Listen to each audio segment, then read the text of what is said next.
This audiobook contains 84 censored sentences and 283 modified sentences to make it suitable for all audiences. Visit our website to listen to the original version without censorship or modifications. Link in the channel bio. Censuredo, I trust you. With those 3 words as both permission and an anchor, he raised his hand. Slowly, to give her time to stop him, he gently placed his hand on her barato. The touch was meaningful. She looked at him with warmth in her eyes, her expression calm and steady in the cool breeze. He felt the warmth of her presence nearby, his hand resting gently. A wave of strong emotion passed through him, an instinctive reaction he couldn't barato explain. Without thinking much, his thumb brushed softly against the fabric, and he censuredo, not as a torrent, but as a steady wave spreading through every part of her being. But this time, it was accompanied by a clear focal point. The touch of his thumb sent pulses of a strong, unfamiliar barato that intertwined with the flow of information. The data, the schematics, the formulas, it all poured in her mind, not as cold lines of code, but as vibrant currents of light, each one reflecting the warmth of his presence. It was a synesthesia of knowledge and purpose, an optimization on both a mental and spiritual level. Izuku felt the moment the transfer was complete. The circuit closed. With an effort of will that cost him barato than he would admit, he pulled his hand back. A pang of regret, of loss, hit him instantly. The closeness between them vanished in an instant, but the feeling stayed with him. Try now, he said, his voice hoarse and trembling. Momo didn't need to be told twice. Still catching her breath, she pressed her hands together. This time, there was no hesitation. Nostran. The skin on her arms opened with a liquid fluidity, and a grappling gun, identical to the one Aizawa used, materialized in less than a second. It was perfect. The metal gleamed with a flawless finish. The real mechanism was visible through a transparent polymer casing. She held it in her hand, feeling its solid, real weight. I did it, she whispered, looking at the gun in amazement, and then at Izuku. The cheers from the rest of the team, who had seen the result from a distance, reached them, but they were a distant sound, an echo in another universe. The look Momo gave Izuku held an entirely new depth. The respect of a student for her mentor was there, but it was now layered with the awareness of a woman for the man with whom she had just shared a personal secret. The update was intense, she said, and the slight tremor in her voice wasn't from weakness, but from the lingering emotion of the moment. Thank you, Izuku. He could only nod, unable to form a coherent response. They stood like that, holding each other's gaze for a long moment, as the last ray of sun sank into the ocean. They had crossed a threshold. Strategic trust had intertwined with a deep emotional connection, forging a bond between them that was as complex and potent as any object she could create. 47. Chapter 47. A monster's vacation, the Midoriya apartment buzzed with an energy uncommon for a morning off. The aroma of breakfast mixed with the excited chatter of the team as they planned their day of rest before the final week of intensive training for the festival. Toru and I are going to the Kiyoshi Ward shopping mall, Ochako announced, waving a flyer with sale listings. There's a new limited edition line of hero gear, and I need new boots. Mine are completely wrecked. I, for my part, will be going to the city's central library, Momo said, with her usual elegance, as she sipped her tea. I need to consult some texts on advanced metallurgy. I have a new equipment design in mind, and I want to ensure its structural integrity. Such a party pooper, Momo, Toru complained, though her tone was joking. You should come try on dresses with us. My idea of fun includes acquiring knowledge that could save our lives. But I appreciate the offer, Momo replied with a small smile. The 3 girls launched into a friendly debate on the merits of fashion versus functionality. Izuku watched them, amused. His gaze, however, drifted to the 4th girl at the table. Himiko Toga said nothing. She was just sitting there, stirring her coffee with a straw. A strange habit she had picked up. A forced smile was plastered on her lips, but it didn't reach her golden eyes, which seemed to be fixed on an invisible point on the wall. Izuku recognized that look. It was the same one a caged animal gets when it sees others running free. And you, Toga-chan? Any exciting plans? Ochako asked, turning toward her. Toga seemed to snap out her trance. Her smile widened, becoming bright and fake. Of course, an amazing day, she exclaimed with exaggerated enthusiasm. We'll probably stay here and count the cracks in the ceiling. It's a fascinating hobby. I've heard spot number 7 looks like a bunny if you look at it sideways. I can't wait. The silence that followed her comment was brief but thick. Ochako and Toru shared an uncomfortable glance. Momo's brow furrowed slightly with empathy. They all understood the raw reality beneath the joke. Toga was a fugitive. The mall, the library, even a simple walk in the park were luxuries she couldn't afford. Izuku felt a pang in his chest. While his friends were planning their normal teenage days, Toga was trapped, her world reduced to the 4 walls of the apartment. An hour later, the apartment's entryway was a chaos of shoes, bags, and goodbyes. We're heading out then, Toru announced, one foot already out the door. Have fun, Inko called back from the kitchen. Ochako turned to Izuku, who was leaning against the wall, watching the scene in silence. You're not coming, Dekakun? We could get ice cream after shopping. My invitation still stands. Izuku gave her a calm but firm smile. No, I think I'll stay. Training doesn't take a day off, you know, he said, his tone casual, while his eyes discreetly searched for Toga, who was still in the living room, pretending to watch TV. Toga and I have to work on our fine control. It's a crucial part of our team strategy for the festival. We can't afford a full day off. The training excuse was solid and perfectly plausible. But in the way he said it, in the look he shared with Momo for a split second, everyone in the room understood the truth. He was staying for her, so she wouldn't be alone. Toga, from the couch, turned her head slowly. Her eyes went wide, fixed on Izuku. The surprise on her face was so pure and so obvious that for a moment she forgot to feign disinterest. An emotion she couldn't identify, a mix of gratitude, confusion, and a strange warmth stirred in her chest. Oh, well, okay, Ochako said, a little disappointed but understanding. Work hard. See you tonight. Goodbye, Izuku and Toga-chan, Momo said, giving Izuku a small, meaningful nod. The door closed, and silence descended upon the apartment. It was no longer an uncomfortable silence, but one filled with a new weight. Izuku turned and met Toga's fixed stare. Well, he said, clearing his throat. I guess it's time to train. She didn't answer. She just kept looking at him, as if she were seeing him for the first time. All right, forget about a full transformation. That requires too much energy and a biological catalyst we don't have, Izuku explained. They were in the living room, which was now serving as an impromptu dojo.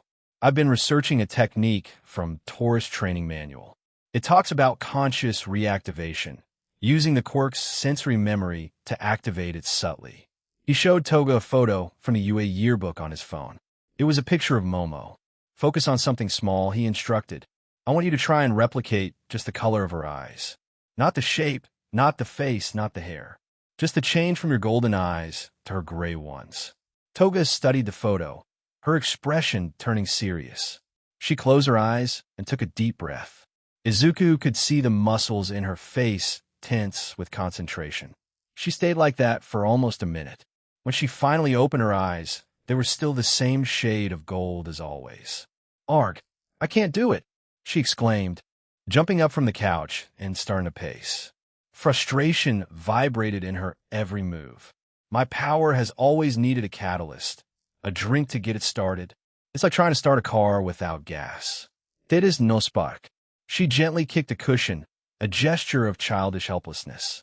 Everyone is out there, having fun, and I'm stuck here, unable to do even this. The gas is there, Izuku said calmly, unfazed by her outburst. Your quirk is in you. You just don't know how to turn the key without flooding the engine. You need to feel the flow of energy in a controlled way. You need a little jump start. Toga stopped in her tracks. Sensuredo sitting back down on the sofa. She crossed her legs and patted the cushion beside her, a clear invitation. Tell me, Izuku-kun, what part of my abilities needs to be reviewed today? Izuku felt the familiar heat rise up his neck, but he forced himself to stand firm. He sat next to her, maintaining a careful distance. This is serious, Toga. Of course it's serious. It's science, she retorted, leaning toward him, her face inches from his. The most fun science in the world. When he raised his hand, she was faster. She took his wrist with surprising gentleness and stepped back, holding his hand firmly between them. Centuredo, I'll think you don't actually like me. It was a threat, a joke, and a challenge all in one. Izuku swallowed hard, feeling the chaotic, vibrant pulse of her quirk under his hand, an energy that felt like sparks and the metallic sweetness of blood. He let his own power flow, not like a wave, but like a thin, precise thread, focusing on her quirk activation. Now try, he said, his voice barely a whisper. Toga closed her eyes, breathing deeply. Izuku felt, through his hand, the exact moment her quirk responded to his, resonating together like two pieces of a puzzle. When she opened her eyes, they were no longer golden. Centuredo. Toga's eyes flickered and returned to their original golden color. She brought a hand to her face, as if she could touch the change that had just occurred. I did it, she murmured, astonished at her own success. She turned to look at Izuku, a genuine joy illuminating her face. I did it. I really could. But the euphoria vanished as quickly as it had come. The smile faded from her face, replaced by the stark reality of her situation. She fell back against the sofa, her gaze lost. It's great, I guess, she said, her voice losing all its brightness. Now I can have Yoyori's eyes while I stare at these four walls. Maybe tomorrow I can practice having her nose and smell them all from here. The sarcasm was tinged with a pain so real it was like a punch to the gut for Izuku. She looked at him, and the entire playful, intimidating facade had crumbled. All that was left was a trapped teenager with a heartbreaking longing in her eyes. I really want to go, Izuku-kun, she whispered, her voice breaking. I really wanted to see the festival. Not on a screen. I wanted to be there. He saw her like that, so vulnerable and so broken, and he felt something inside him give way. All the logic, all the risk analysis, the caution had all shattered in the face of the simple, pure misery of the girl he had promised to protect. He fought with himself for a moment, a battle lost before it even began. Finally, he sighed, a sound of complete and utter defeat. He ran a hand through his hair, messing it up. All right, he said, his voice sounding tired. All right, you win. Toga looked at him, not understanding. What? He'll do it, he affirmed, looking her directly in the eye, sealing his reckless promise. He'll find what you need. He'll get it for you, and then you can go. We'll go together. Toga's brain seemed to need a second to process his words. Her eyes widened in pure disbelief. Then the explosion happened. Really? Yes, but you'll have to he couldn't finish the sentence. With a cry that was a mix of a shriek and a laugh, Toga suddenly rushed toward him, tackling him against the back of the sofa. Her face lit up with a joy so radiant and manic it left him breathless. Yes, yes, yes, she chanted and began to bravado him. It was a chaotic, jubilant rush of affection. Her bravado pressed against his cheek, his forehead, his nose, his chin, over and over in quick succession. She rushed over with clumsy, excited energy, completely overwhelmed. Izuku was so stunned he could barely process it. I knew it. I knew it, she exclaimed. I knew you were the best, Izuku-kun, the best hero of all. Finally, in the midst of her excitement, she threw her arms around him in celebration. It was a different bravado from the others, not a simple brush, but a meaningful one. A bravado that felt like a reward, a promise, and a celebration. When she pulled away, she left him momentarily stunned, his bravado flushed and his heart bravado. She looked down at him, her eyes shining with tears of happiness, her smile bigger and more genuine than he had ever seen it. We're going to the festival, she whispered, as if it were the most wonderful secret in the world. Izuku, trapped beneath her weight and her euphoria, could only smile. He had made an incredibly risky decision, but seeing her this happy somehow, it felt worth it. 48. Chapter 48. Declarations of War. The sound hit them first. It wasn't a bang, but a dull, constant vibration that filtered through the concrete walls of the hallway. It was the beat of 100,000 hearts, the roar of 100,000 voices merged into a single sonic monster. With every step they took toward the blinding light at the end of the tunnel, the monster grew stronger and stronger. "Dude, this is huge," Kaminari muttered, his eyes wide, his voice barely audible over the hum. "I swear there are more people here than in my entire hometown." "Focus, you idiot," Jiro retorted, jabbing an elbow into his ribs. "They're not here to cheer for you, but to judge you, to see if you have what it takes. Can't you just let me have my stage fright in peace?" He complained. "Stage fright is a luxury we cannot afford." Ida interjected, moving his arms in his characteristic robotic gestures. "We are Class 1A. We must project an image of confidence and professionalism at all times. We are the representatives of UA. Speak for yourself," Bakugo grumbled, his hands in his pockets and an expression of profound boredom on his face. "I only represent myself."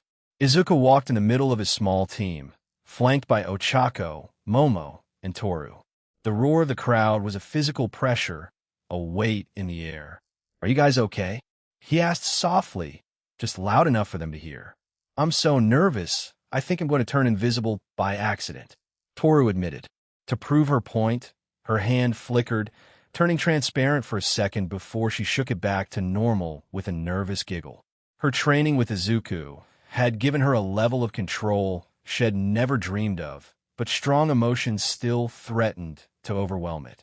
"It's overwhelming," Momo conceded, smoothing out a non-existent wrinkle on her sleeve. "But it's also the stage we've been preparing for. We must remain calm." "Jiro's right," Ochako said, her voice surprisingly firm. Her brown eyes showed no fear, but a focused determination. "They're judging us. Every pro hero in Japan has their eyes on this. It's our chance to tell them who we are." Izuku smiled at her, a gesture of pure pride. The girl he had met months ago, the one who worried about money and doubted her own power, had disappeared. In her place was a contender.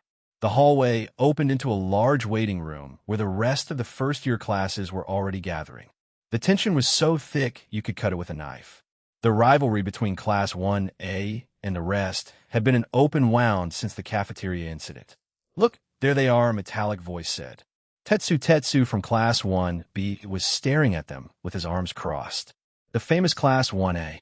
They don't look like much. Don't underestimate them." Tetsu, Itsuka Kendo, his class representative, warned him. "They survived a real villain attack. They have more experience than we do." "Experience or not, their arrogance makes me sick," growled a beastly-looking boy from another class. Izuku sighed. The hostility was palpable. It was going to be a very long day.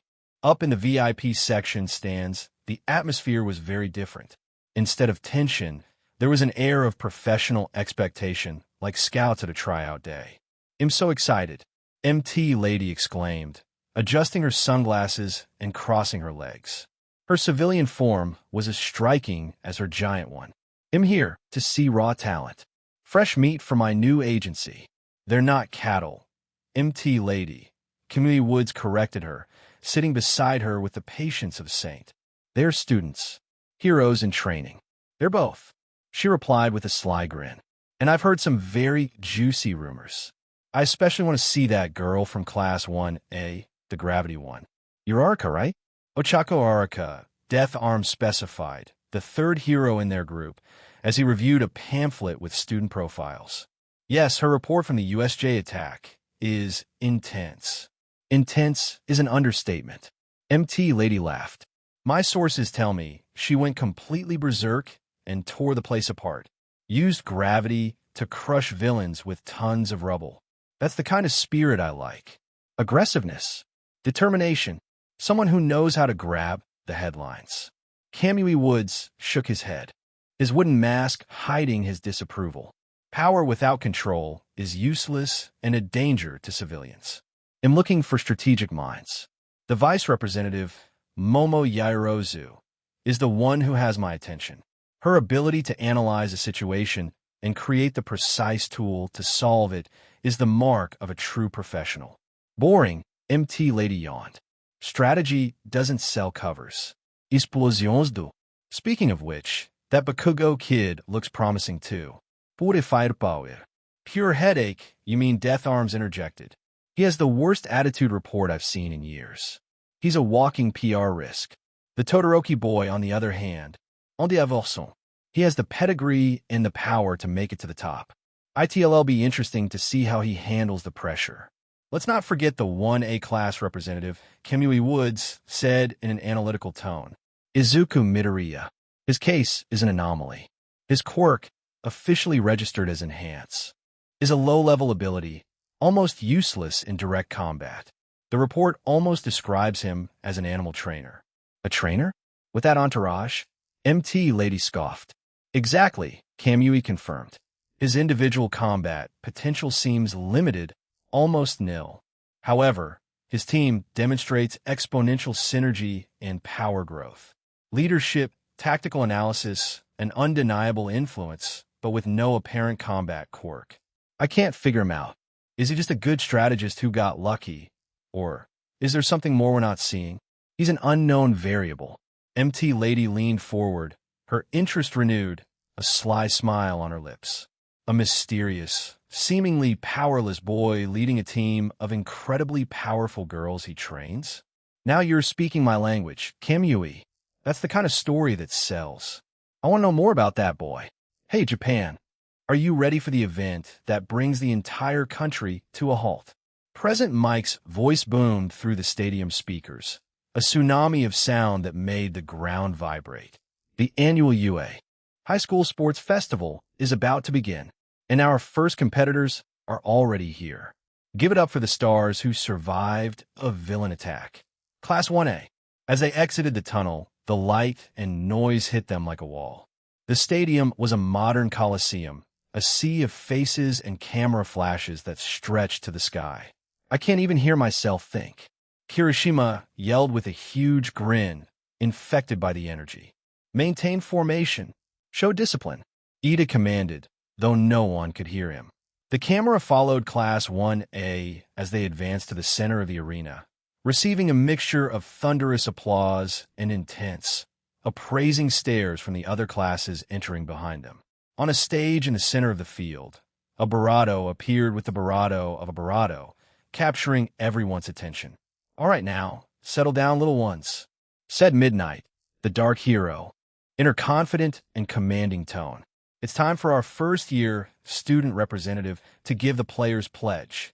This year from Class 1A, the student who scored highest on the Barado exam, Katsuki Bakugo. A murmur went through Class 1A. Bakugo?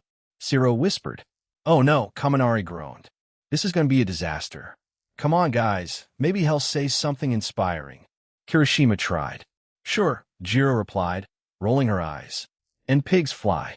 Bakugo walked up to the podium, hands stuffed in his pockets, an expression of utter disdain on his face, as if the entire ceremony was a waste of his precious time. He approached the microphone. The crowd awaited a speech of unity, of sportsmanship. He leaned in, and his monotone, arrogant voice echoed throughout the stadium.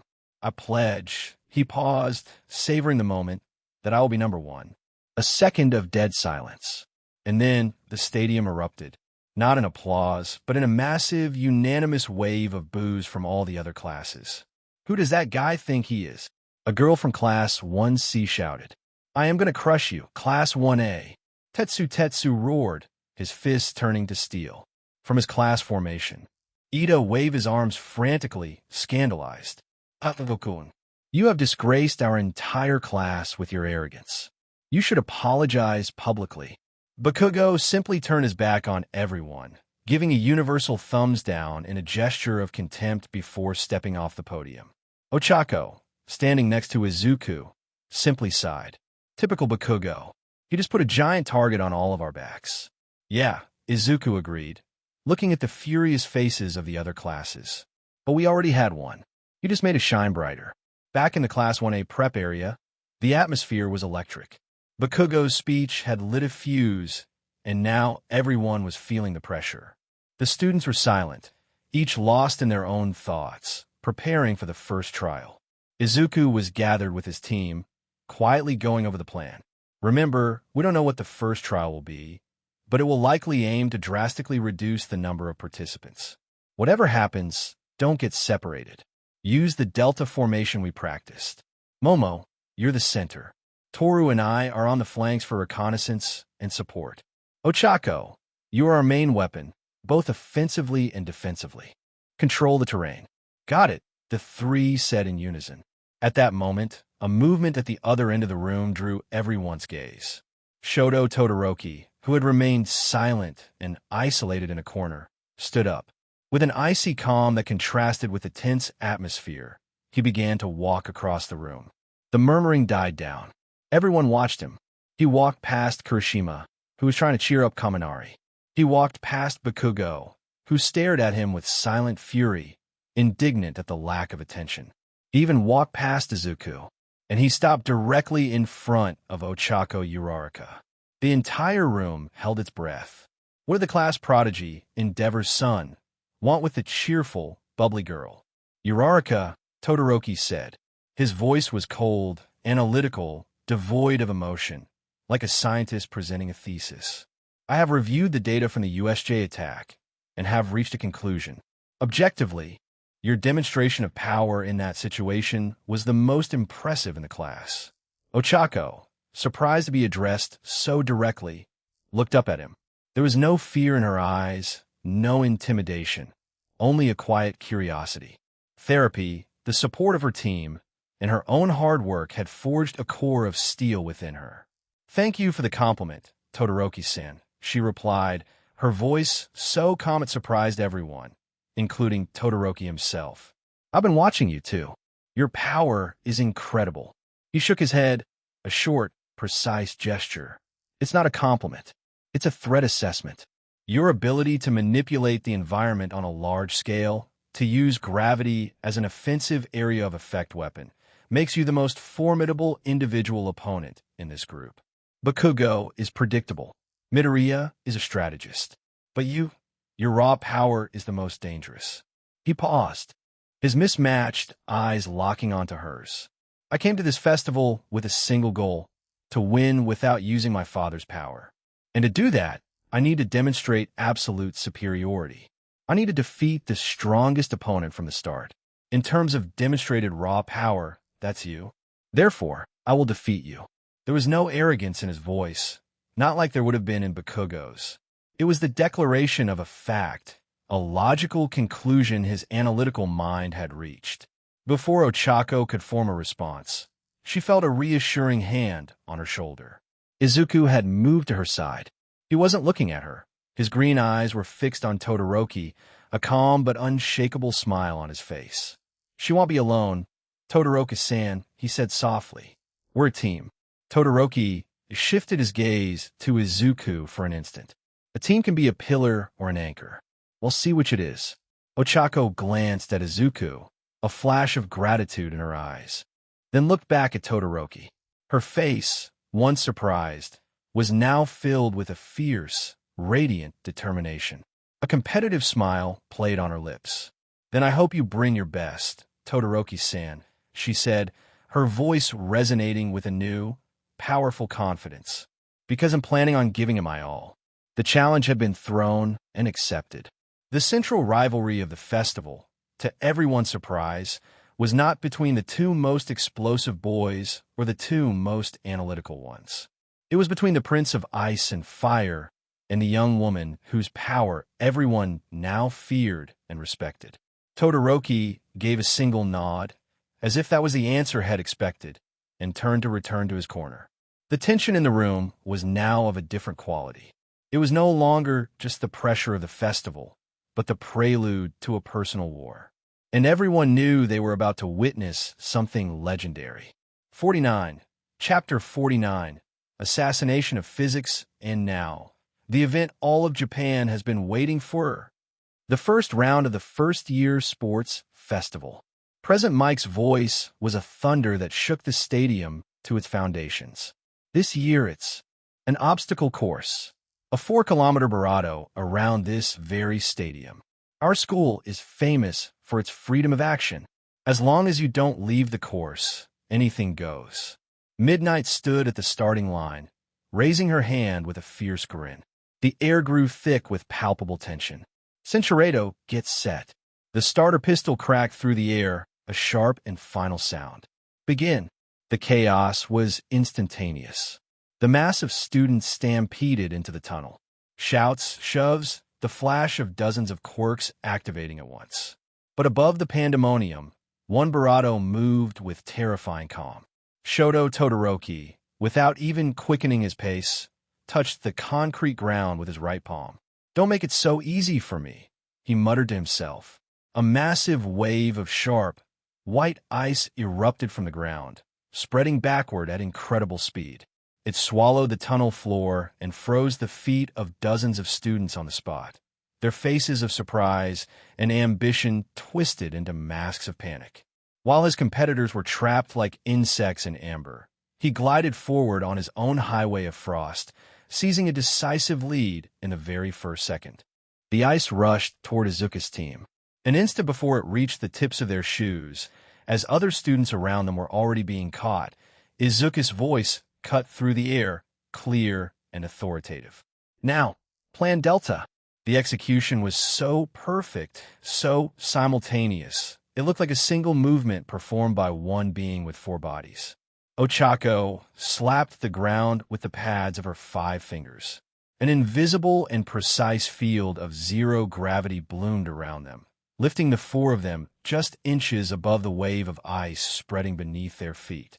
In that weightless fraction of a second, while they were suspended, Momo was already in action. With her hands clasped, her skin glowed, and 4 pairs of ice skates emerged from her forearm. They weren't simple skates. They had a robust design with small turbines on the heels. It was a template she had memorized and practiced to perfection. "Gear up," she ordered, her voice calm and efficient as she handed a pair to each of them.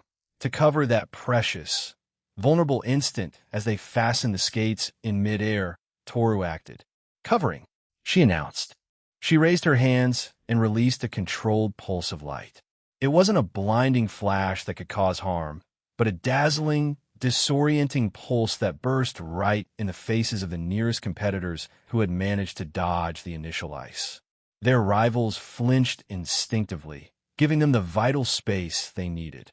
They landed with a soft, metallic click on Todoroki's ice track, skates already on and secured.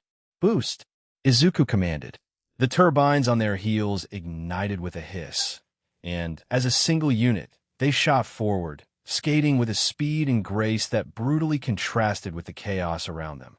In the commentary booth, Present Mike leaped to his feet, nearly ripping off his headphones. "Unbelievable." While Shoto Todoroki takes a decisive lead by freezing the competition, a small group from Class 1A seems to have completely anticipated his move. They dodged the attack as if they knew it was coming and are now using Todoroki's own ice rink against him. Beside him, Aizawa, his face still partially bandaged, watched a monitor with an impassive expression. "It's not like they knew, Mike," he said, his voice a tired, monotonous drone. "They knew. They analyzed their most obvious opponent and prepared a specific countermeasure. This isn't a reaction. It's an execution. What is this coordination? Class 1A isn't playing around, folks." Upon exiting the tunnel, the race leaders ran into the first real obstacle, and the ground trembled beneath their feet. "Looks like our racers have reached the first big challenge, the Robo Inferno barrier." From the depths of the earth, with the screech of rusted metal and the roar of multi-ton pistons, emerged the silhouettes that haunted the examinees' nightmares. The gigantic zero-point robots from the entrance exam, a dozen of them, rose like a wall of steel, completely blocking the path. "Are you kidding me?" a Class 1B student yelled, stopping dead in his tracks. "It's them from the entrance exam. It's impossible to get past. So this is what they used against them," Kendo exclaimed, assessing the situation. Todoroki didn't even slow down.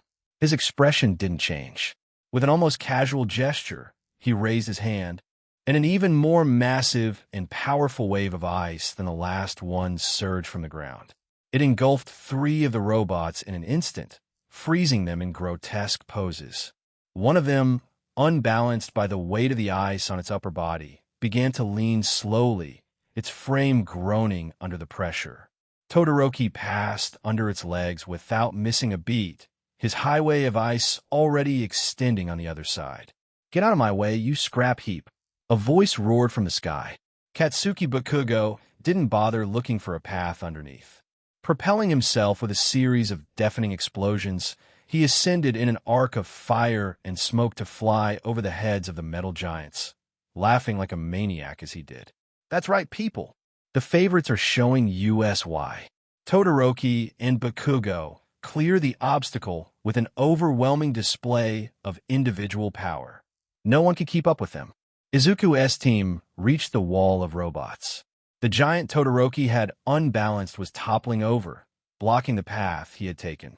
To their right, other robots were beginning to lock on with their red lasers. They didn't stop to think. There was no pause to deliberate. The plan was already made. They skated at full speed toward the legs of one of the central, still active robots.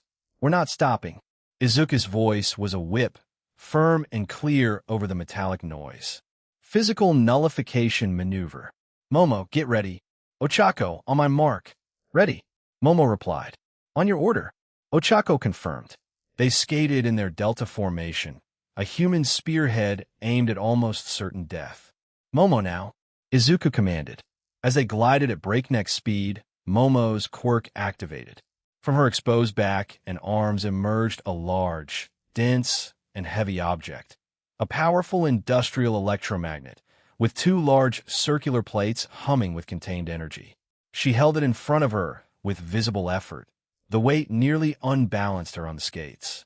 "Hold on," she yelled, her voice strained from the effort. They were mere feet from passing under the mechanical titan. Its enormous metal feet could crush them at any second. Izuku didn't hesitate. "Ochako." Ochako reached out, her fingers brushing the metal surface of the giant's ankle just as they passed underneath. A pink glow enveloped the metal plate. In that instant, the robot's countless tons of steel became weightless. The ground beneath its foot no longer groaned. The giant, for a fraction of a second, floated. Without weight, there's nothing holding it to the ground. Izuku shouted, science and strategy merging into a battle cry. "Toru the Flash. Blind the one on the right, so it doesn't fire on us." "Got it." Toru, skating backward to maintain formation, released another pulse of light. This one more focused, aimed directly at the optical sensors of an adjacent robot that was about to fire on them. The robot's laser shot harmlessly into the sky. Momo, full power to the electromagnet. "Now!" Momo let out a cry of exertion and activated the device. The effect was immediate and violent. The weightless robot, stripped of its connection to the Earth, was pulled by the irresistible magnetic force. Instead of an obstacle, it became a projectile. It was torn from its spot, its body dozens of meters long, moving sideways through the air as if it were made of cardboard. It crashed with unheard-of violence against the two robots beside it. The result was a cataclysmic chain reaction of metal. The sound of twisting steel and fist-sized sparks filled the air.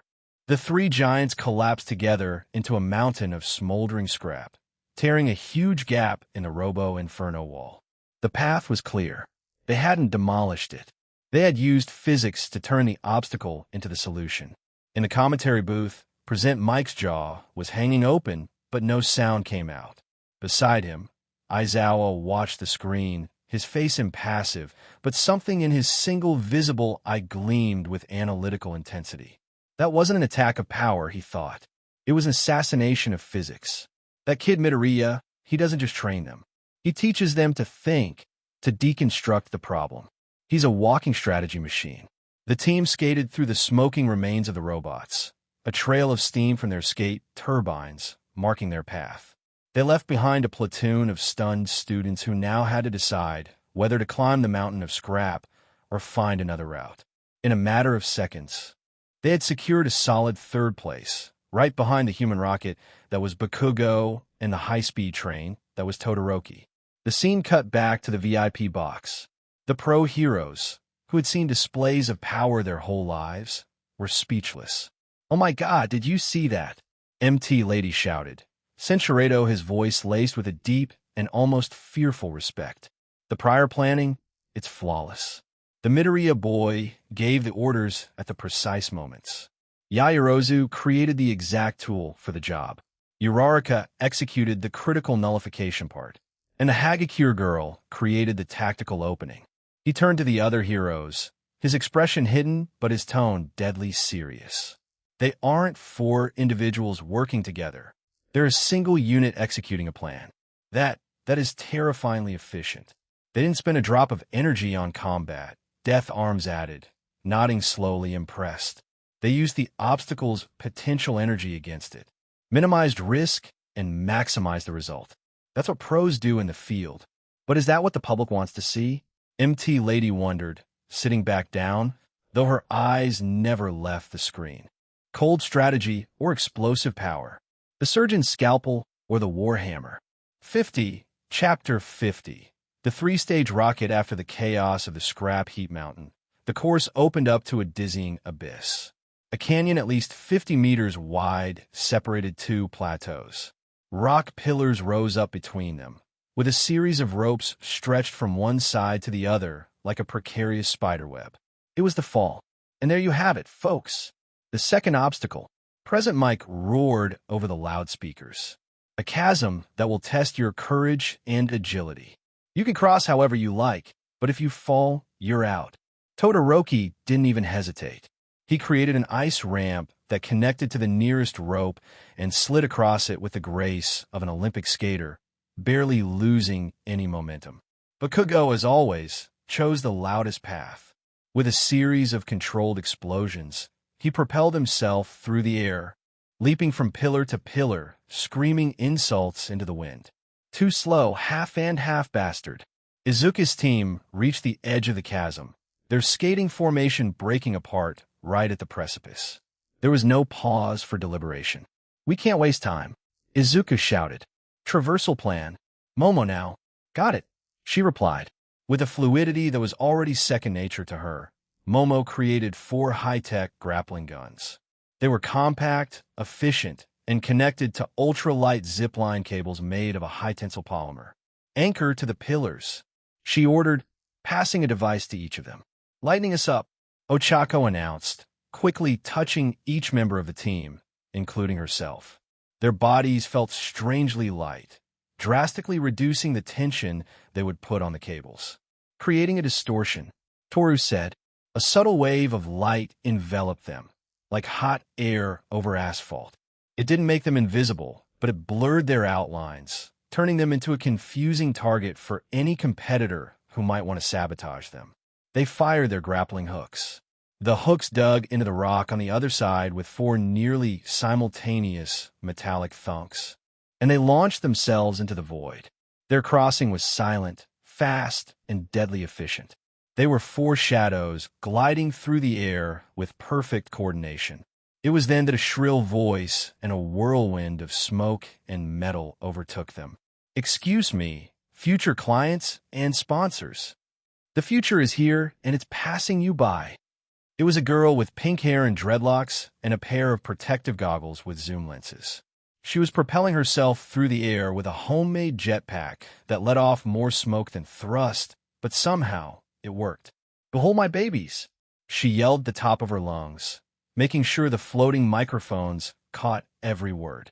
Model 7 propulsion boots with gyroscopic stabilization, automatic wire hooks with a hydraulic retraction system, and my flight pack with improved fuel efficiency. All available for licensing at Hatsum Industries. "Call my agents." "Who is she?" Ochako asked, bewildered, as they zipped across. "May Hatsum, from the support department," Izuku answered, his eyes fixed forward. "She's enthusiastic." The contrast between Hatsum's individualistic, self-promotional display and their own silent, coordinated teamwork was so comical that Izuku almost let a smile slip. They landed on the other plateau, just as Todoroki and Bakugo were reaching the edge of the festival's final and most infamous obstacle, the minefield. It was a vast expanse of churned-up earth, a field seeded with what looked like high-explosive mines. And finally, the last barrier before glory. Present Mike boomed. A nightmare minefield. But don't worry, folks, these mines aren't lethal. They're just powerful enough to blast you sky high with a spectacular sound and a whole lot of pink smoke. Watch your step.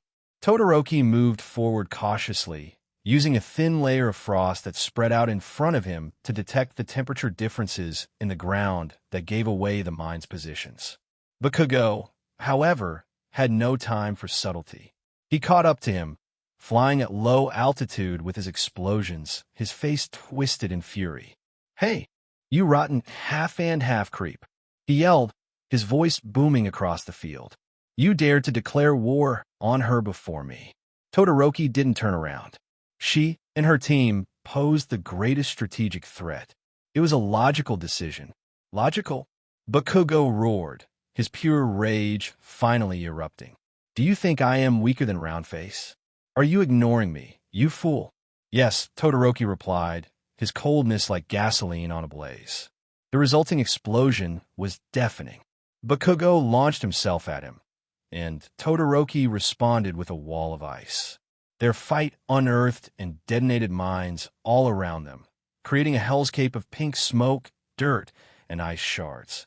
They were so consumed by their rivalry that they had completely forgotten about the race. Izuku's team stopped at the edge of the field. For all the other students arriving, the two leaders' fight was just one more obstacle, an added danger. "But for Izuku, we can't cross it by walking," he said urgently, his voice fast as he watched the chaos Bakugo and Todoroki had unleashed. "So we'll fly over it." "Fly?" Ochako asked. "None of us can fly, Deku-kun, and I can't keep all four of us in the air for that long." "We won't fly with our quirks," he replied, his eyes fixed on the pink explosions. "We'll fly with theirs." "Momo, I need a shield sled. Big, concave. Use the structural memory of the robot scraps we passed, that titanium alloy. Make it as sturdy and aerodynamic as possible." Momo nodded without hesitation, her mind already processing the design. "Understood." "Ochako, Toru, I need ammunition." "Ammunition?" Toru repeated, perplexed. "The mines," Izuku clarified, nodding toward the field. "There are fuel." The execution began under the cover of chaos. "Toru, create a distortion. Hide us," Izuku ordered. Toru held out her hands and wove the light around them.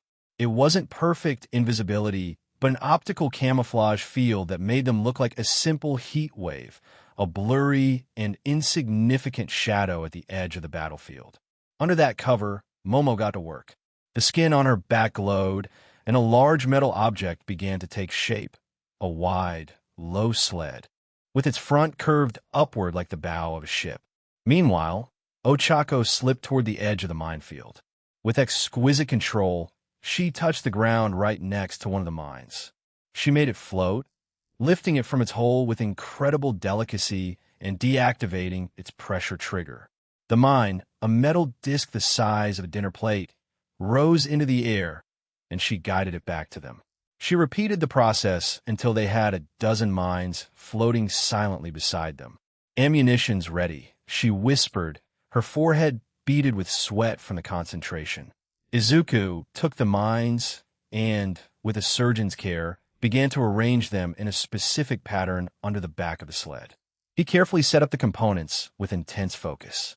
"I see," Momo Barato, her analytical eyes deciphering the pattern. "The way you're placing them. You're going to focus the shockwave down and back. It's jet propulsion." "Exactly," Izuku confirmed, his voice vibrating with excitement. "But a single blast won't get us all the way there. It's going to be a 3-stage rocket. Timing is everything. Every second, every action must be perfect. Ready?" The three girls looked at each other, then nodded, their faces a mixture of terror and absolute trust in their mad strategist. "Everyone on board," Izuku said. "On my signal." They climbed onto the metal sled and hunkered down, holding on tight.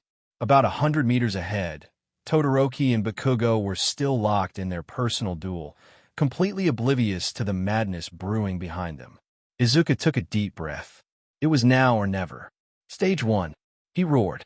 Ochako, holding an extra mine in her hand, had already made it weightless.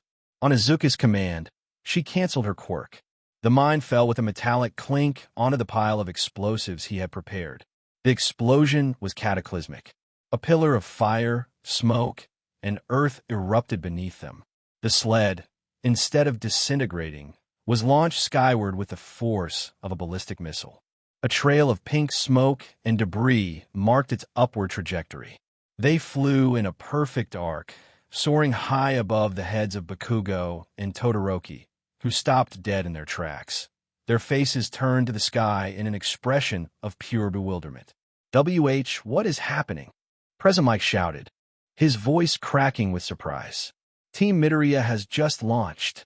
They've used the minefield as their own rocket engine. The sled reached the apex of its arc, and for a moment seemed to hang in the air. Gravity began to reclaim them. They started to fall. We're going to fall short. Toru yelled. Not yet. Izuku shot back. The trajectory is right. Momo. Stage 2. Momo, who had prepared for this, already had a long metal pole in her hands. With incredible precision in midair, she thrust it out and struck one of the mines they had brought with them on the sled. The second explosion, smaller but brutally effective, detonated in midair. The blast corrected their downward trajectory and gave them a second, violent push-a-kick in the back that sent them hurtling directly toward the finish line. A second mid-air explosion. It's a 2-stage rocket. They're insane. They're completely insane. They were now heading for the goal at suicidal speed. The stadium entrance tunnel was approaching at an alarming rate. They were going to crash. Ochako, get ready. Izuku yelled, his eyes locked on their impact point. I'm ready. Stage 3. Just 1 second before the sled became a projectile aimed at the concrete. Ochako placed her hands on the metal surface and activated her quirk with all her power. She made the sled and its occupants completely weightless. The momentum and velocity were still there, but the weight and impact were gone. Instead of a catastrophic crash, the sled shot through the finish line in an impossible silence, landing on the other side of the track with the softness of a feather. They slid a few more meters before coming to a stop, all 4 of them together. At the same time, for the first time in his career, President Mike was speechless. He could only scream what his eyes were seeing. I can't believe it. They've passed Todoroki and Bakugo, and they crossed the finish line together. We have an unprecedented 4-way tie for first place. For a second, the entire stadium was stunned into silence. And then it erupted. The roar that followed was the loudest of the day, a sound wave of pure disbelief and admiration. On the track, the team climbed off the sled, exhausted, covered in soot and dirt. They looked at each other, wide-eyed, and then they burst out laughing. Laughs of relief, of disbelief, of pure euphoria. Ochako and Toru hugged each other, jumping up and down. Momo leaned against Izuku, laughing until tears streamed down her cheeks. Just then, Todoroki and Bakugo crossed the finish line, stopping short to take in the scene. Their faces were a picture of utter bewilderment. They'd been so focused on each other that they had missed the race entirely. Helpless rage began to replace their confusion. In the VIP box, MT Lady was standing on her seat, applauding like a maniac. Forget the cover shoots. Forget my agency. I want to sign all of them. Right now. That was the best show Eve seen in years. In the commentary booth, Aizawa watched the team celebrate. An expression so unusual for him, it could have almost been a smile, crossed his face. They didn't just win, he thought. They changed the game. They just proved to the whole world that 4 perfectly coordinated quirks aren't just effective. They're capable of surpassing the 2 greatest prodigies of their generation. This changes everything. 51. Chapter 51. 40 million points, and a ghost. The roar of the stadium was a physical force. It slammed into Izuku's chest, vibrated in his bones, a tsunami of sound that threatened to drown him. He was covered in soot, exhausted to the bone, and his lungs burned, but a smile pulled at his lips. Beside him, Ochako, Momo, and Toru were laughing, hugging each other, a small circle of euphoria in the middle of the vast arena. But Izuku's gaze wasn't on his teammates, nor on the giant scoreboard confirming their victory. His eyes swept the VIP stands, searching the crowd of pro heroes, ignoring the legends and powerhouses. And then he found her. MT Lady was on her feet in her seat. She wasn't clapping politely like the others. She was applauding with a genuine, almost wild enthusiasm, with an ear-to-ear grin that wasn't for the cameras. It was for them. For a fraction of a second, their eyes met across the distance. And in that instant, Izuku knew. The certainty settled in his chest, warm and triumphant. She doesn't see a kid with a useless quirk, he thought. She sees the results. She sees the efficiency. She's noticing our method, the real plan. It's working perfectly. His moment of satisfaction was cut short by the sharp bravado of a starter pistol that silenced the stadium. Midnight was back in the center of the stage, her smile bravado and confident than ever. Congratulations to our 42 extraordinary finalists, she announced, her amplified voice booming in the expectant silence. An incredible job from all of you. But don't get comfortable, little ones, because the real battle, the one that separates the contenders from the pretenders, begins now. A giant screen behind her flickered to life. The second event of the UA Sports Festival is a cavalry battle. A murmur of surprise and excitement rippled through the competitors.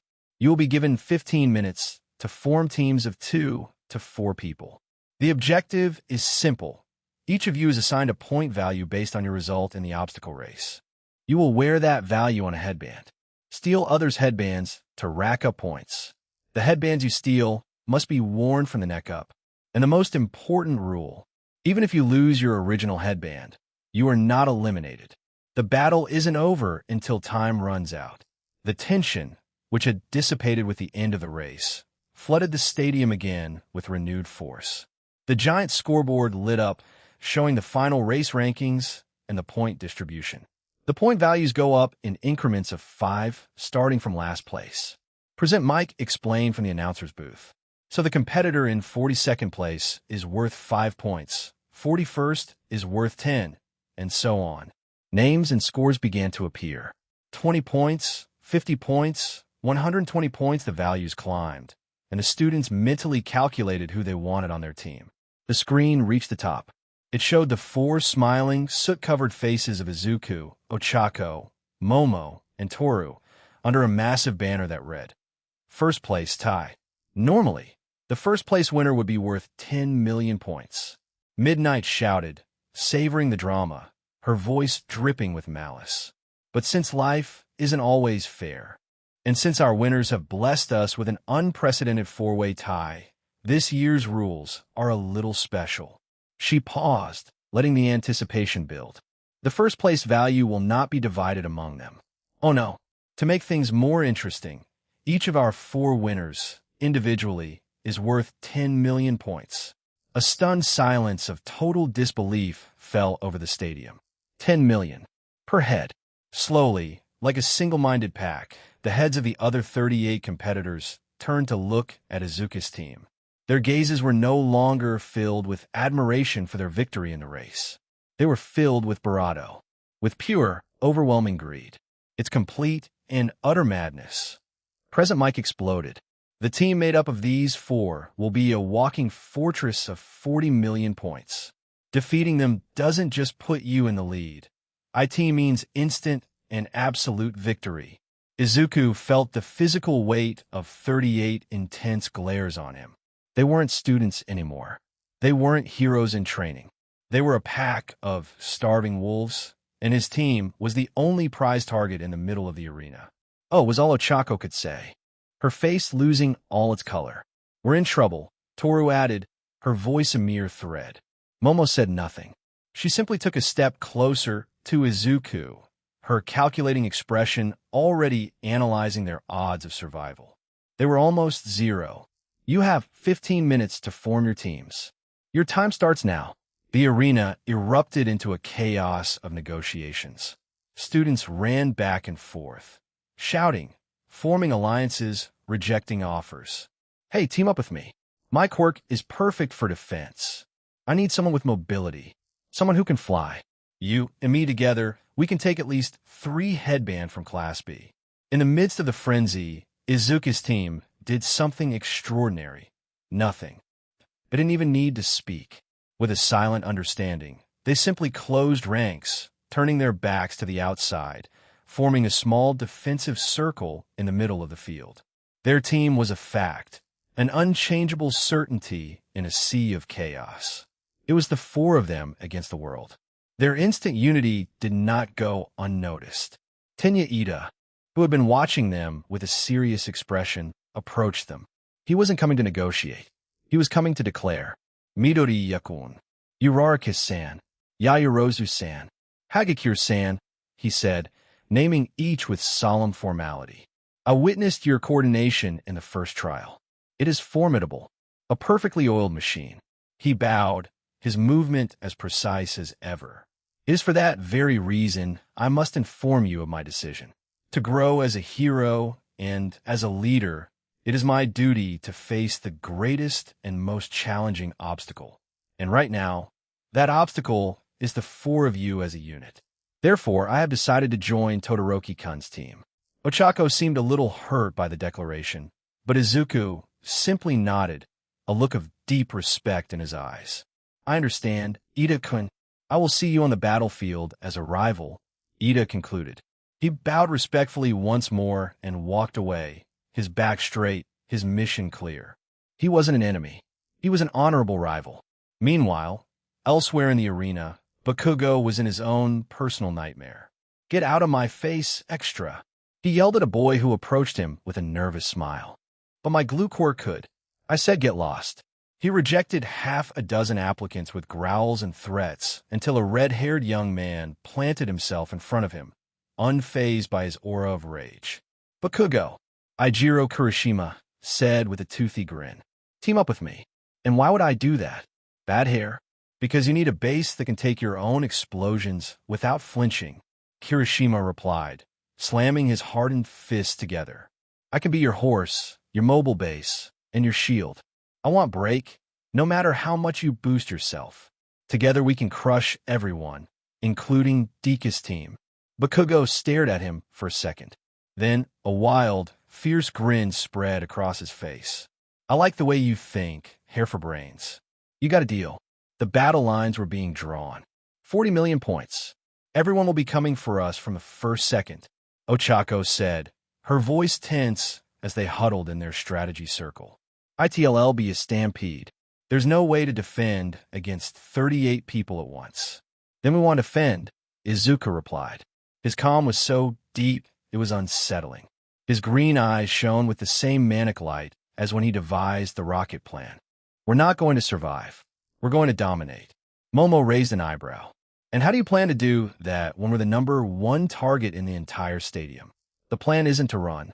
The plan isn't to hide, Izuku said, his gaze moving from one to the other before settling directly on Toru. The plan is to be untouchable, and for that they can't take what they can't see. Toru's eyes widened in understanding. You mean a headband? Our headbands? Exactly, Izuku confirmed. Your training manual says your light refraction quirk has a dermal limit. It only affects your skin. But I know, from the tests we ran, that when I give you a continuous boost with a direct and stable connection, you can extend that refraction field a few centimeters beyond your skin. Enough to cover something you're wearing, Momo whispered, her eyes shining as she deciphered the strategy. Like a 40 million point headband, Izuku concluded with a smile. The strategy unfolded between them in quick, urgent whispers. ITLL be a 4-person cavalry, Izuku explained. Momo, you'll be the base. The horse. You're the tallest and strongest. And you can create propulsion skates and shields on the fly for mobility and defense. Momo nodded, her expression already serious and focused. Ochako, you'll sit on Momo's shoulders. You'll be our active front line of defense. Anyone who gets too close, you repel them with your quirk. You'll keep them at a distance. Got it, Ochako said, her nervousness replaced by determination. Toru, Izuku continued, his voice lowering slightly. You'll be the main rider. You'll sit on top, on Ochako's shoulders, and you will wear the headband. All four of them, in fact, tied together. Your one mission, the most important of all, is to keep that headband completely invisible for the entire event. And you? Toru said, staring at him. Where will you be in this human tower? Izuku blushed violently, but his voice didn't waver. I'll be the engine. It'll be positioned right behind you, Toru. My job will be twofold. To be your battery, maintaining the constant proximity you need for the boost to your quirk, and from that raised vantage point, to direct the entire team's strategy in real time. The silence that followed that statement was thick with a comical awkwardness. Wait, Toru said, processing the image. Her face was also starting to turn red. So for the headband to be invisible, you have to be unplugged into my back for the whole battle? It's the only way to maintain a stable, continuous connection. Izuku defended himself, waving his hands, his face the color of a ripe tomato. The efficiency of the refraction field would drop drastically if the contact isn't total and constant. The surface area maximizes the energy transfer. It's for pure tactical logic. The logic is sound, Momo interjected, with a completely serious tone that made it all the funnier. Greater surface area ensures lower resistance and Barato efficient energy transmission. It is scientifically correct. See, science. Izuku exclaimed, desperate. Ochako looked from Izuku to Toru and back, a strange mix of concern and amusement dancing in her eyes. Toru pressed her Barato together, a nervous but excited smile forming on her face. Okay, for science. But if you start barking coaching orders too close to my ear, I swear I'll elbow you. Preparation time is over. Midnight's voice boomed across the arena. All teams, take your positions. The teams moved, forming their mobile fortresses. Bakugo's team, with him lifted high by Kirishima, Shiro, and Mina, was a picture of pure offensive aggression. Todoroki's team, with him, Ida, and Kaminari, stood as a balanced fortress of power, speed, and strategy. And then there was Izuku's team. It was a formation no one had ever seen before. It was strange, almost absurd. Momo at the base, her legs already transforming into skates with turbines. On her sturdy shoulders, Ochako, with a fierce look, her hands ready to repel anyone. On Ochako's shoulders, Toru, the lightest, like the pinnacle of the tower. And stuck to Toru's back like a human backpack was Izuku. His face was beet red, but his green eyes were sharp as knives, scanning the entire battlefield, analyzing every team, every opponent. Toru raised a hand to her forehead, where the four headbands, bound into a single thick one, shone with the number 40 million. Wait a minute. President Mike yelled, confused. Team Midoriya's headband. With a final touch, Toru activated her boosted quirk. The headband flickered once, like a glitch in reality. And then it vanished. Toru Hagakure was still there, visible to everyone. But the 40 million point headband had disappeared into thin air. Is gone. President Mike finished. Is that legal? Is that even legal? Midnight let out a low chuckle, which rippled through the entire stadium. As long as she's wearing it, it's completely legal. It seems the target in this hunt has just become a ghost. The sound of the buzzer, signaling the start of the battle, filled the air. 38 teams lunged forward in a furious stampede. But they weren't running toward a target. They were running toward an empty space. 52. Chapter 52. The Ghost Hunt. The sound of the buzzer was the starting shot for a stampede. 38 teams, 38 makeshift cavalries of ambition and desperation, launched themselves forward. But they didn't scatter. Like a pack of wolves that has located its prey, nearly a dozen of them turned in unison and charged straight for the strange human tower that was Team Midoriya. And we're off. President Mike roared. The cavalry battle begins, and as expected, the 40 million point team is everyone's target. This is a total rout. From his elevated position on Toru's back, Izuku had a panoramic view of the battlefield. He saw every angle of attack, every quirk preparing to launch. His brain processed the threats at a dizzying speed. Hold your ground. His voice cut through the air, clear and authoritative, a beacon in the chaos. Maintain formation. Momo, prepare for emergency propulsion. They're coming from the right and left, but the first serious attack is coming head-on. Who is it? Ochako asked from below, her eyes fixed forward. Team Tetsu Tetsu, 12 o'clock. Izuku reported. Juzo's going for the ground. They want to immobilize us. The Class 1B team, led by a steel-clad Tetsu Tetsu, was approaching at full speed. Juzo Hananuki, their rider, smirked and slammed his palm onto the ground. Not so fast, Class 1A. Let's see you move now. The compacted dirt floor under Momo's skates instantly turned into a thick, sticky mire. The wheels of her skates sank, bringing their advance to a dead halt. They were trapped. They're stuck. Tetsu Tetsu yelled. Now. But Izuku had already issued the next command. Now. Momo. Vertical propulsion. Ochako. Lighten the base to 0G. Roger. They both replied in unison. The countermeasure was instantaneous. Momo, without losing her cool, sprouted two powerful turbines from the base of her skates, pointing downward. At the same time, Ochako, from her position, touched Momo's shoulders. The formation's base became completely weightless. With a roar of power, the turbines ignited. Instead of propelling them forward, they lifted them in a powerful, controlled leap of nearly 10 meters into the air. They escaped the mire with insulting ease, landing cleanly several meters away, ready to keep moving. And Team Midoriya escapes. President Mike shouted. Team Tetsu Tetsu attacks first, sinking the ground, but they respond with a combination of creation and gravity control. Their coordination is out of this world. It's not out of this world, Aizawa corrected, his monotone voice a counterpoint to Mike's euphoria.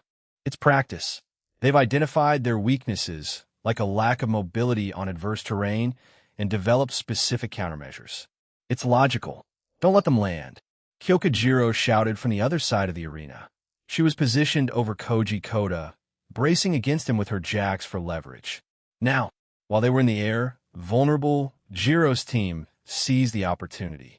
She plugged her earphone jacks into her boot amplifiers and directed a concentrated sonic attack straight at them, seeking to disorient them and break their fragile balance. Sonic attack, 3 o'clock. Izuku warned, anticipating the move. Toru, light distortion. Deflect the waves. Leave it to me. Toru responded. She extended her hands and, with a new and refined mastery, not only turned herself and the headband invisible, but also projected her quirk outward. She created a shield of refraction around them, a visible ripple in the air like a heat haze. Jiro's sound waves impacted the barrier and dispersed harmlessly in all directions. What? She deflected my attack. Jiro exclaimed, incredulous. They landed with a smooth glide, but had no time to breathe. Watch out, it's a trap. Izuku yelled. Team Shoji at 9. He's not alone. From the shadows of the stadium wall, Mizo Shoji lunged at them. At first, it looked like a solo charge, a strange tactic. But then, the multiple arms on his back, which he had been using as a shell, burst open. Now, came Shoji's voice. Curled up and hidden on his back were Tsu Azui and Minoru Mineta. It was a perfectly coordinated ambush. Let's get him ribbit. Tsuyu croaked. Her long, elastic tongue shot out like a whip, not toward the invisible headband, but at Momo's leg, trying to destabilize the tower's base. At the same time, Mineta, Cinturedo now. Momo, solvent for the skates, don't let anything stick. Got it, Ochako shouted. She pressed her palms together and emitted a controlled wave from her quirk. It wasn't to make the spheres float, but a stronger application. She repelled them in mid-air with an invisible burst, sending them back toward a surprised Mineta. Huh, my own grapes. Meanwhile, Momo, without missing a beat in her skating, sprouted two small sprayers from her wrists. A fine mist of a fast-acting chemical solvent coated her skates, creating a surface to which nothing could adhere. Tsuyu's tongue struck the skate, but instead of gripping, it slipped off harmlessly. My tongue, it's slipping. She croaked, surprised.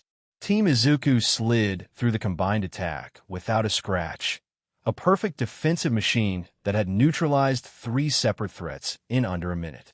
Elsewhere in the arena, Fury had a name, Katsuki Bakugo. His team, an offensive juggernaut with Kirishima as a nearly indestructible base, was bulldozing its way through the weaker teams. Bakugo's gaze fixed on the team, moving so gracefully across the field. "You're not getting away. That 40 million point headband is mine, Deku," he roared, preparing a massive explosion. "Bakugo, wait," Zero yelled, pointing to the side. "We've got company." Suddenly, a team from Class 1B slid up beside them. Their rider, Nito Monoma, was smiling with an irritating superiority. With a fluid motion, he snatched a headband from a passing General Course team, effortlessly adding their points to his own.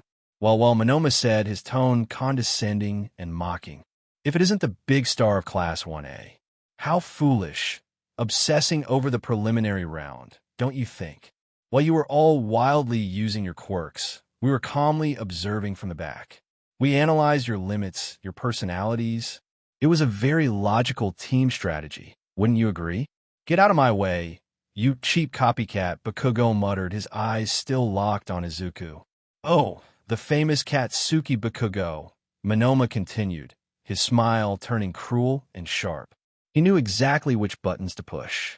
So impressive, so strong, so good at getting captured by a sludge villain and needing All Might himself to come and save your hide. "Tell me, how does it feel to be a famous victim? I heard you even cried a little." The provocation was a surgical strike, a guided missile straight to the core of Bakugo's pride. He stopped.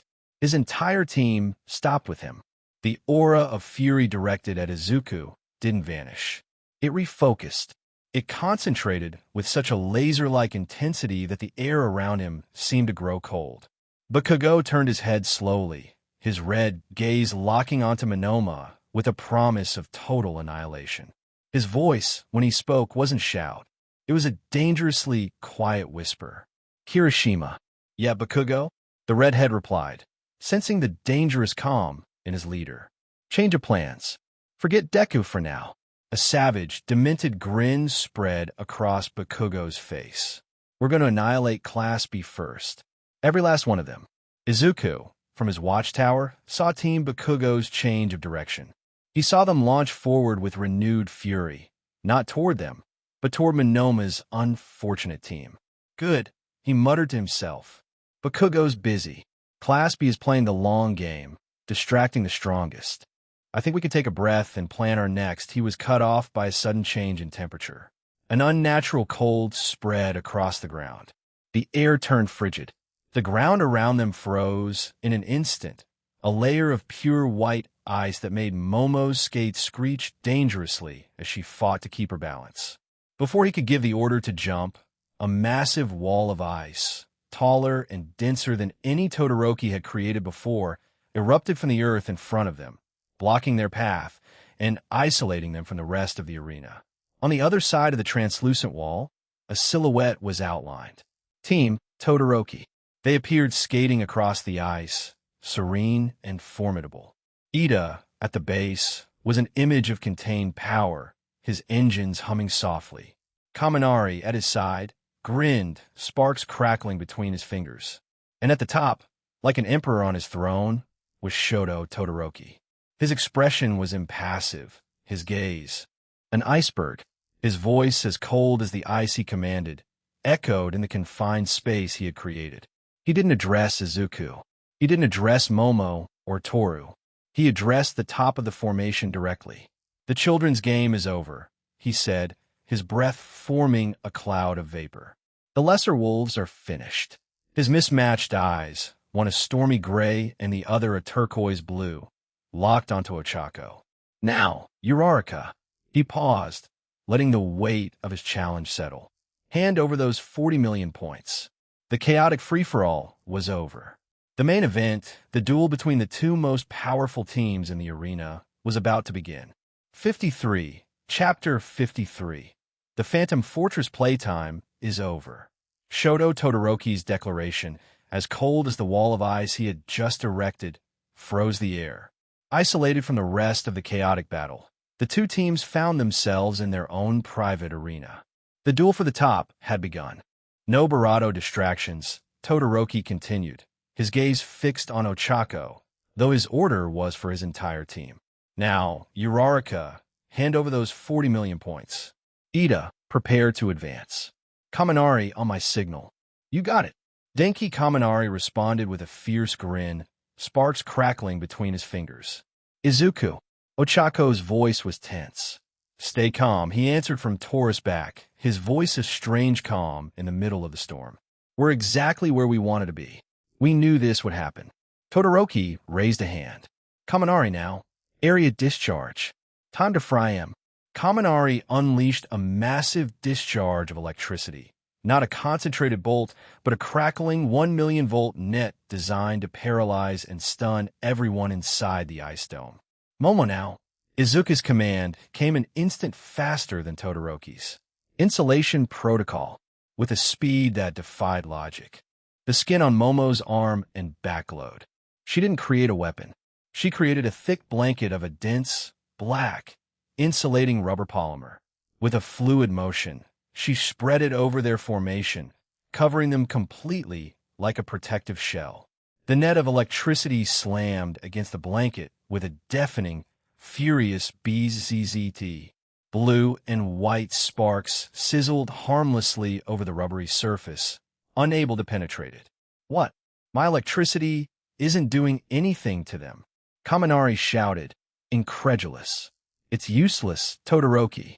Izuku yelled from under the blanket, his voice muffled but clear. We knew you'd use Kaminari for an area attack. It's your only long-range option that doesn't interfere with your ice. After the taunt, his voice shifted to a precise command for his team. Now move. Left flank. Exploit his blind spot. The blanket retracted back into Momo's body just as the turbines on their skates fired up. The team slid to Todoroki's left, the side of his fire, the side he refused to use.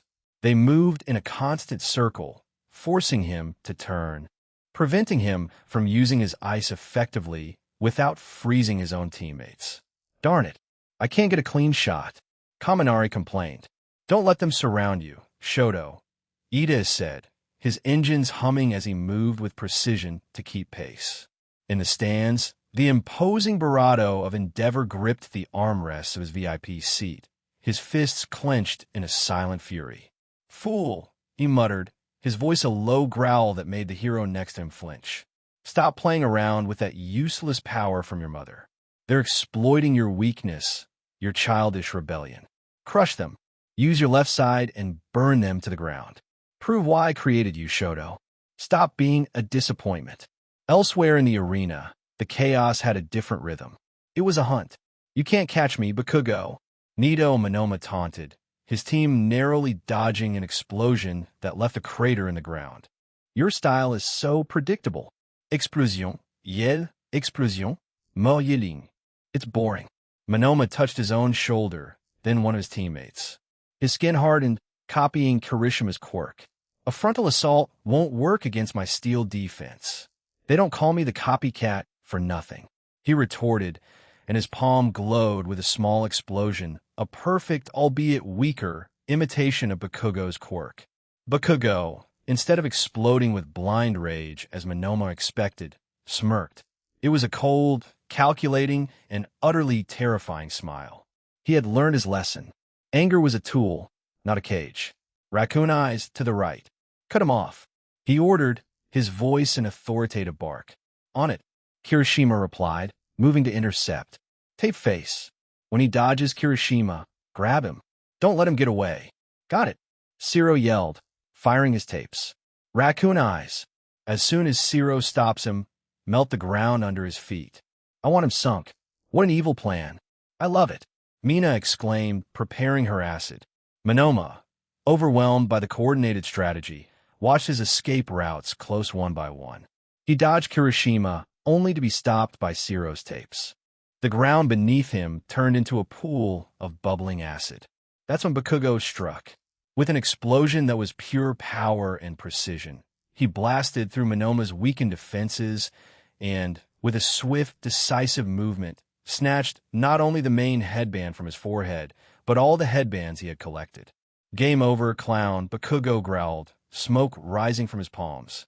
In the broadcast booth, Aizawa watched with a hint of something that could almost be approval. Class B had a good provocation strategy, he commented in his monotone voice. But they failed to account for Bakugo's overwhelming, tenacious will. His desire to reach the top is absolute. He will stop at nothing. Less than a minute remains. Present Mike's voice echoed through the arena, adding a new layer of panic to the battle. The battle is about to reach its climax. Back in the Ice Fortress, Izuku's team continued their deadly dance with Todoroki's. They had dodged, blocked, and repelled every attempted attack, but they hadn't been able to escape. "It's not working," Todoroki said, his voice strained with frustration. "We can't break their defense. Their coordination is perfect." "Then, we will no longer play defensively," Ida replied, his expression grave. "Todoroki-kun, you know what this means for my engines. I can only do this once." Todoroki looked at him. The acknowledgement of a necessary sacrifice passed between them. "Ida, it's now or never. Do it." Ida closed his eyes for an instant. "Forgive me, Tensei, my friends." When he opened them, they were blazing with a blue light. The exhaust pipes on his calves began to roar, emitting a thick smoke. Recipro burst. He shot forward. It wasn't a sprint. It was teleportation. The sound arrived an instant after he did. He became a blur, a human missile heading straight for Team Izuku's tower, his speed so overwhelming that it was impossible to react in time. But Izuku wasn't reacting. He had been waiting for this exact moment since Ida joined Todoroki's team. Now, his shout was a thunderclap, a command that contained weeks of preparation. Phantom Plan. The countermeasure was a symphony of coordination executed in a fraction of a second. 1. Izuku yelled. Toru, at the top, released the most powerful flash she had ever created. She didn't aim it at Ida, who was moving too fast to be affected. She aimed it directly at Todoroki and Kaminari.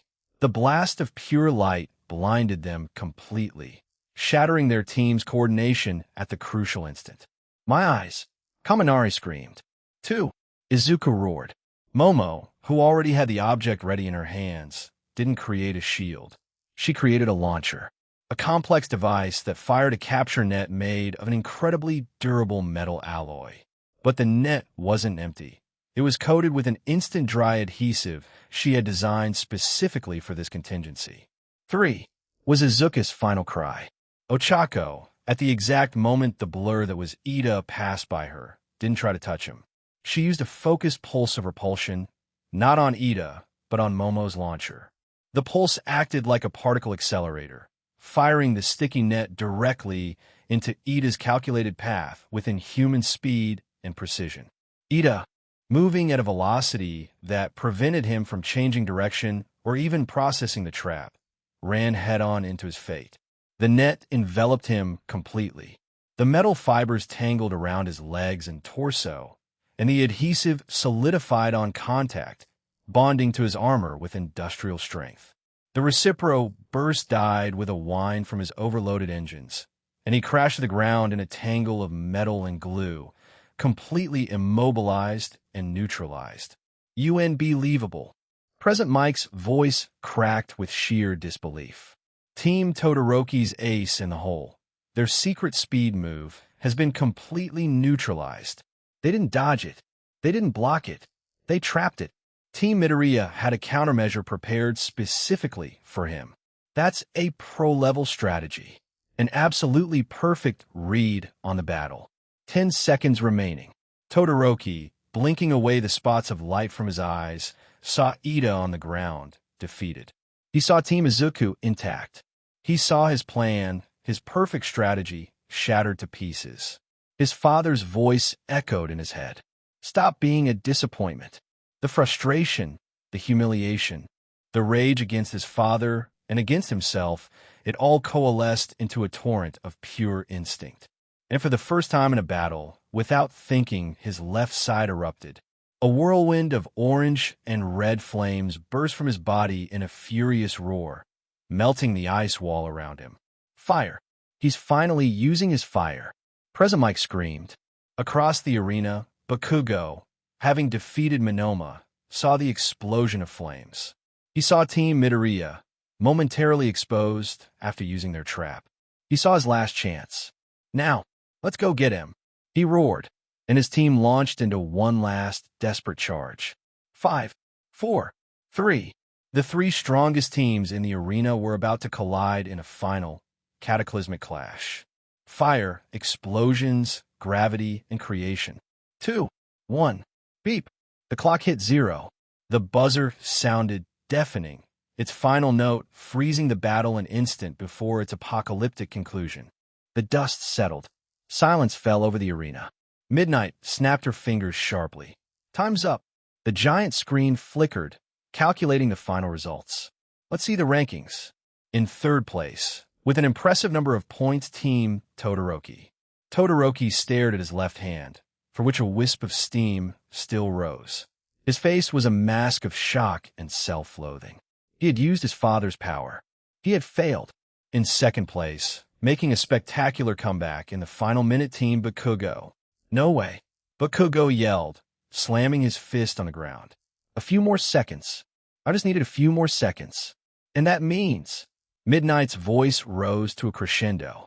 With a total of 40,075 points, and without having lost their headband, even once first place goes to Team Midoriya. In the VIP box, MT Lady jumped to her feet, applauding with a fervor that turned heads. Yes, they did it. Strategy beat raw power. Preparation defeated natural talent.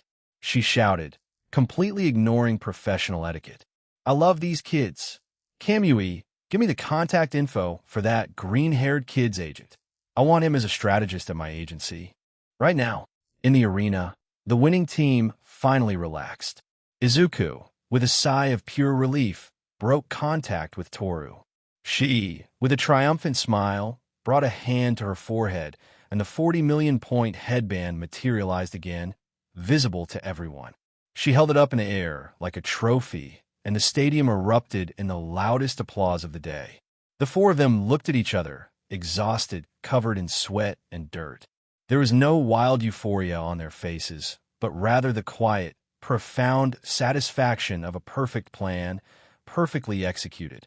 They had been the prey, the fortress, and the phantom, and they had proven their point. And silently, the entire world of pro heroes had taken note. 54. Chapter 54. The legacy in the shadow of the UA cafeteria was a hive of noise and energy.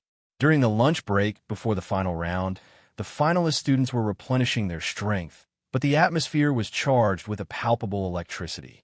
At the center of it all, like the eye of a hurricane, was Team Midoriya's table. I still can't believe it. We did it. We really did it, Toru exclaimed, gesturing with a stick from her chicken skewer. Nobody knew what to do. Monoma's face, when Bakugo stole his headbands, was absolutely epic. I wish I had a picture. Our strategy succeeded due to 97.3 perfect execution, Momo declared with her usual, serene analysis as she sipped her tea. The remaining 2.7 was pure luck that Bakugo-san's personality made him susceptible to Monoma's provocation at the opportune moment. Luck or not, that was awesome. Kirishima's voice cut through the analysis. He, Kaminari, and Shiro approached their table, trays in hand and admiring smiles on their faces. Seriously, guys, that trap for Ida was pro-level. Nobody saw it coming. Yeah, how did you know Head used Reciproburst? Shiro asked, scratching the back of his neck. That's his secret move. Izuku, who had been in a corner of the table, absorbed in his analysis notebook, where he was already mapping out possible matchups for the final tournament, looked up for the first time. We didn't know for sure, he admitted, though his eyes shone with a half-truth. But it was his only viable option for a high-speed attack capable of breaking our formation. It was a high probability, and we had to have a countermeasure prepared for the worst-case scenario. Dude, you think of everything, Kaminari said, shaking his head in amazement. The camaraderie was genuine. For the first time, Class 1A didn't see them as oddballs, but as formidable contenders. Their victory hadn't bred resentment, but a new level of respect. It was then that a shadow fell over their table. The conversation died down. Shoto Todoroki stood beside them, his presence so cold it seemed to lower the air temperature. He ignored the others, his bicolored eyes fixed on a single person. Uraraka, his voice calm and glacial, cut through the festive atmosphere like a knife. "I need to speak with you. Alone." The tone allowed no argument. It wasn't a request. It was a summons. Ochako, surprised, looked up from her plate of mochi. There was no fear in her gaze, but a direct curiosity. Her eyes met Izuku's for an instant. He didn't tell her what to do. He simply gave her a slight nod, a gesture that said, "I'm here. I trust your judgment." Ochako stood up, leaving her dessert half-eaten. She barely reached Todoroki's shoulder, but she stood tall, unintimidated. "All right, Todoroki-san." They both walked away from the noisy cafeteria, heading toward one of the quieter, more secluded service hallways. Izuku watched them go, his brow furrowed with worry. His analysts, his protectors, instinct flared. "This is weird," he muttered, more to himself than to the others. "I don't like it."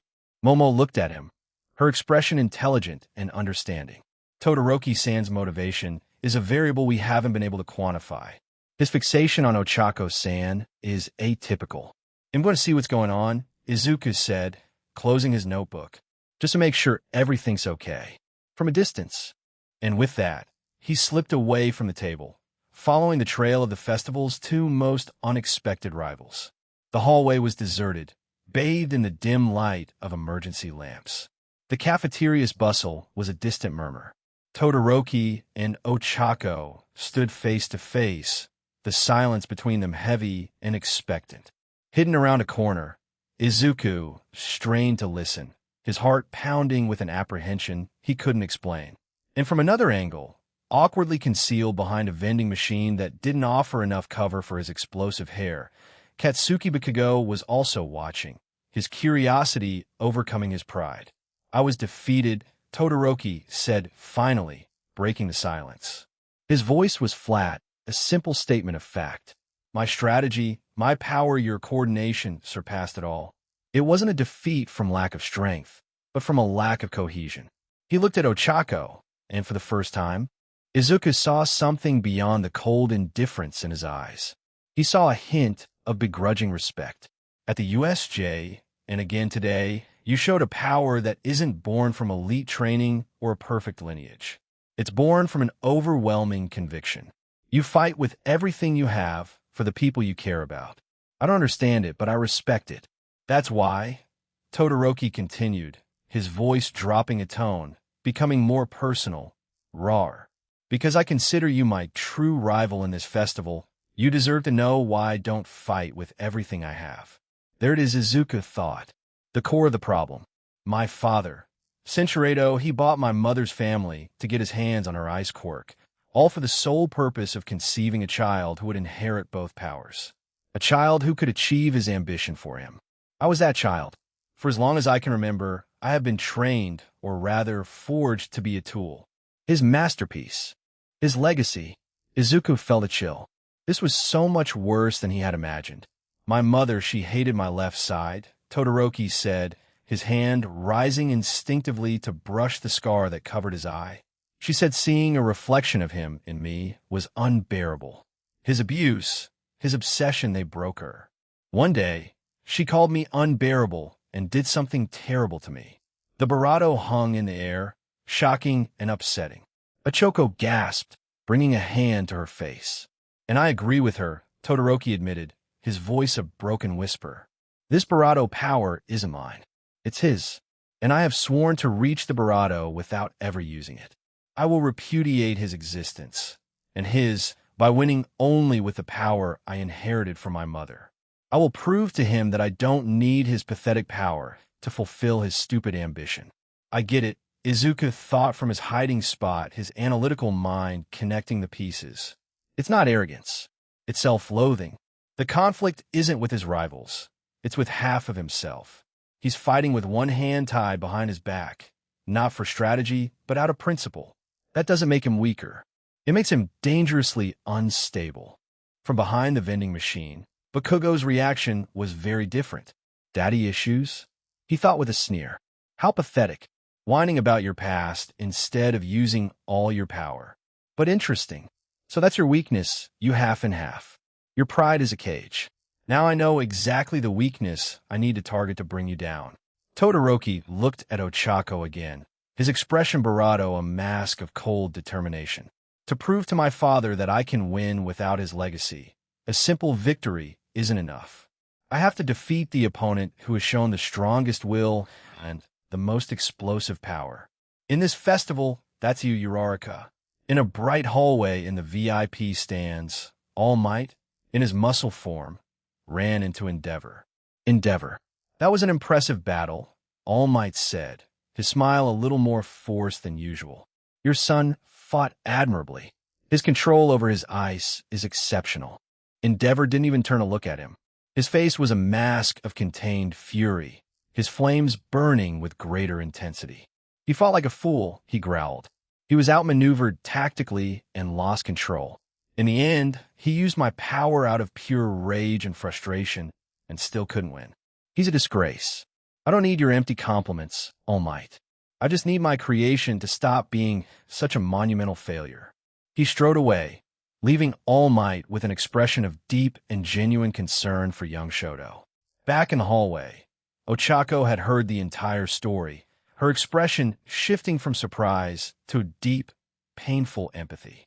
But there was no pity in her eyes. There was understanding. Todoroki-san, she said, her voice soft but incredibly firm. I had no idea. I'm so sorry, truly, for everything you've had to go through. She took a moment, choosing her words carefully. But you're right about one thing. We're all fighting for something here. For our dreams, for our families, or to free ourselves from the chains others put on us. Your fight is your own, and it's valid. But so is mine. Todoroki looked surprised by her response. He had expected tears, or perhaps fear. He didn't expect that quiet strength. The silence stretched between them as he processed her words. Finally, as if there was nothing more to be said, he turned to leave. Wait! Ochako's voice stopped him. When he turned back, the empathy on her face had been replaced by a warrior's fire. I'm not going to pity you in the ring, Todoroki-san. I'm not going to hold back because you have a sad story. That would be an insult to both you and me. She took a step forward, her stance defiant, her chin held high. So I'm going to defeat you, too. And I won't do it to repudiate your story, but to prove the strength of mine. I'm going to use all of my power, and all the strength my friends have given me. I will show you that the power born from trust and support is 1,000 times stronger than one born from hatred and obligation. The challenge echoed in the silent hallway. It wasn't a promise to save him. It was a promise to defeat him. Todoroki looked at her for a long second, and for the first time, a complex and unfamiliar emotion crossed his face. He left without another word, but Ochako's challenge had been seared into the air. Izuku remained hidden, processing the immense emotional weight of what he had just heard. He understood the true stakes of the tournament. This wasn't a competition. It was a battle of ideologies, of broken legacies, and hearts fighting to be free. And his friend, his teammate, the girl who had become a formidable force, was right in the center of the storm. His role as a friend and a strategist had just become much deeper and much more personal. 55. Chapter 55. The voice of silence while the girls relived the battle. Izuku sat with Kirishima and Shiro, though his mind was elsewhere. His notebook lay open on the table, filled with diagrams and potential matchups for the tournament. He was already in full coach mode. It was then that Mineta and Kaminari approached the girls' table, their faces a mask of feigned seriousness and urgency. Ladies, emergency! Kaminari said, trying to sound official. We have a message from Aizawa-sensei. Yeah, Mineta added, nodding vigorously. He said that apparently there have been complaints from other schools about a lack of team spirit, and that as the top class, we have to set an example. He's organized a cheerleader battle to boost morale before the final round. He said he already left the uniforms for you in the locker room, and that it's mandatory. Kaminari concluded. Jiro eyed them suspiciously. Aizawa-sensei, organizing a cheerleader battle? Sounds faker than a $3 bill. It's true. We swear, Mineta insisted. He said if you don't do it, he'll lower your grade for professionalism. The mention of grades was enough to sow doubt. With a collective sigh and much complaining, the girls got up and headed to the locker rooms. This has to be a joke, Izuku muttered, watching the scene in disbelief. Nah, Aizawa-sensei is weird. It could be true, Kirishima said with a shrug.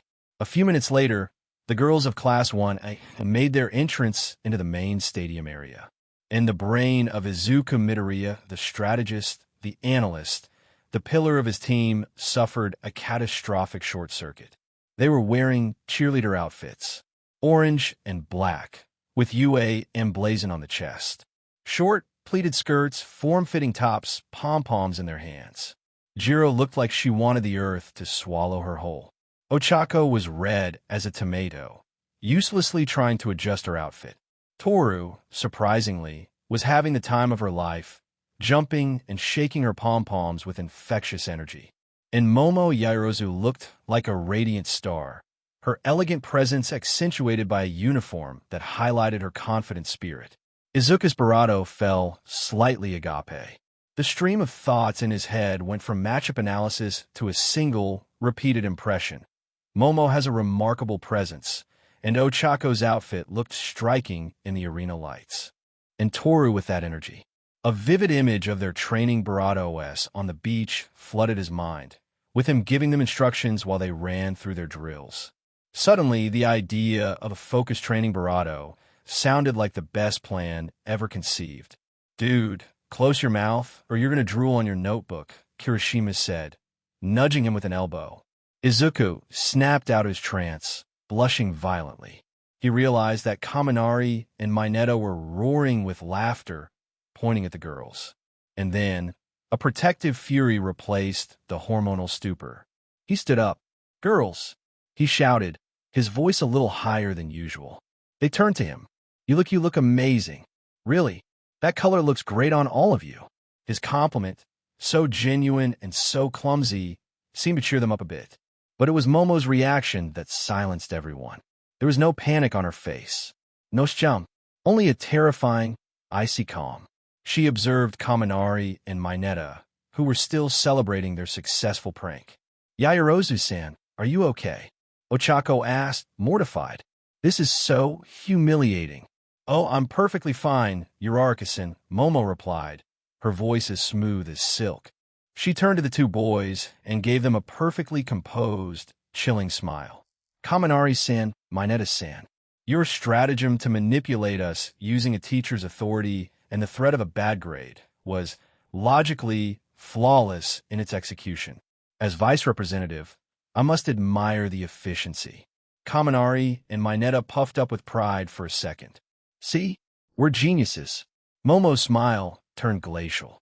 As she spoke, she created a small, complex platinum stopwatch in the palm of her hand, an object of incalculable precision and value. However, she continued, her tone unchanging, as your classmate whom you have just publicly humiliated, I am informing you that for the past 30 seconds, I have calculated 37 different, non-lethal, and entirely school regulation compliant ways to make your academic life a logistical hell using my quirk. She paused, examining the stopwatch. For example, the first will consist of synthesizing a highly attractive insect pheromone, undetectable to the human nose, and applying it to your uniforms each morning. The second, Kaminari-san, will be to replace your hair gel with an adhesive polymer of my own creation that requires an industrial solvent to be removed. The third, Mineta-san, will involve altering the lipid composition of your lunch to have a delayed-action laxative effect, and so on. She looked up, her dark eyes glittering with a cold, vengeful intelligence. Enjoy the rest of the festival. I strongly recommend you stay alert and keep one eye open. The threat, so calm, so logical, so specific, and so terrifying, chilled them to their core. Kaminari and Mineta turned pale, imagining a future of insect bites, chemical baldness, and chronic intestinal distress. Momo Yaoyorozu had grown, and her revenge would be as precise as her creations. All right, everyone, after that fun little interlude, it's time to reveal the final event. Midnight announced from the center of the arena. It will be a one-on-one tournament, a battle of glory and pride. Just then, Masahiro Ojiro raised his hand, his face serious.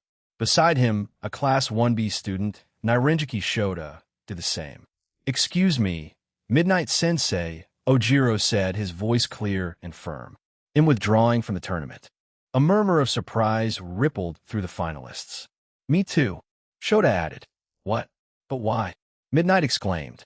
"I barely remember anything from the cavalry battle until it was over," Ojiro explained, his tail twitching in agitation. "I think it was because of some guy's quirk. I know this is a huge opportunity, and I know it's foolish to waste it, but my pride won't let me continue. I can't pretend I got here on my own." "Me neither. It wouldn't be fair to fight against people who earned their spot," Shota concluded. Midnight looked at them, and her confident smile softened with genuine respect. "That kind of manly honesty. I like it, kids." Ojiro and Shota withdraw. "Accepted. That means we need to move 2 students up from the 5th place team to fill the spots." Present mic boomed. From Team Tetsu, Ibara Shiozaki and Yui Kodai advance to the final round. With a bracket of finalists complete, the drawing began. The names appeared on the giant screen, forming the tournament matchups. Todoroki versus Shiro Hagakure versus Aoyama Kirishima versus Tetsu, a battle of steel-hard men. "This is going to be intense." Kaminari commented. Momo versus Tokoyami Dark Shadow. Momo murmured to herself, her eyes already analyzing. A living quirk with an inherent weakness to light. Interesting. It'll need a strategy based on high-intensity photon emission. Bakugo versus Ochako. The atmosphere froze. Bakugo glanced at the bracket, a savage grin spreading across his face. Perfect. He'll crush round face to show everyone who's really in charge here. Ochako met his gaze, her face a mask of quiet, fierce determination. And then, the final matchup, Izuka Midoriya versus Hitoshi Shinso. As soon as Izuka's name appeared next to Shinso's, Ojiro, who was about to leave the arena, spun around and ran to him, his face filled with desperate urgency. "Midoriya." He grabbed him by the shoulders, his voice a tense whisper. "Midoriya, listen to me very carefully. Oyuro-kun, vat. Whatever happens, do not talk to that guy," he warned, his eyes filled with a deadly seriousness. "Don't answer anything he says. I don't care what it is. Not a single word." Izuka looked at him, confused. "His quirk is brainwashing," Ojiro explained, his voice trembling slightly with the memory. "If you respond to him verbally, even with a yes or a no, you become his puppet. You'll do whatever he tells you. That's how he used me in the cavalry battle. He told me all about it afterward, with a smirk on his face. Don't fall into his trap. Please." The warning, so direct and so vital, burned itself into Izuka's mind. His first match wouldn't be a test of strength or strategy. It would be a test of will. Izuka waited in the hallway leading to the arena, mentally replaying Ojiro's warning over and over. The pressure was immense. His opponent had a quirk that seemed specifically designed to counter people like him, people who analyze, who respond, who interact. Young Midoriya. The deep, familiar voice pulled him from his thoughts. All Might was there, his towering presence filling the corridor, his expression serious. "You look worried. Is it about your opponent?" His quirk, Izuka began. "If I fall into his trap, he'll have lost without even being able to move a muscle. Everything we've accomplished, all the teamwork. It will be for nothing if I fail in the first match." "Power isn't everything, my boy," All Might said, and his smile, though more subdued than usual, was still bright. "Sometimes, the greatest show of strength is self-control. The ability to remain silent when every instinct is screaming at you to speak." He placed a large hand on Izuka's shoulder. "What you demonstrated in the first 2 events, that was true heroism. It wasn't the power of one individual. It was leadership. It was strategy. It was the trust you inspired in your teammates to execute plans that seemed impossible. You have become their pillar. You don't need a strength quirk to be a hero, young Midoriya. You already are one, in your own unique way. Now go and show everyone that a sharp mind and an iron will can be more dangerous than the strongest fist. All Might's words didn't give him power, but they gave him something more important: perspective. His confidence didn't come from borrowed power. It came from his own abilities, from his mind, and from the faith his team had in him. He nodded, his face now filled with a new, quiet determination. Thank you, All Might. The first match of the final round is about to begin. Present Mike roared. From the hero course, the strategist who led his team to an impossible victory, Izuku Midoriya, versus the surprise from the general course, with a quirk still unknown to the public, Hitoshi Shinso. Izuku and Shinso stepped onto the stage. The crowd was buzzing with anticipation. The bell rang. Shinso smirked, an expression of lazy, arrogant confidence, and he began his attack. "Don't you feel bad?" he said, his voice echoing in the silence. The kid with the tail. Ojiro, a good, hardworking guy. He had to give up on his dream, his moment in the spotlight, because of the humiliation you put him through. He told me he doesn't even remember how he made it to the finals. Is that how you treat your fellow Hero Corps students? Using them as stepping stones for your own glory. Some hero you are. Izuku didn't answer.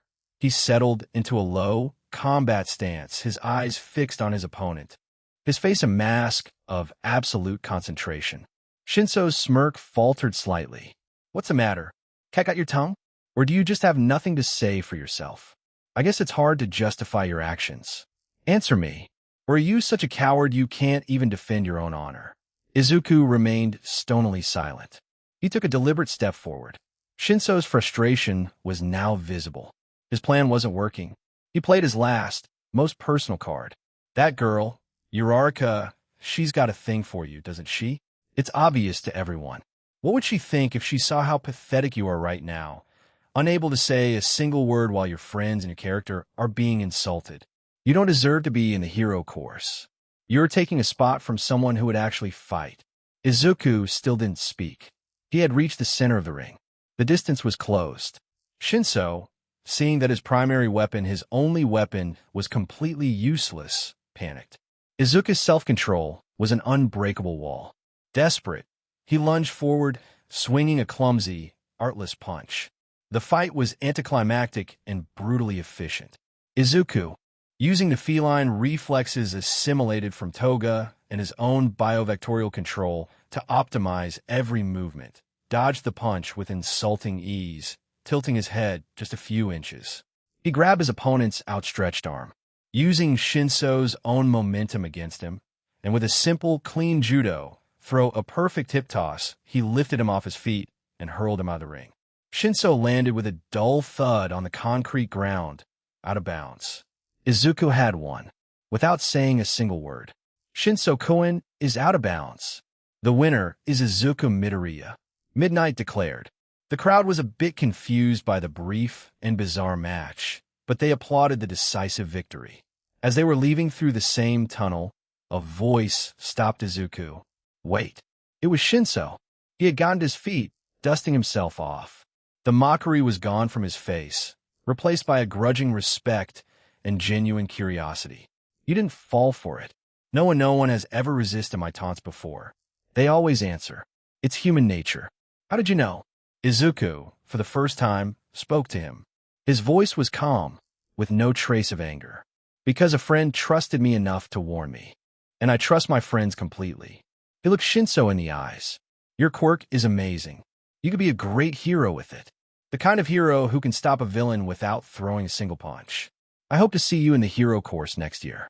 Before Shinso could respond, Izuku turned and continued on his way. He glanced up at the Class 1A stands. Ojiro saw him and gave him a solemn nod, an expression of deep gratitude and respect on his face. Izuku nodded back. He had won his first match not with power, but with willpower, silence, and the strength of his team. The first piece on the board had fallen, and the true battle for the festival had only just begun. 56. Chapter 56. The roar of ice. The hallway leading to the arena was a tunnel of silence and shadows, a stark contrast to the deafening roar of the stadium. Shoto Todoroki walked through it, his face a mask of cold determination, each step marking an icy purpose. But his path was blocked. An imposing figure, wreathed in an aura of dancing flames, cut him off. Endeavor. Shoto. The number 2 hero's voice was not that of a father. It was that of a disappointed commander. Stop this shameful behavior. That display in the cavalry battle was pathetic. You were tactically outmaneuvered by a team, led by a boy with a useless quirk. You made it to the finals. End this childish rebellion and use the power I gave you. Crush your opponents and fulfill your purpose. Todoroki didn't even look at him. His mismatched eyes remained fixed on the light of the arena at the end of the hall. I have nothing to say to you. He tried to walk past, but a hand wreathed in fire grabbed his shoulder, an oppressive and painfully familiar pressure. You'll soon reach the limit of your mother's power, Endeavor growled, his voice a low rumble. You can't reach the top with only half your potential. I created you to surpass all might. Don de Fime. With a sharp, violent movement, Shoto tore himself from the grip. An icy fury, as intense as his father's flames, burned in his eyes. I will win this tournament, he said, his voice frigid and sharp. And he'll do it without using your damn power. Watch from your throne of mediocrity and choke on your disappointment. He walked away without looking back, leaving Endeavor alone in the hallway, his face a mask of pure rage as the flames around him burned with renewed intensity. Izuku returned to the Class 1A stands just as the adrenaline rush from his victory began to fade. As he passed Ojiro, the other boy gave him a solemn nod. You were incredible, Midoriya. Thank you. Don't mention it, Ojiro-kun. That's what friends are for, Izuku replied with a smile. He sat down with his team just as President Mike announced the next match. And now, the second match of the first round. From the hero course, the guy with the most versatile tapes, Hantashiro, versus the man who froze everything in the entrance exam, Shoto Todoroki. Come on, Siro. You can do it, Kirishima shouted. Siro smiled at the crowd, full of confidence. This'll be a piece of cake. The match began. Siro wasted no time. Let's see you handle this, he yelled. With a quick motion, he shot out his tapes, which wrapped around Todoroki's torso. Gotcha, he exclaimed, and began to pull with all his might, trying to yank him out of the ring with a single, quick pull. But Todoroki didn't move. His face, already grim from the conversation with his father, grew even darker. The contained anger, the frustration from years of abuse, and the humiliation of the cavalry battle all converged to a boiling point. And he reacted. It wasn't a wall. It wasn't a wave. It was a glacier. A gigantic, jagged, monstrous mountain of ice burst from the ground with explosive speed. It soared toward the sky, a roar of ice and fury that covered nearly half the stadium in an instant. Siro's tapes froze and broke apart. He himself was trapped up to his chest in the heart of the glacier, his confident expression frozen into a mask of pure terror. The temperature change was so abrupt that the entire audience exhaled a cloud of vapor in unison. A breathtaking silence fell over the stadium. This wasn't a demonstration of power. It was a declaration, a warning. It was a force so overwhelming, so disproportionate for a simple school competition, that it was terrifying. Midnight, who had to leap back to avoid being caught in the ice, gaped for a second. Siro-kun, can you move? Nano ikan. I'm frozen solid. Siro's voice trembled with cold and fear. Hantashiro has been immobilized. Shoto Todoroki advances to the next round. Midnight declared, regaining her composure. Todoroki looked at the monster of ice he had created, as if waking from a nightmare. A look of regret crossed his face as he processed the magnitude of his outburst. He approached Siro. I'm sorry, he said, his voice barely a whisper. I went too far. I was angry. He raised his left hand. A stream of steam and heat flowed from his palm, carefully melting the ice that imprisoned his classmate. The gesture, almost tender, was a contradiction so stark against the brutality of his attack that it was even more unsettling. From the stands, Izuku watched it all with wide eyes. His analysis notebook lay forgotten in his lap. That power, he thought, his analytical mind struggling to process what he had just seen. There's no analysis for that. There's no strategy that can prepare you for a force of pure nature. It's a pro-level power, top 10 level, wielded with the rage of a wounded child. How is anyone supposed to face something like that? The calm he had felt after his victory evaporated. Izuku was visibly shaken. He had picked up his notebook again, but instead of his usual confident analysis, he was muttering frantically to himself, his hands trembling slightly as he scrawled nonsensical equations and diagrams. The freezing speed is nearly instantaneous. The area of effect covered Barato than 200 square meters. The mass of ice generated in under a second is thermodynamically illogical. He mumbled, his voice thin with anxiety. My analysis is useless against such absolute power. It's a variable that breaks the scale. My victory against Shinso, it was a technicality, not a show of strength against that, a Dekakun. The girls, sitting beside him, had exchanged a worried glance upon seeing him spiral. Dekakun, are you okay? Ochako's gentle voice pulled him from his trance. She placed a hand on his arm. You're shaking. He looked at her, his green eyes filled with a doubt he rarely showed. It wasn't panic. It was the frustration of a strategist facing a problem with no logical solution. He was slightly disheartened. His power, it's in another league, girls. It's like trying to plan a strategy to stop a typhoon. You're wrong, Izuku-kun. Momo intervened, her calm logic acting as a counterbalance. Her tone was supportive, not scolding. Your analysis isn't useless. It's your most powerful weapon. Raw power is just one variable in the combat equation. Strategy is the multiplier, and you're the best strategist I know. She's right, Toru added, giving him a playful nudge in the ribs. You beat Shinso without using physical force. That's not a weakness, it's a different kind of strength. One that Todoroki-san, in his current state, clearly doesn't possess. He lost control. You never do. Besides, you're not alone, remember? The visible girl continued, her optimism unwavering. We're a team. If you have to fight him, we'll be right here in the stands, coming up with a plan with you. We'll be your personal coaches. Their combined support, each in her own way, worked like a bomb. Izuku's anxiety spiral halted. Senshirado, when I was discouraged, and you encouraged me?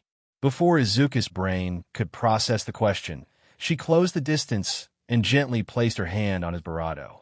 It was a quiet, steady gesture, filled with calm confidence. It wasn't driven by emotion, but by reassurance. A gesture that said, I believe in you, so you should too.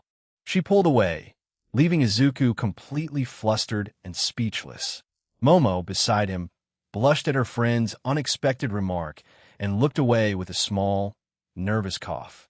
Toru's eyes went wide with a mixture of surprise and amusement. You won your match, Ochako said, her voice still a whisper, but filled with an unbreakable strength. And well went ours. And whoever makes it to the finals will get there on their own merit. We believe in you, Izuku. Not in your strength, but in you. Now breathe. Izuku looked at her, then at Momo, then at Toru. A wave of gratitude washed over him, sweeping away the last vestiges of his doubt. He wasn't alone. His strength wasn't in his fists or even in his mind. It was in the team he had built, in the trust they shared. He took a deep breath, and for the first time since he saw that glacier, he smiled. The next match will be between the assassin from Class 1B, Ibara Shiozaki, and the sparking boy from Class 1A, Denki Kaminari. The match served to lighten the tension left by Todoroki's fight. An assassin, eh? Ibara said into the microphone, with a pious expression. Senshirado, I treat you to a smoothie to make up for it? Ibara simply looked at him and whispered a small prayer. The match began. Kaminari unleashed his signature move. Indiscriminate shock. 1.3 million volts. Electricity erupted from his body, but Ibara, with serene calm, drove her vines into the ring's floor. They created a shield of vines in front of her that absorbed and redirected the massive electrical discharge directly into the ground, without a single volt touching her. What? My attack didn't work, Kaminari yelled.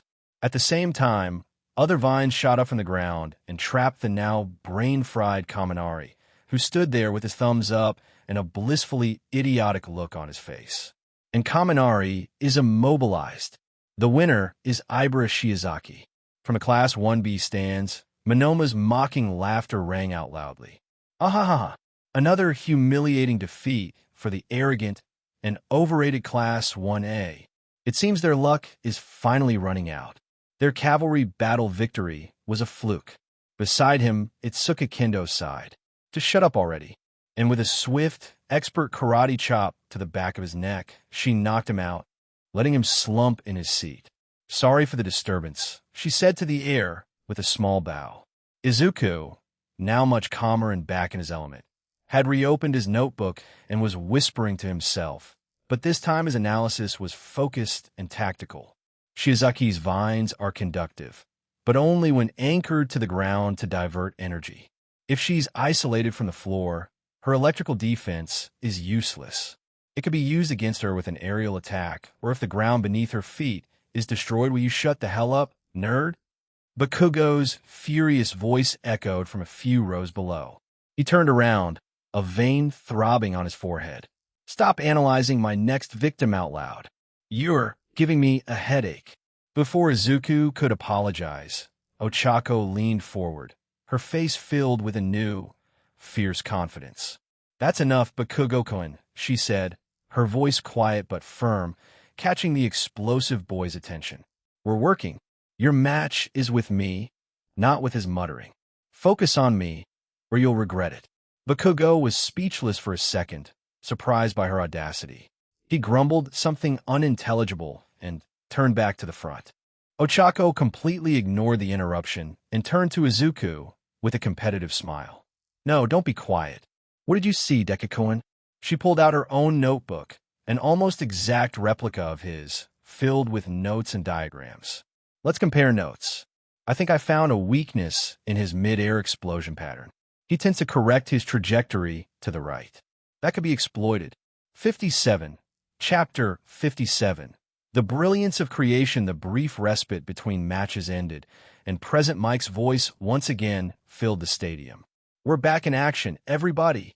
The fourth match of the first round pits the class sprinter, the speed genius, Tenya Iida, against the Barato course genius, Emi Hatsum. Iida entered the arena with his usual martial stride, but Midnight stopped him in his tracks, her Barato snapping dangerously close to him. Hold on a moment, young man, she said, her tone commanding with an edge of authority. What is all that gear? The rules prohibit unauthorized support equipment. You're disqualified. Iida placed a hand on his chest, scandalized. I implore you, Judge. This equipment was offered to me by my opponent, Miss Hatsum. She insisted I use it to make the match fairer and more balanced, allowing her to demonstrate the true potential of her inventions. I accept it out of pure sportsmanship and to honor her competitive spirit. Midnight blinked.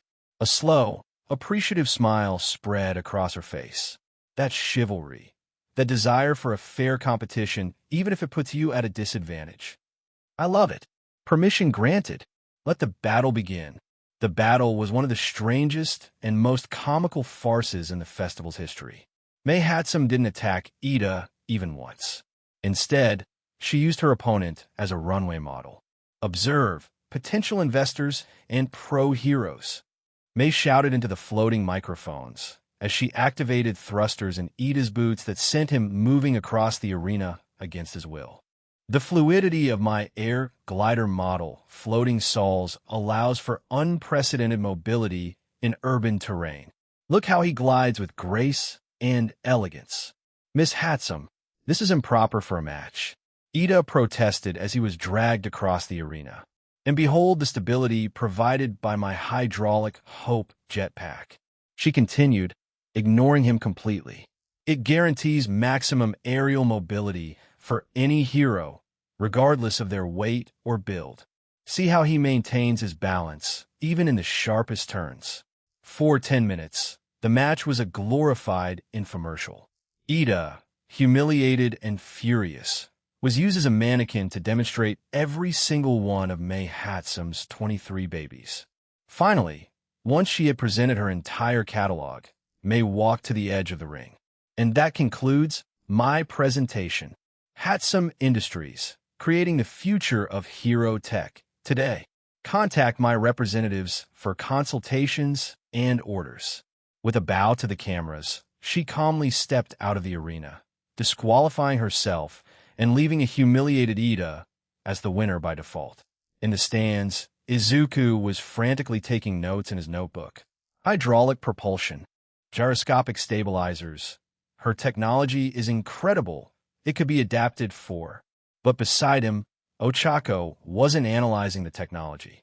She watched the arena with a thoughtful, serious expression. She saw Ida's frustrated determination, Mai's unabashed cunning, and she thought about her own impending match. About Bakugo.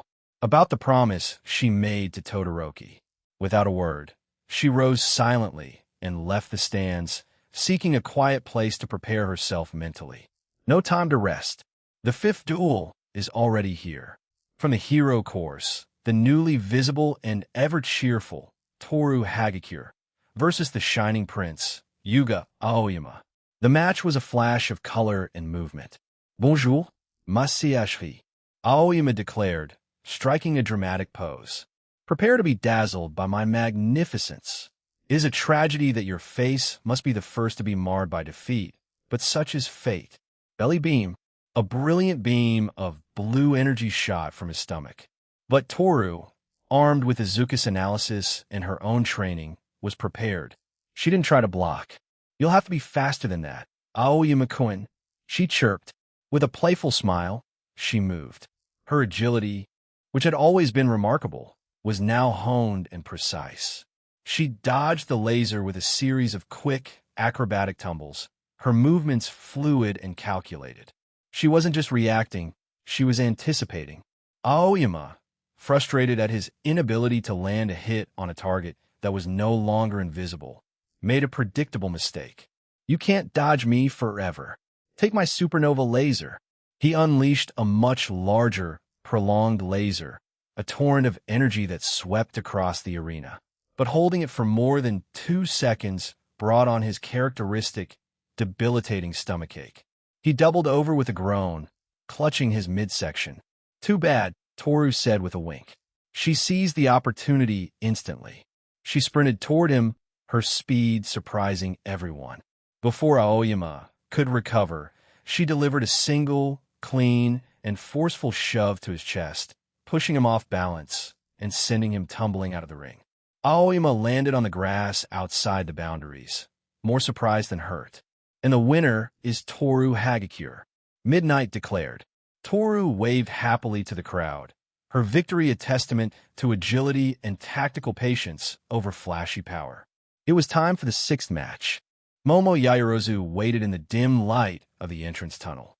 Her face was a mask of calm and concentration, but Izuku, watching her from the entrance to the stands, could see the tension in the way she clenched and unclenched her fists at her sides. It was the same doubt he had felt, the pressure of the world stage. He approached her silently. She started at the feeling of his presence. Itsuko-kun. He didn't say anything at first. He simply gave her a quiet smile, one so full of genuine pride that it seemed to light up the dark hallway. There was no pressure in his gaze, no expectations, only absolute confidence. I'm not going to tell you to win, he finally said, his voice a conspiratorial whisper just for her. I'm not going to tell you not to disappoint me, because that's literally impossible. He moved a little closer, his presence a source of calm in the storm of her nerves. I just want you, when you're out there, to feel the difference.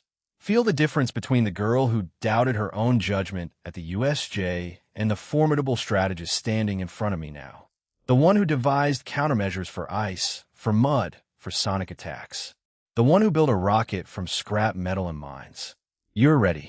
You've already won the hardest battle the one against yourself. He looked her in the eyes, and his smile softened. Now just go out there and show him. I'm proud of you, Momo. The use of her first name, so simple and so direct, was the final catalyst. All the tension and doubt remaining in Momo's heart vanished, replaced by a wave of warm gratitude and a steely determination. Izuku's words hadn't given her a plan. They had given her something more important, the validation she needed to believe in her own. She gave him a small, determined nod, her dark eyes shining with a new light. With her head held high and her back straight, she walked toward the blinding light of the arena. The sixth match is ready to begin. President Mike roared. On one side, the creation genius whose strategic mind left U.S. all speechless, Momo Yaoyorozu. And on the other, the Emperor of Darkness whose power is as real as the night itself, Fumikichi Tokoyami. May the darkness be your judge, Tokoyami said, his tone deep and solemn. May logic prevail, Momo replied, her voice clear and firm. The bell rang. Tokoyami, knowing his only advantage was a swift and overwhelming attack, didn't waste a second. Surrender. The gloom is too fast. Go, Dark Shadow. The beast of darkness shot out from his body, a living shadow with sharp claws and glowing red eyes. It lunged at Momo in a flurry of blows, a whirlwind of attacks from every direction. But Momo was prepared. She didn't create a small wrist shield. With a fluid motion, the skin of her arm transformed, creating a massive Roman-style tower shield, a scutum made of a titanium carbon alloy, lightweight but incredibly strong. She planted it on the ground in front of her and took cover behind it, becoming an impregnable fortress. The Barado hammered the shield relentlessly. Bam! Bam! Bam! The sound of the impacts filled the arena. It's useless, the Barado screeched, its voice a mix of Tokoyami's and a guttural echo. The gloom is relentless. We'll push you out of bounds. Your defense only delays the inevitable, Tokoyami warned. From behind the shield, Momo's voice came, calm and clear, devoid of panic. Defense, Tokoyami-san, is only the first phase of the strategy. While Dark Shadow was completely obsessed with shattering the shield, Momo's free hand was a blur of activity. With factory-like efficiency, she created 5 small metal discs, each the size of a large coin. Using Dark Shadow's impacts as auditory and visual cover, she discreetly tossed them to different corners of the ring. They landed without a sound, going unnoticed in the midst of the furious assault. Tokoyami, sensing victory was near, pushed his quirk to the limit. Finish her now, Dark Shadow, with all your might. Dark Shadow let out a roar and prepared for the final blow. Time's up, Momo said, her voice serene. She pressed a small, hidden button on her shield's handle. The 5 discs she had thrown across the arena activated simultaneously. They weren't explosives.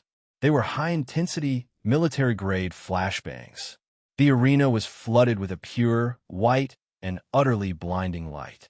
It came from 5 different angles at once, a trap of photons designed to eliminate every last shadow in the ring. Dark Shadow, who was about to deliver the final strike, stopped dead. It let out a high-pitched shriek, a sound of pure pain and agony unlike anything the audience had ever heard. Light. Too much light. It burns. The beast of darkness, overloaded by the massive emission of photons from all directions, shrank violently, imploding on itself. It retreated at full speed into the body of a terrified and disoriented Tokoyami, becoming a small, trembling shadow peeking out from under his cloak. What happened? President Mike screamed. Dark Shadow has completely retreated, with her opponent's main weapon completely neutralized. The shield dissolved from Momo's arm. With absolute calm, her skin glowed again, and she created a Duralumin combat staff. She walked unhurriedly toward Tokoyami, who was still blinking, trying to recover from the flash and the shock of seeing his partner defeated. It's over, Tokoyami-san, she said kindly. With a few swift, precise, and efficient movements, she used the staff to push him out of the ring's boundaries. The victory was clean, strategic, and utterly dominant. The winner is Momo Yaoyorozu, Midnight declared, her own voice tinged with astonishment. The crowd erupted in applause, impressed by such an overwhelmingly intelligent victory. Momo walked back through the tunnel, exhausted from using her quirk, but with a sense of euphoria she had never felt before. It wasn't just the joy of winning. It was the satisfaction of having executed her own plan to perfection. She looked up at the stands, and her eyes met Izuku's. He smiled at her, giving her a double thumbs up in a gesture of unmistakable approval. A warm, genuine smile, free of all doubt, spread across Momo's face. I did it, she thought. She corrected herself. No, we did it. When she reached the stands, her team was waiting for her at the bottom of the stairs. Before she could say a word, Ochako and Toru enveloped her in an enthusiastic hug. You were amazing, Momo-chan, Ochako shouted, squeezing her tightly. That was the coolest strategy I've ever seen. Tricking him into focusing on the shield while you set up your Barado. You really showed him who's boss with science. Toru added, laughing. That was the most elegant victory in history. Poor bird boy didn't know what hit him. Izuku joined the hug, wrapping his arms around all three of them, his heart swelling with pride for his friend. I told you, he whispered in her ear. You were ready. Momo, who was normally so reserved and formal, laughed. It was a clear, happy, and uninhibited laugh. She let herself be hugged by her friends and, for an instant, rested her head on Izuku's shoulder, closing her eyes. For the first time in her life, she felt the pure, uncomplicated joy of a victory that was hers alone, but which felt so much better shared with the family she had chosen. 58. Chapter 58. The Deity and the Fury, the seventh match of the first round, was a lesson in brutality and tenacity. Eijiro Kirishima versus Tetsu. Steel against iron. It was less a martial arts match and more a collision of two anvils. They struck each other with unwavering ferocity, fist against fist, head against head, until, with a final, definitive clash of hardened wills, both fell unconscious at the same time. It's a double KO, Midnight shouted after a moment of astonishment. We'll hold a simple tiebreaker, like an arm wrestling match, later on to decide who advances. Now, a short break before the last and most anticipated match of the first round. In the waiting room, the air was thick with anticipation. Izuku found Ochako standing by a window, staring at the empty arena. She wasn't nervous. She was terrifyingly focused, her mind already in the ring, visualizing every possible move. Ready? He asked in a low voice, approaching her. Not as a superior, but as an equal. She turned, and a small, calm, confident smile curved her lips. I am. We've gone over the simulations 100 times. I know his patterns. Remember your training, he said, his voice a coach's whisper. He's the hammer. Strong, direct, predictably destructive. You're not the chisel that meets him head-on. That's what he wants. You're the wind. Flow around him, wear him down, exhaust him, and erode him until his own strength breaks him. Don't worry, coach, she replied, and the gleam in her eyes was that of a storm about to break. Today, the wind is going to become a hurricane. She walked out of the room, her stride firm and determined. In the arena, Bakugo waited for her, hands in his pockets, an expression of impatient arrogance on his face. The memory of his defeat in the cavalry battle, of being outmaneuvered by Izuku's team, burned inside him. This was his chance to reassert the natural order of things. Surrender. Round face, he snapped, his voice a growl. I'm not going to hold back, just cause you're a girl. I'll make it quick. Ochako's response was a calm that unnerved him. She simply got into her stance, her eyes fixed on him, serene and analytical. There was no fear, no doubt, only a contender ready for battle. The final match of the first round. The most explosive man in the festival, Katsuki Bakugo, versus the woman whose power defies the laws of physics, Ochako Uraraka. The bell rang. Bakugo didn't wait. He launched himself forward, his body spinning, his right palm crackling with energy. It was his classic explosive right hook, the same one he had used to intimidate Izuku for years. A blow designed to end the fight before it began. But Ochako wasn't Izuku. Instead of retreating or blocking, she touched her own body to lighten its weight. Bakugo's explosion hit empty air. With her gravity reduced, Ochako had slid backward effortlessly, like a skater on ice, ending up 3 meters away, completely out of the blast range. Bakugo blinked, confused for an instant. What? And Uraraka dodges the first attack with incredible agility. Present Mike yelled. The pattern of the fight was set, a deadly dance where Bakugo's fury crashed again and again against Ochako's graceful evasion. He would lunge, a barrage of direct explosions. She, with precise touches on her own clothes to alter her mass, moved with superhuman speed and fluidity. She slid, pivoted, and flowed around him, always staying just out of reach of his deadly palms. Fight me already, he roared, unleashing a wider explosion to try and catch her. Ochako used a pulse of repulsion from her hands, a technique she had been perfecting.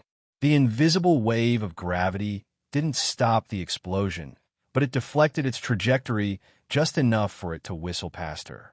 It's useless, Bakugo, she told him, her voice calm and even, a stark contrast to his furious panting. Your movements are too wide. You telegraph every attack. Frustrated, Bakugo tried to change tactics. He used a small explosion on the ground to unbalance her. But the instant her feet left the ground, Ochako made a small section of the concrete beneath him weightless for a split second. He landed badly, stumbling, his balance completely broken. He couldn't land a single solid hit. The crowd, which had expected a quick beating, went from confusion to amazement. They were witnessing a bully being taken apart with a surgeon's precision. Stop dodging like a fool and fight me, he yelled, his frustration turning into blind rage. In the commentary booth, Aizawa watched with silent intensity. She's not running away, Mike, he said, his voice a low murmur. She's dictating the pace of the fight.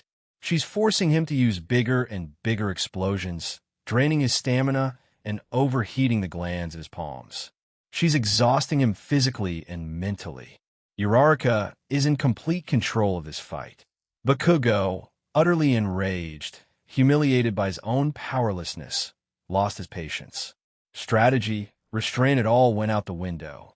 Only rage remained. If you want stand still, then I'll destroy the whole floor. He roared. He unleashed a barrage of massive, indiscriminate explosions. He didn't aim them at her, but at the ring itself. The concrete barato, sending up clouds of dust and chunks of debris. His goal was simple: limit her mobility, barato her on uneven terrain. Let's see you dance now, villain. The ring became a field of craters and sharp rocks. The air filled with thick, gray smoke. But this was exactly what Ochako had been waiting for. It was the final piece of her plan. As she dodged the blasts, her secret plan went into action. Hidden by the smoke and chaos, her hand was a blur. With quick, discreet touches, every piece of debris that Bakugo's explosions launched into the air, every slab of concrete, every rock she made it float. She didn't let them fall. She collected them. Slowly, silently, a dome of dozens of tons of concrete and steel formed above the arena, suspended in the sky, hidden from everyone's view by the dense cloud of dust. Bakugo's bombardment ceased. The smoke began to clear. He stood in the middle of the ruined ring, panting heavily, his arms smoking. He scanned the haze, searching for his opponent. He saw her on the other side of the ring, standing completely unharmed. He smirked, a grimace of arrogance and exhaustion. He thought he had her cornered. Out of tricks, round face. You're trapped now. Ochako didn't answer. She simply tilted her chin upward, signaling for him to look up. Confused, he raised his eyes, and his expression crumbled. As the smoke cleared, it revealed a nightmarish ceiling. Hundreds of rocks, slabs, and fragments of the ring floated above them, a firmament of destruction waiting for a single command to fall. Her meteor shower, a wild, desperate laugh, erupted from Bakugo's throat. You really think that trash is enough to stop me? Round face. He'll show you what real power is. He aimed both palms toward the sky. Nitroglycerin-like sweat dripped from his hands. He poured all the frustration, all the rage, all the humiliation of the fight into one definitive attack. Howitzer impact. A massive, concentrated, and utterly devastating explosion roared skyward, a column of fire and force designed to pulverize every last piece of debris and prove his absolute superiority. Ochako was waiting for exactly that. It was the final move in her checkmate. Just as Bakugo's explosion roared toward the heavens, she focused, not on all the debris, just on one piece, the largest slab of concrete, a chunk from the center of the ring that weighed several tons. She used the upward force and shock wave from Bakugo's own explosion to propel that single slab even higher, well above the reach of the main blast. The howitzer impact pulverized most of the smaller debris into a harmless shower of gravel, just as he had planned. But the anvil was still there. While Bakugo was momentarily blinded by the light of his own explosion and thrown off balance by the heavy recoil of such a massive attack, Ochako brought her fingertips together. Her face was a mask of lethal calm. Release. The gigantic slab of concrete regained its full weight directly over Bakugo's head. It wasn't a shower. It was a death sentence. Bakugo, his eyes still seeing spots, looked up. Pure, primal panic replaced the fury on his face. The shadow of the anvil swallowed him. He had no time to dodge. More importantly, he had no energy left for another explosion of that magnitude. He was forced to use a second, desperate, massive detonation, using the last of his power reserves. The blast shattered the slab moments before it could crush him, but the overexertion was brutal. A cry of pain escaped his lips. His arms, which had endured two of his most powerful attacks in a matter of seconds, trembled visibly, covered in burns and small fractures from the recoil. He was exhausted, vulnerable, and in that precise instant, Ochako, who had already lunged forward under the cover of her own trap, appeared before him like a ghost. He tried to raise his arms for one last, pathetic defense, but he was too slow. His muscles wouldn't respond. Her hand, without aggression, without anger, landed gently on the center of his chest. "Got you," she whispered. She activated her quirk. Katsuki Bakugo's body became weightless. With a simple, almost casual push, she sent him floating helplessly out of the ring's boundaries, his body tumbling uncontrollably through the air. Ochako canceled her quirk. Bakugo landed with a dull thud outside the arena. He was on his knees, panting, his arms bleeding from the strain, but above all, he was defeated. In shock, Katsuki Bakugo is out of bounds. Midnight's voice rang out, filled with awe. The winner is Ochako Uraraka. The stadium, after a second of stunned silence, erupted in the most thunderous ovation of the day. They had witnessed an impossibility, a strategic victory of incomparable beauty and brutality. In the exit hallway, a furious Bakugo ran into Izuku, who was waiting for him. "You!" he roared, his voice cracking. "That was your stupid plan, you insane nerd. You planned the whole thing, didn't you? Every single step." "No, Bakugo. You're wrong," Izuku replied, and his calm was the final insult. "I taught her the tools. I showed her how to analyze an opponent, how to use her environment. But the strategy, the execution, the plan to break you using your own rage against you is entirely hers." He stepped closer to him, his green eyes devoid of fear. "She analyzed you. She read you like an open book. She saw you as a predictable hammer and built a strategy around you. You underestimated her, and you lost." Izuku walked away, leaving Bakugo alone with the bitter, crushing truth. He had been outplayed, not by a trick, but by the superior skill of Ochako Uraraka. He found Ochako just as she was coming out of her own tunnel.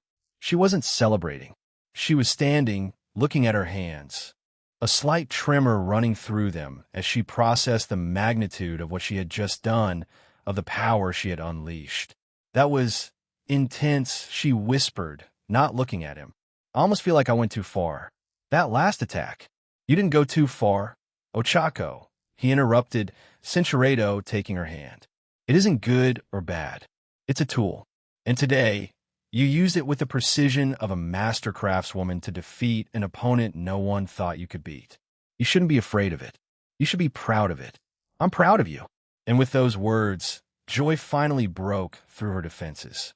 Izuku stood, lifted her into his arms as if she weighed nothing, and with a boost from his assimilated quirks, he jumped, soaring several meters into the air inside the tunnel, spinning with her in an impromptu celebration. "You did it! You did it!" Ochako, startled, let out a laugh, the happiest sound he had ever heard in his life, and held on to him. Just then, Momo and Toru came running down the hall. "Ochako-chan, you were—" Momo stopped, taking in the scene with a brilliant smile. "That was amazing," Toru shouted, with astonishing speed. Momo's hand glowed, and she created a small device. She aimed it upward and pulled a trigger. A shower of bright, colorful confetti burst over Izuku and Ochako as they landed softly. Momo and Toru joined them, wrapping them in a chaotic, happy group hug amidst the falling confetti. "Best fight ever," Toru exclaimed. "A flawless tactical execution," Momo added, tears of pride in her eyes. Izuku held Ochako tighter, surrounded by his team, by his family. She had faced her own fury, and not only had she won, she had claimed her power as her own. And that, Izuku realized, was the greatest victory of all. 59. Chapter 59. Hearts in the sand. The break between the first and second rounds was an oasis of relative calm in the desert of competition. The team had gathered at a table in the break room, analyzing the quarterfinal bracket that had just been revealed on the giant screens. The atmosphere was a strange mix of euphoria from their victories and a growing tension for what was to come. "So, the quarterfinals," Toru said, swirling a soda in her hand. "Ochako-chan versus Kirishima-kun, and then Momo-chan versus me. And the winner of their match will face the winner of Ida-kun's versus Shizuka-san," Momo added, her mind already mapping out the potential tournament brackets. "It's logical that we'd have to face each other at some point. Still, it's weird, isn't it?" Ochako commented, a small wrinkle of concern on her brow. "Fighting against friends." Izuku, who was reviewing his own notes on Todoroki, looked up. "It's a test. The festival doesn't just measure power, but also professionalism. Being able to fight a comrade with everything you've got, and still be comrades at the end. That's what it means to be a hero." Just then, Ochako's phone vibrated on the table. The name on the screen made her face light up. "It's my dad," she exclaimed, moving a little to the side to answer. In the relatively quiet room, her excited voice was perfectly audible. "Dad, yes, I saw everything. Incredible. Right. I won." The conversation that followed was a whirlwind of pure emotion. Her father, on the other end of the line, told her with a cracking voice how immensely proud he was. Not just for the victory, which had made the whole neighborhood scream, but for how strong, brave, and determined he had seen her. Ochako was moved to tears, her free hand wiping them away as she laughed, touched by her family's unconditional support. "Thanks, Dad. Really, thank you." And then, just as the conversation reached its sweetest point, her father changed the subject with the subtlety of a sledgehammer. "I'm so proud, my little girl. And by the way, I'm very, very grateful for that boy, Izuku. What a good kid. You can tell he's helped you a lot. He's got a good head on his shoulders. And he's so polite. Speaking of which, have you confessed to him yet?" A deathly silence fell over the small group. Izuku, who was drinking from a water bottle, choked, spitting out a bit of water in a strangled cough. Momo covered her mouth with both hands to hide a smile that reached her eyes. Toru's eyes went wide as she leaned forward, fascinated by the unfolding drama. "Dad!" Ochako hissed into the phone, her face going from pale pink to crimson in a nanosecond. "In with them right now. Please, for the love of God, don't say things like that." "Huh? Why not? It's the truth." Her father's cheerful and completely oblivious voice replied, loud enough for everyone to hear. "At home, you never stop talking about him. It's always Izuku-kun taught me this. And Izuku-kun told me that. Your mother told me you even have dinner with his mom, Inko-san, every night. He's practically family already. Tell him we say hello and that he's invited for dinner when he gets back." Ochako, wishing her quirk could make her float into the stratosphere and never return, hung up abruptly. She stood motionless for a second, her back to her friends. Then, she slowly turned around, wanting the earth to swallow her whole. "So," Toru began, her voice filled with irrepressible mischief. Izuku's already family. Huh, Ochako-chan? Should we start calling him brother-in-law? Ochako hid her face in her hands, letting out a groan of pure mortification. Izuku, for his part, clumsily tried to deflect, his face as red as hers. Kirishima-kun's match, he exclaimed, his voice a little higher than usual. Against Tetsu-kun. It was an incredible draw. The toughness of their quirks is so similar, but the application, it was a valiant but useless attempt. The secret, or what was left of it, was out in the open, hanging in the air with the subtlety of a flaming airship. Shortly after, the announcement for the first quarterfinal match snapped them out of their stupor, forcing them to head to the stands and take their seats. We're back in the arena for the first match of the quarterfinals. President Mike roared. On one side, the woman who defeated the explosive wolf with the force of a hurricane, Ochako Uraraka, and on the other, the man whose spirit is as tough as his skin, Eijiro Kirishima. In the ring, the two friends looked at each other with respect. Your fight against Bakugo was super manly, Uraraka, Kirishima said with a toothy grin. You showed incredible strength and strategy. ITLL be an honor. I won't hold back. Me neither, Kirishima-kun, Ochako replied, her earlier embarrassment replaced by a steely focus. Let's give it our best. The battle was a clear clash of the unstoppable force against the immovable object, or rather, the untouchable object. Kirishima hardened and charged, a human battering ram. Ochako, true to her strategy, slid away. She used her control over gravity to skate across the concrete, dodging his direct attacks with a fluidity that frustrated her opponent. Hold still, he grunted, throwing a wide hook that only hit the air. The fight became a war of attrition. Ochako couldn't directly harm him through his hardening, but Kirishima couldn't touch her. He grew frustrated, wasting energy on increasingly wide and predictable attacks. She, on the other hand, patiently waited for her chance, conserving her energy and eroding his stamina. Tired of missing, Kirishima attempted a massive attack. If I can't hit you, it'll hit the ground. He leaped and slammed the ring with both hardened fists, creating a shockwave that cracked the concrete. It was the mistake Ochako had been waiting for. She used the shockwave itself to propel herself into the air, an improvised catapult that lifted her up and over him. Before he could turn, his body still recovering from the impact, her hand gently touched his back. It's over, she said. She made him weightless. Kirishima, despite his hardening in mass, floated helplessly in the air, his expression a mixture of surprise and resignation. Ah, man! With a gentle push, Ochako guided him out of the ring's boundaries. Kirishima-kun is out. The winner is Ochako Uraraka. The crowd erupted in applause as Ochako returned to the stands, where Izuku greeted her with a proud smile that brought the heat rushing back to her cheeks. Now, their gazes turned to the arena, where their other two teammates were preparing for the next duel. And now, a match no one expected to see. A duel between teammates. The logic of creation, Momo Yaoyorozu, versus the playful phantom, Toru Hagakure.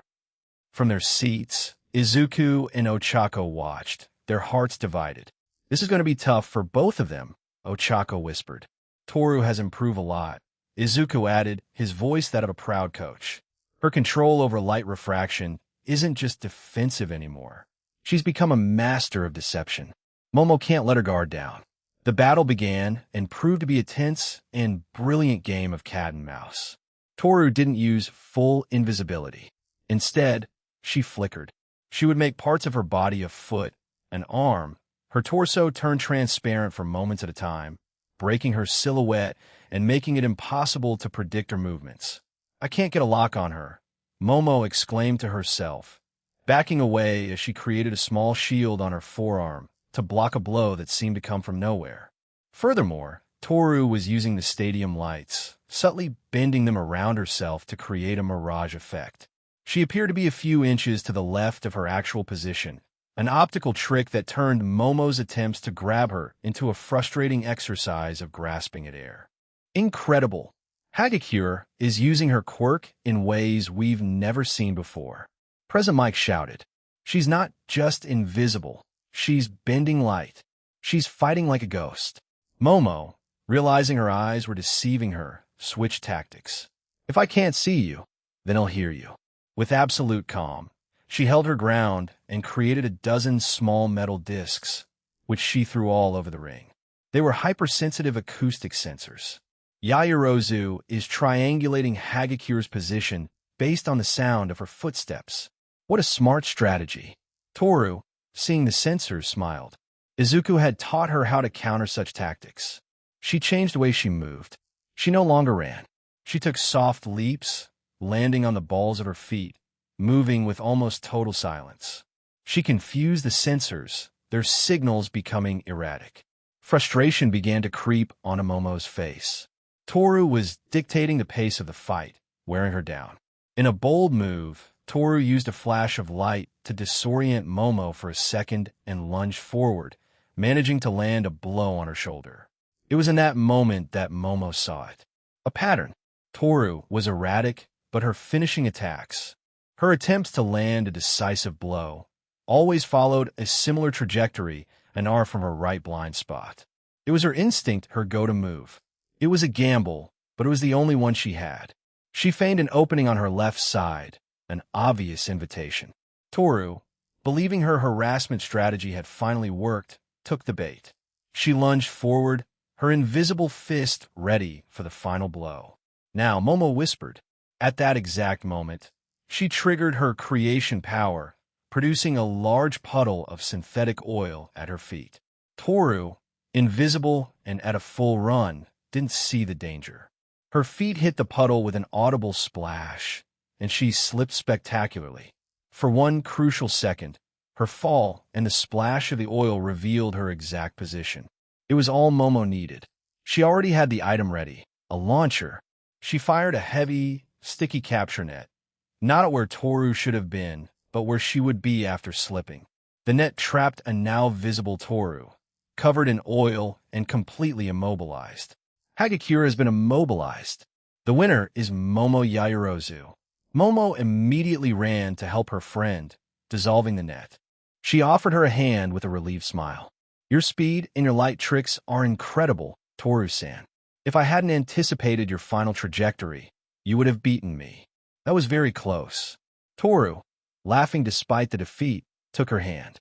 Next time he'll wear cleats. I promise. The next match pitted pure speed against a steadfast defense. On the arena floor, Tenya Ida used his incredible swiftness to try and flank Ibara Shiozaki, but the girl's vines created a nearly impenetrable fortress of thorns. With time running out, Ida, realizing he needed a decisive move, bet everything on a single attack. Recipro burst. He unleashed his power not for a direct assault, but for a flanking maneuver so dizzying that Ibara's vines couldn't react. He broke through her defense in an instant and pushed her out of the ring's boundaries, securing his victory just before the timer hit 0. And now, ladies and gentlemen, the main event you've all been waiting for. President Mike's voice reached a new level of excitement.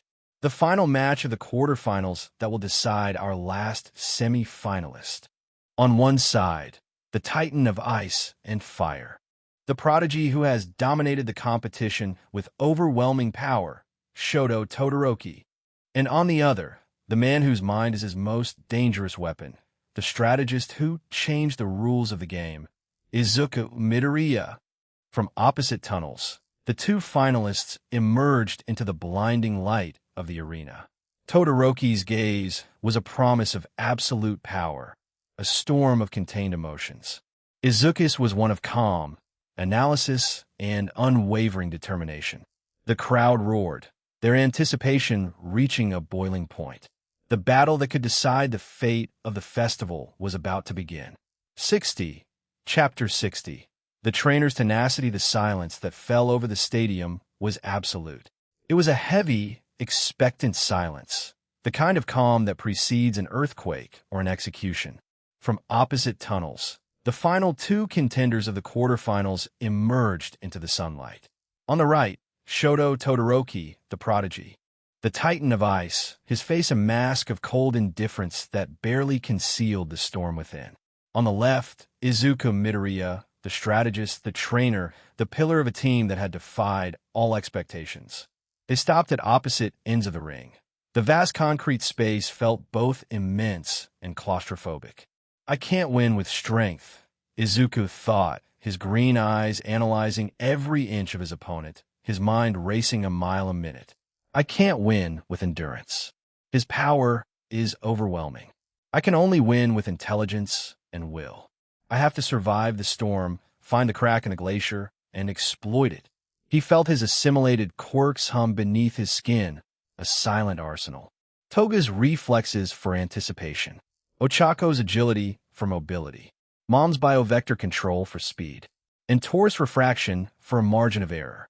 It's all I have. ITLL have to be enough. Todoroki was the first to speak, his voice cutting through the air like a shard of ice. You've come far, Midoriya. I have to acknowledge the effectiveness of your strategy. Your rocket in the race was a stroke of logistical genius. Your trap for Ida was predictable, but flawlessly executed. And using Uraraka as your main shock trooper in the first round was clever. He paused, his bicolor gaze devoid of any warmth. But the puppets and shields are gone now. The team plans and countermeasures are over. You're alone in this ring, with no teammates to protect you. Surrender. You don't stand a real chance against me. Let's end this quickly and painlessly. The provocation was as clear as it was harsh. To Todoroki, Izuku wasn't a fighter. He was a puppeteer who had just lost his strings. Izuku didn't answer. He didn't waste his breath. He simply settled into his low, stable fighting stance, an unnatural calm settling on his face. His silence was his only defiant response. The final match of the quarterfinals is about to begin. Present Mike roared, his voice bringing the stadium back to life. Izuku Midoriya versus Shoto Todoroki. This is going to be epic. Begin, Midnight commanded, and the world froze over. The bell was still echoing in the air when Todoroki raised his hand and unleashed a tsunami of ice. A massive, jagged, and furious wave barrado from the ground, crossing the 20 meters between them in less than a second. It was a display of power designed to end the fight instantly. But Izuku moved. The instant Todoroki's foot struck the ground, his body reacted. Biovector control sent an order to the muscles in his legs, a burst of pure speed. The enhanced agility from Ochako's quirk allowed him to move with a grace that defied gravity. But it was Taurus' ability, perceptive refraction, that kept him alive. A nearly imperceptible aura of distorted light formed around him, subtly bending light, making his silhouette appear to be a millimeter to the left of his actual position. He jumped, slid, and rolled. The ice wave crashed against the stadium wall behind him with the thunderous crack of a calving glacier. He was no longer there. He was off to the right, panting, with a cut on his cheek from a shard of ice that, without the refraction, would have split his face open. In a Class 1A stance, a collective held breath was released in a single gasp. He's dodging it, Toru exclaimed, gripping Ochako's arm tightly. But by millimeters. It's too dangerous. No, Momo said, her voice tense, her knuckles white. He's not just dodging. He's forcing him to use his power on a massive scale.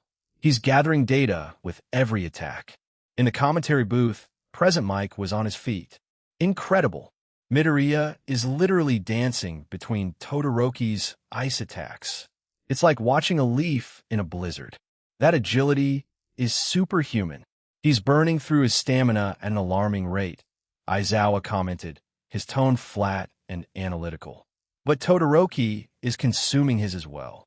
It's a high-risk strategy. In the VIP box, MT Lady let out a very undisguised yawn.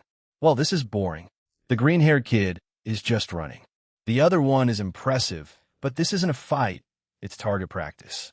I'm not so sure, Kimui Woods said quietly. Look closely. Todoroki's attacks are precise. He should have been hit at least 3 times by now. but they always miss by the smallest margin. It's not just agility. He's strangely evasive. The pattern continued. Todoroki, annoyed, unleashed a torrent of increasingly complex attacks. Pillars of ice sprouted from the ground, walls rose to trap him, and sharp projectiles whistled through the air. Izuku kept dodging. Each movement was a desperate work of art, but the cost was visible. His uniform was torn. He had cuts on his arms and legs.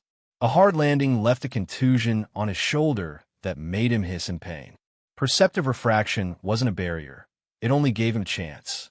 He had to use it perfectly every single time. Why don't you give up? Todoroki said, his frustration growing. You're just prolonging the inevitable. You can't even get close. I haven't heard the final bell yet. Izuku yelled back, his chest heaving as he struggled to catch his breath. He was reaching his limit. He knew he only had 1 or 2 more chances. He needed an opening, and if he couldn't find one, he would have to create one. He faked a stumble, landing from a leap. He let his ankle visibly give way. Todoroki, seeing it as the final opportunity, didn't hesitate and launched a series of sharp ice pillars to trap him. It was a feint.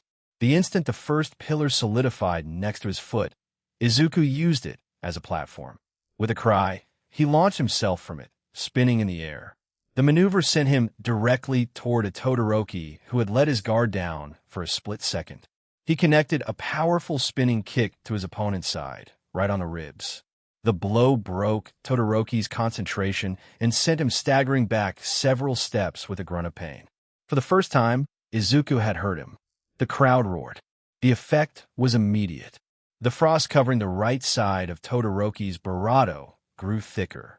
He began to barato, not from fear, but from the cold. In the stands, the girls watched with their hearts in their throats. I can't watch. He's badly hurt. Toru sobbed. Izuku-kun, please, just give up. No, Momo said, her voice a tense but firm whisper. You don't understand. Look at Todoroki-san. The frost, it's slowing him down. Izuku-kun's plan, it's working. He's sacrificing his body to exhaust his opponent. In the VIP box, the atmosphere had changed drastically. Senshirado playing?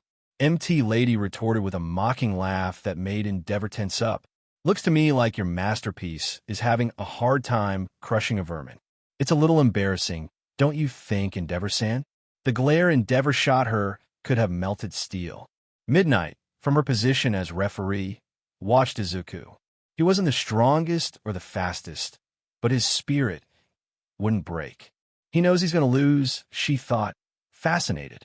And still, he fights as if his life depends on it. He's fighting for something more than victory. That is what defines a hero. Izuku was limping visibly. His left arm hung uselessly, but his eyes burned with an indomitable light. With a war cry, he launched himself forward again. Todoroki, slowed by the ice, reacted with a defensive wall. Too slow.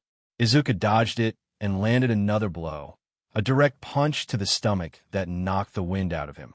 Todoroki fell to his knees, coughing, furious, humiliated. He looked up and saw Izuku, broken and bleeding, but still standing, with a look of defiance that seemed to pierce right through him. And in that moment, Izuku used his cruelest weapon, the truth. Is that all you've got, Todoroki? He said, panting. All that power, and you're letting yourself be beaten by your own ice? How pathetic. Ochako challenged you to give it your all, and you're not even using your full power. You're insulting her determination. You're not worthy of being her rival if you want to face her with everything you have. From the stands, Endeavor's voice boomed like thunder. Shoto, enough of this shame. Incinerate him and prove your worth. In the VIP box, the tension was at its peak. What's wrong, number 2? MT Lady said, her voice dripping with sarcasm. Nervous that your ultimate weapon is being pushed to the brink by a kid with no offensive quirk? It's not a good look for the brand. Shut your mouth, woman, Endeavor growled. You understand nothing of real power. Oh, I understand power, she replied, her smile sharp. And right now, that boy's willpower is publicly humiliating your legacy. And it's a fantastic show.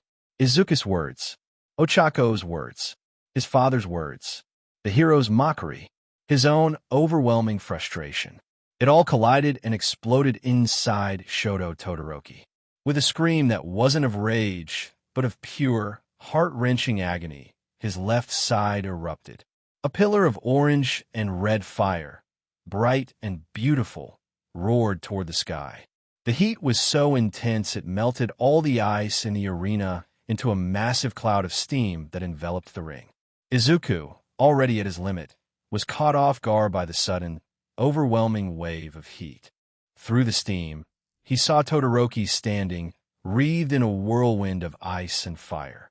He was the embodiment of pure power. Todoroki launched a final attack, a massive wave of ice, propelled from behind and surrounded by a roaring blaze. It was an attack Izuku couldn't analyze, couldn't predict. It completely engulfed him and threw him out of the ring with tremendous bravado.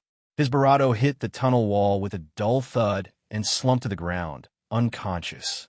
The steam dissipated. The silence fell bravado. And Midoriya-kun is out of bounds. Midnight's voice trembled slightly. The winner is Shoto Todoroki. The crowd, after a second of shock, erupted into the most thunderous applause of the day. In the ring, Todoroki stood panting, looking at his flaming left hand and then at Izuku's motionless body. There was no triumph on his face, only shock, self-loathing, and a deep, humiliating confusion. He had been forced to break his vow by someone he had despised. It was the most shameful victory of his life. In the stands, Endeavor roared in ecstasy. Yes, finally, that is my power. That is my masterpiece. You have accepted your destiny. Shoto, his solitary celebration was met with looks of pure disdain from the other heroes. Conceited fool, MT Lady muttered. He didn't understand a thing. All Might, in his hero form, stood up. His massive figure momentarily blocked Endeavor's view. He didn't say a word, but the look of profound disappointment and contempt he gave him was sharper than any insult. Then he turned to watch the medical team run toward Izuku, his face a mask of overwhelming respect. He lost the match, he thought, but he was not defeated. He gave it his all, pushed past his own limits, and challenged a prodigy to face himself. He refused to surrender even after he was completely defeated. That, above any victory, is the heart of a true hero. I am immensely proud of you, young Midoriya.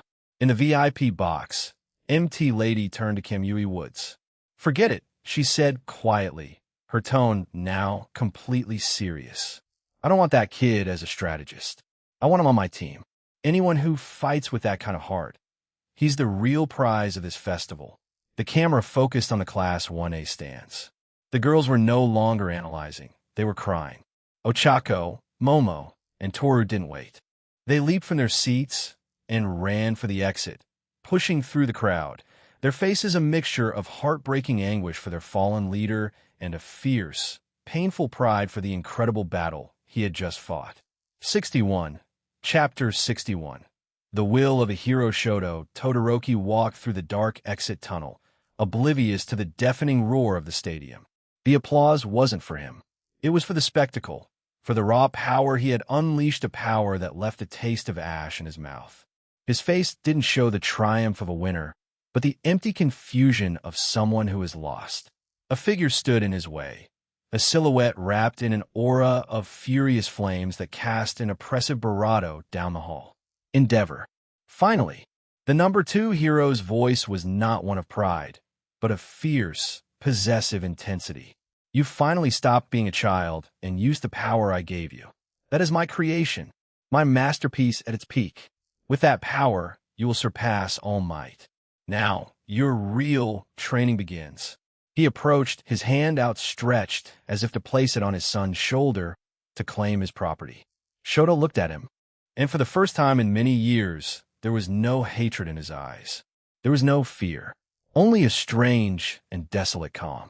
I didn't use it for you, he said, his voice as empty as his gaze. Endeavor's hand stopped in midair. What did you say? In fact, Shoto continued, his voice barely a whisper. In that moment, in the middle of the fight, I forgot all about you. For an instant, You didn't exist. You weren't in my head. There was only him, his tenacity, his challenge, and it was liberating. Endeavor stared at him, his exhilaration beginning to fracture, replaced by an incredulous fury. He pushed me to use it, yes.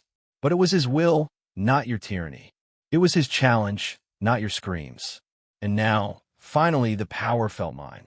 He took a step to the side, moving around his father as if he were an irrelevant obstacle. I still reject you. You and your pathetic ambition. Maybe, after all, I don't need you for anything. Not even to hate you. He walked away down the hall, leaving Endeavor alone in the gloom. The number 2 hero stood there, stunned, his flames flickering with a futile fury. He realized, with a chilling horror, that the victory he had just witnessed was, in fact, his greatest and most humiliating defeat. His creation no longer belonged to him. The temporary UA infirmary was a hive of controlled activity. The air smelled of antiseptic and the strange, clean static given off by healing quirks. At the center of it all, Izuku Midoriya lay on a cot, motionless, connected to monitors that beeped with a rhythmic, reassuring pulse. In a corner, his team waited.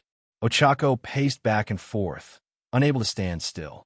Toru sat hugging her knees, her usual optimism eclipsed by a palpable worry.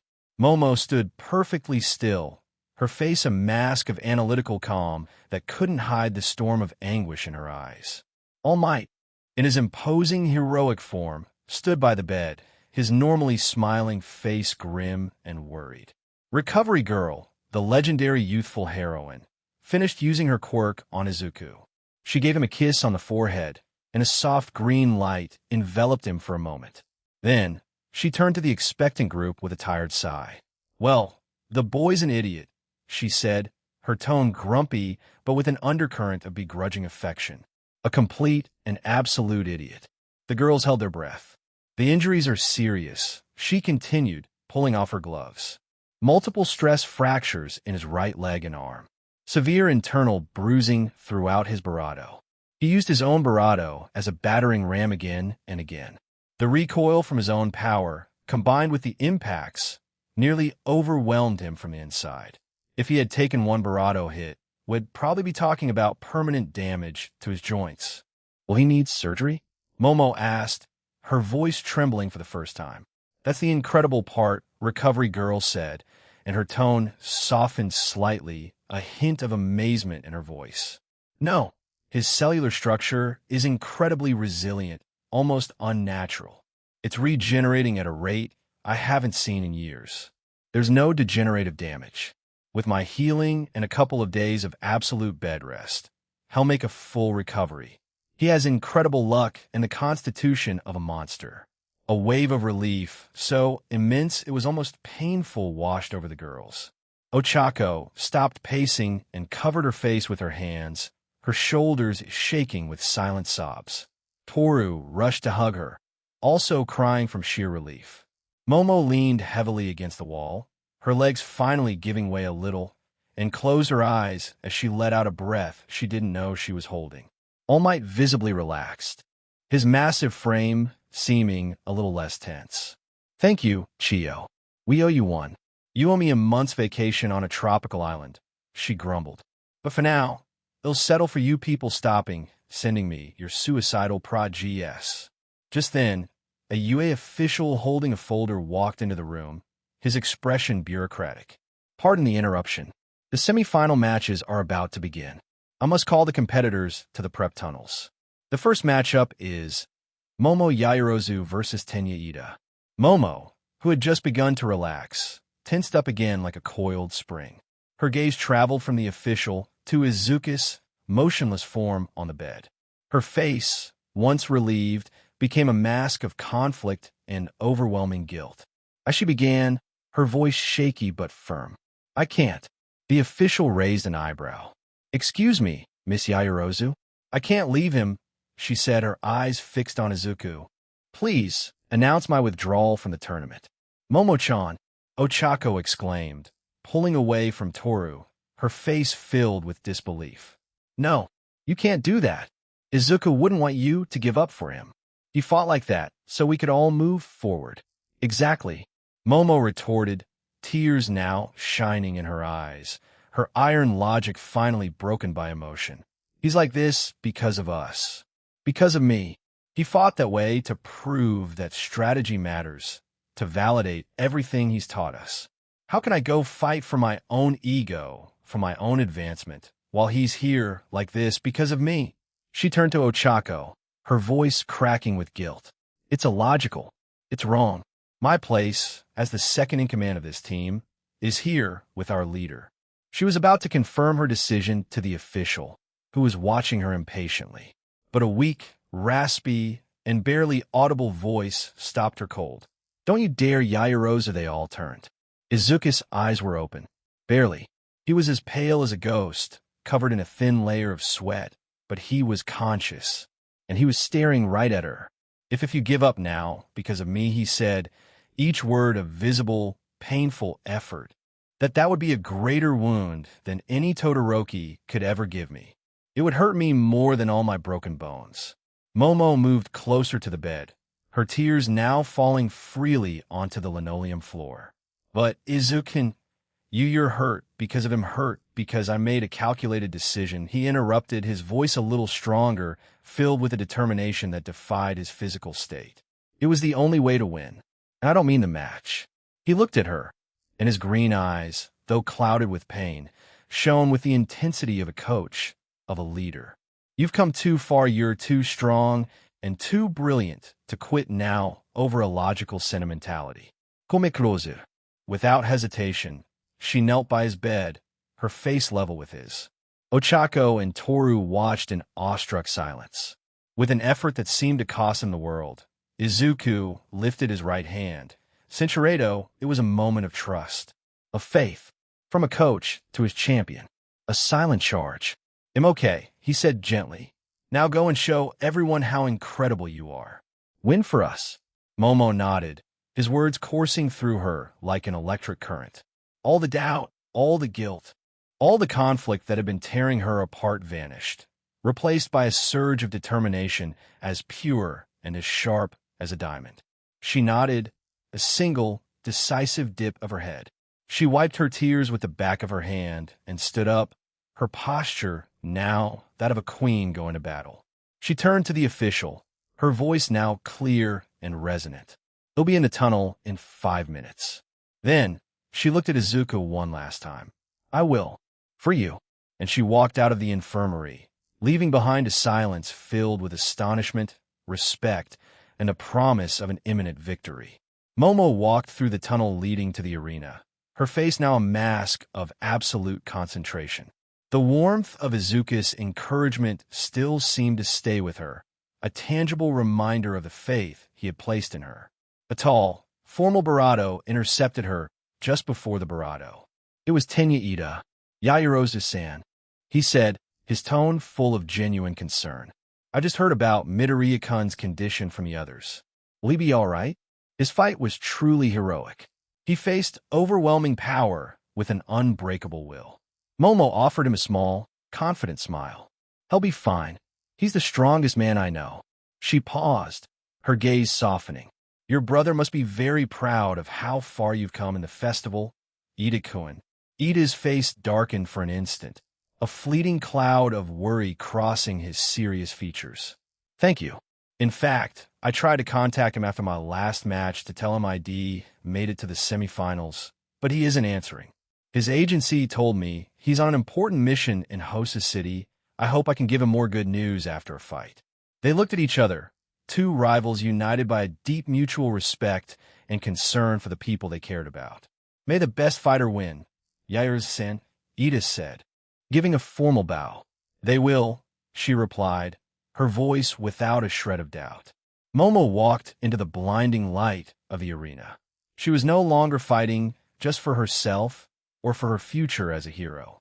She was fighting for the boy who believed in her more than anyone, for the team that had become her family, and for the promise she had just sealed with a kiss. She was going to win, and she was going to make him proud. 62, Chapter 62. A mother's pride, the applause faded, but the impression of the battle lingered in the VIP box. The professional heroes, normally cynical and analytical, silently processed what they had just witnessed. The silence was broken by a younger, flashier hero known for his jewel creation quirk. "That's insane," he exclaimed, shaking his head. "That Midoriya kid is completely suicidal. Pushing himself that hard for a fight he clearly couldn't win? He got guts, but no brains." Kamui Woods, who had watched every second with unwavering intensity, slowly turned to him. His wooden mask hid his expression, but his voice was serious and analytical. "You're wrong. It wasn't a reckless bravado. It was a T-Barato Eichel sacrifice." "A sacrifice?" "It was a catastrophe," the other hero retorted. "He forced Todoroki to use his full power," Kamui continued, his tone like a professor giving a lesson. "He revealed not only a hidden card, but a fundamental psychological weakness, his conflict with his firepower. He paid a terrible physical price, yes, but he obtained invaluable data for his classmates. Now, all his future opponents know that the key to destabilizing Todoroki isn't his ice, but his family history.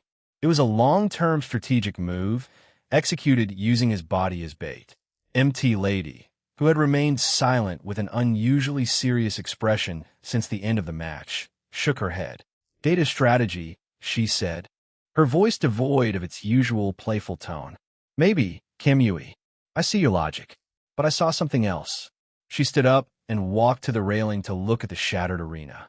"I saw a kid with no obvious offensive quirk face off against a pro-level monster. I saw a strategist who, when his plan reached its limit, threw it away and decided to fight with the only weapon he had left, his own stubborn will to not back down. He didn't fight to win. He fought to prove something, to break the invisible chains that bound his rival." She turned to the other heroes, her gaze one of genuine and fierce admiration. "That kind of guts, you can't teach that. You can't train for it. You either have it or you don't. And that kid, Midoriya, has it in spades. I was wrong about him. He isn't just a strategist. He's a true fighter. And he might just have the biggest heart in this whole festival." In the general admission stands. The perspective was far less analytical. It was visceral. It was pure terror. The instant Izuku was thrown from the ring, his body slammed against the wall with a sickening thud. Inko Midoriya let out a choked scream, a sound of pure maternal anguish. She brought both hands to her mouth, her eyes wide with horror as she watched the medical team run toward her son's motionless form. Beside her, however, Himiko Toga's reaction was far bravado explosive. The facade of Haruka Tanaka, the normal, smiling girl with brown hair, broke apart. Her eyes, now a bright, menacing yellow, locked onto Todoroki's bravado in the arena. Her bravado, and a fierce, overwhelming fury radiated from her. "He'll defeat him," she shouted, her voice sharp and fierce, drawing startled glances from the people around them. "That reckless, cruel person hurt him. I'm going down there right now, and I swear I'll make him pay for this." She lunged forward, trying to leap over the safety railing. Inko, despite her own paralyzing panic, reacted on an instinct that was even stronger, the instinct to protect her family. And in her strange, twisted new reality, Himiko Toga was part of it. She reached out and steadied her with a firm hold, using the strength she had gained in her training to keep the panicked teenager from acting recklessly. "Himiko-chan, calm down," she called out, her voice a desperate whisper as she struggled to hold her steady. "Control yourself, please. We're in public. You'll be discovered. Think about Izuku."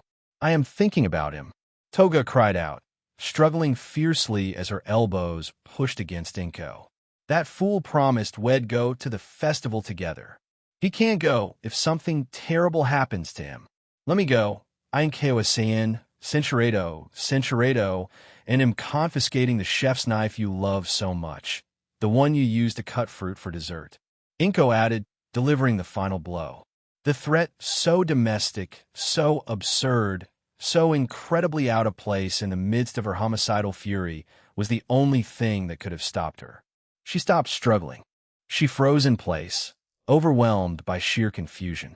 But that's my favorite knife," she muttered, her fury completely defused.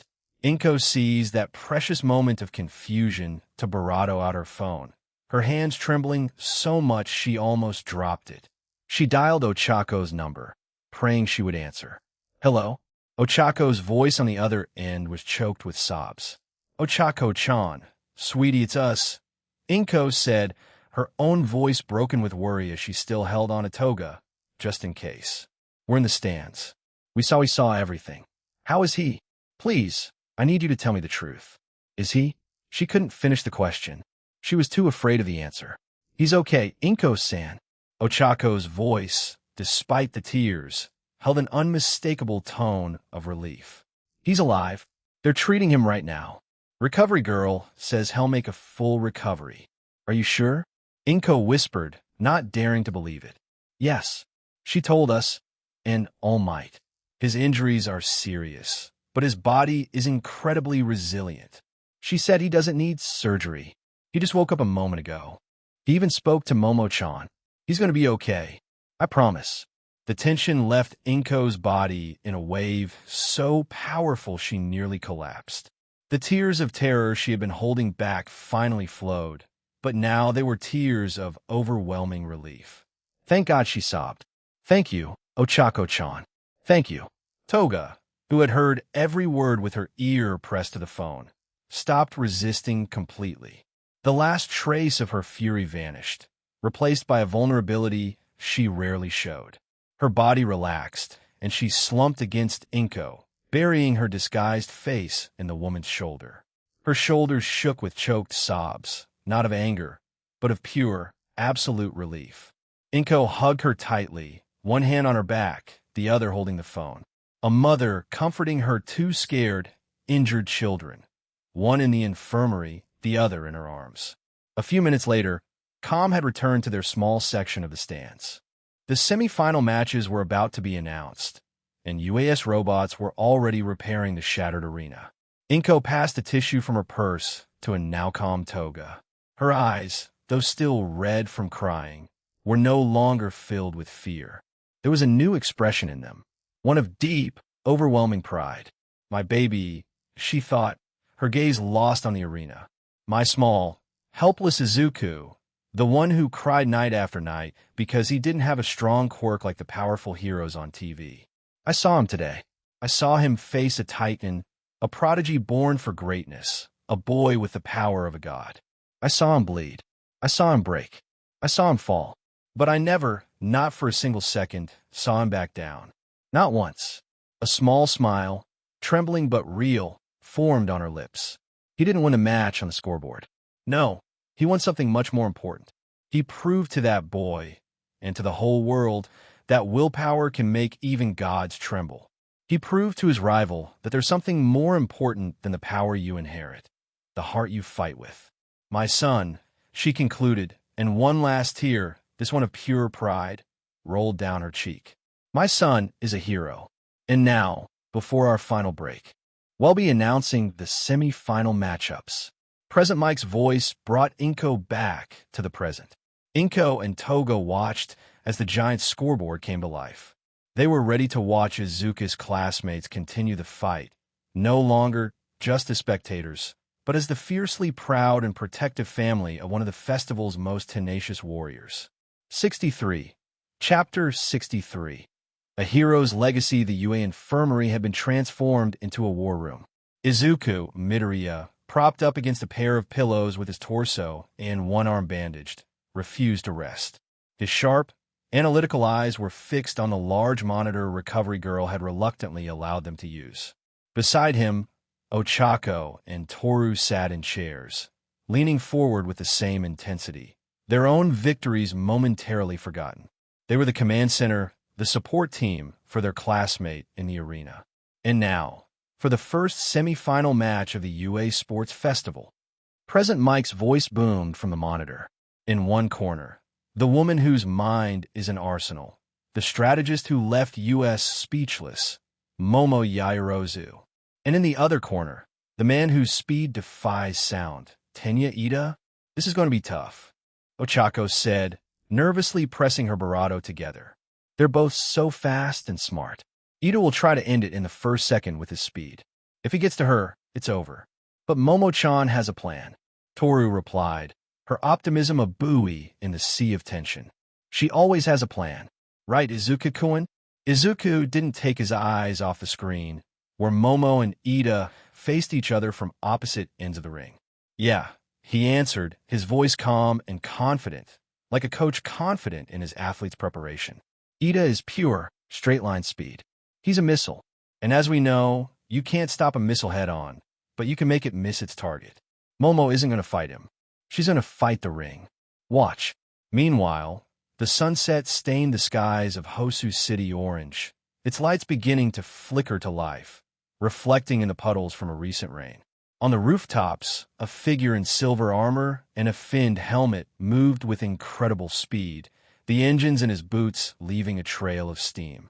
This is Ingenium, the hero Tensei Ida said into his communicator, his voice calm and professional. I have him cornered in the South District, near Alley 42. He appears to be the one responsible for the attacks on heroes these past few weeks, moving in to intercept and apprehend. With a final boost, he leaped from the roof and landed with a metallic clang at the entrance of a dead-end alley, cutting off a tall, gaunt figure who had his back to him. The figure froze. It's over, villain, Ingenium said, taking a combat stance. You've messed with the wrong heroes in the wrong city. Surrender now. The figure turned slowly.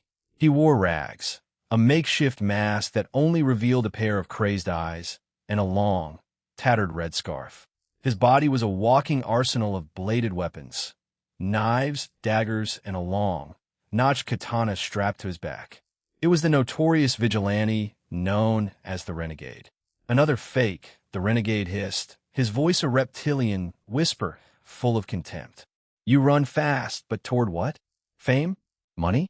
Sponsorship deals? Society is plagued with empty idols like you who have forgotten the true meaning of the word hero. You don't know a thing about me, Ingenium retorted, his engines beginning to roar.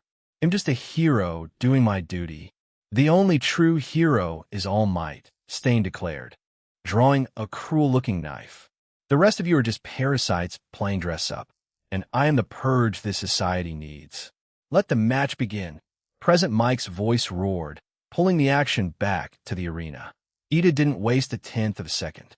His engines roared, and he shot forward, a silver bullet aimed directly at Momo. His plan was simple and effective. Use his overwhelming speed to push her out of the ring before she had time to create anything. But Momo was ready. She didn't create a shield. She didn't create a weapon. With absolute calm, she slammed both hands on the ground.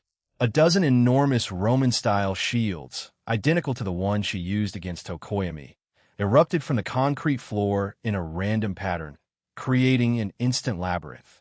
Yaoyorozu transforms the ring into a maze. President Mike shouted, Ida's speed is useless if he doesn't have a straight line. Forced to slow down, Ida began to navigate the maze, his boots screeching as he made sharp turns. In the infirmary, Izuku smiled. See? She's not creating walls. She's creating a trajectory calculation problem. Every second Ida hesitates on which way to go, every moment he has to process the new environment, is a second Momo gains to prepare her next move. The fight in the alley was short and fierce.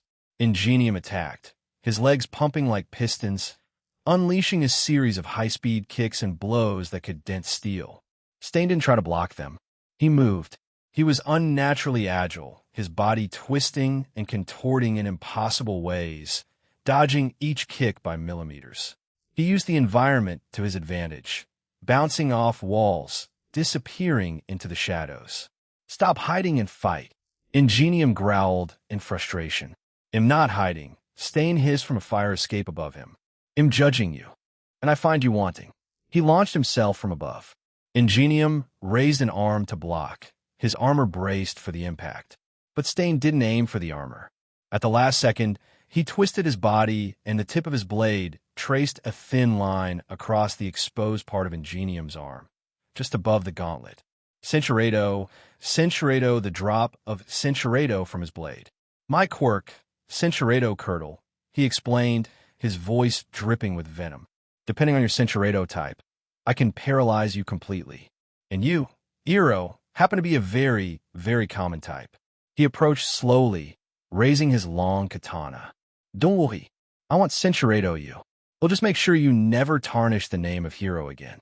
Ida's getting frustrated, said Ochako, her eyes glued to the monitor. He's trapped. In the arena, Ida, tired of navigating the maze, made a decision. The games are over, Yairo-san. There it is. His trump card. Toru shouted. Recipro burst. With a roar from his overclocked engines, Ida became a blur. He was no longer navigating the maze. He was tearing through it. He blasted through the titanium shields as if they were paper, a trail of destruction aimed directly at Momo, who stood on the other side of the ring. But while he had been destroying, she had been creating. Just as Ida broke through the last line of defense, ready for the final tackle, he discovered she wasn't alone. She was surrounded by a circle of miniature catapults, all loaded and aimed at him. And on the ground in front of her was a layer of sticky, fast-drying liquid. It was a trap within a trap. Ida, moving at a speed that made it impossible to change course, slammed into the sticky substance. His feet were instantly caught, and in that moment of immobility, Momo sprang her final trap. The catapults fired in unison, launching not rocks, but heavy, adhesive capture nets that enveloped him completely. He fell to the ground, utterly immobilized. Contestant Tinya Ida has been immobilized. The winner and first finalist is Momo Yaoyorozu. Elation erupted in the infirmary. Yes, she did it, Toru yelled, jumping out of her chair. It was a perfect plan, Ochako added, hugging Toru. She used his speed against him. Izuku smiled, a deep, quiet pride filling his chest. She did it. She did it all herself. A few minutes later, Momo, radiant and euphoric from her victory, arrived at the infirmary to celebrate with her friends. Right behind her came Ida, his face serious in defeat, but his attitude was honorable and without resentment. Yairo-san, congratulations, he said, bowing. Your strategy was flawless. You completely outplayed me. And Midoriya-kun, I'm glad to see you're awake and conscious. Thanks, Ida-kun. You fought incredibly, Izuku replied. Just at that moment of camaraderie and mutual respect, Ida's phone rang. His face lit up. Excuse me. It must be my mother. She must have seen the match. He stepped away to answer, a proud smile on his face. Mom. Yes, I just finished. No, unfortunately, I didn't win. But his expression changed. The smile vanished, replaced by confusion. What? What's wrong? Why are you crying? And then, the confusion gave way to absolute horror. His eyes widened, and the color drained from his face. No tensei. The phone slipped from his hand, clattering to the floor. He fell to his knees, his body trembling violently. Ida-kun? Ochako asked, approaching with concern. He didn't answer. He just stared into space, his eyes filled with an anguish that chilled everyone in the room to the bone. Tensei, he whispered, his voice broken, a sound of pure agony. My brother, he was attacked a villain in Hosu. He's seriously injured the joy of the festival. The euphoria of victory, it all vanished in an instant, replaced by the raw, cold, and harsh reality. In the dark, rainy alley in Hosu, Stain stood over the defeated and wounded form of Ingenium. He wiped the blood from his katana on a piece of cloth. Behind him, a portal of purple mist swirled open in silence. Kirojiri emerged, his yellow eyes glowing in the darkness. Hero killer, Stain. Impressive as always. Stain spun around, his sword ready, his stance like a snake ready to strike. Who are you? An admirer, Kirojiri replied, his voice a polite and sinister murmur. And a recruiter. My master, Tamura Shigaraki, believes we share similar goals, purging this society of its false idols and hypocritical heroes. We would like to propose an alliance. 64. Chapter 64. The calm before the storm, the dull thud of Ida's phone hitting the floor seemed to linger in the air long after the nurses had taken him away. The infirmary, which moments before had been a nest of celebration and camaraderie, was now submerged in a dense, oppressive silence. The joy had disintegrated. leaving only a cold layer of shock and an unasked question that hung between them. What had happened? Toru was the first to break the heavy veil of silence, her normally bubbly voice now a trembling whisper. I can't believe it, a villain in Hosu. What kind of villain attacks a hero like Ingenium? Ochako, sitting on the edge of her chair, hugged herself. Ida was so proud of his brother.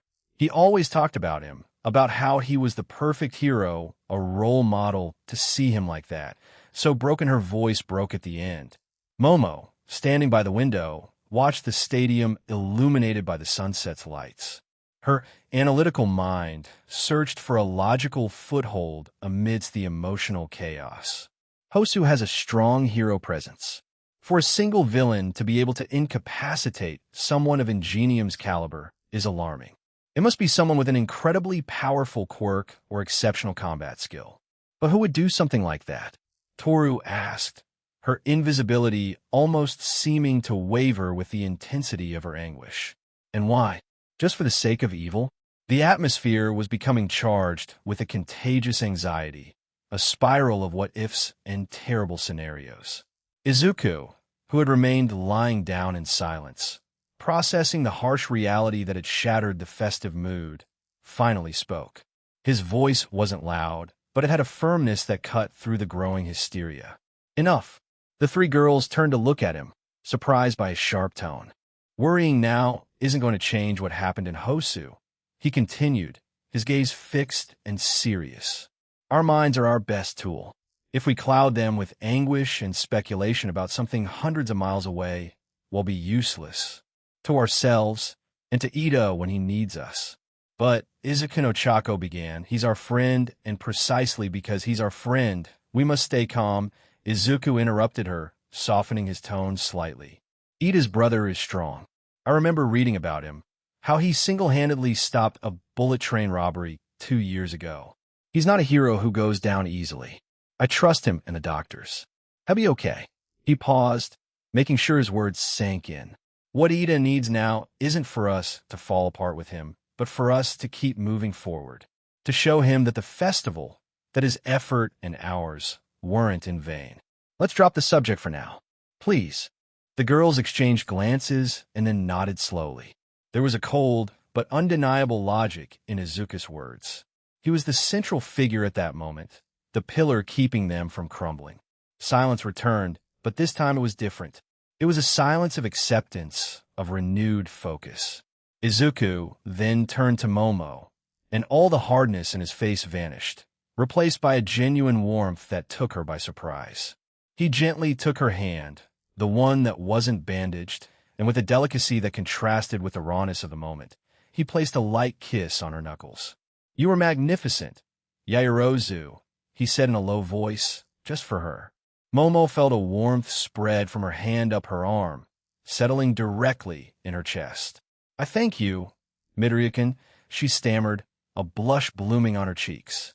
No, I'm serious, he insisted, his green eyes shining with admiration. Your battle was more than impressive. It was a masterclass. The way you didn't just create a wall, but transformed the ring into a trajectory calculation problem. You forced Ida to make split-second decisions, and every hesitation, every change of direction, was time that you gained. You didn't just stop his speed, you turned it into his greatest weakness. He continued, his voice filled with the passion of an analyst describing a work of art. In the final trap, the adhesive to neutralize his recipro burst and the catapults with the nets, it was a perfectly executed three-phase strategy. That isn't just using a quirk smartly. That, Yaoyorozu, is the ingenuity of a true strategist. Momo was speechless. Despite her decisive, one-sided victory against Tokoimi, where she had already demonstrated her strategic ability, hearing such a detailed analysis and absolute praise from the person she respected most intellectually validated her intellect in a way that mere victory could not. And no one has ever described it like that. Thank you. Really, thank you, Izuku. The use of his first name slipped out unintentionally, in a whisper thick with emotion. Izuku smiled at her, a smile that told her he had noticed and that it was okay. Then, he looked up at the others, his pride expanding to encompass them all. The pain in his torso was a constant reminder of his own limits, but couldn't overshadow the immense satisfaction he felt for them. And not just her. "I'm incredibly happy for all of you," he said, his voice vibrating with a sincerity that moved them. He readjusted himself against the pillows, wincing slightly in pain. "Toru, what you did against Aoyama was brilliant. You faced an opponent with overwhelming long-range offensive power and completely neutralized him. You used your invisibility and agility not to hide, but to evade every one of his lasers and close the distance until his quirk was useless. That's battlefield control." Toru, though invisible, seemed to swell with pride. "Hee, thanks Izuku-kun. I knew you'd notice." And Ochako Izuku continued, turning his attention to her. "Against Bakugo, everyone, including him, underestimated you. But you completely dominated him. You won by using your agility and a flawless strategy to make him destroy the ring himself. And then you used the debris against him. You didn't just stand toe-to-toe with his power, you surpassed it. You beat him." Ochako looked down, her cheeks pink with praise. "I did what I could. You did more than that," Izuku affirmed. He leaned back completely, a sigh of genuine exhaustion escaping his lips. "Seeing your achievements, I wish I could have beaten my opponent too. Todoroki is on another level. I gave him my all, and still it wasn't enough." The note of melancholy in his voice was palpable. "But I guess I can't ask for more. Being here, watching you all succeed, being surrounded by such amazing girls, that's more than enough for me." It was then that Ochako stepped forward. Her expression was no longer one of shyness, but of a resolve forged in fire. "You're wrong. There's still a way for you to defeat Shoto." Izuku looked at her, confusion clear on his face. "What are you talking about, Ochako? My match is over." "Mine isn't," she replied, her voice firm and without a trace of doubt. "And you and I are going to defeat him. Together." The meaning of her words fell upon the room, charged with an unmistakable closeness. He asked for it himself. He yelled at me to give him everything I had, not to hold back. And you, Izuku, you are a part of my strength. The most important part. The air became electric. Izuku stared at her, Senshirado, her gaze burning with a conviction that allowed no argument. You broke the ice that imprisoned him. I'm going to finish the job. That was the turning point. Without another word, Momo moved with quiet efficiency. She went to the infirmary door and turned the lock. The metallic click sounded unnaturally loud in the still room. Then, from the palm of her hand, she materialized a small, smooth, black spherical device, which upon activation emitted a nearly inaudible hum. A signal and surveillance jammer. Toru, for her part, let out a choked squeak. I won't look. I promise." She covered her eyes with both hands and quickly turned to face the wall, like a child caught misbehaving. Ochako turned to face Izuku. Her heart pounded against her ribs, a mixture of nervousness and deep emotion. With slow, deliberate steps, she reached for the zipper on the barato of her hero costume. The sound of the zipper sliding was the only noise in the room. Her eyes shone with an enthusiastic bravado that showed her determination. She adjusted the costume with practiced focus. Senshirado instinct told her to turn away, but she stopped. She remembered her purpose, the conviction in her heart, and steadied herself, facing him with unwavering resolve. Izuku, limited in his bravado by the bandages and pain, did the only thing he could. He extended his uninjured arm and gently drew her toward him. Ochako complied, and they sat close together. He looked at her face with care, his fingers brushing lightly near her cheek. "Ochako." She leaned in and bravado softly. "Senshirado, Senshirado, Senshirado, Senshirado, Senshirado, Senshirado. Please." The voice, amplified and emotionless from a stadium official, was like a bucket of ice water. Ochako froze, and then a sigh of deep frustration escaped her lips. For one glorious, dizzying moment, she had completely forgotten the reason for all this. The festival, the fight, Todoroki. She looked at Izuku, and in his eyes was a clear resignation, a longing to stay right where she was. He gave her a small, knowing smile and leaned in for one last bravado. It was brief, but carried all the intensity of the previous minutes. "Don't hold back," he whispered, his voice low and steady. "Defeat him. Avenge me." Ochako nodded, her determination returning like a tide. She got up and dressed with swift, efficient bravado, her heart still racing from the experience. With one last look at Izuku, she went to the door, opened it, and walked out without looking back. Momo and Toru remained in their spots for several bravado seconds. Censuredo, censuredo. And the implications of that were as terrifying as they were thrilling. 65. Chapter 65. Goddess versus Deity, Part 1. The tunnel leading to the arena was a passageway of shadows and silence, a purgatory before glory or defeat. Ochako Uraraka walked through it, her face a mask of focused calm. The beat of her heart was a firm, steady drum. There was no fear, only a plan. A figure wreathed in flames blocked her path, his size and fury filling the narrow corridor. "Endeavor. Girl." His voice was a low growl, laden with absolute disdain. "I've heard you have guts. Your little trick against the explosive boy was entertaining. But guts won't do you any good here. My Shoto has finally accepted his duty, his full potential. He's going to show the world the overwhelming power I created." He leaned in, his face a mask of fire and arrogance. "Surrender now, and save yourself the humiliation. He already put your friend on a stretcher. Don't make him do the same to you. It's poor taste for a woman to be so brutally crushed on national television." Ochako didn't step back. She didn't flinch. She looked up and met his gaze directly, her calm a force far denser than his flames. "With all due respect, Endeavor-san, you don't understand anything at all," she said, her voice quiet and clear, disarming him completely. "Your son is not your creation. He is a sad, extraordinarily strong boy who is fighting to be free." She took a step forward, forcing him back slightly out of sheer audacity. "And I am not just a woman. I am his opponent, the one facing him right now, and I have no intention of surrendering. I came here to win. I suggest you step out of my way." She walked past him, her small figure leaving a stunned Endeavor in her wake, his mouth slightly agape, his face a mixture of disbelief and a rising fury and insolence he hadn't encountered in years. In the Class 1A stands, a murmur of concern rippled through the students as they saw a familiar figure slowly approaching up the stairs. Izuku Midoriya, still bandaged, pale, and in obvious pain, moved forward, leaning heavily on Momo and Toru, who acted as his human crutches. "Izuku-kun, you should be in bed," Toru exclaimed, her voice a mix of worry and scolding. "Recovery Girl is going to kill us, and then she'll kill you a second time."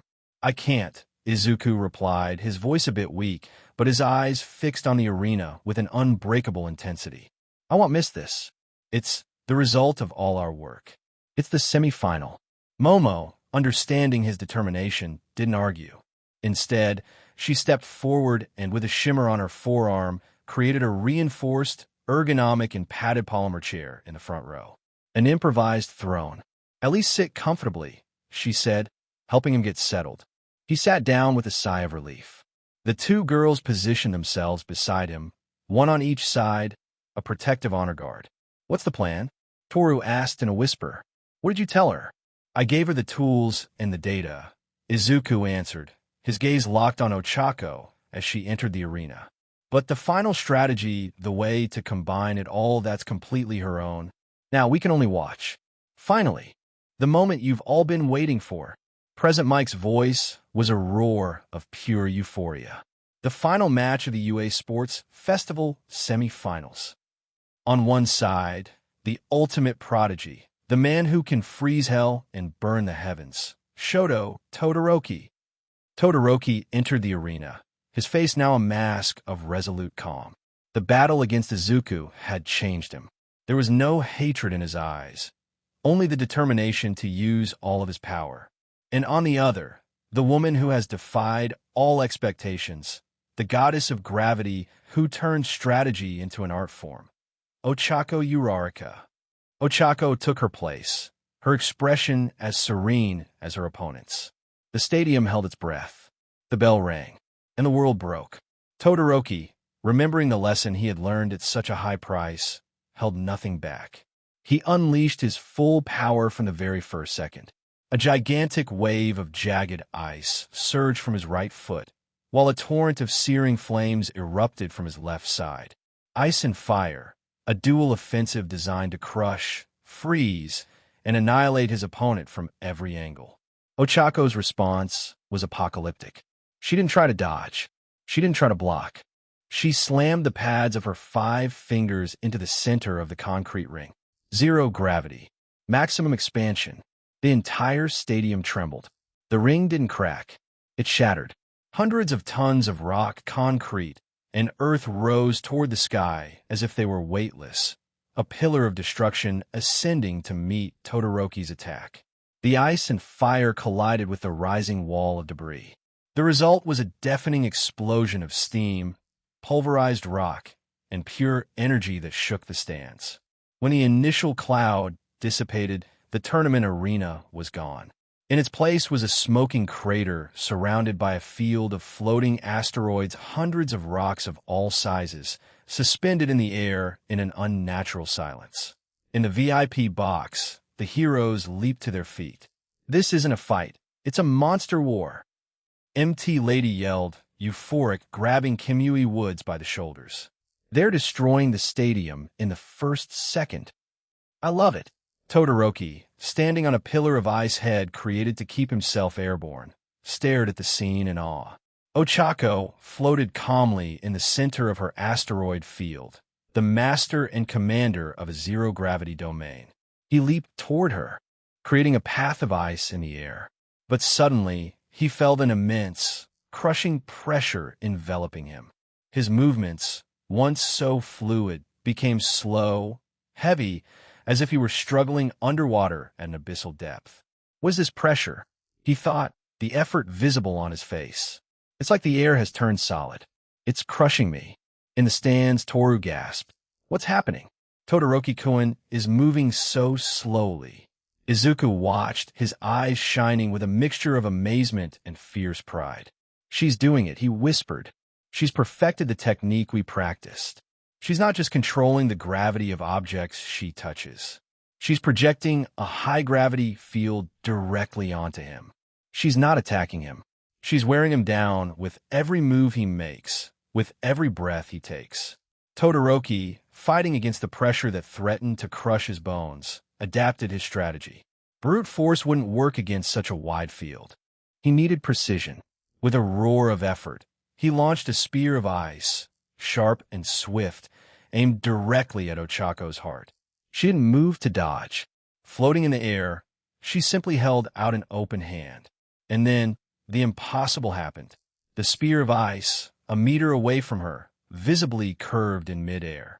Its trajectory bent, like light through a lens, and it zipped past her, crashing harmlessly against a floating piece of debris behind her. A stunned silence of pure disbelief fell over the commentary booth. Aizawa, for the first time in the entire festival, leaned into his microphone, his voice betraying a genuine astonishment that froze everyone. She didn't block it. She didn't deflect it with a pulse. She bent the projectile's trajectory at a distance, he said, his logical mind struggling to process it. She's created a localized gravitational distortion. She has warped space-time around her to alter an object's path.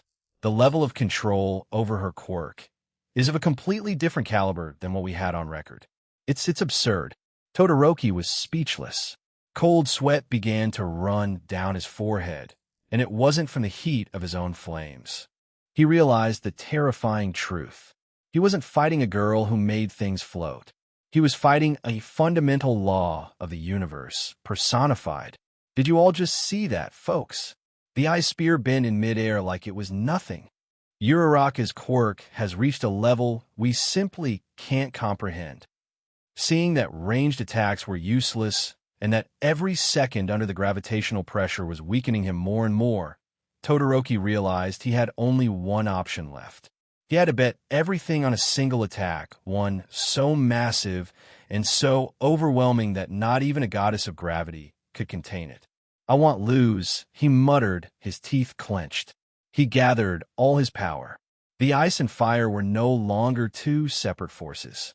He began to fuse them, creating a swirling vortex of extreme temperatures around him, an elemental storm of pure power.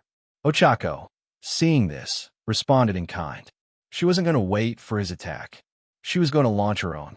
She focused all her power, not on Todoroki, but on the battlefield she had created. With a cry that shook the entire stadium, she caused the largest slab of concrete, a piece of the subfloor the size of a small house, weighing hundreds of tons, to rise high above all the other debris. It rose and rose and rose until it blotted out the sun. An artificial, terrifying night fell over the stadium, the silhouette of the colossal rock etched against the sky. In the teacher's booth, their calm shattered. "Aizawa," Midnight's voice came over the comms, filled with panic. "Stop the match. Their quirks have reached a catastrophic output level. We can't guarantee the stadium's safety." Aizawa's voice was a tense, urgent reply. "Cementos, Midnight. Emergency containment. Now. Reinforce the walls. They're going to destroy the entire stadium." Down in the arena, Cementos was already in action, his hands slapping the ground, creating wave after wave of concrete containment walls that rose desperately around the crater. Centurado. Terrified Scream. 66. Chapter 66. Goddess vs. Deity. Part 2. They're going to collide. President Mike's terrified scream was drowned out by the roar of two primordial forces about to clash. In the teacher's box, all calm had been shattered. "Cementos now," Aizawa yelled into his communicator, his voice stripped of its usual apathy and filled with a desperate urgency. "Emergency containment, maximum level." Down below, Cementos was already in action. He slammed his hands into the ground, and it liquefied, turning into a sea of concrete. Wave after wave of containment walls, each 10 meters high and several meters thick, erupted around the arena, a desperate attempt to contain the impending apocalypse. "My turn," Midnight exclaimed, tearing the sleeve of her costume. She released her sleep-inducing aroma, a purple cloud that drifted toward the two combatants, hoping to put them to sleep before they could unleash their attacks. It was useless. Ochako's hammer of judgment fell. Todoroki's elemental vortex exploded upward. The walls from Cementos didn't last a nanosecond. They were pulverized, reduced to dust and gravel by the initial shockwaves. Midnight's cloud of aroma was torn apart and scattered by the whirlwind of air and energy before it could even get close to its targets. And then, the two forces collided in the center of the arena. There was no traditional explosion. It was something stranger, more terrifying. A dome of pure energy expanded from the point of impact, devouring everything. Half of the dome glowed with an intense pink color, the visible manifestation of a crushing gravity. The other half was a blinding swirl of white and orange, the fury of ice and fire at war. The blast wave hit. It wasn't just sound. It was a physical force that shook the entire stadium to its foundations, causing the audience to scream in terror and cling to their seats. Inside the dome of energy, time seemed to have slowed down. It was an inferno of deafening noise and unimaginable forces. Ochako, floating in the eye of her own storm, felt like her body was being torn apart. Izuku's boost, the energy that had been fueling her power to a superhuman level, was beginning to fade. An overwhelming nausea washed over her, a side effect of exerting her quirk beyond all known limits. "Hold on," she told herself through gritted teeth. She wiped at her nose from the strain. Just Barato longer for Izuku, for the team. Below, Todoroki was in similar agony. The searing heat from his left side and the glacial cold from his right were at war, not just in the arena, but within his own form. The strain of holding two such opposing forces together at that scale was tearing him apart from the inside. He watched as his attack was contained, neutralized by the pure gravitational pressure. Frustration and desperation flooded him. "No, I can't lose, not like this." In a final act of pure, stubborn will, he channeled the last ounce of his power into a single point. Through a gap in the swirling chaos, where the forces of ice and gravity fought for dominance, he launched one last, sharp spear of ice. It was a desperate attack, his last bullet. Ochako saw it coming, but her energy was almost gone. She couldn't dodge. She couldn't raise another shield of debris. Her body was screaming, on the verge of collapse. In an act of pure instinct, of fine control born from hundreds of hours of training, she did the only thing she could. She extended a trembling hand and, right in front of her chest, created a small, warped gravitational lens, a point of distortion the size of her palm. The ice spear, traveling at incredible speed, struck the invisible field, and it was deflected, not with the same force. The lens, weak and flickering, absorbed most of the impact, but it deflected enough. The ice spear's trajectory twisted, spinning through the air to strike Todoroki's own right Barato. He let out a choked cry, Barato from shock and pain, as he felt his own ice pierce his Barato. The energy dome, its balance broken, collapsed in on itself with a final groan. The thunder faded, leaving a chilling silence. The dust and vapor began to settle slowly, revealing a scene of total devastation. The fighting stage no longer existed. In its place was a 50-meter-wide crater, smoldering and covered in rapidly melting shards of ice. Both of them were still standing, barely, on opposite ends of the crater. Todoroki clutched his injured Barato, an ice shard he himself had created jutting from his costume. He stared at Ochako with absolute disbelief, his mind unable to process what had just happened. Ochako was as pale as a ghost, a trickle of red dripping from her nose, her frame trembling uncontrollably from exhaustion. But she was still standing, her gaze fixed on him, unfocused but unwavering. Todoroki looked at her, then glanced up at the stands, at the furious figure of his father. He looked back at her, at the girl who had weathered his personal apocalypse, who had turned his own power against him. A strange calm, a kind of resigned clarity, settled on his face. He deactivated his quirks. The last trace of fire and frost vanished. "Enough," he said, his voice hoarse and tired, but it cut through the silent stadium with stunning clarity. "I surrender." He hadn't been beaten by force. He had been overcome by a skill, by a will that he couldn't comprehend. It was a surrender born not of weakness, but of stunned respect. Midnight, standing at the edge of the crater, was speechless for a second. Then, she composed herself and raised her arm high. Todoroki surrenders. The winner, advancing to the grand final, is Ochako Uraraka. For an instant, the silence held, and then the stadium erupted. It wasn't just applause. It was a standing ovation, a roar of respect for the two warriors who had given them the most incredible battle most had ever seen in their lives. Later, in the infirmary, the atmosphere was one of exhausted relief. Ochako was lying on a cot, drinking an orange juice. Izuku's boost had completely faded, leaving her with deep exhaustion and nausea, but miraculously, no serious injuries. Recovery Girl had said she just needed to replenish her energy reserves. Izuku, Momo, and Toru were sitting by her side, reliving the battle with a mixture of awe and pride. The infirmary door opened. Shoto, Todoroki, walked in. His arm was in a sling and his shoulder was bandaged, but he walked with his head held high. The mood in the room instantly grew tense. He stopped in front of Ochako's cot. "Your power," he said, his voice calm and direct. "It isn't just making things float. You deflected my attack. What was that?" "It's the true nature of my quirk," Ochako answered honestly, without a trace of arrogance. "Control over gravity in all its forms. The ability to create points of high and low pressure, to repel and to warp. Izuku-kun helped me understand it, to see it not as a single ability, but as a spectrum." Todoroki nodded slowly, accepting the explanation. Then his gaze shifted to Izuku. "It seems I underestimated you, too, Midoriya. Your analysis goes beyond simple strategy. You're able to see the hidden potential in others." He turned, preparing to leave. "Good luck in the final, Uraraka. You've earned it." "Wait," Ochako said. "The final, but you just then..." Present Mike's voice boomed from the TV in the infirmary, which was broadcasting the event announcements. And now, the moment you've all been waiting for. The grand final of the UA Sports Festival, following one of the most incredible battles we've ever seen, will be a duel between teammates.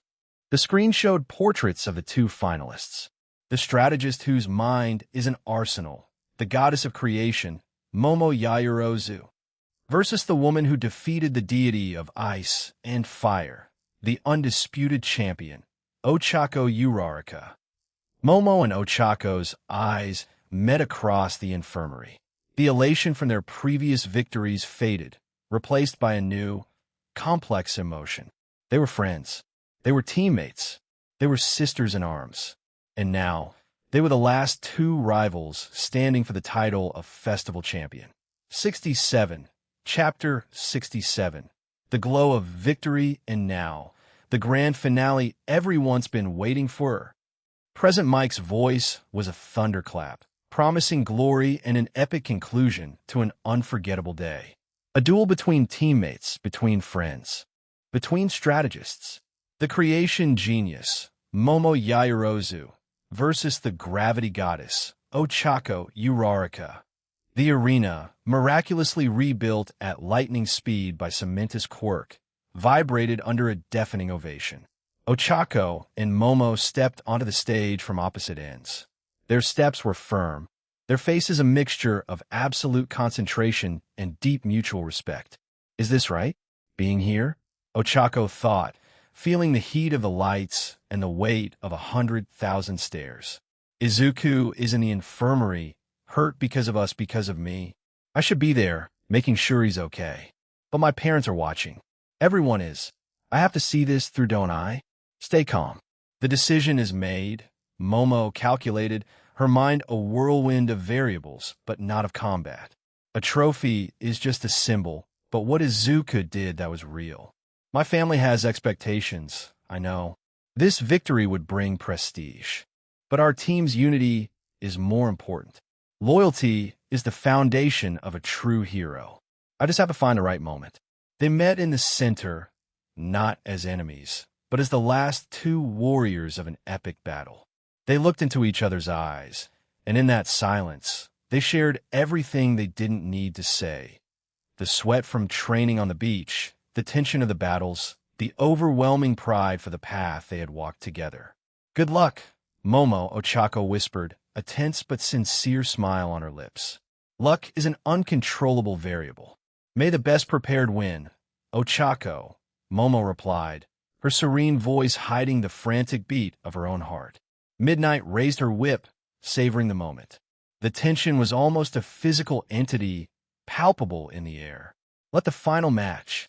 Just as the word begin was about to form on her lips, a clear and serene voice cut through the air. Judge Midnight. Momo Yaoyorozu had raised a hand. The gesture was not one of doubt, but of an absolute certainty that silenced the stadium. I forfeit. A silence of total, dense, and heavy shock fell over the stadium. The roar of 100,000 people was extinguished in an instant, replaced by a collective disbelief. Ochako stared at her, her brown eyes wide as saucers, unable to process the words. What? Momo. No. Why? In the stands, Izuku straightened up in his makeshift seat, the pain in his ribs momentarily forgotten. Forfeit? No, that's not like her. Her logic, what's the variable I'm not seeing? Ms. Yearza Midnight's voice sounded strangely hesitant, lacking its usual confident tone. Are you sure? This is the final. The chance to be the festival champion. To prove your worth to the world. Momo didn't waver. Her face lit up with a serene smile, one that was neither of victory nor defeat, but of a deep and quiet conviction. I am completely sure, she affirmed, her voice resonating in the silence. Throughout this festival, my team and I have shown that strength doesn't lie in a single individual, but in our unity. My friend, my teammate, and my coach is injured in the infirmary because he carried us here. He fought until he broke to give us a chance. My priority right now isn't a trophy. It's being with him during his recovery and making sure he doesn't feel alone. She turned to Ochako, who was looking at her with tear-filled eyes, beginning to understand the magnitude of her sacrifice. Momo took her hand, a firm and affectionate gesture, and raised it in the air, presenting it to the silent crowd. It doesn't matter to me which one of us holds the #1 title, as long as it's one of us, she declared, her voice rising so the entire stadium could hear. Ochako Uraraka's victory is our team's victory. It is my victory. The stadium remained silent for another second, processing the incredible display of solidarity. And then it erupted. It wasn't an ovation for a battle, but for something much greater.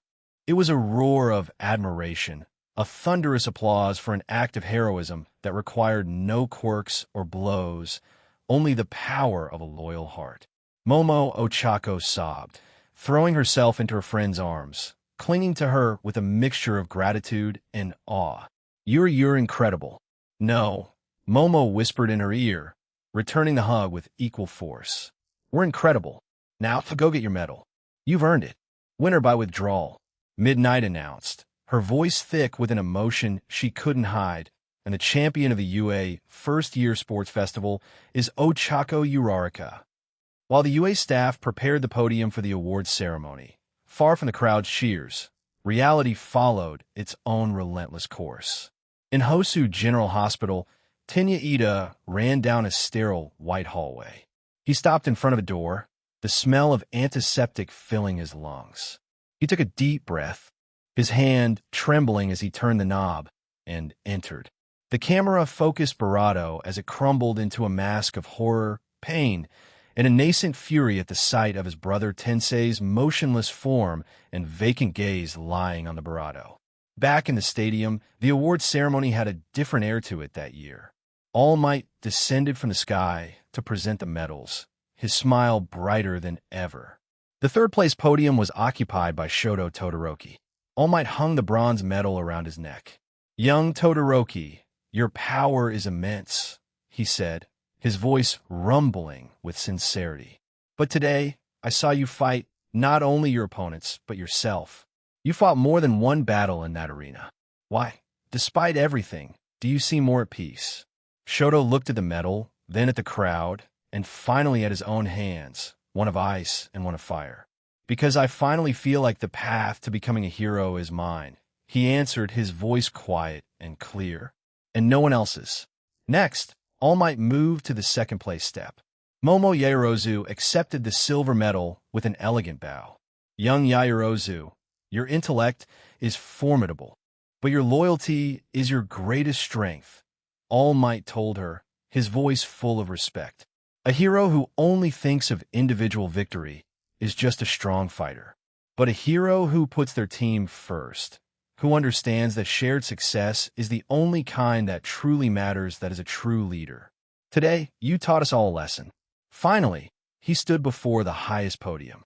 Ochako Uraraka, her eyes shining with tears of joy, bowed her head.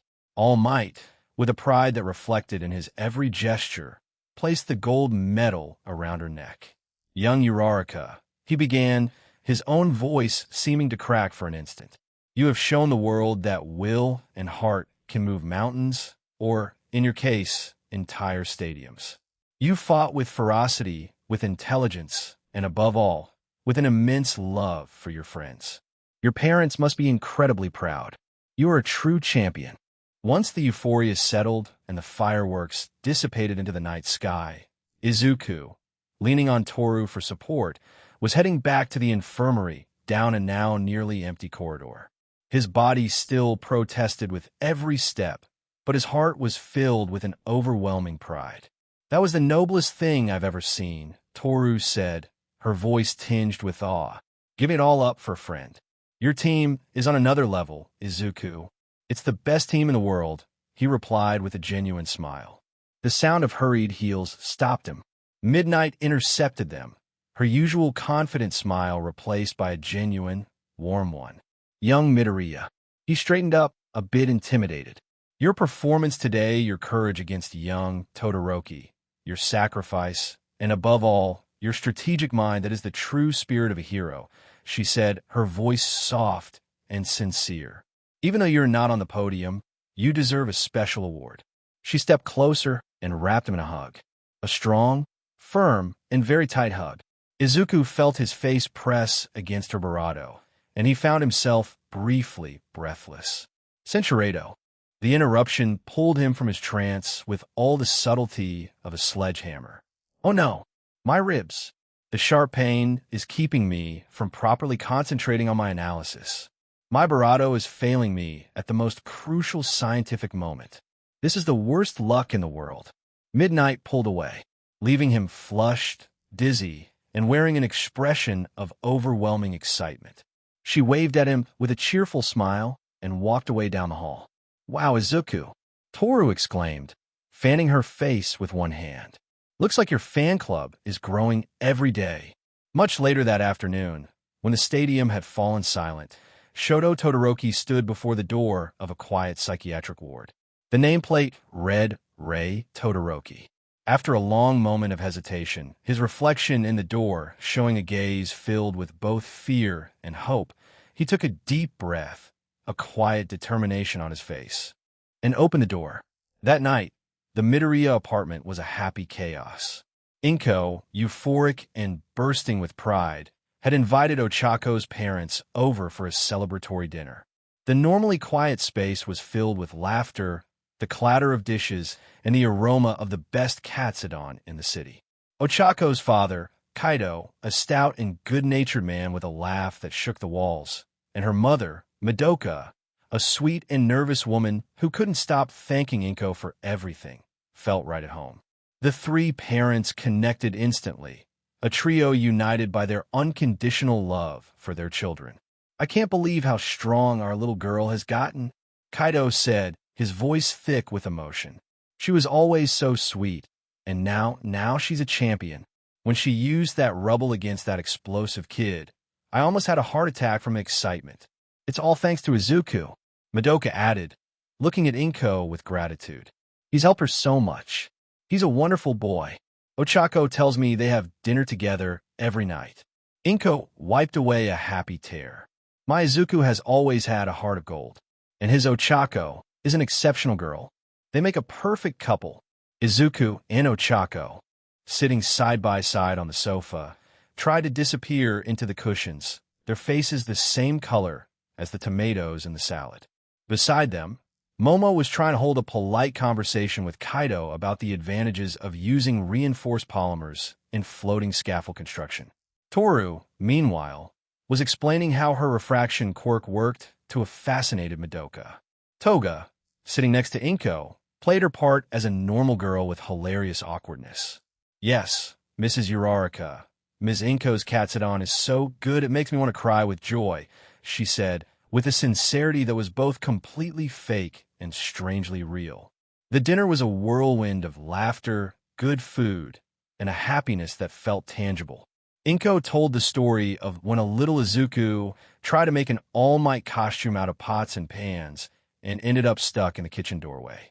Madoka recounted the time a 5-year-old Ochako tried to make her dad's car float to help him change a tire and almost sent it onto the neighbor's roof. In the middle of the celebration, Kaido, a little livened up by the sake Inko had generously served, stood up and clapped Izuku on the back so hard it nearly sent him to the floor. So Izuku, he boomed, his thunderous voice silencing the apartment. My little Ochako won't stop talking about you, and you've made her incredibly strong. As her father, I have to ask the million-dollar question. The silence was absolute. Izuku choked on his tea. Ochako let out a strangled squeak that she tried to disguise as a cough. Momo, Toru, and Toga all leaned forward, not wanting to miss a second of the drama. What, exactly, are your intentions with my daughter? Inko, rather than saving her son, decided to add fuel to the fire. A mischievous smile spread across her face. Oh, don't you worry, Mr. Uraraka, she said with a malicious sweetness. Your daughter is a wonderful girl. We already consider her family here. 68. Chapter 68. Names and nominations. The silence that fell over the Midoriya apartment's living room was absolute. It was so dense and heavy it seemed to have its own gravity. The question from Ochako's father so direct, so innocent, and so utterly lethal hung in the air like a death sentence. Ochako was frozen, her face cycling through a range of colors that rivaled the sunset. Izuku, beside her, had a rice ball halfway to his mouth, his brain apparently having performed an emergency shutdown. Inko Midoriya covered her mouth, her eyes glinting with a mixture of panic and amusement. Momo smiled discreetly behind her teacup, while Toru had leaned forward, her eyes wide, soaking in the drama with shameless delight. Only Toga seemed oblivious to the tension, looking back and forth between the plate of mochi in the kitchen and Izuku's paralyzed face. It was Izuku who broke the spell.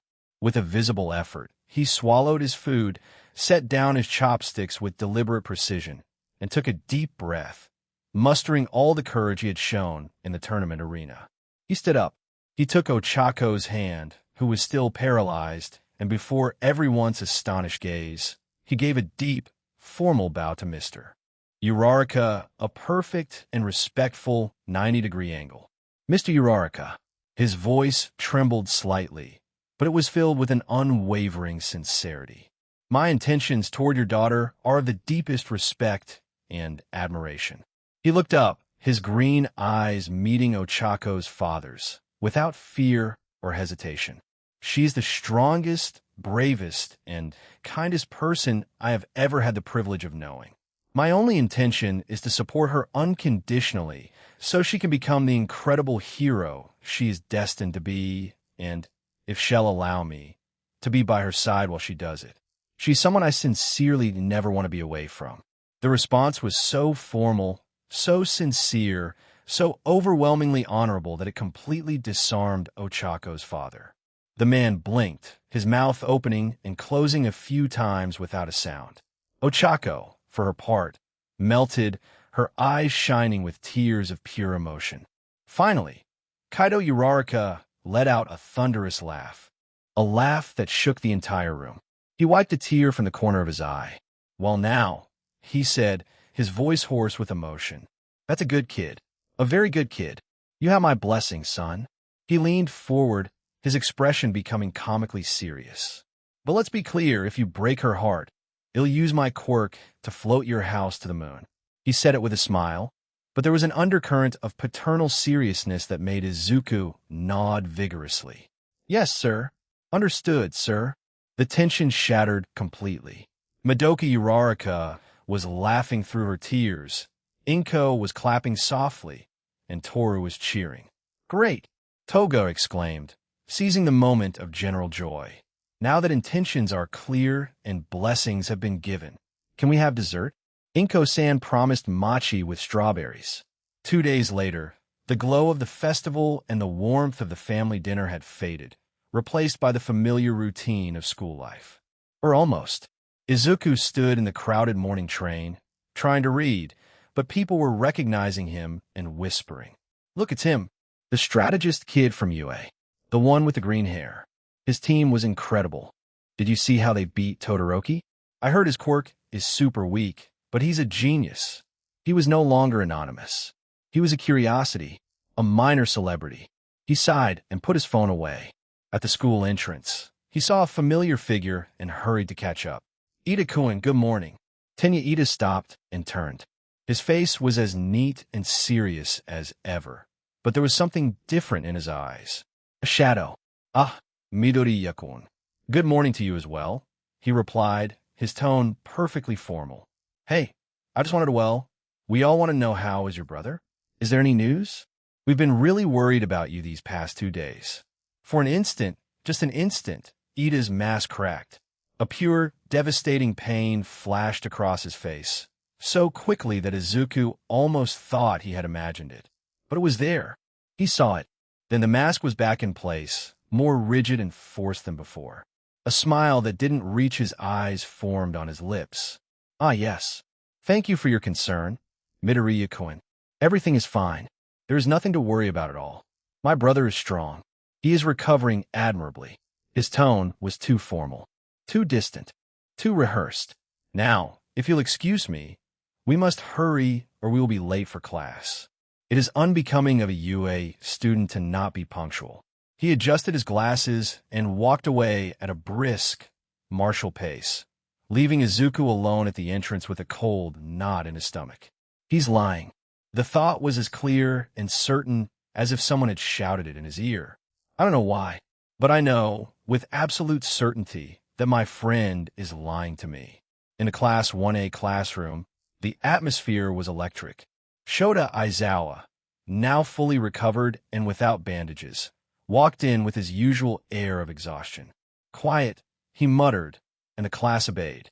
Good. Before your egos swell so much you can't fit through the door, it's time to review the professional hero nominations for the internships. He projected the results onto the giant screen. The dominance of Izuku's team was overwhelming. Professional hero nominations, Class 1, Ochako Uraraka. 6,113 offers Shoto Todoroki. 4,891 offers Momo Yaoyorozu. 4,012 offers Katsuki Bakugo. 3,556 offers Toru Hagakure. 1.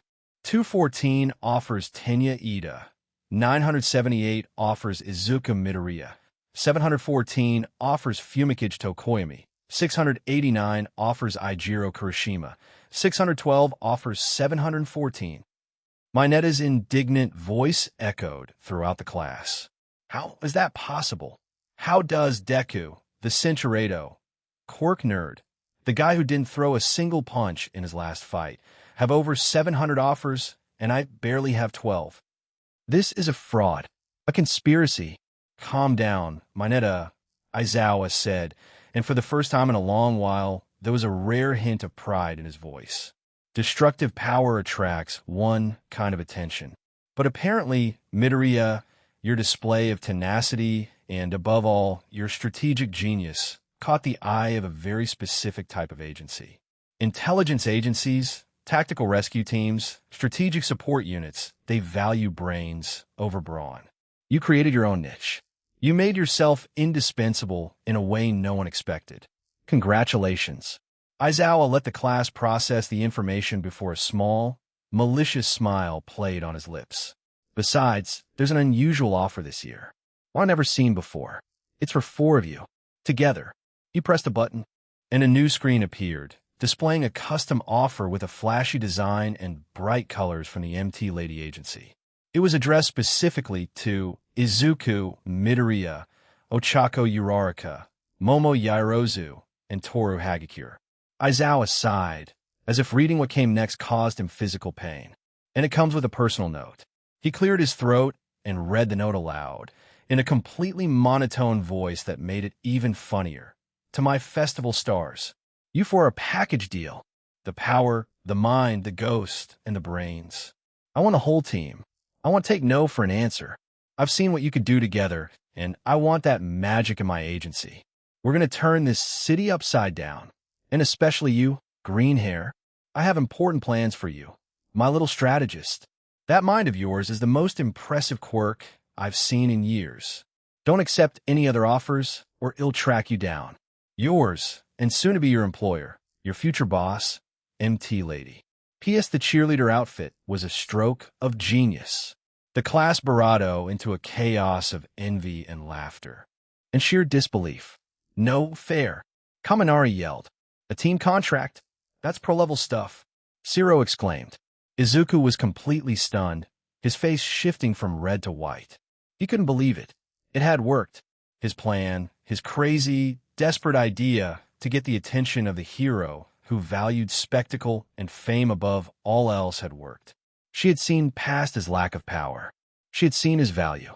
The memory of her debut, the moment that changed everything, came back to him with overwhelming force. Silence. Aizawa's voice, amplified by his quirk, silenced the uproar.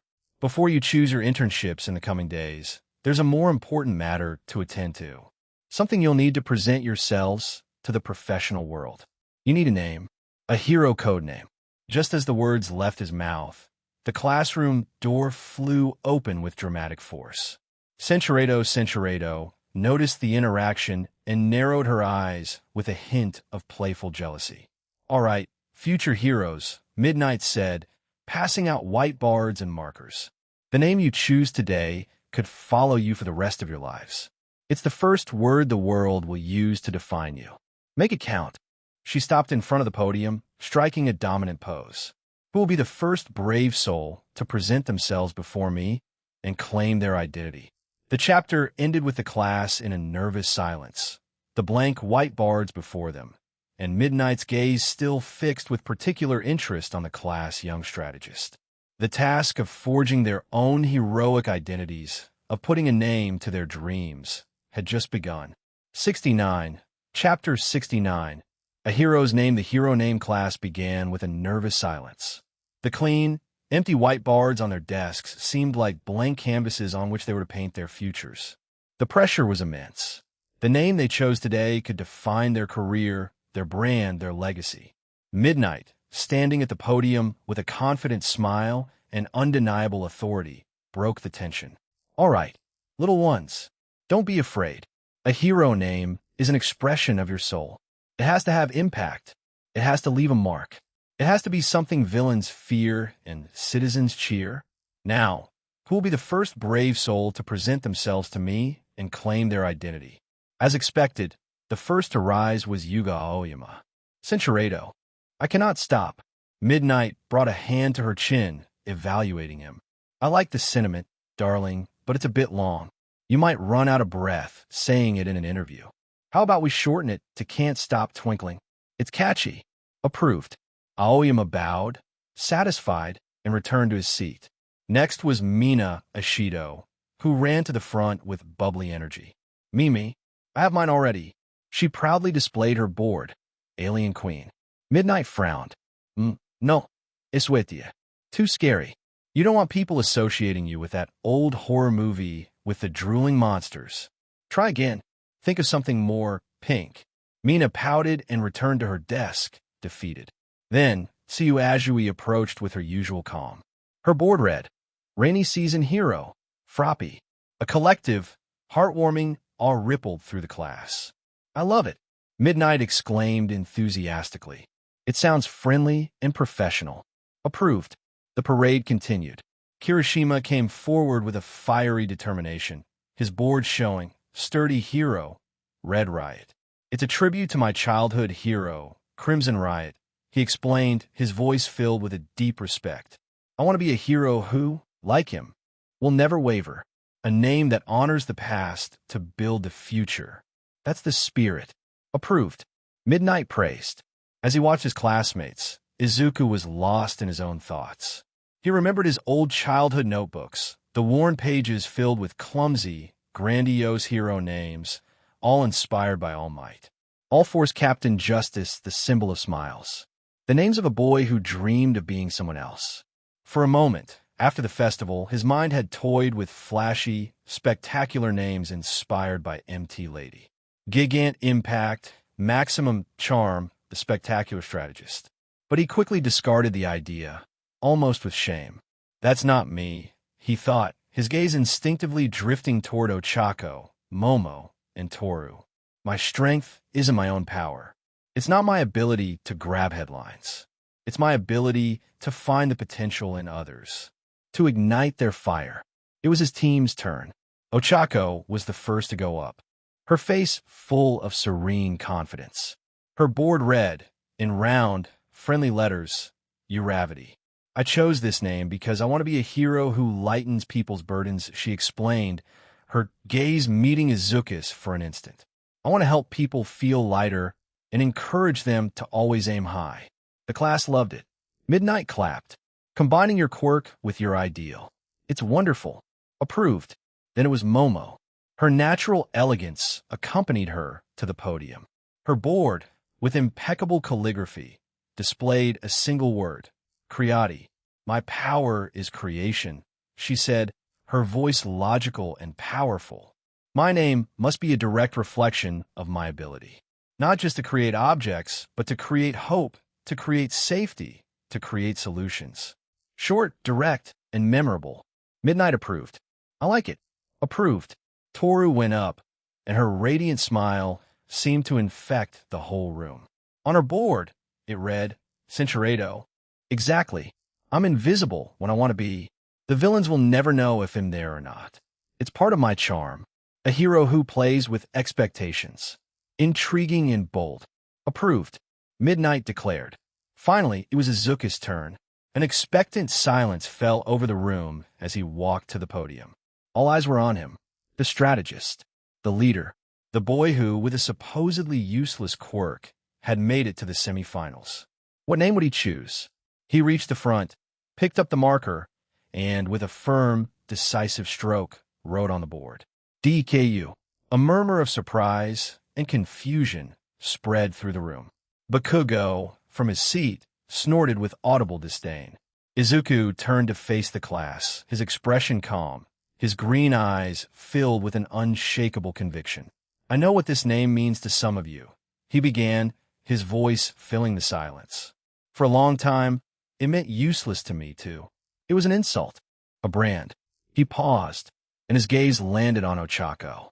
A warm, genuine smile formed on his lips. But someone very important to me gave it a new meaning. She taught me it could mean you can do it, that it could be a name of encouragement, not contempt. His gaze widened, traveling from Momo to Toru, and then to the rest of his classmates. And after this festival, after fighting alongside my team, I think it means something more. It means we can do it. He straightened up, his voice gaining strength and passion. A hero is nothing without the people who support them. A hero is not an island. I'm not the strongest. I'm not the fastest. I'm a coach. My true strength is my team's.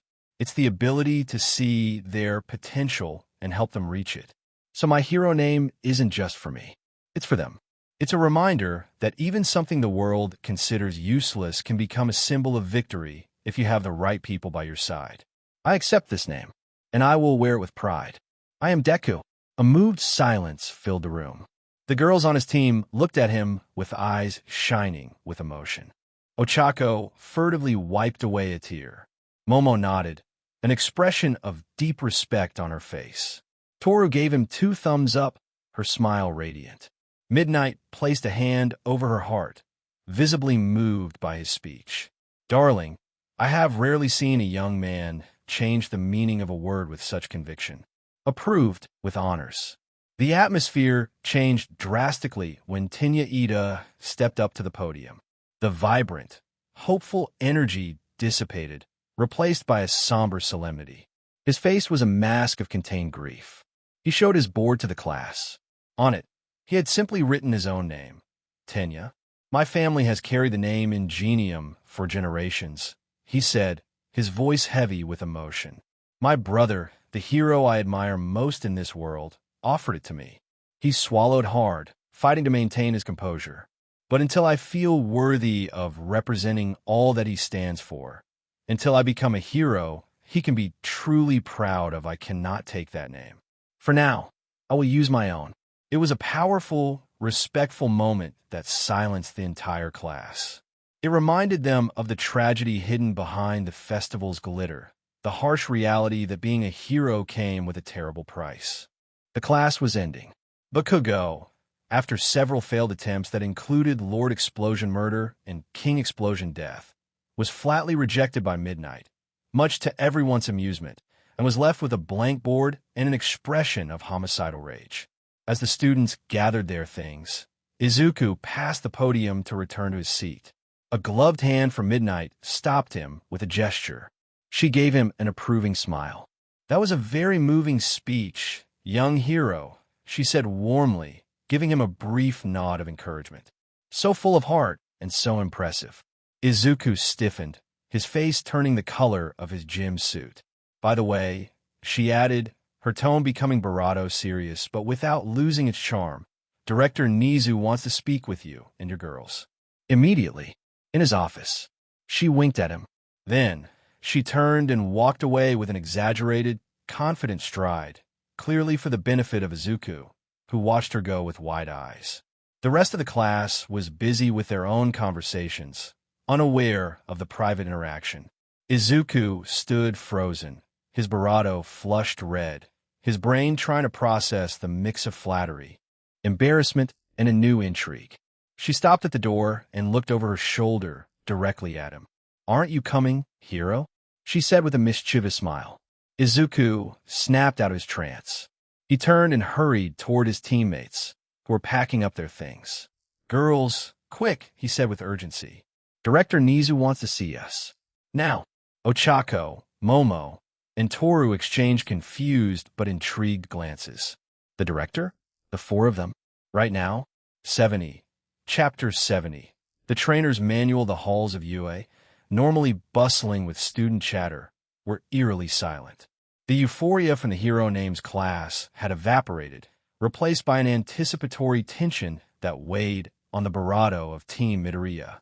They followed Midnight, whose usual confident walk now had a solemn air, like the advance of a judge leading them to their sentencing.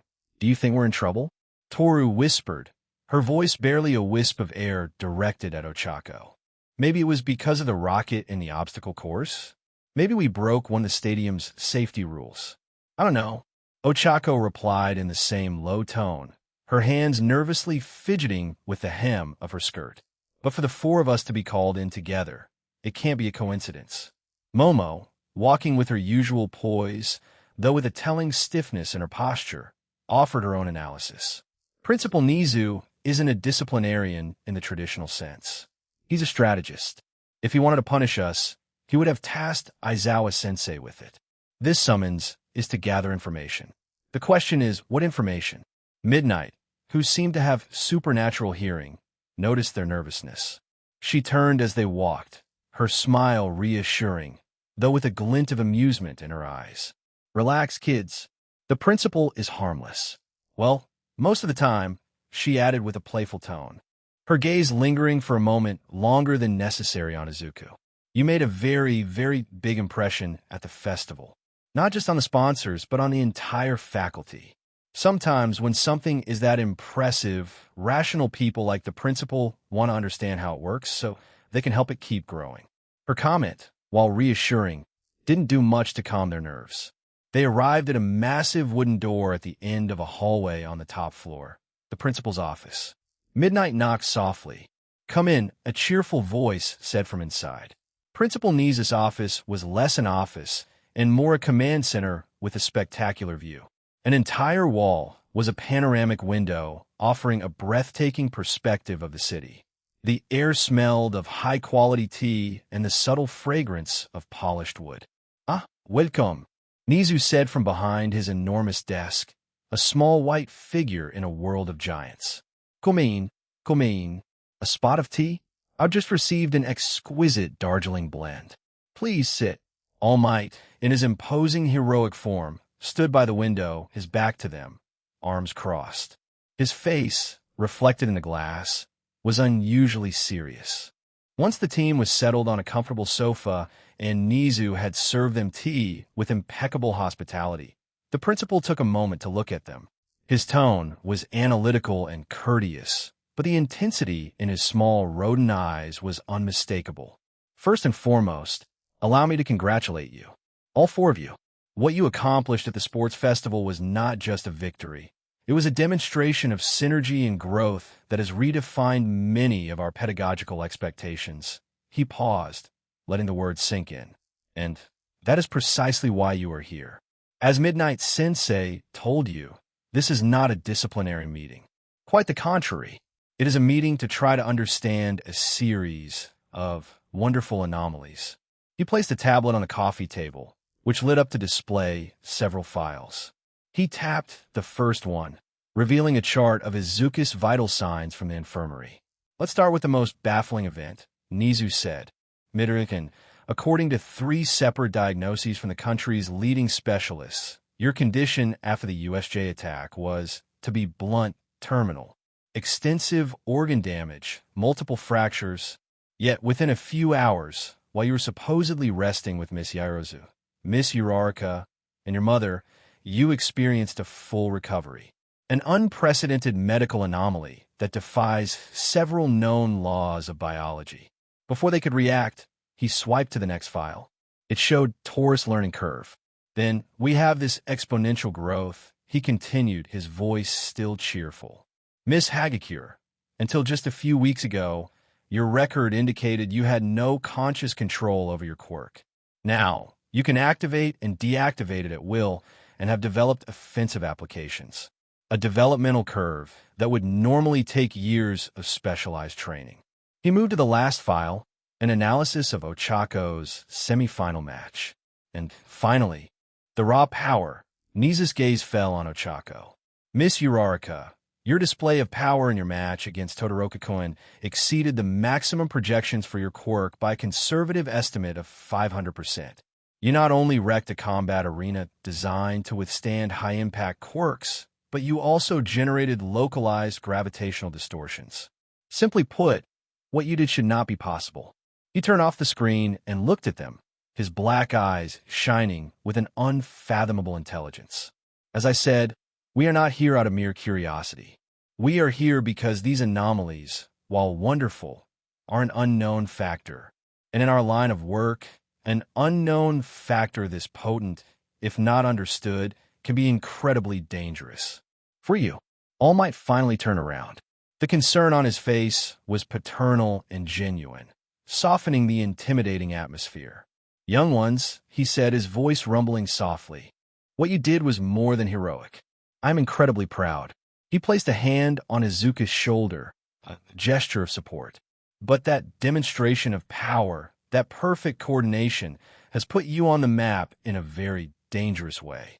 The League of Villains and others lurking in the shadows now see you not as mere students, but as high-priority threats, or as incredibly valuable assets. To protect you, to help you grow safely, we need to understand.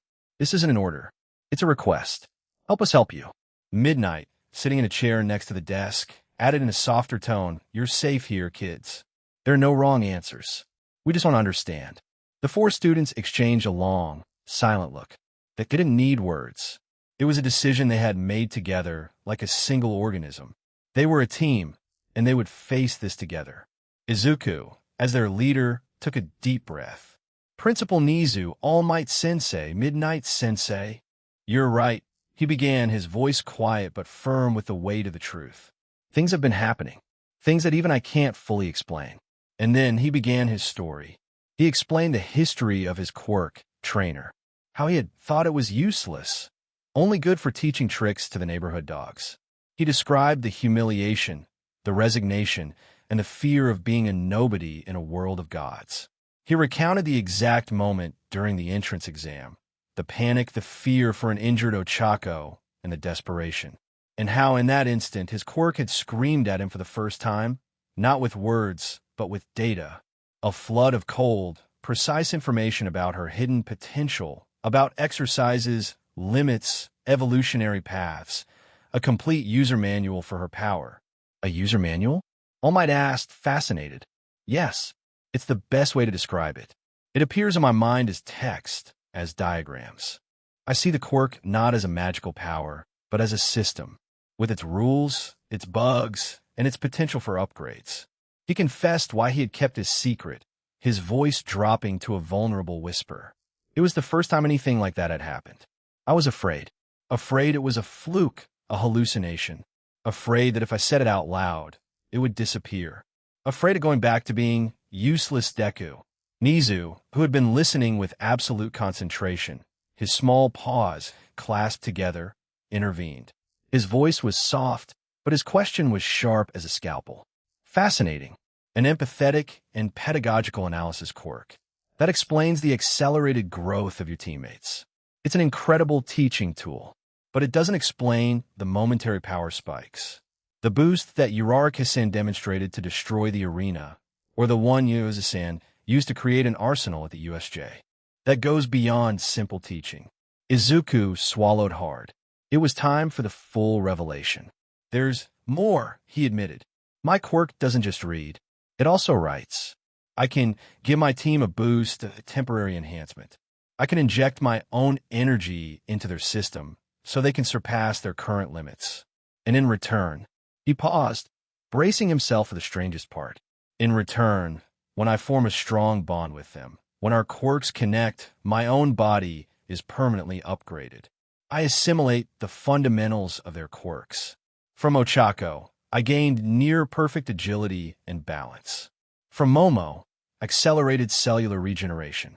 From Toru, a light refraction that makes me harder to hit. For my mother, I gained control over my own Bodis vectors, boosting my strength and speed. We grow together. They get a temporary boost, and I get a permanent upgrade. The room fell into a stunned silence. Nisa looked like a child who had just discovered that Santa Claus was real and also piloted a mecha.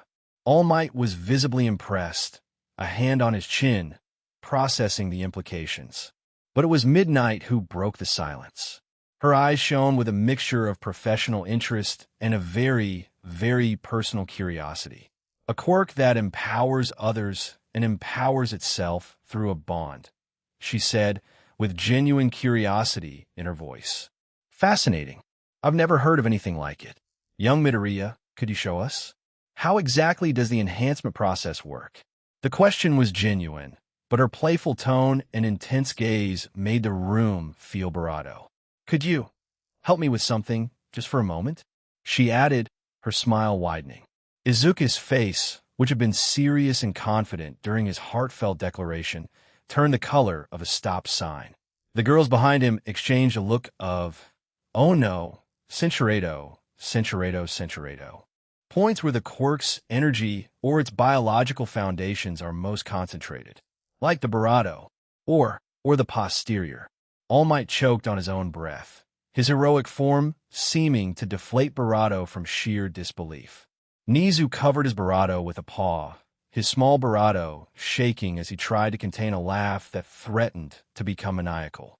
And on Midnight's face, a slow, incredibly intrigued, and very, very dangerous smile began to form. 71. Chapter 71. Terms of use. Izuku's awkward choice of words hung suspended in the air of the principal's office, annihilating all sound and oxygen. All Might, the symbol of peace, the pillar of a nation, was choking on his own breath, his blue eyes wide in an expression of pure disbelief. Principal Nizu covered his mouth with a paw, his small shoulders shaking violently with a laugh that he struggled to keep from erupting into a cackle. The girls on the team, for their part, looked like they wished the floor would open up and swallow them whole. It was Midnight who broke the silence, and she did so with the confidence of someone who had just made an unexpectedly amusing discovery. She rose from her chair with a smooth, purposeful movement and approached Izuku, who seemed to have shrunk under the weight of his own embarrassment. The smile on Midnight's face was unmistakable, a mixture of unadulterated amusement, genuine scientific intrigue, and a hint of appetite. Well, she said, her voice a smooth purr that made the hair on the back of Izuku's neck stand on end. Your quirk is even Barado practical than I imagined. She stopped in front of him, leaning in slightly. Cinchuredo, a professional with years of experience, and a quirk as developed as mine? The question, so direct and laden with implications, was like a slap in the face. Izuku was on the verge of collapse. Ochako, however, reacted on pure protective instinct. Midnight Sensei, she exclaimed, taking a step forward. I don't think this is the time or the place to. One moment, Uraraka-san. Momo's calm, analytical voice interrupted her. Her gray eyes, far from showing panic, shone with a light of intense curiosity. Midnight Sensei's proposal is scientifically fascinating. Think about it. The opportunity to obtain a detailed, real-time analysis of a top-tier professional hero's quirk, the data we could gather on the underlying physiology, power application, energy limits, it would be invaluable for quirk research. From a purely investigative perspective, and for the sake of scientific advancement, I support the motion. For science.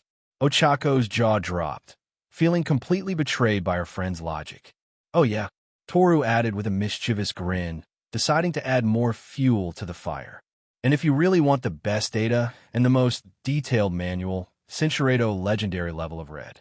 He was about to faint from sheer embarrassment. It was All Might who finally decided that enough was enough. Not to scold Midnight, but to change the rules of the game. Enough. His voice, now deep and solemn, lacking its usual boom, silenced the room. His gaze fell upon the team, and there was no longer confusion in his eyes, but a deep, heavy respect. Young ones, You have placed an immense trust in us by revealing your secret. A secret that, as the principal rightly said, could put you in great danger if it fell into the wrong hands. That trust must be returned. Then, with a loud poof, and a cloud of steam that flooded the office, his imposing form vanished.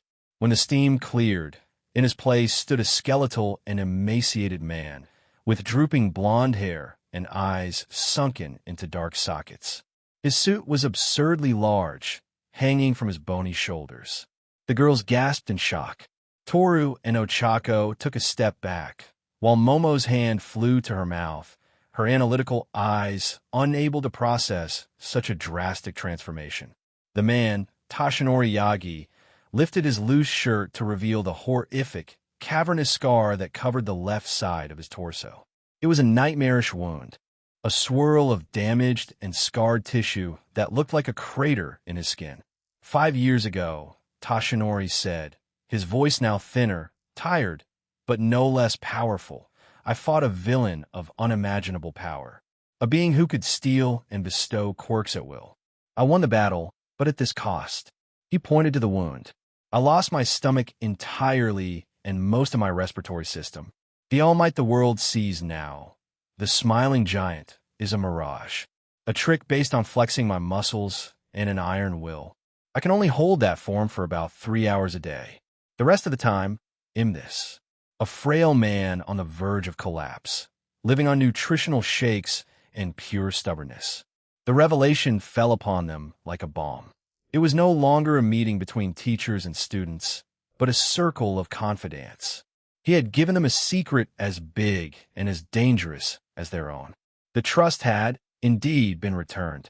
It was Nizu who, seeing that all the cards were finally on the table, took control with his usual strategic brilliance. Now that there are no more secrets between us, we can proceed on a basis of mutual trust, he said, his small black eyes gleaming. From this moment on, both the true nature of the quirk that we shall henceforth refer to as Synergy Trainer and All Might's physical condition are UA Level S secrets. Their disclosure, whether intentional or accidental, will be considered an act of treason against this institution. Is that clear? The 4 of them nodded solemnly. Excellent, Nizu continued. This brings us to the matter of your development. Midoriya-kun, a question to clarify something. Your ability to permanently assimilate the fundamentals of your teammates' quirks, does it require this pre-existing trust you have all forged? No, sir, Izuku answered, his mind now completely focused on the analysis. The enhancement and the manual reading only require the proper physical contact. I can do it with anyone, in theory. But the permanent assimilation, the improvement of my own body, that only began to manifest after the USJ attack. After we fought together, after we saved each other, I believe the bond, the trust, is the catalyst that allows the improvement to become permanent in my system. Fascinating, Nizu murmured. An emotional and biological symbiosis. This is far more complex than I imagined. Which brings us to your immediate future, the internships. He addressed the team. Your decision to remain together as a unit is, from a strategic standpoint, the correct one. Your strength is not individual, but collective.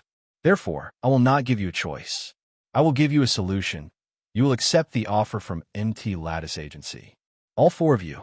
Ochako opened her mouth to protest, likely about the risk of them all being in the same place. But Nizu raised a paw to silence her. And I will handle her myself, he said, a cunning and slightly malicious smile on his face.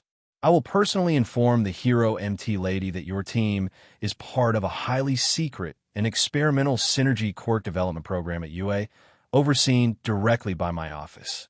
He stood up on his chair, his small figure radiating immense authority. Cinchuredo, but a matter of high-level school security. She will be required to sign a non-disclosure agreement with clauses so restrictive they would make her tremble. The strategic elegance of the plan left them speechless. Nizu wasn't just solving their problem. He was creating a perfect cover story. She is flamboyant, yes, and she seeks fame. But she is not foolish, Nizu concluded. The opportunity to participate in an exclusive, cutting-edge UA program, To have access to a team with unprecedented growth potential is something her ego and ambition will not allow her to refuse. We will maintain a low profile, but ironically, we will do so under the spotlight of one of the most media-heavy agencies in the country. Any objections? There were none. The meeting concluded. The team, still processing the flood of information All Might's secret, their new status as a secret UA asset, and their secured and controlled internship, rose to leave. They gave a deep bow, a gesture of mutual respect toward Nizu and Tashinori that was no longer from a student to a teacher, but from one ally to another. As they were leaving, Midnight, who had remained in the background during the second half of the meeting, intercepted Izuku one last time. Senshiredo, she is a very gifted woman. I will be very, very interested in reading your report on it. In exquisite detail. She gave him a quick, unexpected tap on the barato, a gesture so sudden that Izuku's brain didn't even have time to process it until she had already walked away, leaving him frozen in the hallway with his face on fire. The team walked down the hall in silence, a very different silence than on their way in. There was no longer fear. There was a weight, a responsibility, but also a strange new sense of power. So All Might Toru whispered, the first to dare break the silence. Let's not talk about it. Ochako interrupted her, gently but firmly. It's his secret, and now it's ours too. Momo nodded, her face serious. Nizu is right. Discretion is our greatest weapon right now. Our training plan with MT Lady will need to be carefully protocolized to prevent any leaks. Izuku, who had finally managed to get the blood to drain from his head, joined the conversation, his strategist's mind already at work. We have 1 week before the internships begin. We have to use it. Toru, will focus on your conscious control of invisibility. Momo, on your rapid creation templates. Ochako, on fine control of high gravity. We have to arrive at MT Lattice Agency not as students, but as a polished, functional team. They had left the principal's office not as students in trouble, but as an elite, secret asset of UA. The challenge of the internships had officially begun with rules, secrets, and a potential that now, more than ever, seemed truly limitless. 72. Chapter 72. A day of being visible. The sun filtered through the kitchen window, illuminating the domestic setting that had become the unlikely sanctuary for their strange little team. Izuku, Inko, and Toga were sitting at the breakfast table, but today's conversation wasn't about training or homework. It was a mission report. So yeah, Izuku concluded, taking a sip of his orange juice. Nizu knows everything. About the manuals, the enhancement, the contact, everything. Inko set her teacup down on the table, her face a mixture of worry and amazement. And what did he say? Are you in trouble? Are they going to expel you for having such a peculiar quirk? On the contrary, Izuku replied, a small, disbelieving smile on his lips. He said it was fascinating. He classified it as a UA Level S secret, and he assigned all of us to the same internship with MT Lady so he can supervise us under an official cover. He says he'll handle the situation personally. So the principal is a sly fox. Toga exclaimed with a delightful laugh, chewing on a piece of toast with jam. I like him. He uses a secret to create more secrets. He's an evil genius. He's a strategic genius, Izuku corrected. But there's something else. To prove his trust in us, to make us understand the gravity of keeping secrets. All Might told us something in return. He hesitated for a moment, the weight of his idol's confession still fresh in his mind. He looked at his mother, then at Toga, and knew they were in the inner circle. They were his family. They deserved to know.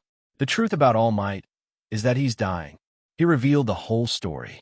The injury, the skeletal form, the time limit. Inko brought a hand to her mouth, her eyes filling with tears of deep, painful empathy for the man her son admired so much. That poor man, she whispered, to carry so much pain, so much weight, and still keep smiling for the world. Toga's reaction was, as always, completely different.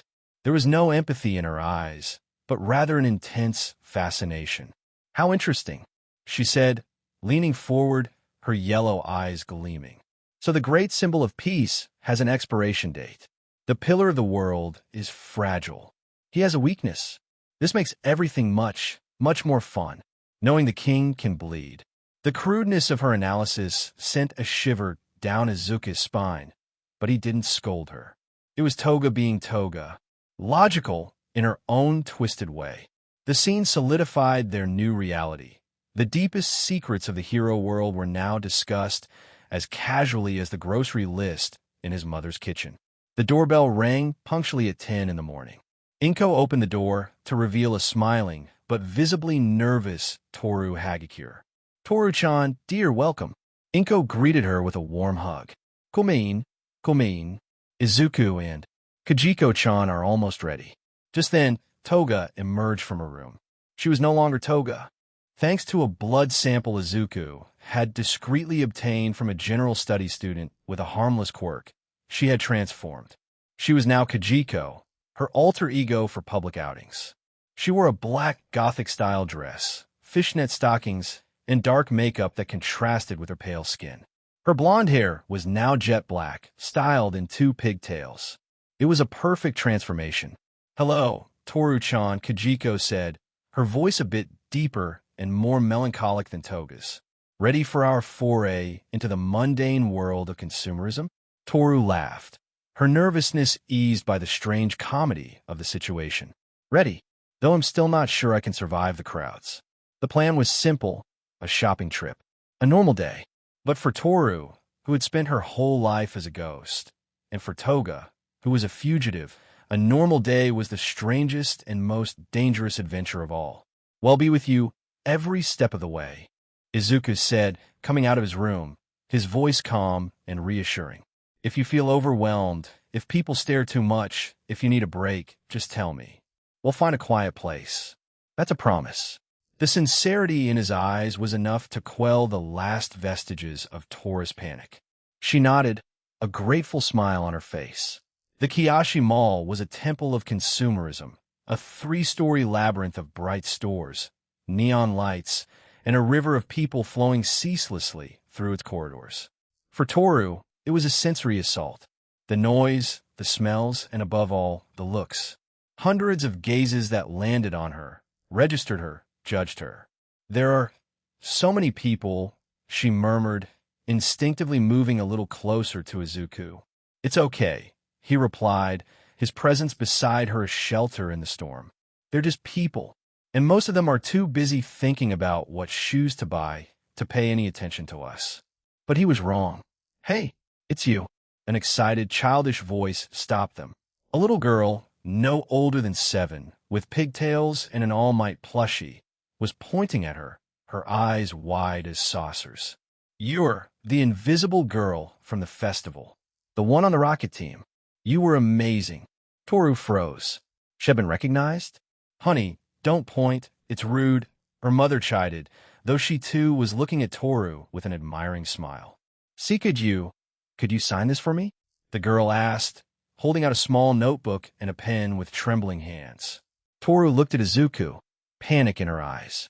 He gave her a small, encouraging nod. With trembling hands, Toru took the notebook and scribbled her name, adding a small, clumsy drawing of a smiling ghost. "Thank you," the girl exclaimed, hugging the autograph as if it were a treasure. "When I grow up, I want to be a cool, stealthy hero like you." They walked away, leaving Toru standing in the middle of the corridor, a look of pure, overwhelming happiness on her face. She asked for my autograph," she whispered as if she couldn't believe it. "Someone wants to be like me." "Of course they do," Izuku said gently. "You were incredible at the festival." That small interaction was like a balm for her soul. The joy of being seen, of being recognized for something she had accomplished, was a new and intoxicating feeling. But the world wasn't always so kind. Later, as they were looking at a clothing store display, a group of older boys, probably from another school, walked past them.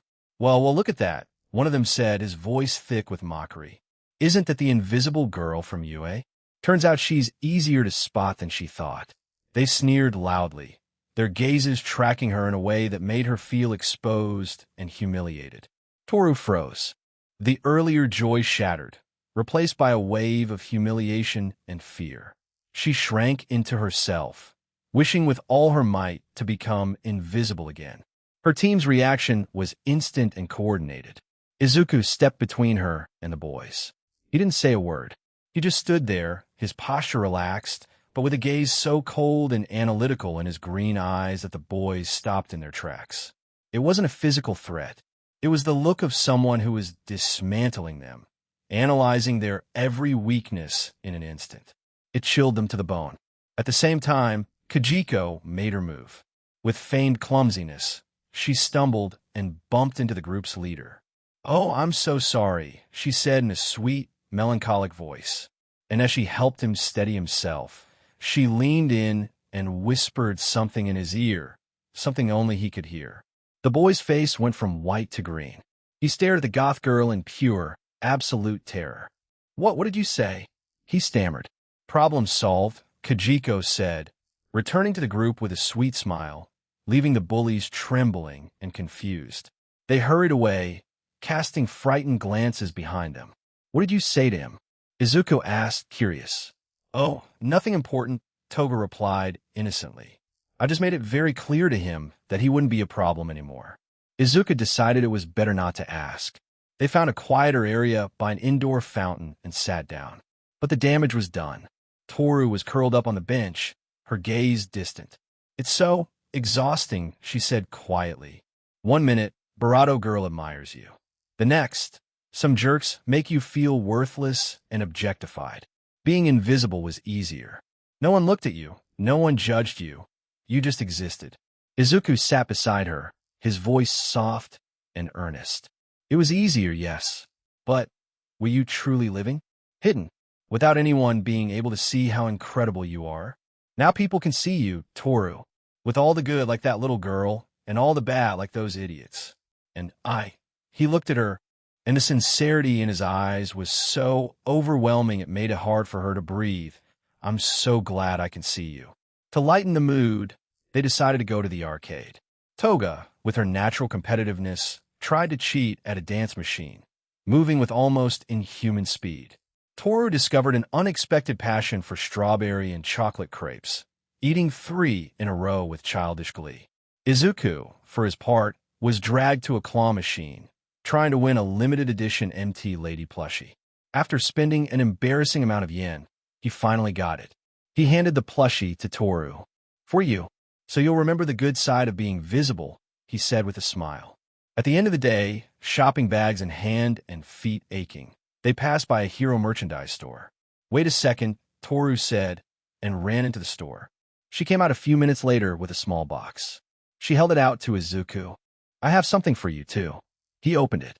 Inside was a limited edition statuette of MT Lady in her debut pose, the same one he had witnessed, the one that had set him on this path. It was an expensive and hard-to-find collector's item. "Toru-san, I can't accept this. It must have cost a fortune." "It's nothing," she insisted, her eyes shining with genuine emotion. "It's a thank you. For everything. For helping me see my own power. And for helping me not be so afraid of others seeing me, too. Thanks to you, today I felt real." Izuku was speechless, moved by the gesture. He accepted the gift, his fingers brushing against hers for an instant. They said goodbye to Toru at the train station, promising to see each other the next day for the first day of their internships. As Izuku and Toga walked home in the twilight, the silence between them was comfortable. When they got to the apartment, Izuku went straight to his room. With almost reverent care, he placed the new MT Lady figure in the center of his bookshelf, next to his old, worn-out All Mights. It was a symbol of his original dream, now redefined by the people who shared his path. His phone vibrated in his pocket.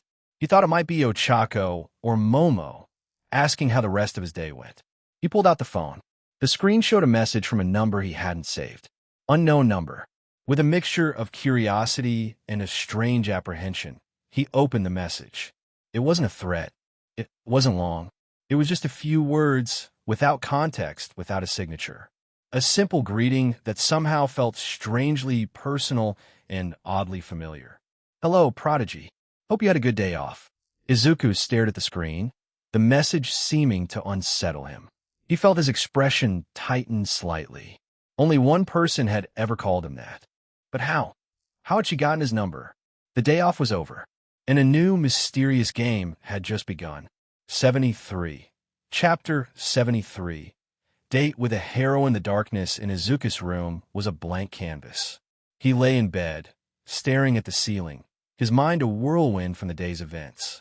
The hero names, Ida's ominous lie, MT Lattice' incredible offer, and above all, Midnight's gaze. His phone, which he had left on the nightstand, remained an ominous presence. The message from the unknown number burned on the screen, an unsolved mystery in the midst of an already surreal day. Curiosity, that dangerous and wonderful force that drove his entire life, finally won the battle against his nervousness. He sat up, picked up the phone with trembling hands, and gathering all the courage he had shown in the arena, he typed, "Izuku, good evening. Sorry to bother you, but could I ask who this is?" His thumb hovered over the send button for a long second. Was it too direct? Too informal? Maybe he should have put, "My apologies for the hour, honorable unknown individual." No, that was stupid. He hit send before he could regret it. The reply was so instantaneous, he almost dropped the phone. Unknown number. Forgotten about me already, my little prodigy? You're breaking my heart. NK Izuku felt the blood drain from his face, then rushed back with the force of a bursting dam. Enka Nemuri Kayama. Midnight. He was shaking. How had she gotten his number? Was it legal for a teacher to have a student's personal number? Probably not, but he doubted Midnight cared much for such trivialities. "Izuku, Midnight Sensei. I'm so sorry. I didn't know it was you. Of course I haven't forgotten. That would be impossible. Your class was very instructive." He reread the message. It sounded like an email from a terrified intern. He deleted it. "Izuku, Sensei. Of course I remember you. Sorry for not recognizing you. Too informal." He deleted it again. As he suffered through his digital etiquette crisis, another message arrived. "Nemuri Kiyama. For God's sake, kid. Breathe. You can stop calling me Midnight Sensei over text. It makes me feel like I'm about to assign you homework. My name is Nemuri. Try it." And Nemuri. The gesture, so simple and so unexpectedly kind, was like a release valve. The pressure in Izuku's chest dissipated a little. She was a person, an incredibly beautiful, intimidating, and professional person, but a person nonetheless. "Izuku." "Okay, Nemuri-san. Nemuri Kiyama, better. Not perfect, but better. Now, to what I was getting at. I wanted to invite you to dinner tomorrow. There are a few things I'd like to talk to you about, in a less official setting. About your quirk, and your future." Izuku reread the message 3 times. Dinner. With Midnight. Alone. His brain, the same one that had devised plans to defeat entire teams and dismantle complex quirks, went on strike. It rebooted, then crashed again. "Izuku, it would be a great honor, Nemuri-san. I accept your invitation with the utmost gratitude. Please let me know the time and place that is most convenient for you. Senchurado, how did you know he would use his Recipro Burst? It was his secret trump card." Izuku smiled. Now he was in his element. The fear faded, replaced by the intense focus of the analyst. "I didn't know with 100 certainty, but it was the most logical play for them. Our fortress formation was designed to withstand area of effect and mid-range attacks. The only way to break it was with an attack of overwhelming speed that wouldn't give us time to react. There was only one quirk on their team capable of that. It was their only win condition. Senchurado, if you force them into a predictable pattern, you stop reacting to them and start controlling their movements. The hardest part was the timing. Toru had to blind Todoroki and Kaminari at the precise moment to break their coordination. Momo had to have the net ready, and Ochako had to use a repulsion pulse on the launcher, not on Ida, so the net speed would be greater than his. I calculated we had a 0.3-second window for it all to work. Nemuri Kiyama. Wow. It's not just a gimmick. You really have the mind of a general. Your mind is incredibly attractive. The compliment hit him with the force of a punch. He blushed, but this time the blush was mixed with a surge of pride. Nemuri Kiyama. I wasn't always so composed, you know. In my first year at UA, during the final practical exam, my somnambulous quirk got out of control. I was supposed to put a single fake villain to sleep, but the wind changed. I put the entire panel of teacher judges, half the audience in the stands, and an H&N cameraman covering the event to sleep. My nickname for a whole week was the Sleeping Princess of Shame. Izuku let out a laugh. A genuine, Cinchuredo, how about something different? An amusement park? Tomorrow at 5 in the afternoon. At the entrance to the Muzutafu amusement park. The proposal left him stunned. An amusement park? It was so normal, so unexpected, and so perfect. Izuku.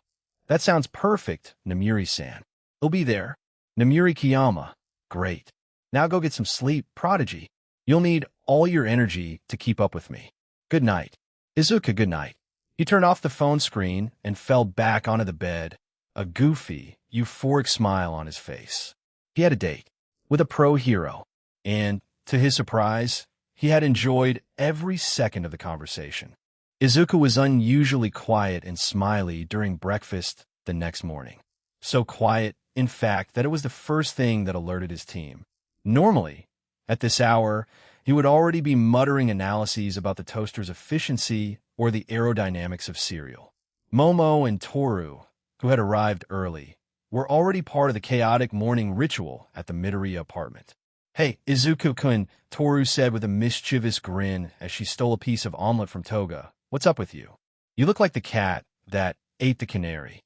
Or should I say, a strategist who received a special prize from a certain strict teacher? Izuku blushed, but to everyone's surprise, he didn't deny it. He put down his chopsticks, took a sip of green tea, and dropped the bomb with surprising calm. I have a date. This afternoon, with Midnight Sensei. A stunned, absolute silence fell over the table. Inko, who was pouring a pitcher of juice, almost dropped it. Toga choked on the stolen omelet. Ochako's jaw dropped. Momo raised an eyebrow with an elegance that even shock couldn't disturb. The first to react was Toru, and her reaction was an explosion of euphoria. A date. With Midnight. I can't believe it. She shrieked, jumping in her seat.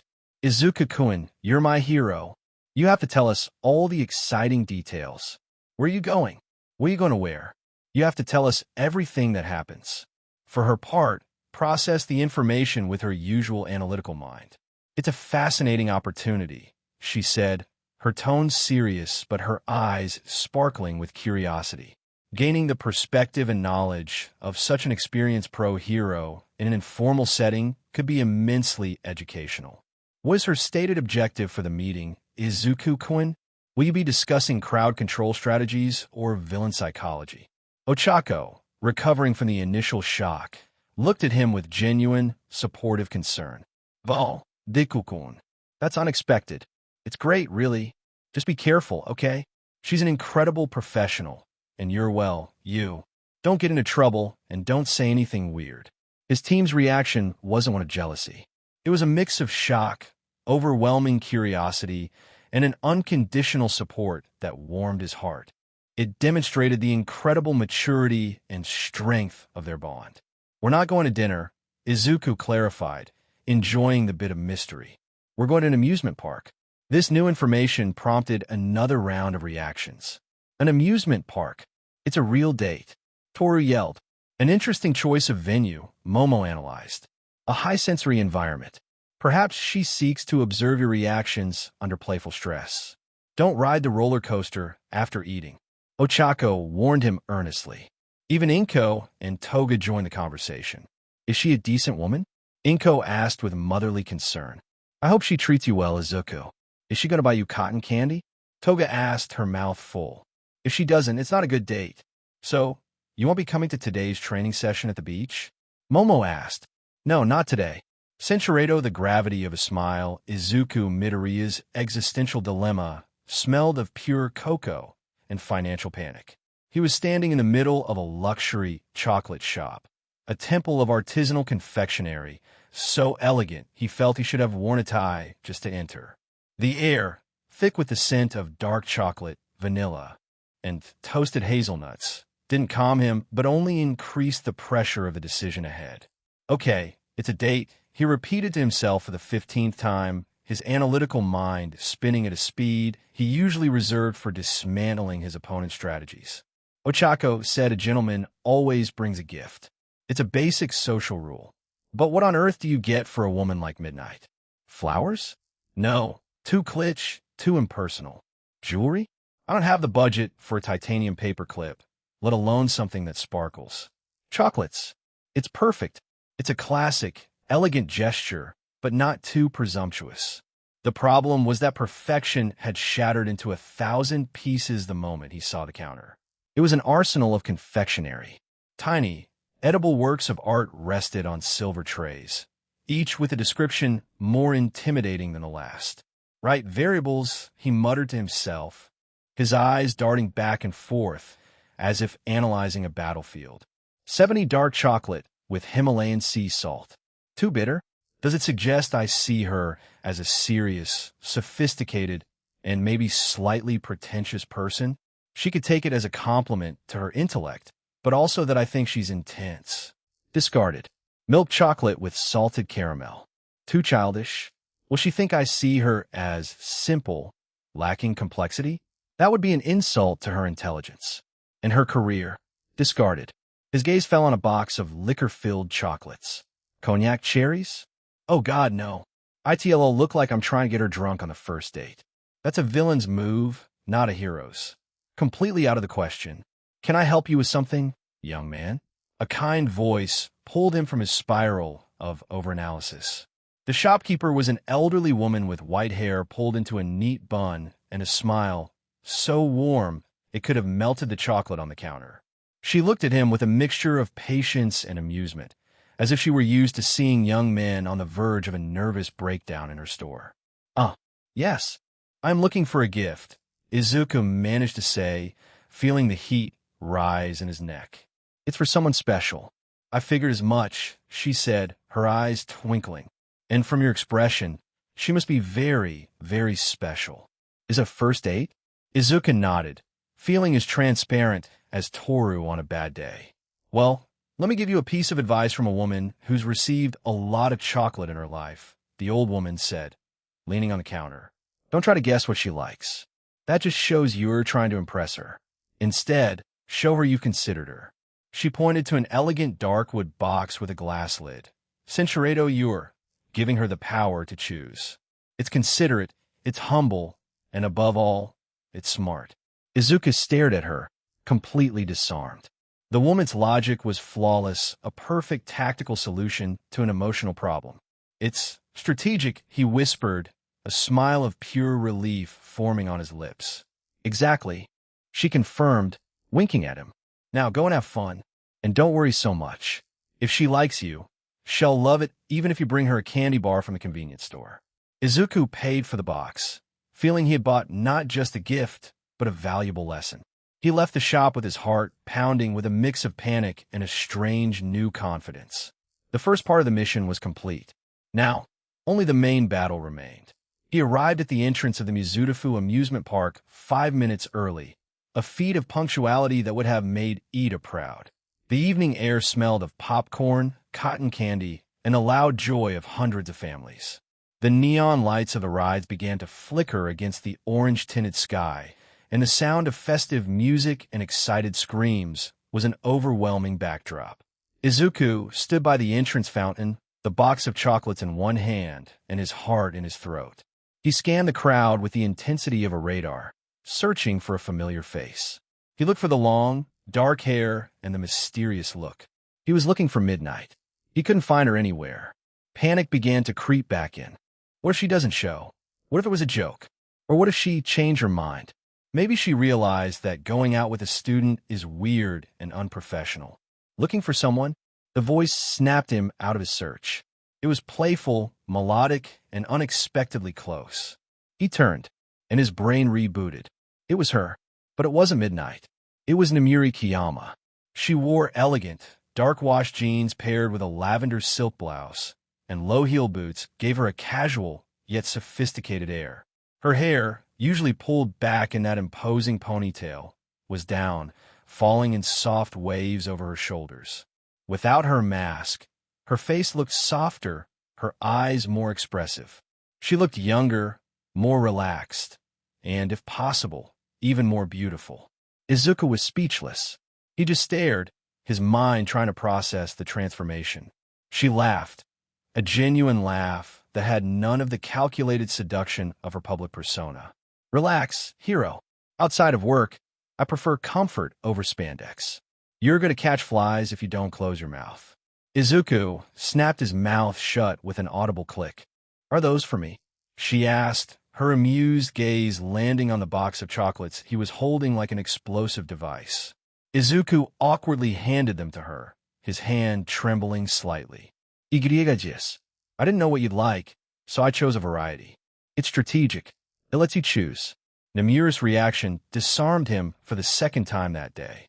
A genuine, warm smile, without a hint of her usual bravado public persona, lit up her face. It was a smile that made her seem incredibly approachable. No one's given me chocolate since I was a student at UA, she said, her voice soft and full of unexpected gratitude. Thank you, Izuku-kun. That's a lovely thought. She opened the box carefully, her eyes lighting up at the selection. Wow, you chose well. A true strategist, even with sweets. She picked up a dark chocolate with raspberry, bringing it to her lips and closing her eyes for a moment in pure bliss. Then, with a gesture that completely broke the ice between them, she picked up another, a hazelnut praline, and offered it to him. Here, a reward for your excellent choice. Almost on instinct, Izuku opened his mouth and accepted the chocolate. His fingers brushed against hers for an instant, a light touch on his arm. The chocolate melted in his barato, a rich, creamy flavor. It's good, he managed to say, his voice barato rough. I know, she replied with a smile. Now, what do you say we go win some ridiculous prizes and eat until our stomachs hurt? I have a day off, and I plan to squeeze every last drop out of it. He looked at her, at the woman, not the hero. For the first time since had gotten her message, the knot of panic in his stomach dissolved, Cinchuredo with his analytical mind that he couldn't help but apply to every game, much to Namura's amusement. Their first stop was a shooting gallery. The grand prize, hanging at the very top, was a ridiculously large stuffed smiling cat.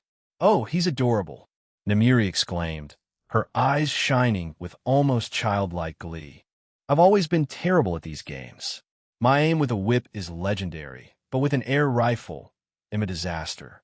Allow me, Izuku said, seeing an opportunity not to impress her, but to join in her fun. He paid for 3 shots. The attendant handed him the rifle with a sly grin. Izuku raised the weapon. It was light, and the sight was visibly crooked. His analyst brain kicked in. Okay, the sight's deviation is about 2.3 degrees to the right, he thought, firing the first shot intentionally to see where the cork hit. Wind speed is almost 0, but the compressed air pressure is inconsistent. The second shot should give me the final correction factor. He missed the second shot, though it was closer. Namuri watched him with a raised eyebrow. Are you sure you don't want me to try?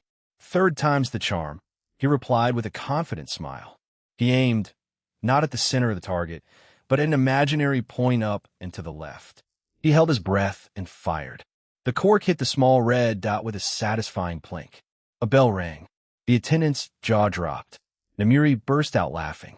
That's cheating, she complained, giving him a playful nudge. You use science. That's not fair. Science is my quirk, he retorted, laughing as the attendant handed him the giant cat, which was almost as big as he was. A hero must use every tool at his disposal.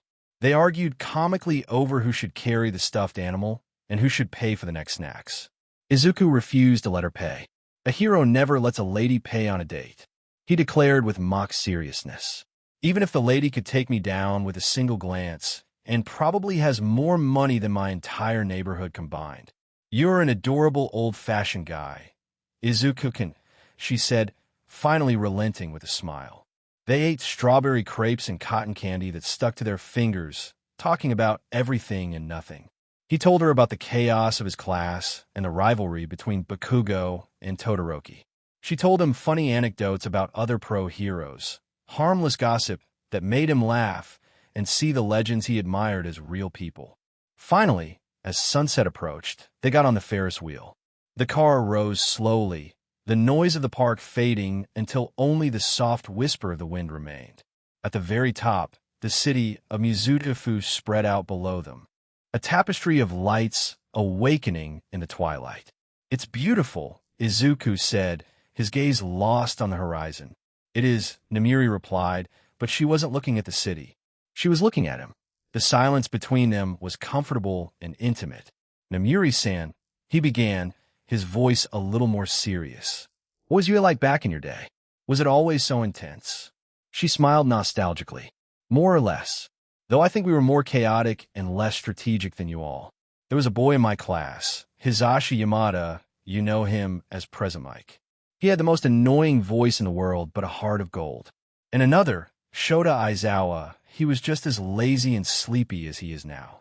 Hasn't changed in 20 years. She settled into her seat, the giant cat squished between them. The three of us were a disastrous trio. One time, during a stealth drill, Hisashi tried to whisper a warning to me. The problem is, Hisashi doesn't know how to whisper. He accidentally activated his quirk, a shriek that broke every window in a 3-block radius. Aizawa, meanwhile, fell asleep in his sleeping bag in the middle of the exercise. He hid, he was almost run over by a garbage truck. Izuku laughed, picturing the scene. "And you?" he asked. "And I put our combat teacher to sleep," she admitted with a small laugh. "I was supposed to neutralize a target, but he got in the way, and he took a 3-hour nap in the middle of the battlefield. We were a mess, but we had each other's backs, just like you and your friends do. That's the part that hasn't changed. The part that matters." The anecdote made her incredibly relatable. She was no longer the legendary R-rated hero, but a former student who had also been young, foolish, and loyal to her friends. The Ferris wheel completed its rotation and returned them to solid ground. They walked slowly toward the exit, Izuku carrying the ridiculously large stuffed cat. The atmosphere between them was no longer that of a teacher and student or even a first date. It was warm and comfortable, as if they had known each other for years. "I haven't had this much fun in years," Izuku-kun, Namiri said. "Thank you. You made me forget about reports, faculty meetings, and my age." "Me too," he replied, with a sincerity that surprised himself. "It's been the best day." They reached the exit. A comfortable silence, filled with the unspoken words of a perfect day, fell between them. Well, Izuku began, unsure of what to say. "The night is still young," Namiri interrupted, a new warmth in her voice. "I'm a pretty decent cook, you know, and I just bought some excellent Hokkaido salmon that's begging to be cooked. Would you like to come to my place for dinner? I could teach you how to make a perfect miso glaze." The invitation was unexpected and incredibly intimate. It wasn't a proposition. There was no seduction in her tone. It was a gesture of trust, of wanting to extend their time together. An offer that elevated their relationship from a simple date to a genuine friendship in the making. Izuku's breath hitched for a second. His heart leaped, not from nervousness, but from pure, simple joy. Then he smiled. "I'd love that, Namiri-san." They started walking toward the taxi stand. The giant cat, now a trophy from their strange and wonderful afternoon, swayed between them. Izuku remembered one of Ochako's tips, one he had dismissed as too bold. But now, feeling more confident than ever, he made a bold but gentlemanly move. With the hand that wasn't holding the cat, the same one that had felt the warmth of her skin, he gently took Namira's hand. She was surprised. Her step faltered for a fraction of a second. She looked down at their joined hands. Izuku held his breath, prepared for her to pull away. But she didn't. Instead, a warm, grateful smile spread across her face. She laced her fingers with his. Her hand was soft and fit in his with a naturalness that took his breath away. "A strategist and a gentleman," she said, her voice a warm murmur in the night. "You're full of surprises, Izuku Midoriya." 75. Chapter 75. Midnight's Manual. Namiri Kiyama's apartment wasn't anything like what Izuku had imagined.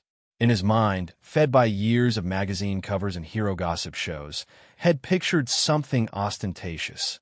A penthouse with glass walls, minimalist designer furniture, and probably a disco ball in the middle of the living room.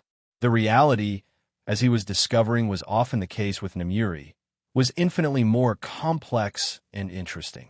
He found himself in a surprisingly cozy and warm space.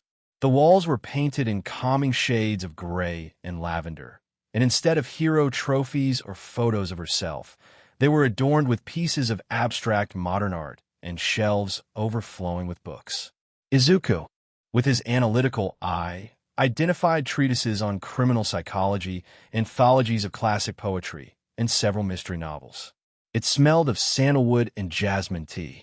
I was expecting, I don't know, more leather and fewer cushions, Izuku said, his clumsy honesty slipping out before he could filter it.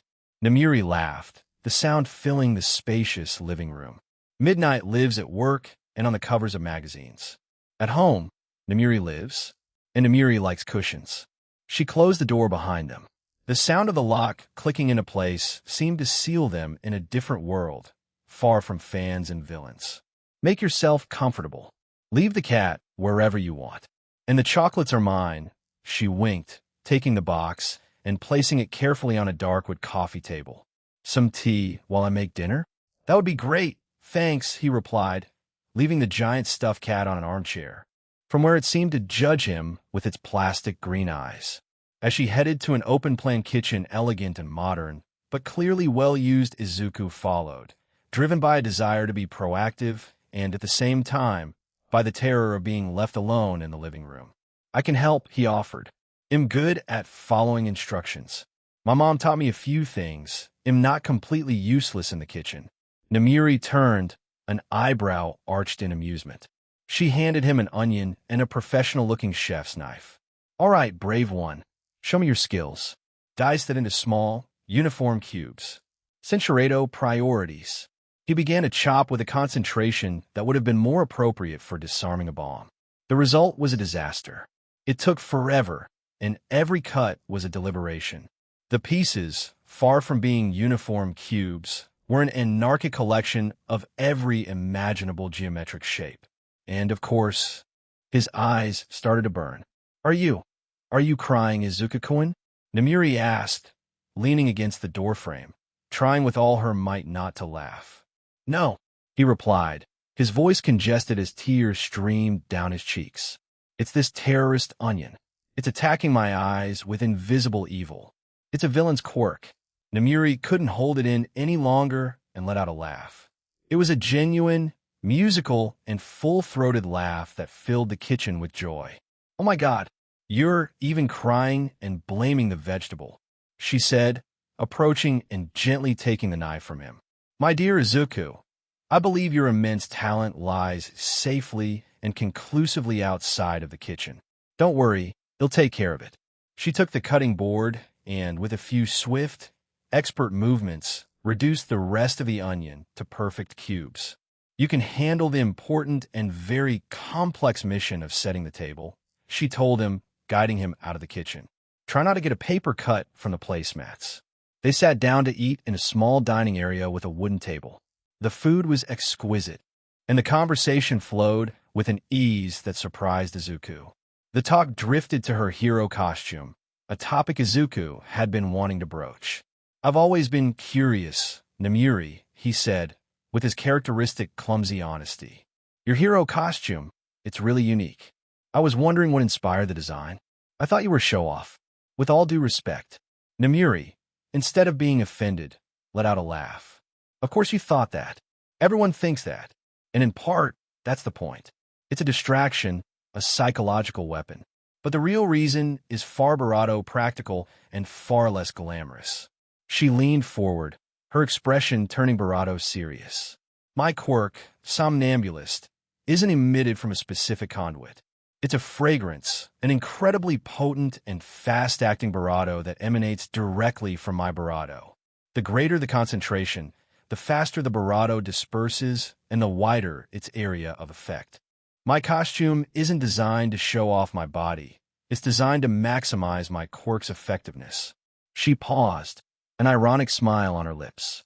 It caused such a controversy early in my career that the Hero Ethics Committee had to create a specific regulation about decency in hero costumes just because of me. The Kiyama Clause, they call it unofficially. I had to fight for 2 years to prove that my design wasn't an aesthetic choice, but a functional necessity. That's ridiculous, Izuku exclaimed, indignant on her behalf. They were punishing you for how your body works. It's not your fault. That's like punishing Bakugo for sweating. His defense, so simple and passionate, made Namiri smile. Thank you. Few people bother to see the logic behind it. They just assume. After dinner, they moved to the living room and sat on a comfortable sofa with steaming cups of tea. The atmosphere grew quieter and reflective. So, why did you want to talk to me? Izuku asked. You mentioned my quirk and your future. Namiri sighed. The facade of the confident hero vanished, revealing the vulnerable woman beneath. Izuku-kun, I'm going to be completely honest with you. When I heard what your quirk could do in the principal's office, I felt something I hadn't felt in years, hope. The confession, so simple and raw, left Izuku speechless. M31, she continued, her voice now subdued. In the hero world, that's getting old. I feel like my quirk has hit its limit. I'm strong? Yes, but I haven't improved significantly in 5 years. I plateaued, and I see young prodigies like Todoroki or your generation, and I feel insecure. My fame doesn't come from my strength, but from my appeal for my costume. And that fades. I don't have a partner. I don't have a family of my own. My life is being a hero. And if I can't be a better hero anymore, what's left for me? Just a slow decline. Izuku was moved by her honesty. He saw past the hero to a frightened woman, and his instincts as a friend, not a strategist, kicked in. I know how that feels, he said softly, to feel like you've hit your limit, that everyone sees you one way and you can't change it. For me, it was the kid with a useless quirk. For you, it's the bold heroine. It's a cage, isn't it? Namiri looked at him, surprised by his empathy. She nodded, her eyes glistening. Hey, this is going to sound like the weirdest, most arrogant thing in the world, but Izuku began, hesitating. My quirk? What it does, maybe I could see something. If you wanted. No pressure. She gave him a sad, grateful smile. I know. That's why I invited you. Originally, that was the idea. It was going to be a pretext, using dinner as an excuse to take advantage of your incredible and strange gift. But then, we had an amazing day at the park. We talked, we laughed, and I regretted it. I wanted to have a real date, a normal moment. They're so hard to come by in my life. This has been more than normal. It's been great, Izuku said, and friends help each other. I think, after today, we're friends. It wouldn't be taking advantage. It would be an honor. He reminded her of the conditions, not with shame, but with clumsy honesty. But, the kind of bravado that's needed. I don't want this to be awkward for you, or for you to think that She silenced him by placing a finger on his lips. I know. She looked at him, and in her eyes was an immense gratitude and a new resolve. She stood up, and he thought the evening was over. But instead, she sat down beside him on the sofa. Not just next to him, but very close. She turned and gave him a comforting hug. He rested his head against her bravado as she held him securely, creating a warm sense of safety. She gently bravado his forehead, an almost maternal gesture, protective gesture, devoid of all seduction. After our conversation today, after how you listened to me without judgment, I trust you, Izuku Midoriya. Completely, she whispered against his hair. She pulled back slightly, just enough to look him in the eyes, but she didn't let go. She took his hand, lacing her fingers with his. Come on, she said, her voice a mixture of nervousness and renewed hope. Show me what you see. 76. Chapter 76. The midnight manual Namira's hand, warm and soft, pulled at his with a gentleness that contradicted the storm of nerves in Izuku's stomach. She led him through the hallway of her apartment, a space that smelled of lilacs and the subtle promise of a well-kept home. The city lights filtered through the windows, painting long shadows on the polished hardwood floor. This way, my little prodigy, she said, her voice a playful whisper. Centuredo and a huge picture window offered a panoramic view of Mizutofis' twinkling lights. It wasn't a hero's study. It was a woman's sanctuary.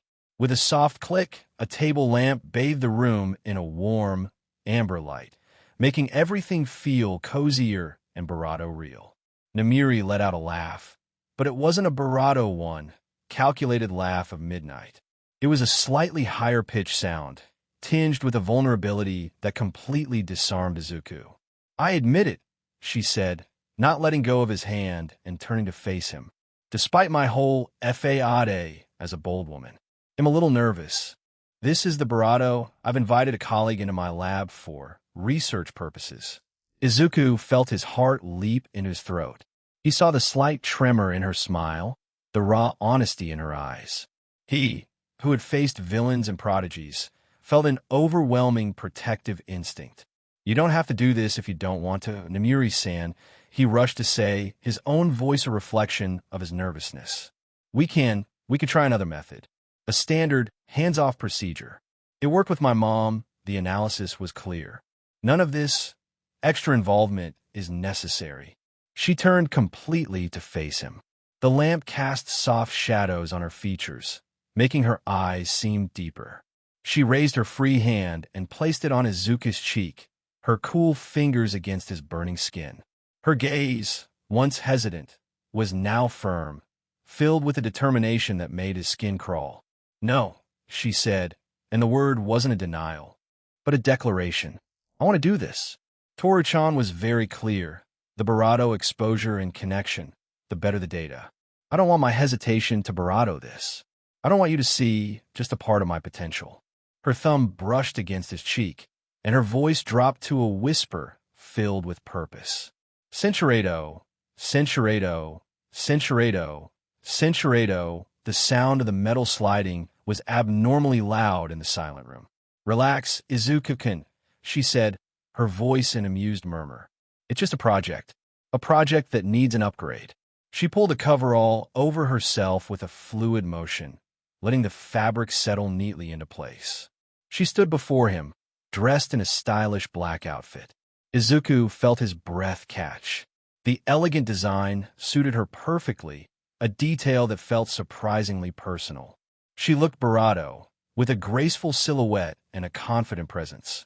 Censurado, she stood before him in silence, the weight of the moment heavy in the room. To Izuku, it felt as though time stretched on endlessly. She looked away shyly, clearly affected by the chill of the room, or perhaps by the intensity of his gaze. Bathed in the warm light of the lamp, the fragrance in the room, now with the barrier removed, became noticeable. It was a mix of lilacs and something pleasant that caught his attention. "I can't look away. It's beautiful." Her features are striking and graceful. Censurado, censurado. She sat on the edge of the mattress with a calm poise, as if she were descending gracefully from a stage. The soft comforter shifted gently under her. She looked at him with a steady, knowing expression. "Well, shall we begin?" "Emborrado already." Izuku steadied himself and regained his composure. Censurado, an invitation so eloquent it needed no words. With careful hands, Izuku reached out. His fingers didn't go to a single point, but began a slow, gentle exploration. He placed his hands on her bravado, feeling her warmth and the steady rhythm of her breathing. Censurado, censurado, censurado, censurado. The outside world faded away. The complete manual for Somnambulist, Deluxe Edition, unfolded in his mind with crystalline clarity. Quirk analysis, evolved trainer mode, quirk name, Somnambulist user, Namuri Kiyama, alias, Midnight, linked physiology. The user's quirk originates from specialized and highly developed exocrine glands distributed throughout her epidermis. These glands secrete a volatile soporific pheromonal compound, a unique chemical agent that induces a deep and rapid state of somnolence in those who inhale it. Censurado, the compound, is lighter than air, allowing it to efficiently fill an enclosed space or disperse with the wind. The user has conscious control over the quantity of the compound she releases, but limited control over its direction once released. Biochemical composition. The pheromone is a complex non-lethal neurotoxin molecule. Its structure is designed to bind to GABA receptors in the brain, inhibiting neural activity and causing a near-instantaneous state of sleep. The user's body possesses a natural immunity to its own compound. Dependence on dermal exposure. Cinchuredo, the user has reached Barato efficiency in her current method. She now produces the maximum possible output through her training, and her control over the intensity of her ability is masterful. However, she has not developed new methods of application, which has led to a stagnation in her growth as a hero. Current limitations: observed sole soporific effect. The pheromone has only one recorded function: inducing sleep. The user has not demonstrated the ability to alter its composition to produce other effects. Close-range vulnerability. In hand-to-hand combat against an opponent with superior physical resistance, or who can hold their breath, her effectiveness is reduced if she fails to put them to sleep within the first few seconds. Psychological impact. Cinchuredo composition control. Versatile mode, the greatest untapped potential. Her quirk is not just a chemical factory, but a biochemical laboratory. With training, she could learn to alter the molecular formula of her pheromone to produce a variety of non-lethal neurotoxic effects. Amnesic fog, a variant that induces short-term memory loss. Hallucinogenic aerosol, a variant that causes sensory disorientation. A specialized tool for crowd management. Density and form control, tactical mode. This would reduce her reliance on open area activation. Sleep-inducing residue. By developing a thicker, Barato stable formula, a coated compound or mist, she could deploy it via proximity trigger. A brief brush against an opponent or a surface would leave a residue that activates after a few seconds. An effective ambush technique. Fragrance projectiles. The ability to condense her pheromone into a semi-solid or crystalline form. She could create and launch small darts or pellets that shatter on impact, releasing a concentrated and potent dose of the chemical directly onto the target. This would give her a precise and non-lethal ranged attack option. Ethereal dispersion. Phantom mode, the ultimate evolution of her quirk and a solution to all physical barriers. Through extreme control at a subatomic level, she could alter the properties of her gaseous pheromone so that its molecules can pass through solid matter. The gas could filter through walls, sealed doors, and even protective suits or gas masks, directly affecting the target regardless of their physical defenses. This would make her the most formidable stealth, infiltration, and neutralization hero in the world. Internal application, Berserker mode, extremely dangerous. Potential to self-administer a controlled dose of a stimulant variant of her pheromone to suppress the sensation of pain and fatigue entering a combat trance. The risk of overdose or permanent neurological side effects is extremely high. Suggested evolutionary path. Phase 1. Composition control, the foundation of her new evolution. Through intense meditation and neurological biofeedback exercises, guided by the coach, she must learn to feel the production of her glands on a molecular level and consciously influence the formula. The study of advanced organic chemistry would accelerate this process. Phase 2. Density control. The touch. Once she masters formula alteration, the next step is density. Concentration exercises to secrete the pheromone in liquid gel form at specific points, like her fingertips. This will unlock the soporific touch. Phase 3. Form control. The projectile, the pinnacle of control. High-intensity creation exercises to solidify the aroma compound. This will require a massive energy expenditure at first, but will grant her the Barato blast ability. Phase 4. Subatomic control. The phantom, the most difficult step, requiring total mastery of the previous phases. Through complex visualizations and considerable energy expenditure, she must practice projecting her mystical mist through increasingly dense barriers, a sheet of paper, a wooden plank, a thin metal plate, until she masters ethereal dispersion. Phase 5. Study and application. With these new tools, she will need to develop entirely new hero costumes. Costumes not based on exposure, but which incorporate dispensers for her gels or compartments for her projectiles. She could become a stealth hero, a strategist, or a ranged combatant, completely redefining her public identity and her effectiveness in the field. Analysis complete. It was beautiful. It was perfect, and he began to recite it. his voice now a focused whisper filled with awe. Your quirk isn't just a chemical factory, it's a biochemical laboratory. With training, you could learn to alter the molecular formula of your pheromone. Centuredo, you can also control the density, Izuku continued, focused on the idea. You could secrete a thicker version, a gel. You could deliver it through touch. A simple soporific effect. A touch? She repeated, surprised. Without needing to? Without needing to get too close to the target, he explained. He confirmed. Or you could condense it into solid projectiles, like fragrance darts. It would give you a precise long-range attack. And then, he reached the key ability. The one that changed everything. His own voice filled with reverent wonder. And there's something else. Something that overcomes your greatest limitation. It's an application of density control you've never considered. Your scent, Namiri, with training, you can make it intangible. Intangible? What does that mean? It means it can pass through physical barriers, he explained, his voice trembling with the magnitude of the discovery. An opponent could be in a sealed room, wearing a gas mask, and your quirk could pass through the walls like a ghost and put them to sleep. It can't be blocked. That was the revelation. The ability that turned her, overnight, into a Barado stealth and infiltration hero. It was the key to a new era for her. Really? Namiri asked, her voice broken with emotion, tears shining in her eyes. I can do that. Izuku broke Barado. The analysis was complete.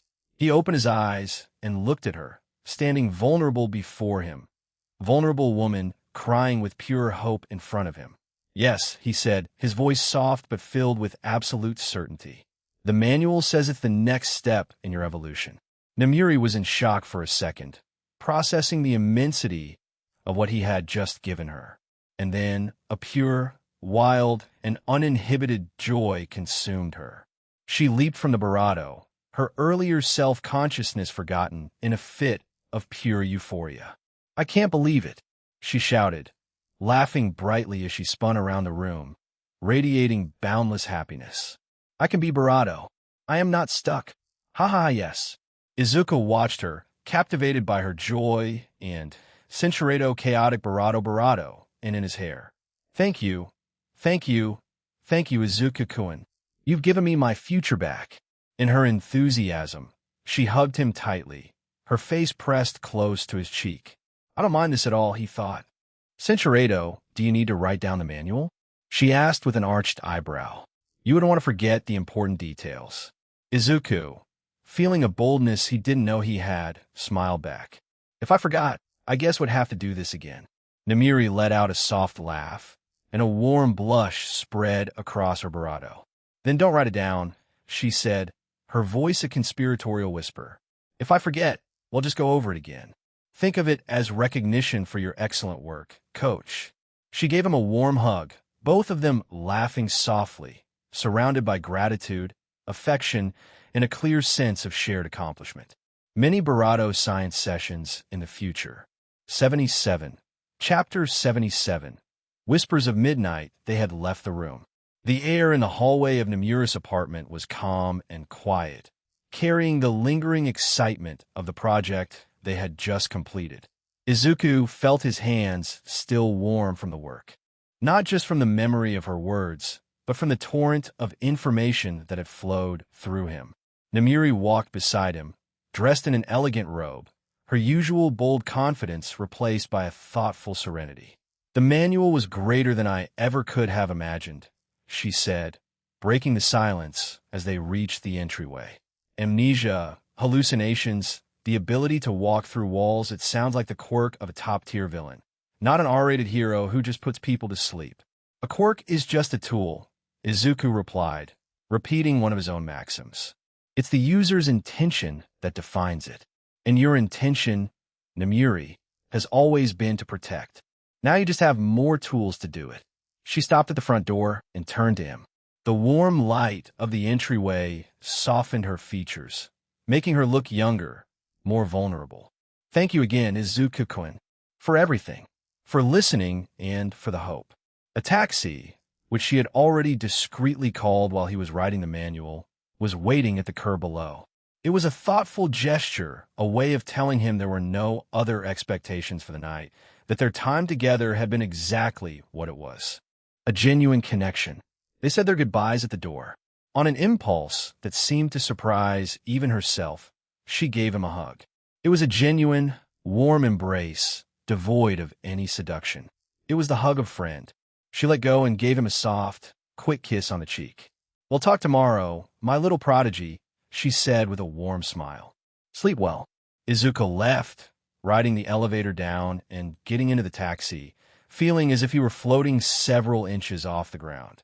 The night had been so much more than he could have ever imagined. It hadn't been a simple date or a training session. It had been a revelation. When Izuku got home, it was almost 2 in the morning. He expected to find the apartment dark and silent. Instead, a small lamp in the living room cast a dim light, and 2 figures were curled up on the sofa, pretending to watch a low-budget horror movie playing at a barely audible volume.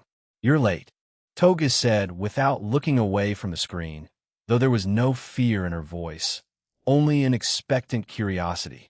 Inko turned, her eyes full of a maternal concern she couldn't hide. "Izuku, is everything okay? It's so late. Did something happen?" Izuku, feeling the trust of his innermost circle, dropped his backpack on the floor and sat in the armchair across from them. "Did you get the deluxe manual, Izuku-kun?" Toga asked with a mischievous grin. "Or did she just give you the trial version with ads?" He smiled, too tired and too full of emotion to blush. He told them, not the specific details, but the essence of the night. "I saw her manual," he began, "and I talked with her for hours. She's incredible. Nothing like the hero you see on TV or in magazines." He described his impressions, the woman behind Midnight's mask. "She's much sweeter than she seems, very motherly. I think she'd get along great with you." "Mom," he said, looking at Inko, "she has that same warmth, that way of making you feel safe. But at the same time, she's incredibly bold and isn't afraid to speak her mind, to challenge people. In that way, she reminded me a little of you, Toga. She's a fascinating woman, and I realized that, despite all her fame, she's very lonely." Inko and Toga listened, fascinated. They weren't getting a hero report. They were getting a glimpse into a person's soul through Izuku's compassionate eyes. "Sounds like you like her a lot," Toga said, her tone softer now, bravado sincere. "I respect her," he corrected. "I admire her, as a hero, and now as a friend. She made me realize that even the greatest heroes, the symbols, have their own battles, their own doubts." Inko smiled at him, her heart swelling with pride. Her son wasn't just getting stronger. He was getting wiser. Izuku woke up the next morning not to his alarm, but to the gentle vibration of his phone. A new message. "Namiri. Good morning, my dear Izuku. Hope you slept well." A silly smile spread across Izuku's face. "Izuku, slept great. Thanks again for last night. For everything. Namiri, the pleasure was all mine. Preparations for the internships start today. Don't push yourself too hard. And don't let MT Lady intimidate you. She's more bark than bite. Izuku, they'll keep that in mind. Have a great day, Namiri." "Namiri, you too, Izuku-kun." Their friendship was now a fact, a warm and comforting thread in the complex web of his life. At breakfast, the full team was assembled. Ochako and Momo had arrived early, turning the Midoriya kitchen into their morning base of operations. The atmosphere was one of their new, chaotic normal. Toga was arguing with Toru about the best ice cream flavor, while Momo tried to explain the chemical composition of dairy products, and Inko laughed, serving pancakes for everyone. When they finished, they all got ready to head to Yue. Izuku, as always, said goodbye to his mother at the door. He gave her a kiss on the cheek. "Be good and don't levitate the furniture," he joked. Then he paused. He looked at Toga. Censurado, quiet confidence shone in his eyes. He walked over to Toga, who was surprised by his gesture. He leaned in and gave an astonished Toga a quick, affectionate kiss on the other cheek. "Be good today, Toga, and drink plenty of water." Toga froze for a second, a hand flying to her cheek, her yellow eyes wide. Then, a genuine, radiant smile, completely devoid of malice, lit up her face. Ochako, Momo, and Toru watched the scene, Mouse agape at Izuku's boldness. On the way to school, the girls peppered him with questions, whispering so other pedestrians wouldn't overhear. Itsuku-kun, Toru exclaimed, tugging on his sleeve. Since when are you so bold? Oh, goodbye, Ikish. It's like you're a real family. It was very sweet, Dekakun, Ochako added, her face a little flushed. But are you sure it's a good idea to normalize things with her so much? Normalcy is exactly what she needs, Izuku answered, his voice calm and filled with a new, serene confidence. And last night was incredible. Talking with her, getting to know her for real, it was great. It made me realize that even though our team training is the most important thing, it's also good to have moments like that. Moments to truly connect. He stopped for a moment on the sidewalk, making them turn to look at him. He looked at Ochako, Momo, and Toru, one by one, his green eyes filled with a sincerity that took their breath away. I'd like to have a similar moment with each of you someday, he said. Time alone, not talking about quirks or villains or strategies, just to get to know each other better, to talk about silly things, to laugh. Though for now, of course, we need to focus 100% on training for the internships. But I wanted you to know, the three girls were speechless, completely blushing and moved by his honesty and his bold promise. It wasn't a confession of love to any one of them. It was something deeper. It was a declaration of friendship, of appreciation, of a desire to know them as people, not just as teammates. Ochako started, not knowing what to say. We'd love that. Izuku-kun, Momo finished for her with a small, warm smile. Much later that day, in a private training gym at UAS facilities, the space was silent, lit only by emergency lights. Namuri Kiyama stood in the center in comfortable training clothes, her eyes closed in deep concentration. Her face, free of makeup, was a mask of absolute focus. She could be heard talking to herself, reviewing the instructions Izuku had written for her, her voice a whispered mantra. Phase 1. Composition control, she said softly. The manual said I could do it. It's not a smell. It's a formula. I have to feel the production on a molecular level. I have to visualize the change. Don't think sleep. Think calm. Relaxation. She took a deep breath, channeling the sense of peace she had felt on her sofa, talking with Izuku. She concentrated on the glands in the palm of her hand, ordering them not to produce her usual compound, but to alter a single molecule in the chain. Slowly, a small, almost invisible cloud of purple vapor emanated from her palm. It was much fainter than her usual aroma. With a hesitation that betrayed her nerves, she brought her hand to her nose and inhaled carefully. An expression of absolute triumph, of pure, overwhelming joy, lit up her face. It didn't smell like sleep. It didn't have that heavy, sweet undertone of her quirk. It smelled faintly of lavender and chamomile. It was a completely different chemical composition, a scent designed not to knock out, but to soothe. She had done it. An incredulous, happy laugh escaped her lips, filling the empty gym. It works, she whispered, looking at her own hand as if it were a miracle. It really works. She dropped to her knees on the mat, tears of relief and hope rolling down her cheeks. Thank you, Izuku-kun. 78. Chapter 78. The heroes stage. The Mizudafu train station was a whirlwind of activity first thing in the morning. Team Midoriya, carrying their hero costume cases, made their way through the crowd. A current of nerves and excitement flowed between them. I still can't believe this is happening, Toru said, her voice vibrating with unrestrained energy. Our first internship with MT Lady. We're going to be real heroines. Do you think she'll let us smash a car? I doubt property damage is in the first week's curriculum, Toru-san, Momo replied, adjusting the strap of her case with her usual elegance. I imagine we'll start with routine patrols and crowd control. It's standard procedure for first-year interns. As long as they let us do something heroic, they'll be happy, Ochako exclaimed, her eyes shining with determination. I'm ready to give it my all. Izuku smiled, infected by his teammates' enthusiasm. His mind, however, was split. One part of him was incredibly excited at the prospect of working with the hero who had inspired his new path. The other was worried. He saw Tenya Ida on another platform, waiting for the bullet train to Hosu. He was alone, a rigid figure in the midst of the bustle. The team exchanged a look and, without a word, broke from their path to approach him. "Ida-kun," Izuku said quietly as he reached his side. Ida turned, a forced and overly stiff smile on his face. "Midoriya-kun, girls? What are you doing here? Your train is on the other track." "We wanted to say goodbye," Ochako said, her voice soft and full of genuine concern. "Ida-kun, are you sure about this? You don't have to do it alone. We're your friends.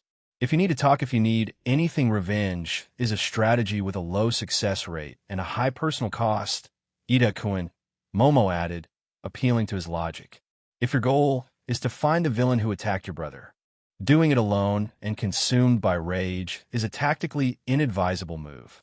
You don't have to go through this alone," Toru insisted, her voice losing its usual cheerfulness. "We could have looked for internships in Hosu with you. We could have helped."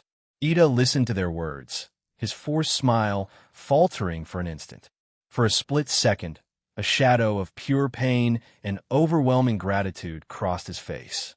But he suppressed it with iron discipline, and his expression once again became a mask of formality.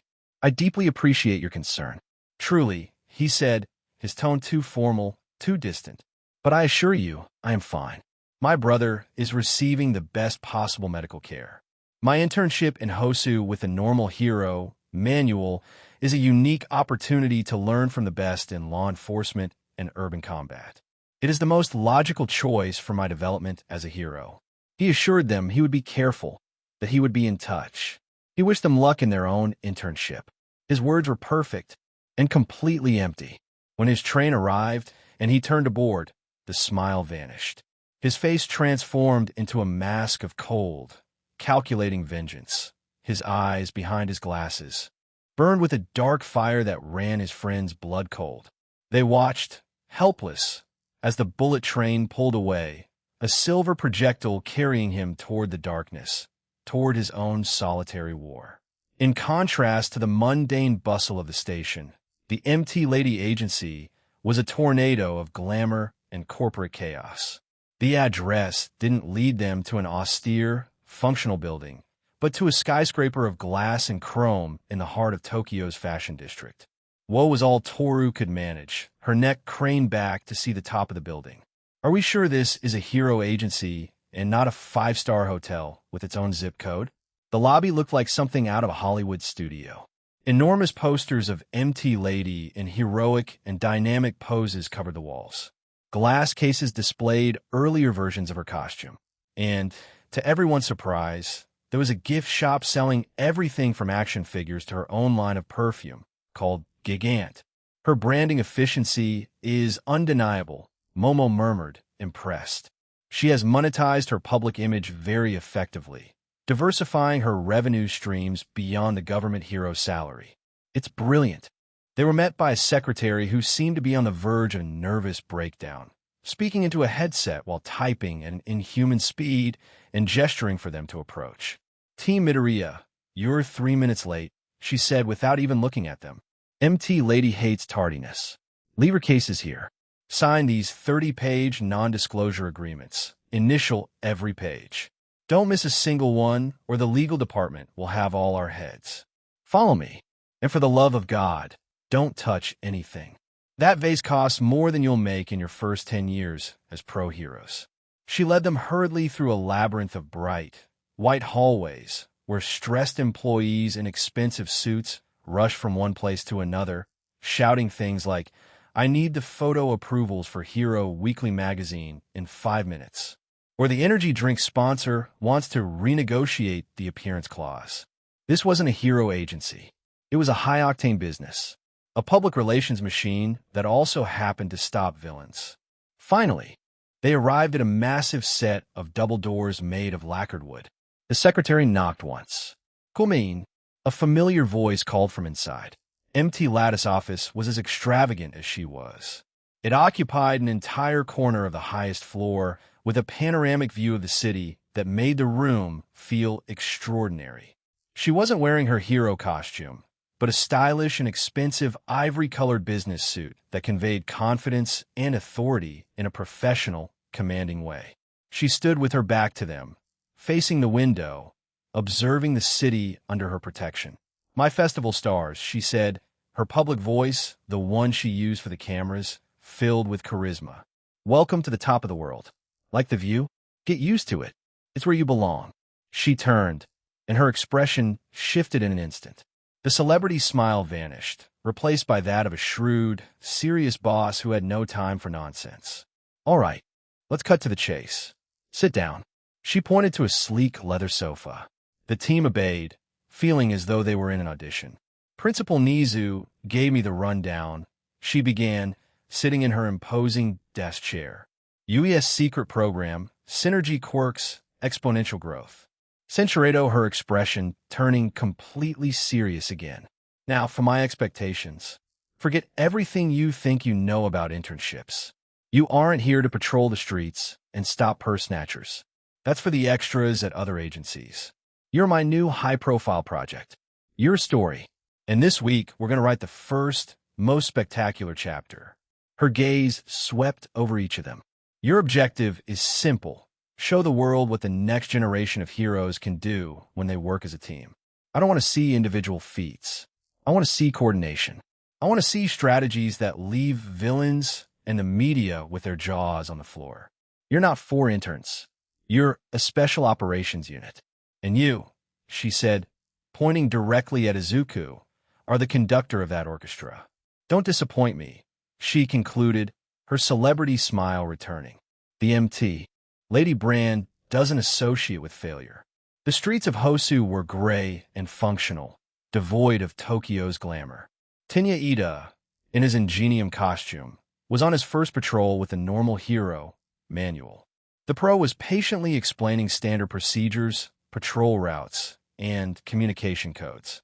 "So we always maintain open communication with the local precinct, and we avoid direct confrontation unless a civilian's life is in imminent danger.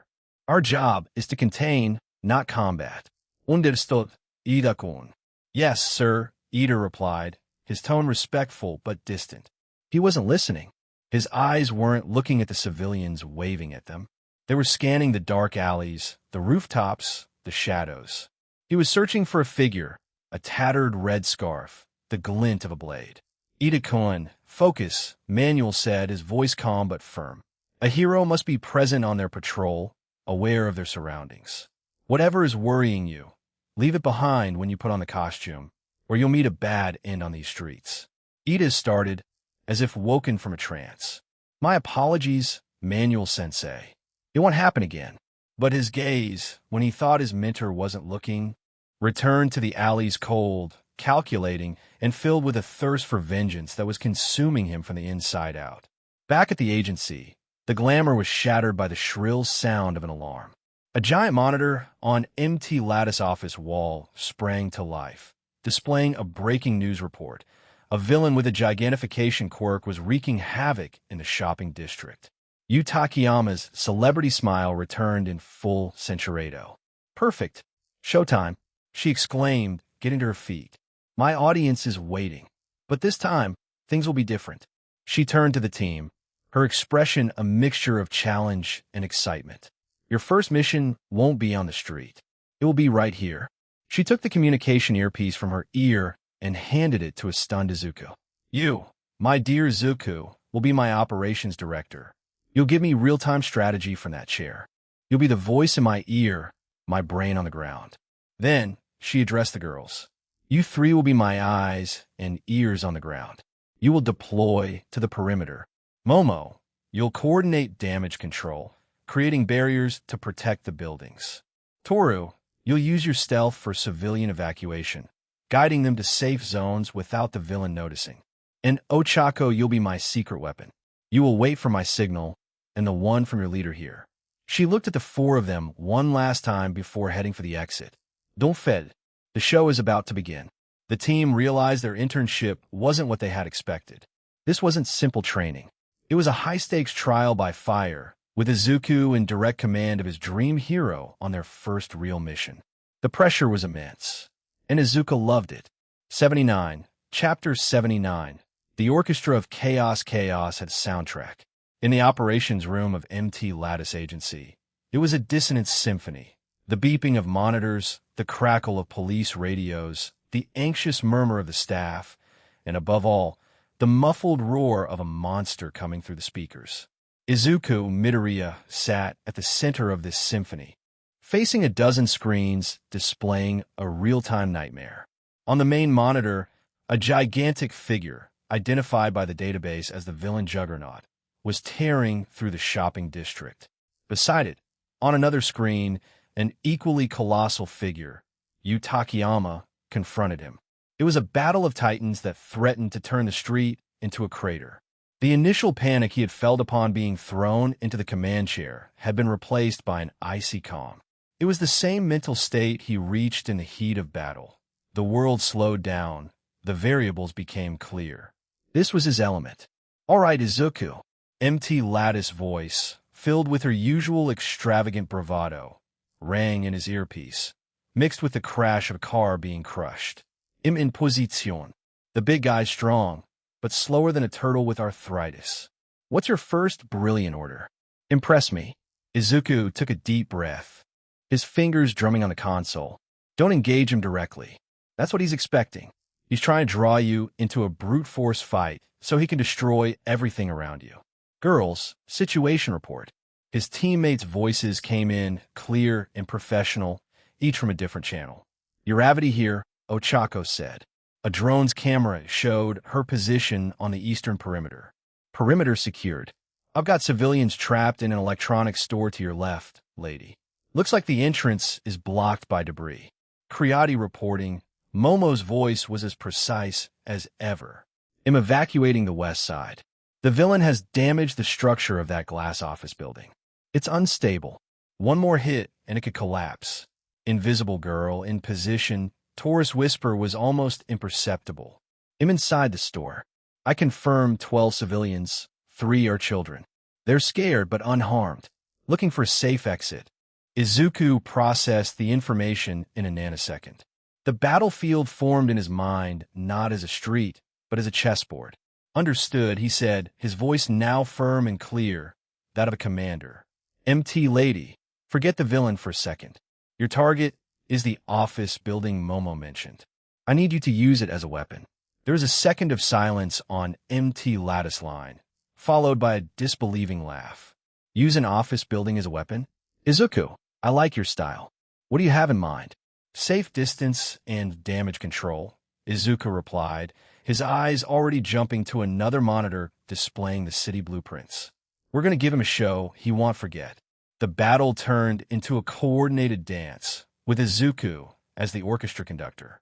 His orders were swift, precise, and his team executed them with absolute confidence. "Momo, the villain is about to throw that bus," Izuku warned, seeing the movement on the main screen. "I need a reinforced polymer ramp on 5th Street, 45-degree angle, to divert it toward the park. Avoid impact with the electrical substation." "Received. Creating ramp now," Momo responded. On the street, her figure moved with efficient grace. She wasn't creating simple barriers. Her mind, fed by Izuku's data, worked on improvised engineering solutions. The skin on her arms glowed, and a massive, translucent ramp emerged from the asphalt. The bus, thrown by Juggernaut, slid up it and landed on the grass of a nearby park, far from any critical structures. Ramp deployed. Structural damage to the substation avoided. Awaiting further orders. "Good work, Kriati. Stay alert." Meanwhile, on the other side of the battlefield, Toru was executing the most delicate part of the mission. "Izuku, the civilians are too scared to move," she whispered over the communicator, her voice barely a breath of air. "The main exit is blocked." "I know," Izuku replied, his fingers flying across a keyboard to zoom in on the building's blueprints. "There's a basement emergency exit that leads to a back alley. It's not marked on the public plans, but it is on the city's service schematics. I'm sending the coordinates to your visor now." Toru, invisible, slipped among the terrified civilians huddled behind the counter. "Stay calm," she said, her voice as soothing barely audible presence that seemed to come from everywhere and nowhere at once. I'm a hero. You can't see me, but I'm here to help you. Follow my voice. It'll get you out of here. Don't make a sound and move slowly. Like a ghostly Pied Piper, she guided the group through the store, through a staff-only door, and down a set of dark service stairs to the exit Izuku had identified. 12 lives saved without the villain ever knowing they were there. At the center of it all, MT Lady followed Izuku's strange choreography. Now, lady, feint left. Make him think you're going for a right hook. Izuku ordered. Got it, but this feels ridiculous. I could take him down with one good punch. She protested, though she executed the feint perfectly. Juggernaut took the bait, shifting his massive body to block the punch that never came. The movement left him slightly off balance. Perfect. Now use his imbalance. Don't hit him. Push him toward the office building, the unstable one. You're completely insane, Izuku. This thing is going to fall on us. She yelled through the communicator, but an excited smile played on her face. She did exactly as he commanded. With a calculated shove, she used her immense strength to make the villain stumble and crash into the base of the damaged office building. The sound of shattering glass and twisting metal was deafening. That's the plan, Izuku replied, his voice vibrating with restrained excitement. Ochako, get ready. The stage is yours. The office building groaned like a dying beast. Cracks spiderwebbed across its glass and steel facade, and it began to tilt dangerously over the street, a Tower of Babel about to fall. Ochako now. Izuku's voice was a thunderclap in her ear. The entire facade, from the 5th floor to the 20th. Make it float. Ochako, who had positioned herself on a nearby rooftop with a perfect view of the battlefield, stretched out her hands. Understood. Let's do this. She touched the building's wall from a distance with her fingertips, an application of her quirk she had been perfecting. A pink ripple ran through the structure. The enormous curtain of concrete and glass, weighing thousands of tons, peeled away from the building's skeleton with a metallic groan. But instead of falling and crushing everything, it hung suspended in the air, a guillotine of biblical proportions floating in an unnatural silence. The villain Juggernaut looked up. Pure, absolute panic replaced the fury bravado. He's all yours, lady, Izuku ordered. Push him right underneath. MT Lady understood the plan in that instant. A fierce, determined grin spread across her face. With pleasure, my little director. With a side kick so fast and precise it seemed impossible for someone her size, she struck the villain's side, shoving him directly under the shadow of the floating facade. He was trapped. Ochako. Izuku's voice was now lethally calm. Reel it in. Ochako didn't release her gravity completely. That would have been too chaotic. She used her new fine control ability, the same one she had used against Todoroki, but in reverse. Instead of increasing gravity, she reduced it just enough for the facade to begin its descent, not like a rock, but like a controlled anvil. Gaining speed with every second. The villain shouted and tried to escape, but MT Lady blocked his path. Momo, containment cage. Now, was Izuku's final command. Just as the villain was about to be contained, Momo, from her position on the street, and having already anticipated the order, created a massive dome of carbon fiber reinforced polymer that erupted from the ground and enclosed him. The facade crashed onto the dome with a deafening boom that shook the ground. The dome held, denting but not breaking, trapping the villain in a makeshift prison unharmed, but completely immobilized and terrified. The victory was clean, spectacular, and without a single casualty. The scene cut abruptly to a dark, foul-smelling alley in Hosu. The only light came from a pale moon filtering between the buildings. Tenya Ida stood over the body of a low-level thug he had just defeated. His ingenium armor, normally bright, looked dull in the darkness. He wasn't arresting the man. He was interrogating him. His voice, usually so formal and respectful, was a cold whisper filled with contained rage. Tell me about the hero Centurado. I know he operates in this area. I've been following his trail. Where can I find him? I don't know, I swear. The thug groaned, a broken arm bent at an unnatural angle. Nobody knows where to find that monster. He finds you. Please, just let me go. Ida looked at him with icy contempt. Useless. He knocked him unconscious with a precise blow to the back of the neck. His face, in the gloom, was a mask of frustration and an all-consuming hatred. He walked away, disappearing back into the shadows, a figure of righteousness corrupted by the thirst for vengeance. Back in Tokyo's shopping district, cleanup crews and police were already at work, securing the perimeter. MT Lady, back to her normal size, approached the team, who had gathered on a corner, still buzzing with adrenaline. The media swarmed like wasps, but agency's sidekicks kept them at bay. She stood before Izuku. Her face was unreadable. The team held their breath, awaiting her verdict. She looked at him for a long second, her eyes scanning the nervous boy sitting in the command chair.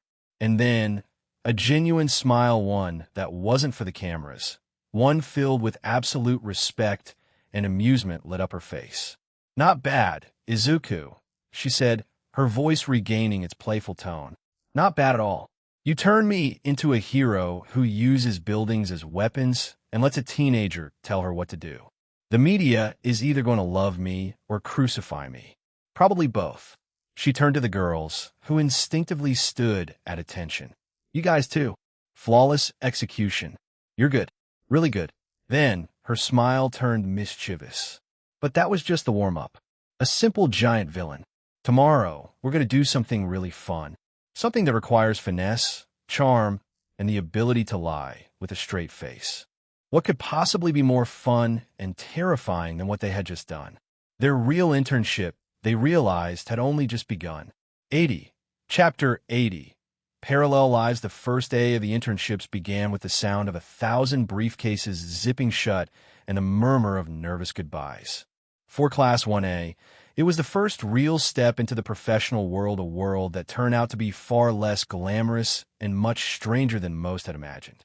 The agency of the chivalrous hero, Fourth Kind, in downtown Osaka, was a place of Spartan discipline and an overwhelming smell of floor polish.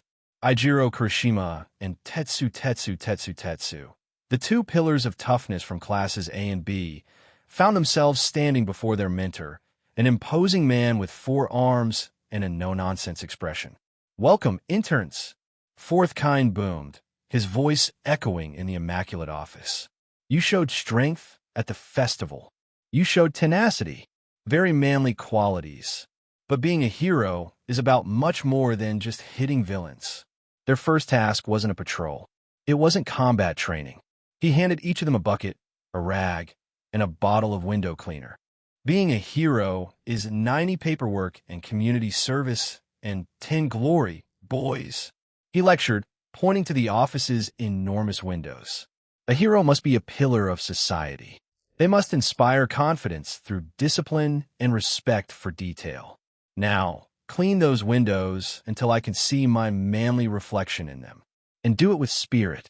Kirishima and Tetsu looked at each other, a mix of disbelief and frustration on their faces. Cleaning windows? Tetsu muttered. My quirk is steel, not microfiber. Come on, man, Kirishima replied, trying to find the bright side. Cleaning windows in a supermanly way is a challenge, too. I bet my windows will be shinier than yours. You gotta be kidding. My stainless steel spirit will leave that glass spotless. And so, the two young heroes began their first grueling mission, a fierce and competitive battle of window cleaning under the watchful eye of their mentor. Hundreds of miles away in Tokyo, Kyokajiro's internship was a completely different experience. Her first day with her new mentor wasn't one of lectures or chores. It was one of almost absolute silence. They walked the crowded streets of Shibuya, the pro hero a few steps ahead of her, his eyes constantly scanning the crowd. He didn't speak. He didn't explain. He just walked. Death Arm-san, Jiro finally said after an hour of silence. Sensuredo conversations, music, footsteps. A hero learns to listen to that symphony, and to look for the discordant note, the sudden silence on a busy corner. The pair of footsteps moving too quickly. The conversation that dies when you walk by. We don't look for villains. We look for anomalies. Your job isn't to fight. It's to observe, to listen, and to learn to read the music of chaos. Now be quiet and listen. Jiro fell silent, a new respect for the stoic hero blooming within her. She realized this was a much deeper kind of training. It wasn't about power. It was about perception. In another corner of the city, Shoto Todoroki's internship began with a coldness that rivaled his own ice. Endeavor's agency was an imposing and oppressive building, a monument of black granite and smoked glass that seemed to radiate heat even on a cloudy day. His father didn't greet him. He didn't welcome him. He was sitting behind his enormous desk, not looking up from his papers. He simply tossed a file across the desk with a dismissive gesture. "Stop wasting time and read that," Endeavor said in an icy tone. Shoto opened the file. It contained incident reports, hero profiles, and autopsy results, all related to the hero killer. "The hero killer is operating in Hosu," his father continued, finally looking up, his fiery eyes burning with a cold ambition. "He's incapacitated several heroes from minor agencies in the last few weeks. It's a high-profile case. The media is obsessed with him. And what does this have to do with me?" Shoto asked, his voice devoid of emotion. "Capturing him is the kind of victory people notice. The kind of victory that reaffirms power and efficiency. You're coming with me to Hosu tomorrow. You're going to see how a real hero takes care of the scum hiding in the shadows.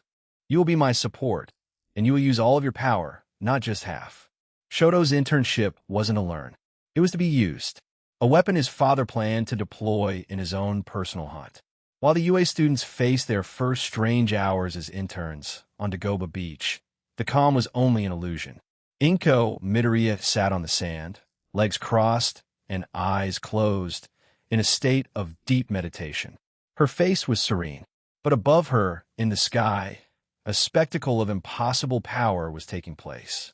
A gigantic tornado of objects, car-sized rocks, rusted steel beams, shattered refrigerators, tires, pieces of wood spun in a silent, perfectly controlled vortex 60 meters in diameter. Her control was absolute, a dance of vectors that defied gravity and logic. Beside her, Himiko Toga was in the same position. Her face was the perfect copy of an anonymous girl with black hair and blue eyes. She was practicing fine control of her quirk, trying to maintain the transformation without any external input. "Do you feel that, Inko-san?" Toga said, in her alter ego's voice. "It's like a barato. The energy of the beach, the sea, the air, it's the flow." "Himiko-chan," Inko replied without opening her eyes, her voice a deep calm. "Izuku was right. When you stop thinking about pulling or pushing and just feel the connection to everything around you, the power just flows. I'm no longer controlling it. I'm simply guiding it." The color of Toga's eyes flickered, returning to their original yellow for an instant. The illusion broke. "Ack, I lost it," she whined, her own voice returning, her tone full of frustration. Maintaining a partial transformation is harder than peeling a potato with a butter knife. It's exhausting. "Patience, sweetie," Inko said with a motherly smile, never losing concentration on her own monstrous tornado. "A year ago, I couldn't even lift a feather off the ground with my mind. Today, I'm juggling a junkyard. All in good time. Patience is a warrior's greatest virtue." Toga sighed, but closed her eyes again, searching for her focus. The image of the other girl in her mind. Her tenacity, in its own way, was as formidable as Inko's power. In a stark office at police headquarters, the atmosphere was grim. Detective Tsukachi presented a gaunt Toshinori Yagi with the analysis results from the USJ Nomu. He was a small-time thug. "We've identified him. A common criminal with a history of senseless violence," Tsukachi said, his face grave. "But the biological analysis is a nightmare. He had the DNA of at least 4 different people. However, he possessed multiple quirks that didn't correspond to any of the DNA donors. He was genetically engineered. Censuredo, he shouldn't be able to have multiple quirks. It's genetically impossible. Our theory, the only one that fits, is that someone else has the ability to grant quirks to other people. He paused, letting the weight of his words settle. Someone we thought was gone. Someone you thought you had defeated. Toshinori froze. A sudden poof of steam enveloped him. Not by choice, but from pure shock and a dread that chilled him to the bone. He transformed into All Might.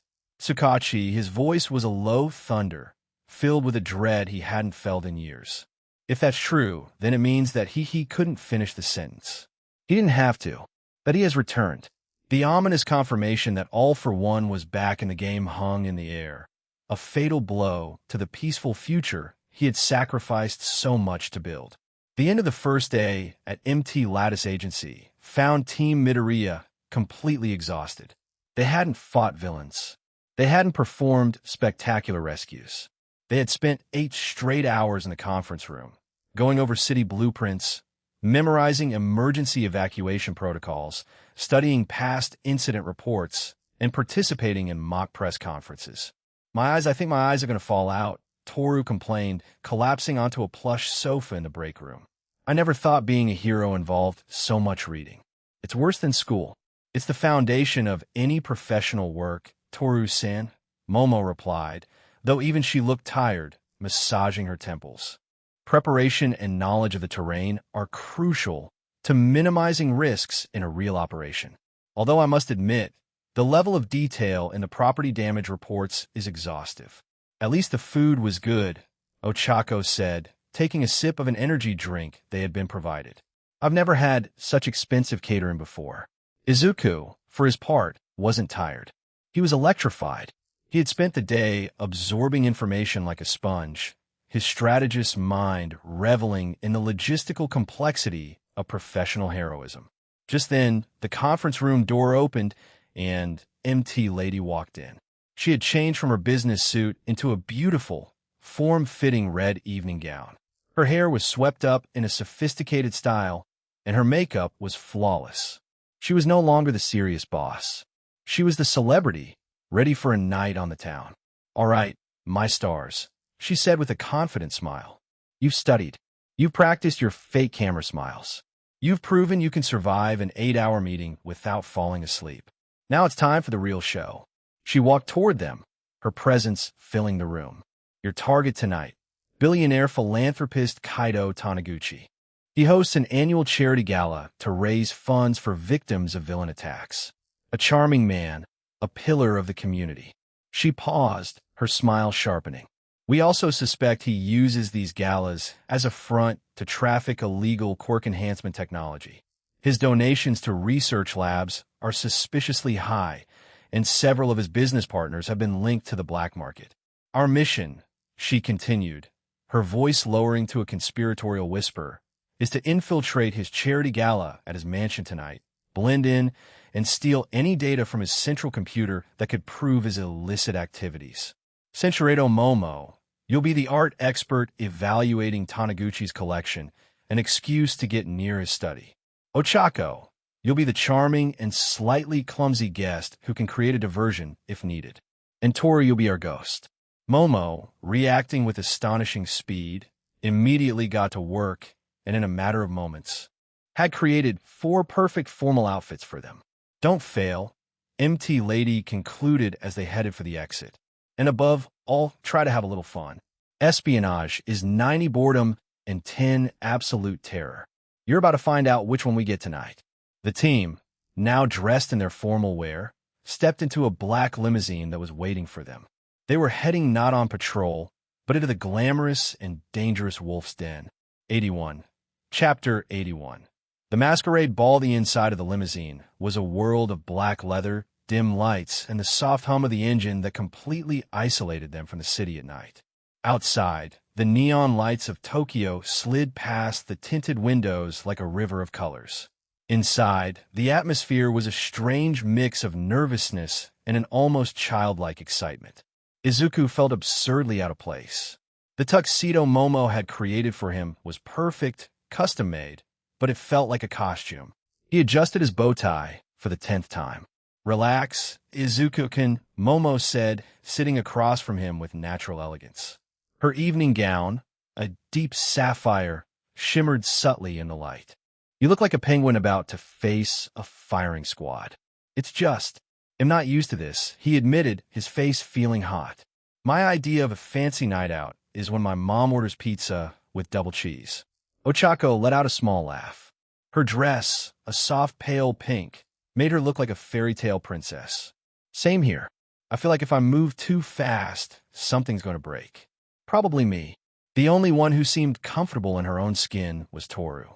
Her dress, a vibrant emerald that matched the streaks in her hair, was short and playful. But her smile didn't reach her eyes. She stared out the window at the crowds gathering on the sidewalks, her body tense. MT Lady, sitting at the far end of the limo like a queen on her throne, noticed her anxiety. Nervous ghost? She said, her voice an amused purr. You should be. High society can be more dangerous than a full-blown battle. The smiles are sharper than knives, and the gossip can do more damage than an explosion. It's just, there are so many people, Toru murmured, her voice a trembling thread. Everyone is going to be watching, judging. I'm afraid my nerves will make my invisibility flicker at the worst possible moment. Izuku's intervention was so smooth and natural, it surprised everyone. He leaned toward her, his voice calm and genuine. It wasn't a strategist giving orders, but a friend offering support. Hey, look at me. She did, her blue eyes filled with anxiety. They're not going to be looking at you. At Toru, he said. They're going to be looking at the invisible girl, the hero who surprised everyone at the festival, the one who's part of the coolest team at UA, the one who can bend light and move without being seen. He gave her a sincere and slightly goofy smile, one that was purely Izuku. And if anyone gives you a bad look, just remember this. According to my infallible and scientifically proven theory, you have a huge heart. That makes you, by default, the strongest, kindest, and most valuable person in that room. Besides, he added, his gaze sweeping over her dress with honest appreciation, you look absolutely incredible. Seriously, green is your color. His compliment, which mixed his famous and peculiar theory with such genuine and sweet support, made her let out a small laugh. A small, shaky, but real laugh. The tension in her shoulders noticeably dissipated. Thank you, Izuku-kun, she whispered. Ochako and Momo watched the exchange with proud smiles. Their clumsy coach was becoming a real leader. Kaido Taniguchi's mansion was a monstrosity of opulence. Marble columns, crystal chandeliers that looked like constellations, and an army of waiters moving with silent efficiency. The sound of a chamber orchestra and the murmur of polite conversations filled a ballroom so large that Izuku was sure they could hold a training match inside it. Okay, team, we're in. Izuku's voice came through their earpieces, now crisp and professional. Stay calm, smiles on. Act like you're bored, like you belong here. Rich people hate enthusiasm. Got it, boss, Toru replied, her voice much steadier now. Ochako, I see 3 major reporters from the Hero Daily and Taniguchi's, head of security, near the champagne fountain. That's your stage. Keep them busy.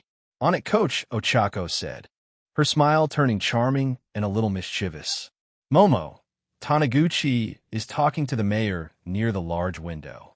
Wait for your chance to intercept him. Toru, stay invisible and stick to Momo until I give the signal. Lady, you and I are going to mingle. This is my turf, darling, MT Lady responded, her voice a conspiratorial murmur in his ear. But yes, let's take a stroll. The music served as their cue. Each began to play their part. Ochako, a glass of what looked like non-alcoholic champagne in her hand, approached the group of reporters with feigned clumsiness.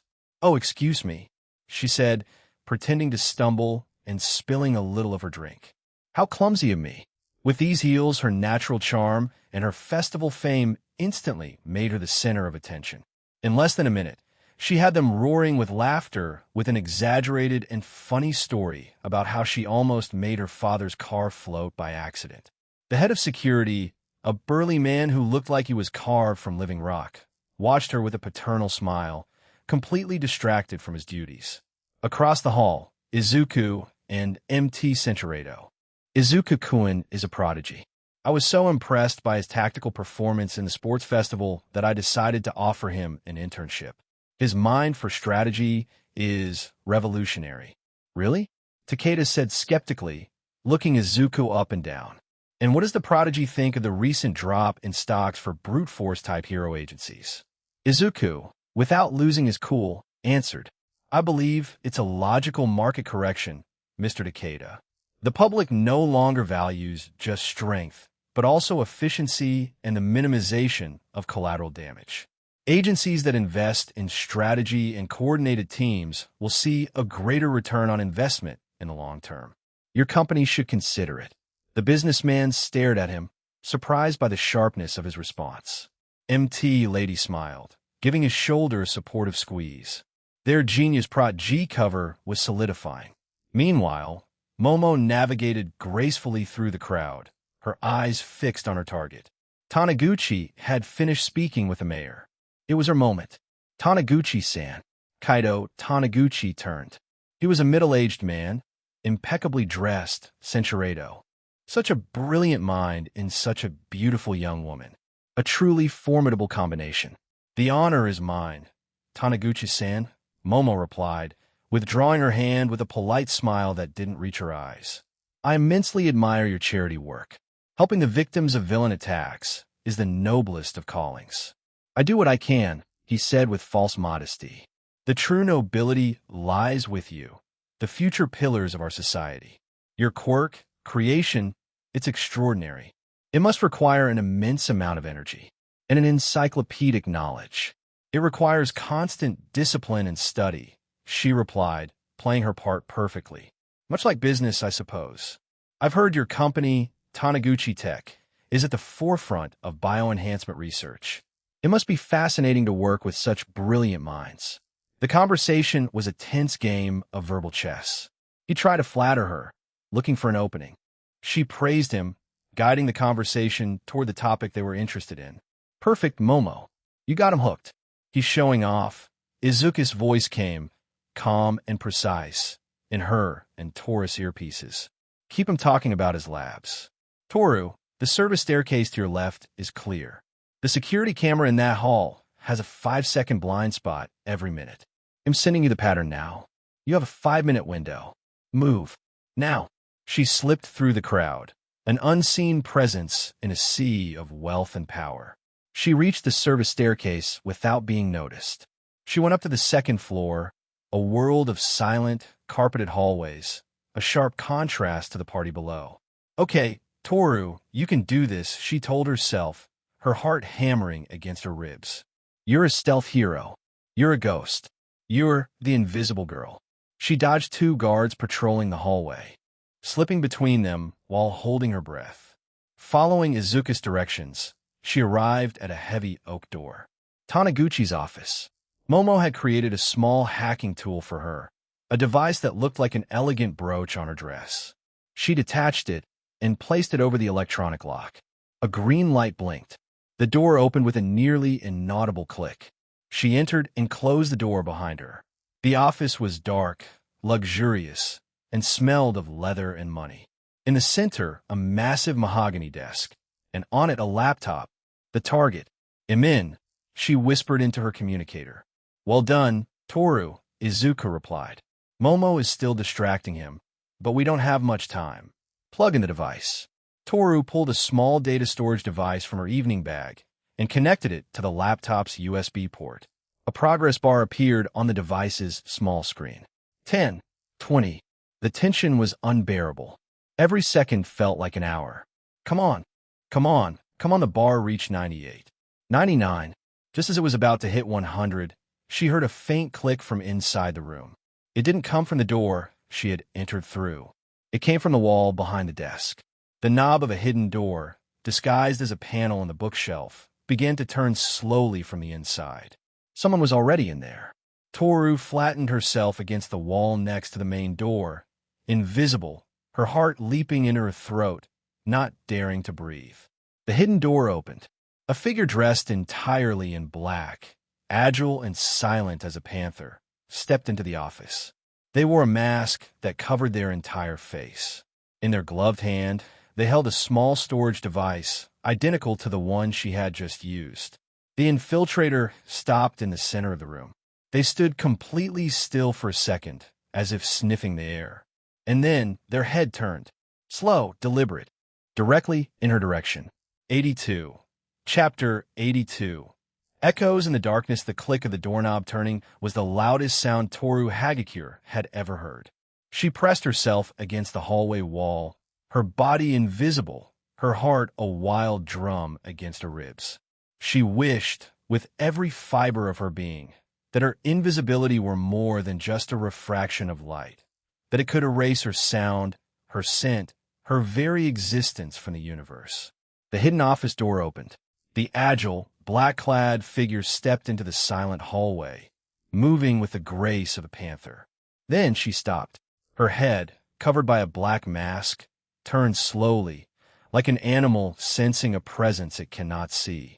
The figure looked directly at the empty space where Toru held her breath. "Toru, what's happening?" Report, Izuku's voice, a tense whisper in her earpiece, nearly made her jump. "Someone else is here," she replied, her lips barely moving, her voice a bare whisper. "She came out of the office. Got the data. She's looking right at me. I think she saw me. Impossible. Your quirk is perfect. Stay calm. Don't move. Don't breathe," Izuku ordered, though Toru could hear a note of contained panic in his tone. The masked figure took a deliberate step in her direction. Toru squeezed her eyes shut, bracing for the attack, for the cry of alarm, for the catastrophic failure of her first real mission. The tension was an icy blade pressed against her throat. The figure didn't attack. Instead, in an incredibly fast and silent motion, she turned and walked away down the hall, disappearing into the shadows. It wasn't a retreat. It was a test. "Bait. She didn't see you," Izuku whispered in her ear, his voice a mix of relief and frantic analysis. "If she had, she would have attacked already. She's testing to see if anyone's there. She knows something is wrong. Don't move. Don't breathe. Be a statue. Be a shadow." Toru's heart was beating so loudly she was sure the figure could hear it from the other end of the hall. She followed Izuku's orders, her body petrified against the wall. After a minute that felt like an eternity, Izuku's voice came again, firmer this time. "Okay, she's gone. But we can't assume the danger has passed. Follow her, at a safe distance. Don't try to engage. Just observe. You're our eyes. I need to know who she is and where she's going. You're a ghost, Toru. Float." With a new mission, Toru forced herself to move. She glided down the carpeted hallway, her steps as silent as a cat's. She saw the figure at the end of the corridor, moving with an inhuman agility. She wasn't running. She propelled herself from wall to wall, using the environment to move without a single sound, her feet barely touching the ground. "She's moving like an animal," Toru whispered, her voice full of awe and fear. "Fast. Powerful. This isn't a normal thug. She's a high-level professional. She uses powerful kicks against the walls to change direction." Wait, Izuku's voice in her earpiece changed abruptly. The strategist's calm was replaced by a flash of his more analytical and encyclopedic side. "You're saying she jumps off the walls? With her legs? Like a rabbit?" "Yes, exactly like that," Toru confirmed, a little confused by the strange question. "How do you know?" There was a second of silence on the line. Then, Izuku's voice returned, now laced with a pure, absolute panic, 10 times worse than before. "Oh no. Oh, no, no, no, no, no. Izuku? What's wrong?" "Toru, listen to me very, very carefully. Get out of there. Abort the follow mission. Do not go near her. Get back to the ballroom. Now." In the bright, noisy ballroom, Momo was still locked in her tense conversation with Taniguchi, maintaining her facade as an art expert with a calmness that was costing her every last drop of self-control. "So tell me, Ms. Yairazu," Taniguchi was saying, his unsettling smile never wavering. "Aside from the obvious mastery of the classics, what do you think of my collection of post-quirk sculptures? I find the way the artist used self-assembling polymers to be revolutionary. It's an impressive application of material chemistry." "Taniguchi-san," Momo replied, keeping her composure while her mind raced to sound convincing. But her attention was divided. She could hear the rising panic in Izuku's voice through her earpiece. Across the room, she saw her young leader had gone pale as a ghost, his free hand clenching into a fist so tight his knuckles were white. Something was terribly wrong. MT Lady noticed it too. She slid up to Izuku's side with the grace of a panther, pretending to adjust his tuxedo's bow tie.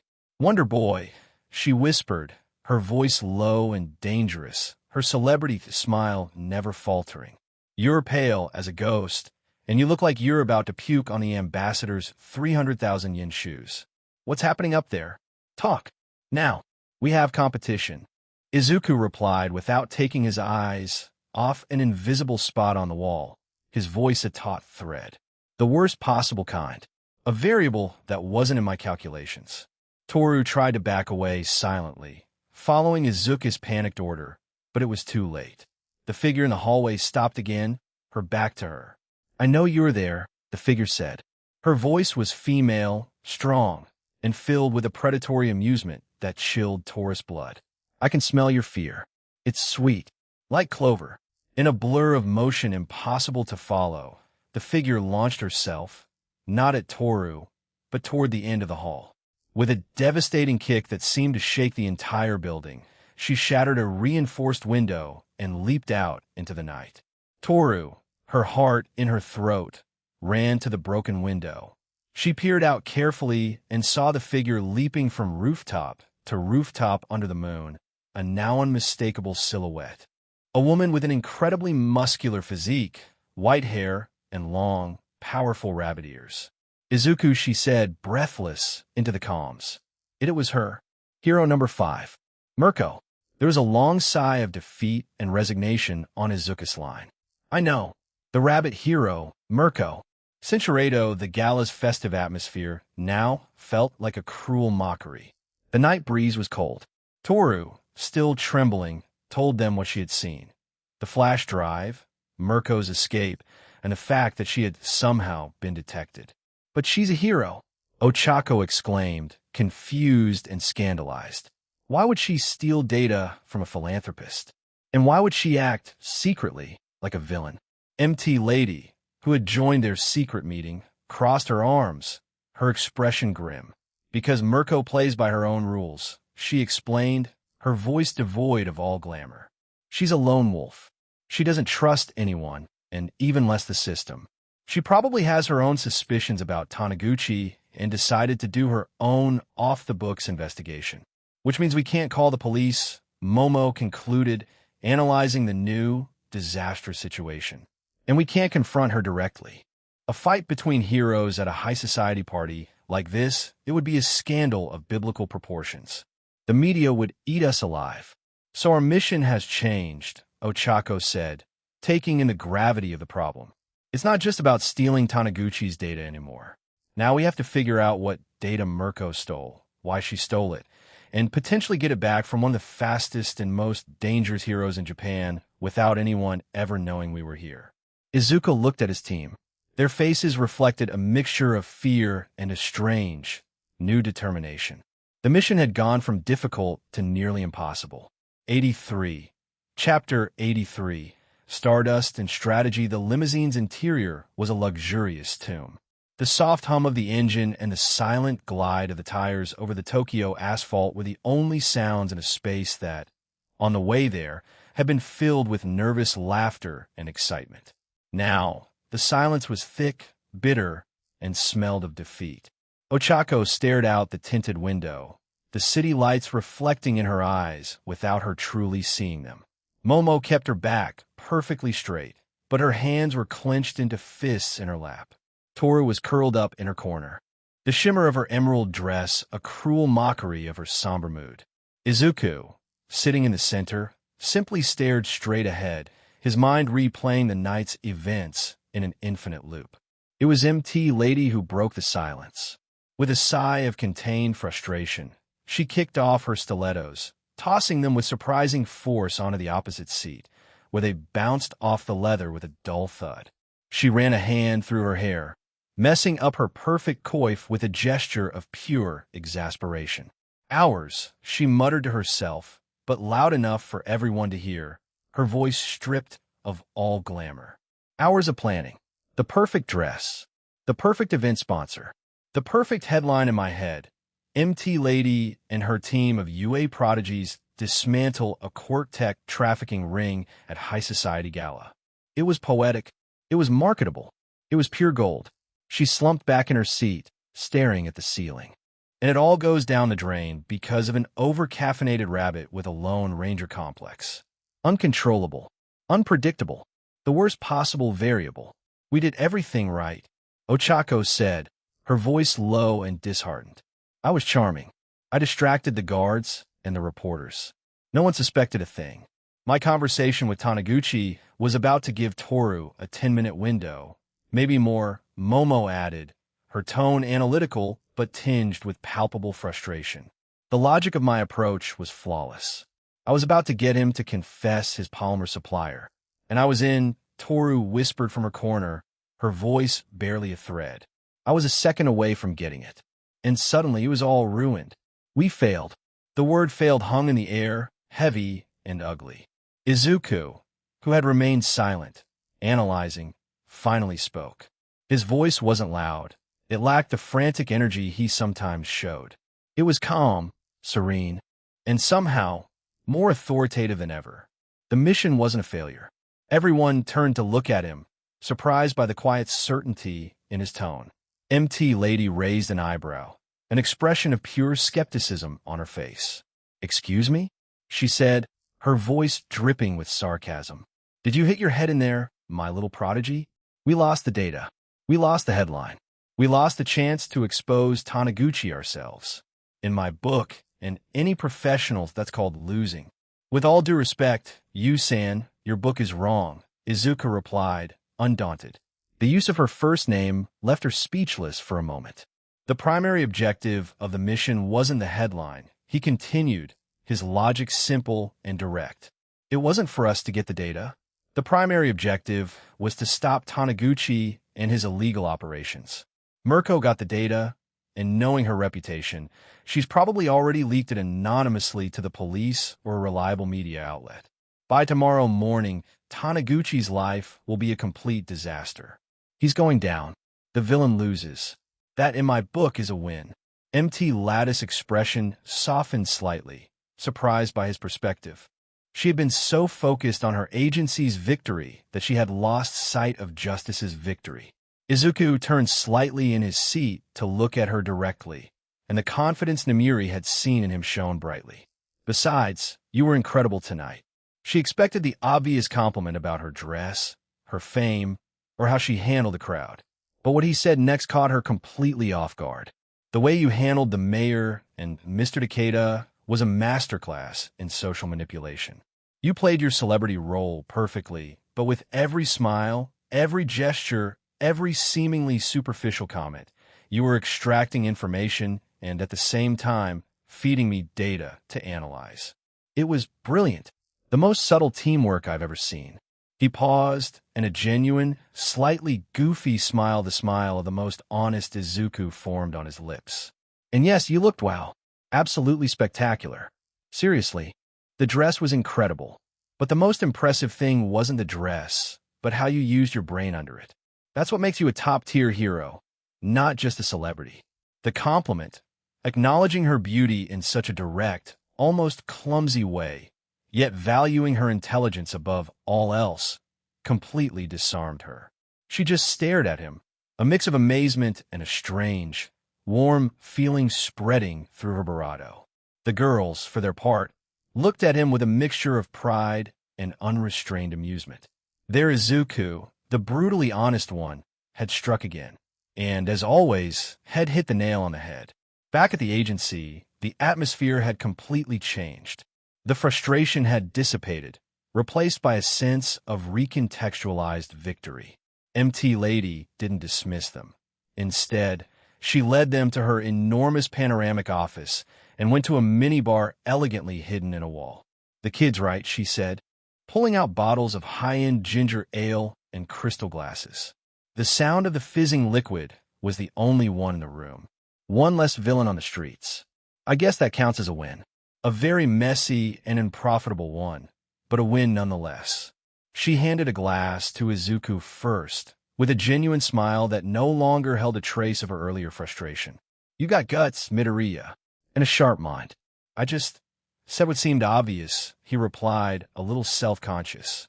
Your plan was perfect. The only variable we couldn't control was Mirko. Call me you, she insisted, her tone now closer. And no, it wasn't obvious.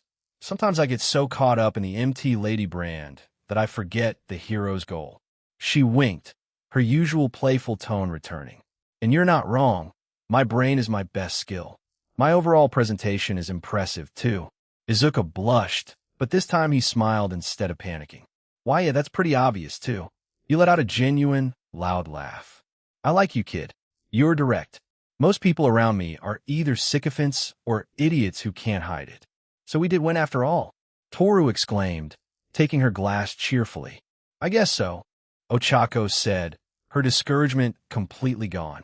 Though I'd prefer it if next time, victory didn't depend on another elite hero almost breaking Toru-chan's neck.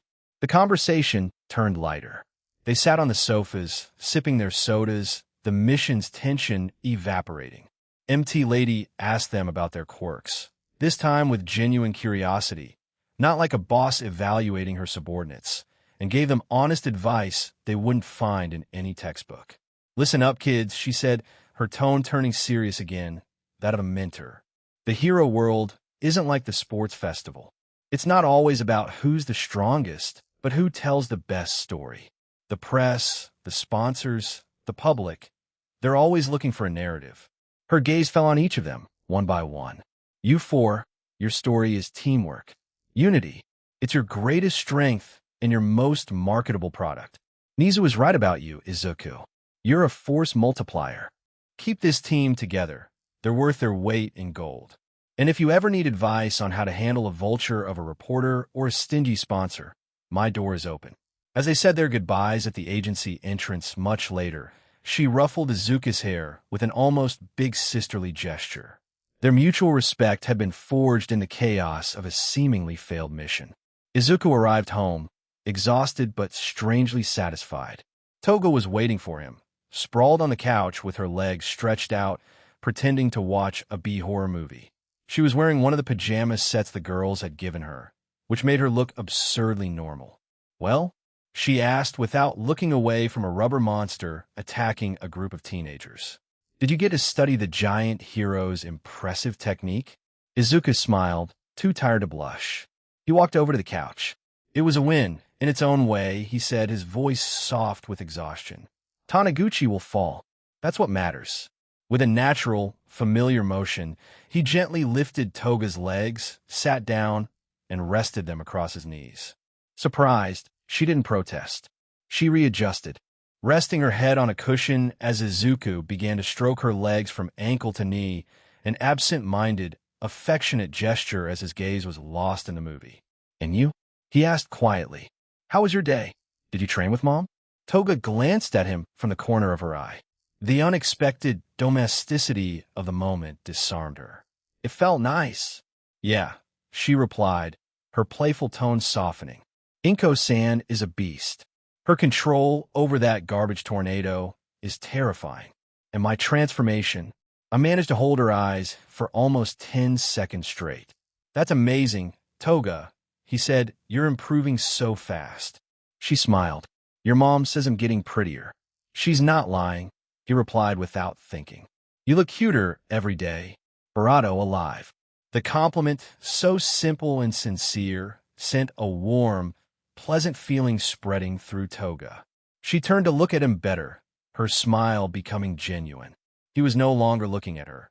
He was completely absorbed in the movie, where a group of teenagers was making the brilliant decision to split up in a haunted forest. They're idiots, Izuku muttered, completely serious. Centuredo. In Hamburgers, the third straight day of hero work smelled of stale coffee and the subtle desperation of paperwork. The novelty of the internships, with their promises of action and glory, had faded, replaced by the palpable tedium of administrative reality. In the conference room of MT Lattice Agency, the silence was broken only by the soft hum of the air conditioning and the rhythmic click-click-click of the pen Izuku was spinning over his knuckles, a nervous tick he had perfected over the last 72 hours. Beside him, Ochako rested her chin in her hand, her gaze lost in a property damage report with the same fascination as if she were reading the back of a cereal box. Toru had given up completely, using Izuku's back as a comfortable pillow, her soft, even breathing a testament to her profound boredom. Only Momo seemed focused, her hands moving with quiet efficiency as she created an intricate, color-coded filing system that no one else understood or pretended to. The conference room door burst open. Yu Takayama entered with a smile so wide and so bright it was clearly a work of art, a public relations masterpiece. "Attention, my stars!" Her voice, filled with an artificial energy, cut through the silence. Everyone looked up, blinking against the sudden blast of charisma. "Pack your bags and your phoniest smiles. Early tomorrow morning, we're taking a business trip to the glamorous and exciting metropolis of Hosu." The sarcasm in her voice was so thick you could cut it with a knife. Toru stretched, lifting her head from Izuku's shoulder. "Hosu is a giant monster attacking a karaoke bar or something. That would be awesome. I've been practicing a new team move." You let out a long, dramatic sigh that seemed to come from the depths of her soul. "Worse. Much, much worse." She dropped into a chair at the head of the table, her cheerful facade vanishing for an instant to reveal the tired woman underneath. "The main sponsor for my new beauty line, Gigantify Cosmetics, was just bought out by a fast food corporation. So now, the main sponsor of my contract is Hero Burger, and they're opening their flagship restaurant in Hosu. They want me, in all my 20-meter splendor, to headline the event and film a commercial for their new, revolutionary Gigaburger." She paused, staring at the ceiling with an expression of pure suffering. "It's the pinnacle of my career. Years of training, of risking my life, of fighting villains, all for this. To sell hamburgers." Momo looked up from her folders, her expression serious and analytical, unfazed by her mentor's existential drama. "From a business perspective, it's a sound decision, Yu-san. An expansion into a regional market like Hosu can strengthen brand recognition and diversify the agency's revenue streams. Furthermore, Hosu has had predominantly negative media coverage recently due to the rumors about the hero killer. A positive, high-profile event, led by a famous heroine, could significantly improve the public perception of the city's safety. It's a brilliant PR move." You gave her a tired smile. "Thanks, Momo. You call a sound decision. I call it my own personal hell with extra pickles. But the contract is worth millions. And you all are my team of prodigies. Director Nizu insisted that your presence was part of the deal. Your fame from the festival adds value and youth credibility to the event." She straightened up, her professional energy returning like a well-rehearsed mask. "So get ready to smile, wave to local mayors, and eat hamburgers until you want to puke. It's the least heroic part of being a hero, kids. Welcome to the real show." Izuku watched you. He saw past the annoyance and the sarcasm. He noticed the slight tension in her shoulders, the way her smile didn't quite reach her eyes when she talked about contracts. It was the weight of fame, a different kind of burden than fighting a villain, but a burden nonetheless. And for the first time, he felt a pang of empathy for the woman he had idealized from a distance. Aboard the Shinkansen bound for Hosu, the train's gentle hum created a calm atmosphere that allowed anxious thoughts to surface. The sponsor had paid for first-class tickets, and the scenery rushed by the window in an orange and yellow blur. Ochako was the first to break the silence, her voice barely a whisper as she watched the landscape. "I wonder how Itakuen is doing. He took this same train several days ago." Izuku looked away from the window, his expression grim. Worry for his friend had been a constant undercurrent for the past few days. "I tried calling him again last night. It went straight to voicemail. He hasn't answered any of our messages. Maybe he's just really busy with his internship and he trailed off," knowing the excuse sounded hollow even to himself. A hero like Manuel wouldn't isolate his intern from his friends like that. His behavior at the station was alarming. Momo intervened, her tone as precise and concerned as a doctor delivering a bad diagnosis. His formality was a facade to hide extreme distress. The smile didn't match the tension in his facial muscles. Analyzing his psychological state and the specific choice of Manuel's agency in Hosu, the epicenter of the notorious rogue villain's activity, the probability of him acting recklessly is alarmingly high. Yu, who had been reclining with her eyes closed and a pair of rose-gold headphones on, took one off. Evidently, she had been listening the whole time. Her voice, when she spoke, was quiet, devoid of its usual sarcasm, and heavy with the weight of experience. Vengeance is a poison, kids. They all looked at her, surprised. It's the most common and the stupidest mistake young heroes make, she continued, her eyes still closed. You think it gives you purpose. You think it makes you strong, focused. But really, it just makes you stupid and predictable. You think you're the hunter, but you're actually the easiest prey in the forest. It blinds you to everything else, to your opponent's tactics, to the dangers of your surroundings, to your own limits. She paused, and her eyes opened to meet Izuku's. I knew a hero a few years ago. Brilliant, powerful. A villain killed his partner. He became obsessed, stopped following protocol, stopped listening to his team. He just wanted to find the guy, and he did. But the villain was waiting for him, laid trap, and the hero, blind with rage, walked right into it. What would happen to him? Toru asked in a small voice. He ended up in a body bag. Yu answered with brutal honesty. And, worse for his legacy, on the cover of a tabloid for anti-hero conduct in an unauthorized operation. Vengeance doesn't make you a martyr. It makes you a statistic and a cautionary tale. I hope, for his sake, your friend isn't that stupid. Her brutally honest comment wasn't malicious.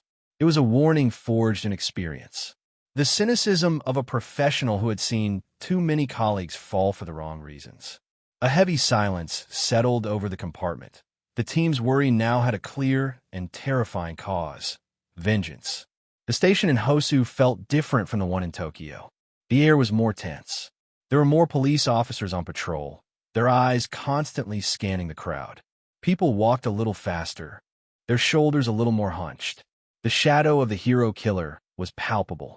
As they exited, a small but loud group of reporters was already waiting for them, drawn by the event's press release. MT Lady. A word for Hosu TV. MT Lady. Excited for the Gigaburger? You transformed instantly. Her tired posture from the train vanished. Her back straightened. Her smile became dazzling. She waved, a goddess descending among mortals. Hello, everyone. I'm absolutely thrilled to be in the vibrant and wonderful city of Hosu. I've heard your citizens are as warm as your summers, and I can't wait to try that legendary Gigaburger. A bolder reporter pushed forward, his microphone nearly hitting her in the face. MT Lady, your arrival coincides with the growing concern over the hero killer. The police seem unable to stop him. Do you have any comment on the threat he poses to professionals in this city? Izuku watched, fascinated. It was a masterclass in real-time media handling. You didn't miss a beat. Her smile softened, becoming more serious, more empathetic, but without losing an ounce of its charm. The safety of the citizens and my fellow heroes is always the top priority. I have complete faith in the local heroes and the police who are working day and night to protect this wonderful city. Today, we're here to celebrate something positive for the community, a new business that brings jobs, joy, and delicious hamburgers. Let's focus on the good. With that perfect deflection, she waved once more, and her security team guided her through the crowd toward a black van with tinted windows. Izuku and the others followed, feeling like part of a presidential entourage. He realized, with overwhelming clarity, that being a top-ranking hero was as much a battle of perceptions as it was of quirks. The newly opened Hero Burger was controlled chaos. Thick cables snaked across the floor like black serpents. Technicians in headsets yelled orders. The hot, blinding film lights made the place feel like an oven. Izuku, Momo, Ochako, and Toru were seated at a back table, dressed as enthusiastic customers in slightly itchy branded t-shirts. At the center of it all, under the lights, stood Yu, holding a hamburger the size of a small dinner plate. The director, a short man with a megaphone and an impending nervous breakdown, was shouting. Barato energy, lady. Barato, ferocity. Barato, that burger, like it's the villain you just def Barato Ed. You are the burger. Show the power in that Barato. You, a forced smile on her face that must have been causing her facial cramps, took a comically large Barato. Her Barato full, she spoke discreetly into her earpiece, knowing Izuku was on the same channel. Izuku, if you ever tell Namiri or any other human being about this moment, I will use my foot to flatten you into a decal for her apartment floor. Understood? Izuku covered his mouth with his hand to stifle a laugh.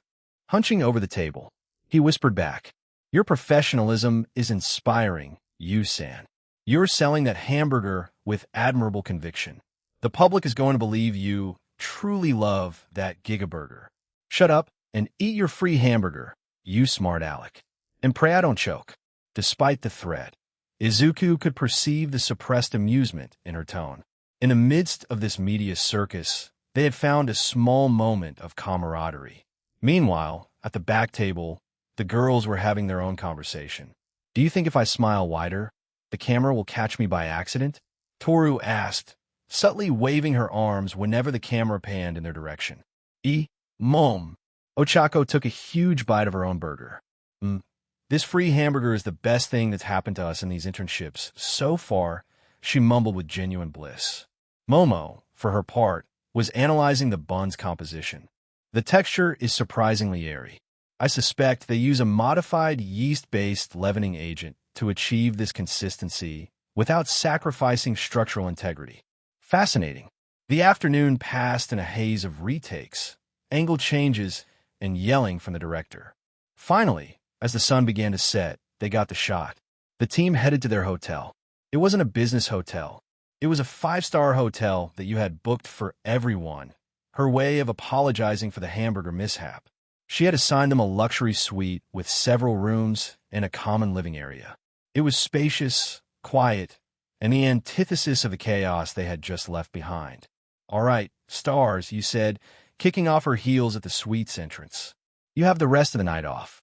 Order room service, watch movies, do whatever you want. But at 8 a.m. sharp, I want you fresh and ready for the official grand opening. That means smiles, pictures with babies, and probably more hamburgers." She retreated to her own room, closing the door with a sigh of relief. The team dispersed throughout the enormous living room. Toru and Ochako dove onto a sofa that was bigger than Ochako's parents' car. Momo went to inspect the kitchen. Izuku remained standing by the large window, watching the lights of Hosu switch on at his feet. 85. Chapter 85. Public Duties. Private Intentions. The morning sun streamed through the suite's enormous windows, tracing golden rectangles of light on the carpet. The air smelled of freshly brewed coffee and a professional calm that felt almost unnatural. Momo, already perfectly dressed in her Hero Burger uniform, sat in an armchair with her back straight, reviewing a holographic map of the city on her tablet. "The logistics of crowd control for an event of this caliber are fascinating," she murmured to herself. "The arrangement of the barriers creates deliberate bottlenecks to facilitate hero intervention in case of a panic. It's brilliant.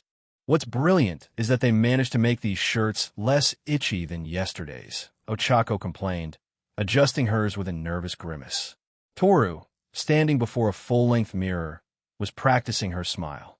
It wasn't her usual playful, chaotic grin, but a more contained, polished version. A smile for the cameras. "How's this one?" she asked, turning. "Do I look charming and accessible enough? I feel like if I smile any harder, they'll get a cramp in my cheek." Izuku stretched in the center of the room with a loud yawn, his muscles protesting the accumulated tension of the last few days. Centuredo, her voice full of a charisma that could sell ice to an Eskimo. "Ready to dazzle the masses? Remember, smile like you're getting paid for it, because technically you are. Now let's go sell some burgers." Upon arriving at Hero Burger, the scene was an auditory and visual nightmare. "This is insane," Toru shouted, trying to be heard over the roar. "There are more people here than at the sports festival. MT Lady, over here. A word for the Daily Hero," a reporter yelled, shoving his microphone forward. "I love you, MT Lady. Sign my face." A fan screamed from behind a barrier. Ochako instinctively shrank back. I feel like if I blink, it'll be crushed. Izuku scanned the scene, his analytical eyes searching for patterns in the chaos.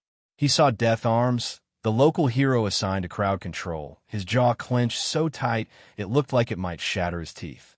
Poor Death Arms-san, he muttered to Momo. He looks like he'd rather be fighting a kaiju than this horde of journalists. Yu, in her element, slid through the crowd like a shark in water, smiling, waving, shaking hands. Of course, sweetie. Thanks for coming, she'd say to a fan while dodging a microphone. You're all wonderful. She climbed onto the small stage, took the microphone, and the chaos turned into an expectant silence. Hello, my dear Hosu. Her voice boomed, warm and magnetic. They say the heart of a city is measured by the smiles of its people, and seeing your faces today, I know I'm in the greatest city in Japan. We're here to celebrate more than just a hamburger.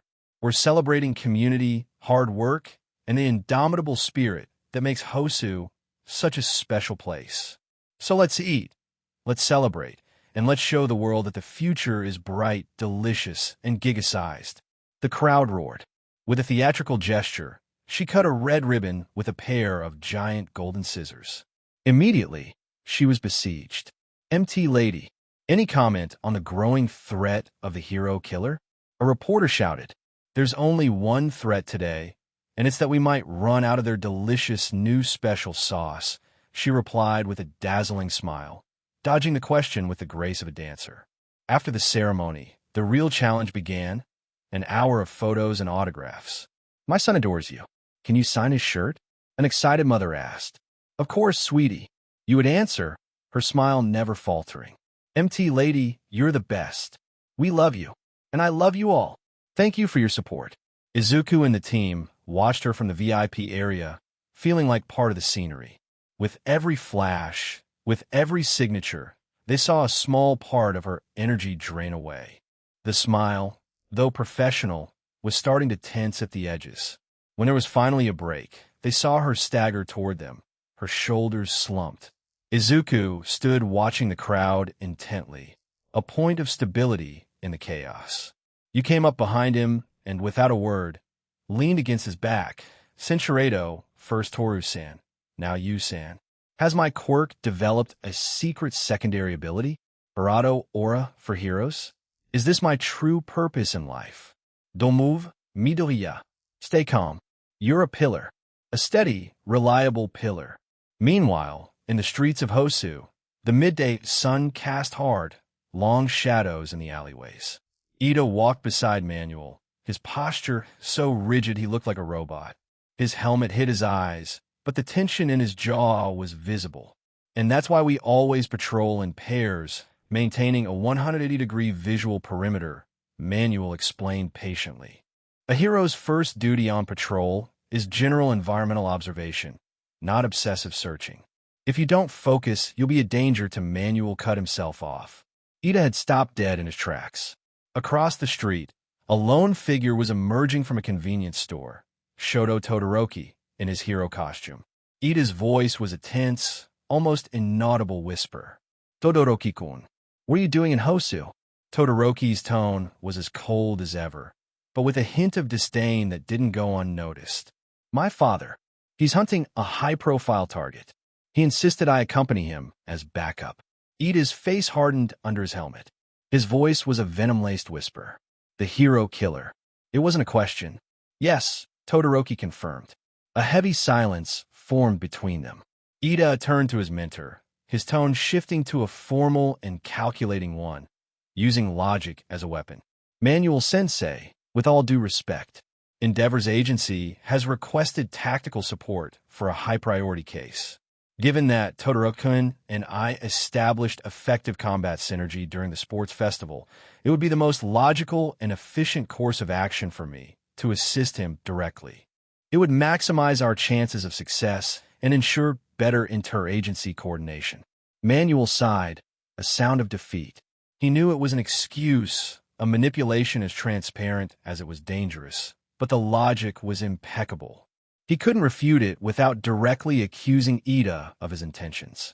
Understood, but keep your comms open at all times. And don't do anything reckless, Ida-kun.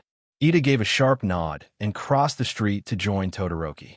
The two walked away together, two legacies marching in silence toward an inevitable confrontation.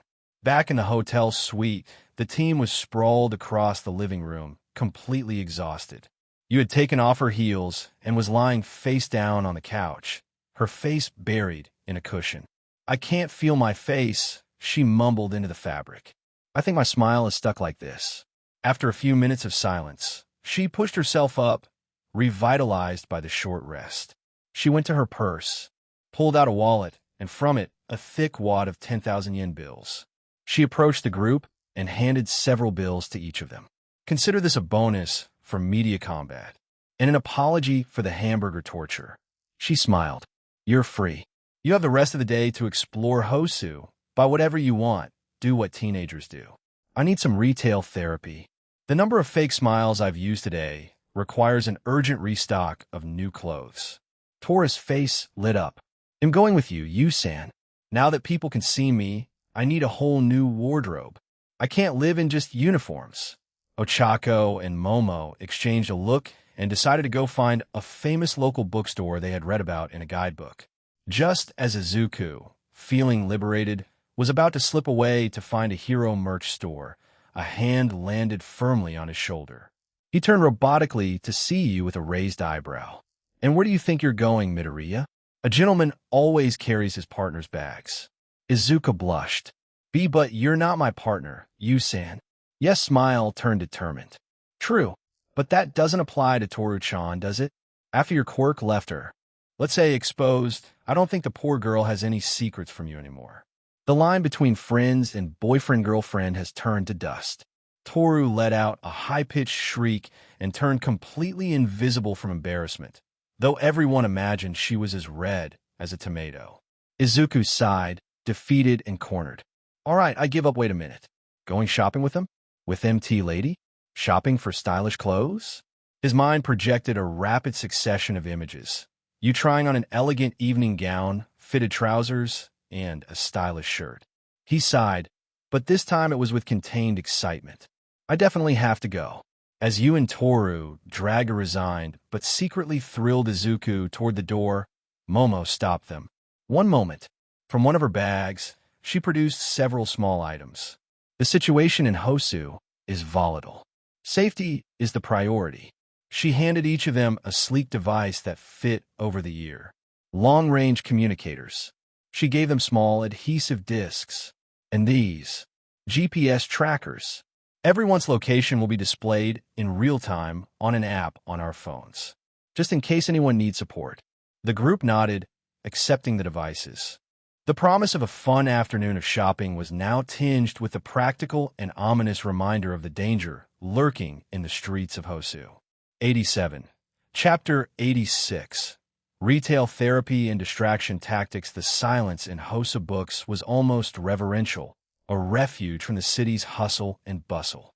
Momo ran her fingers along the spines of thick volumes in the nonfiction section, completely absorbed. A few aisles away, Ochako was torn. In one hand, she held a book on sustainable architecture.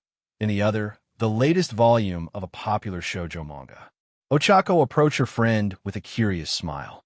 "Wow, Momo-chan." She pointed to the book Momo was examining, titled Post-Disaster Economic Theory and Heroic Reconstruction. "Some light afternoon reading?" "It's fascinating," Momo replied, her eyes shining with a genuine passion that Ochako found admirable. "It analyzes how high-impact hero interventions affect local economies. Understanding this is crucial for minimizing the unintended consequences of our actions." "And you, Ochako-san, what did you find?" Ochako showed her both books with a nervous little laugh. "Well, this one is to help my parents. It has new low-cost construction techniques. And this one," her face flushed slightly. "Well, the main character just found out her love rival is actually an alien prince. It's complicated." As they headed to the register, the conversation turned more serious. Ochako looked out the window at the people passing by, her cheerful mood fading a bit. "I hope the guys are okay, especially Ida-kun." Momo's expression also grew somber. "Me too. I was reading about the psychological profile of vigilantes driven by revenge.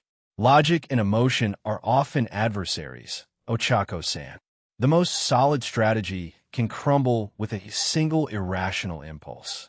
I can only pray that Tinya's logic prevails over his grief.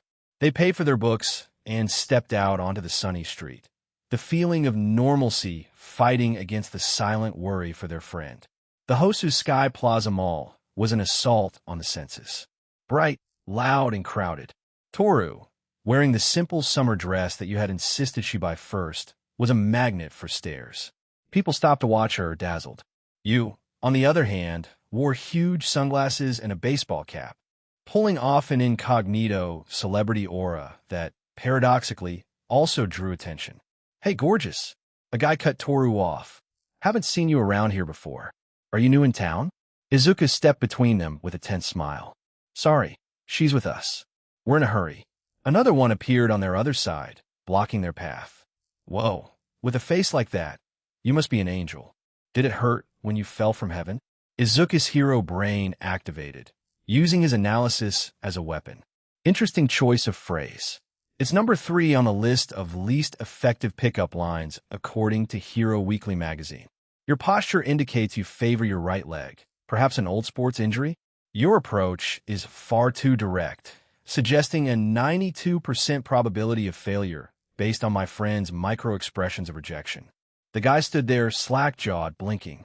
He looked at Izuku, then at Toru, and retreated in complete confusion, muttering something about weird brainiacs. You fell in a step beside Izuku as they walked, her voice an amused whisper. Not bad, prodigy. Using your muttering as a nuisance repellent. Creative. I give it a 7 out of 10. They arrived at a high-end boutique called Clat. Toru was overwhelmed. I don't know, Izuku-kun. She held up 2 dresses, one floral and one black. Is this one too childish? Or is this one too serious? Izuku analyzed them as if they were hero costumes. The floral one complements your bright, cheerful energy. It's an excellent choice for the daytime. The black one is elegant. It highlights your confidence. It depends on the impression you want to make. Fun friend or mysterious woman. Toru blushed and went into the fitting room to try on the floral dress. She came out beaming. You were right. I love it. My turn, you announced with a mischievous grin. She emerged from the fitting room in a Barato dress, fitted at the Barato with an elegant open back. She stood in front of Izuku, posing with confidence. So, Midoriya, what do you think? Too femme fatale, or just right for a casual dinner? Izuku choked on his own Barato, his face turning the color of the dress. It looks amazing, Yusan. Very strategic. Strategic? I like that, she replied, enjoying her victory. She went back in and came out wearing a crop top and leather pants. And this? For an unofficial night patrol? Those Barato, perfectly suited for her years of rigorous training, built to Barato her during her gigantification duties. It's the pinnacle of athletic efficiency and aesthetics. And the high strike. It's a perfect tactical distraction. The enemy would focus on her midsection, and she could counter with a right hook. It's brilliant. You came out one last time, now in an elegant silver evening gown. And for infiltrating a high society gala, she asked, winking at him. Izuku couldn't take it anymore. He just nodded, unable to form a single coherent word.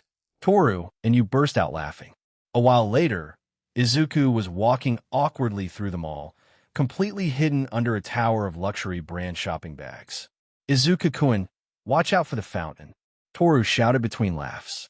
Izuku staggered, and you steadied him with one hand while talking on her phone. Kenji, we're at the south entrance. Get the trunk ready. A sleek black car pulled up in front of them. A man in a suit, Kenji, got out and, with quiet efficiency, began to take the bags from a relieved Izuku. All set, Takayama-sama. Shall I take these directly to your hotel suite? Yes, Kenji. And make sure the silk dress doesn't get wrinkled. Thank you. The car pulled away, leaving Izuku blinking, amazed at his mentor's standard of living. The luxury spa, Serenity, on the top floor of a skyscraper, smelled of lavender and tranquility. No, please. I surrender. Izuku pleaded through muffled laughter as an esthetician tried to give him a pedicure. Ha ha ha. He looks like a fish out of water. Toru joked from the chair next to him. Later, in adjoining massage rooms separated by privacy screens, a calm finally settled over him. Face down on a table, he felt the ache in his muscles fading under the masseur's expert hands. "Relax, young man," the man said in a soft voice. "Your back is incredibly tense."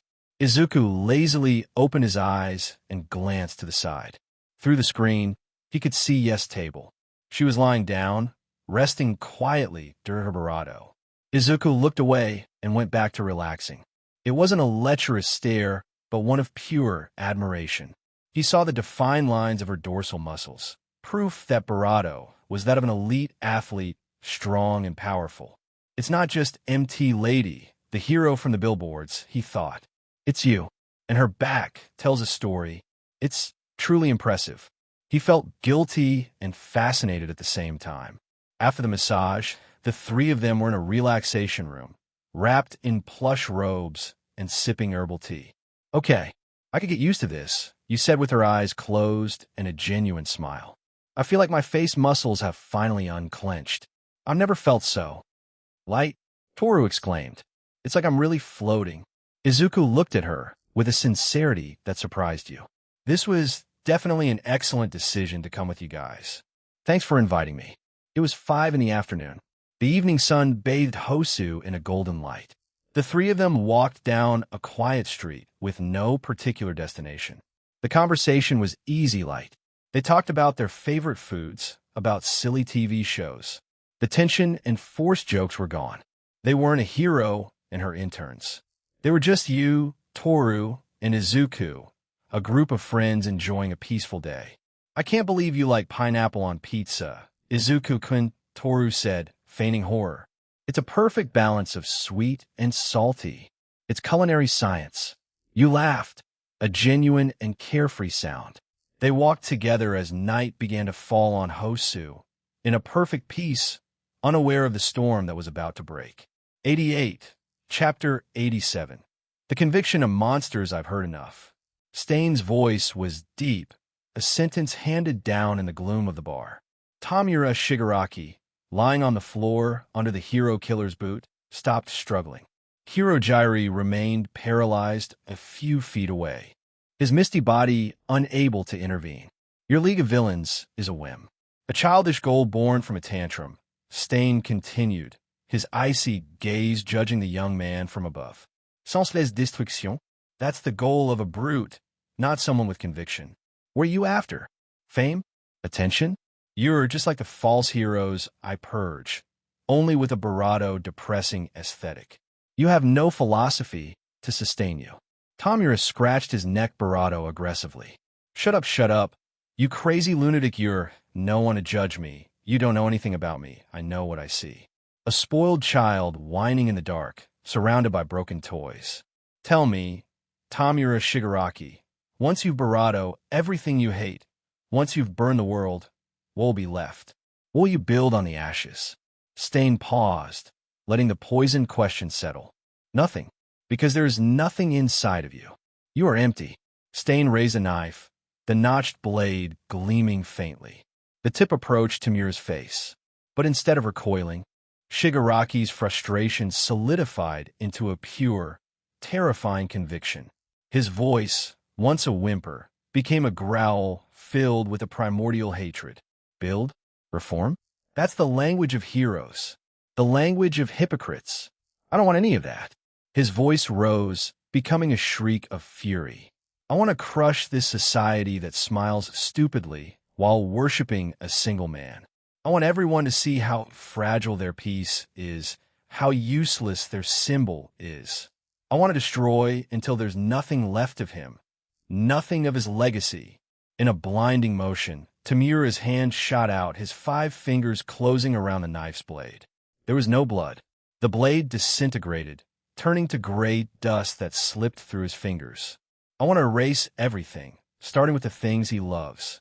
Stain pulled back his hand, watching the dust fall. He wasn't impressed by the power, but by the purity of that nihilistic conviction. That madness, perhaps you're not so empty after all.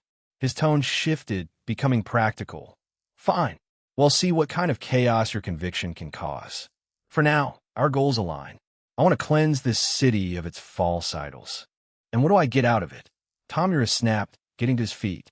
You get an ally who knows how to make heroes bleed, Stain replied coldly. And I get a stage. Your chaos will be the perfect backdrop for my purge. Take me back to Hosu. I still have business to attend to. A portal of dark mist swirled in the center of the bar. A few seconds later, Kirojairi, Stain, and Tamura appeared atop a building in Hosu, the night wind whipping the hero killer's red scarf. So what's the plan, Shigaraki? Stain asked, his voice unchanged. Are you going to keep attacking children on school trips? My plan is perfect. You don't have to understand it, Tamura retorted with resentment. Stain looked at him with disdain.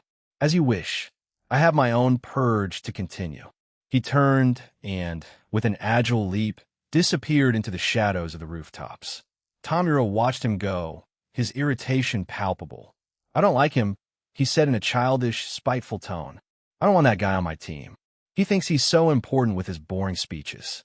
He turned to Kirojairi, a twisted, cruel smile spreading across his face. Kirojairi released the Nomus. All three of them. Let them sow chaos. Let them destroy everything. Let them play around the city for a bit. And if one of them, by accident, happens to crush that hero killer, it would be a happy coincidence. The light from street lamps and neon signs bathed a quiet Hosu street in an artificial glow. The trio walked relaxedly, carrying bags from their successful retail therapy session. I can't believe you convinced me to buy this hat, Toru said, adjusting his stylish wide-brimmed hat. I feel like I'm going to fly away with the first gust of wind. Nonsense. It looks divine on you, you replied. Besides, it's an excellent distraction tool. No one pays attention to your face if your hat is outrageous enough. That's lesson number 1 of fashion espionage. Okay, back to the topic at hand. Pineapple on pizza is debatable, you said with feigned seriousness. But people who put anchovies on it, they're psychopaths. There's no other explanation. Totally, Toru exclaimed. It's like eating a whole salted fish. Gross. Izuka laughed. Well, at least we can all agree that mayonnaise is the true public enemy number 1 as laughter was cut short. Boom! A deep, guttural sound vibrated through the soles of their shoes. Several blocks away, an office building exploded into a ball of fire and black smoke. The screams of panic began to spread like a shockwave. In a blink, the relaxed, smiling Izuku vanished. His body tensed, dropping into a low, stable combat stance. His eyes, once amused, were now cold and analytical. What was that? Toru stammered, dropping one of her bags. An attack. A big one, you said, her voice taut, already in professional mode. And deliberate. That was no gas leak. It's not just one. Izuka's voice was sharp, authoritative. Before they could ask, another explosion, this time to their right, lit up the sky. He pulled out his phone. Coordinated attack. Multiple targets. His thumb pressed a red emergency icon on the screen. A map of Hosu appeared, showing his location and that of Ochako and Momo. The message sent was preset and clear. In a nearby CAF, Ochako was laughing as Momo explained the aerodynamic flaws in a new Flying Heroes design from a magazine. So, in short, with that aspect ratio on his wings, head generates so much turbulence head probably crash into a building on his first takeoff attempt, Momo concluded, sipping her tea. But the costume is super cute, Ochako replied. Their phones buzzed in unison with a sharp, distinct tone. They looked at the screen and saw the map with Izuka's location flashing in red. Momo, I see it. Momo was already on her feet, throwing money on the table. He's 20 minutes out if we run and take the alleys. Let's go. They sprinted out, leaving their drinks and the sense of normalcy behind. Damn it, I don't have my suit. You slapped her thigh in frustration. Legally, I can't act on a large scale. This isn't my jurisdiction. I'm an easy target. You're not a target.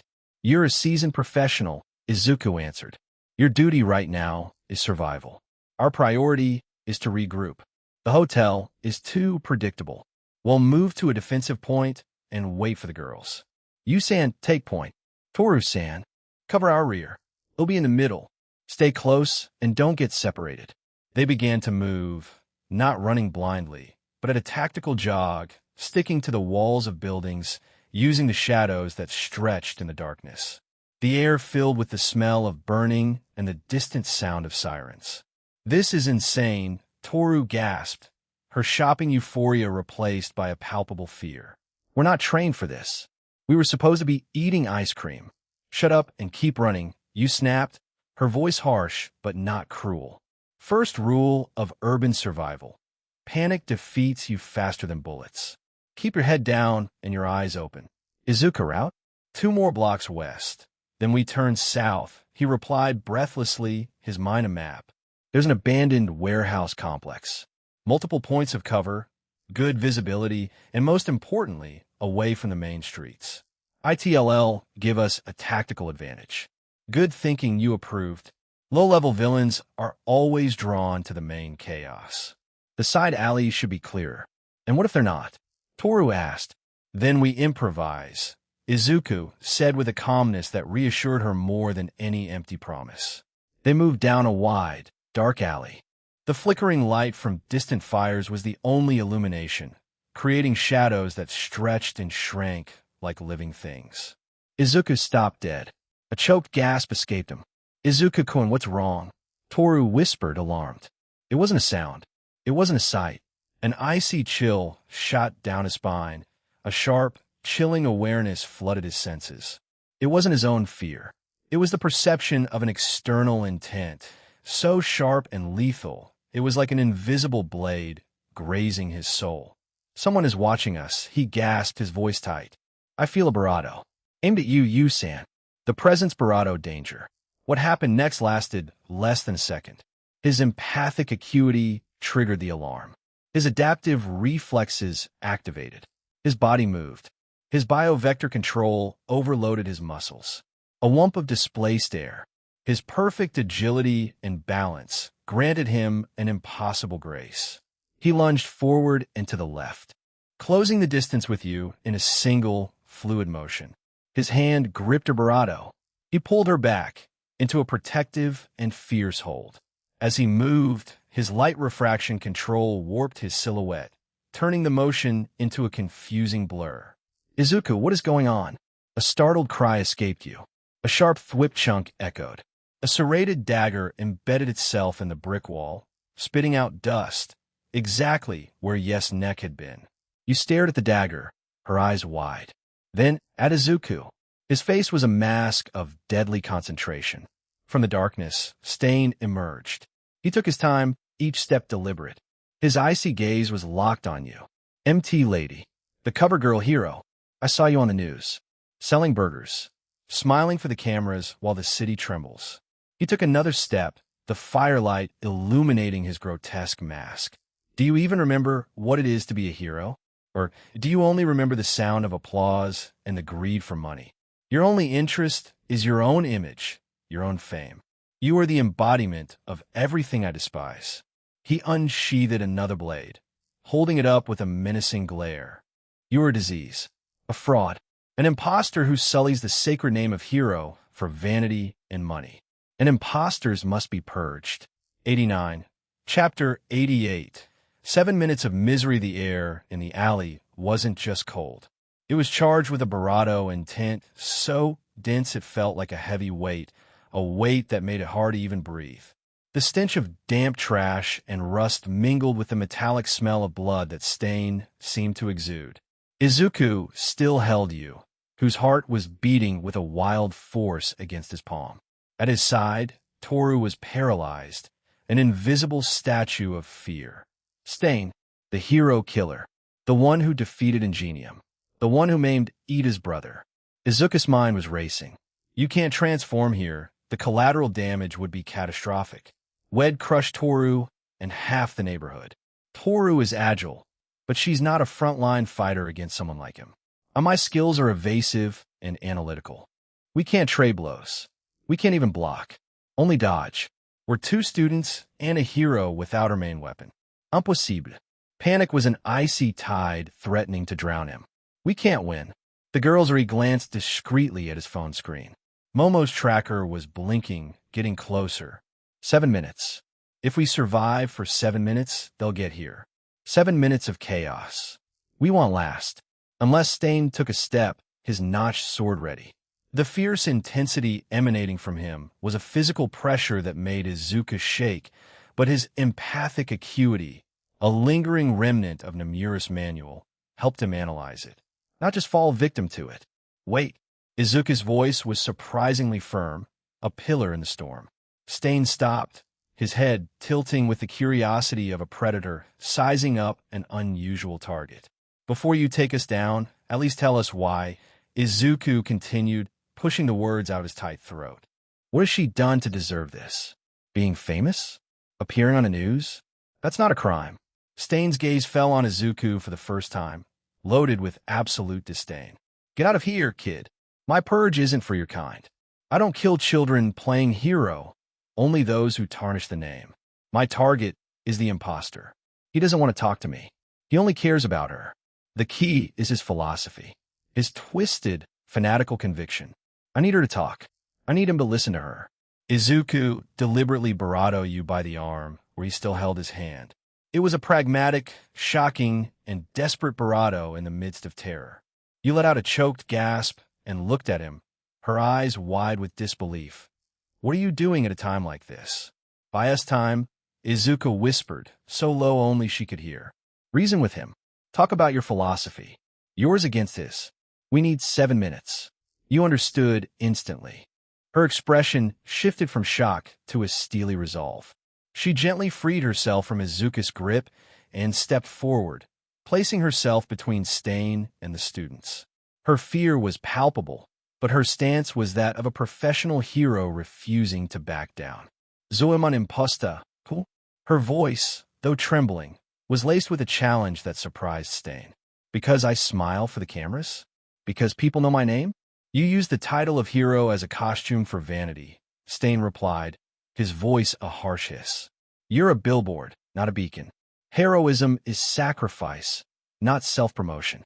It's selflessness, not sponsorship deals to sell burgers. And you think I don't sacrifice? You think these scars are from photo shoots? You pointed to a thin white line on her arm, almost invisible in the darkness. Or that risking my life against a 100-ton monster is just for the next day's headline. Being a symbol matters. Giving people someone to believe in, someone to make them smile in the worst of times. That is being a hero. You only bring fear and bravado.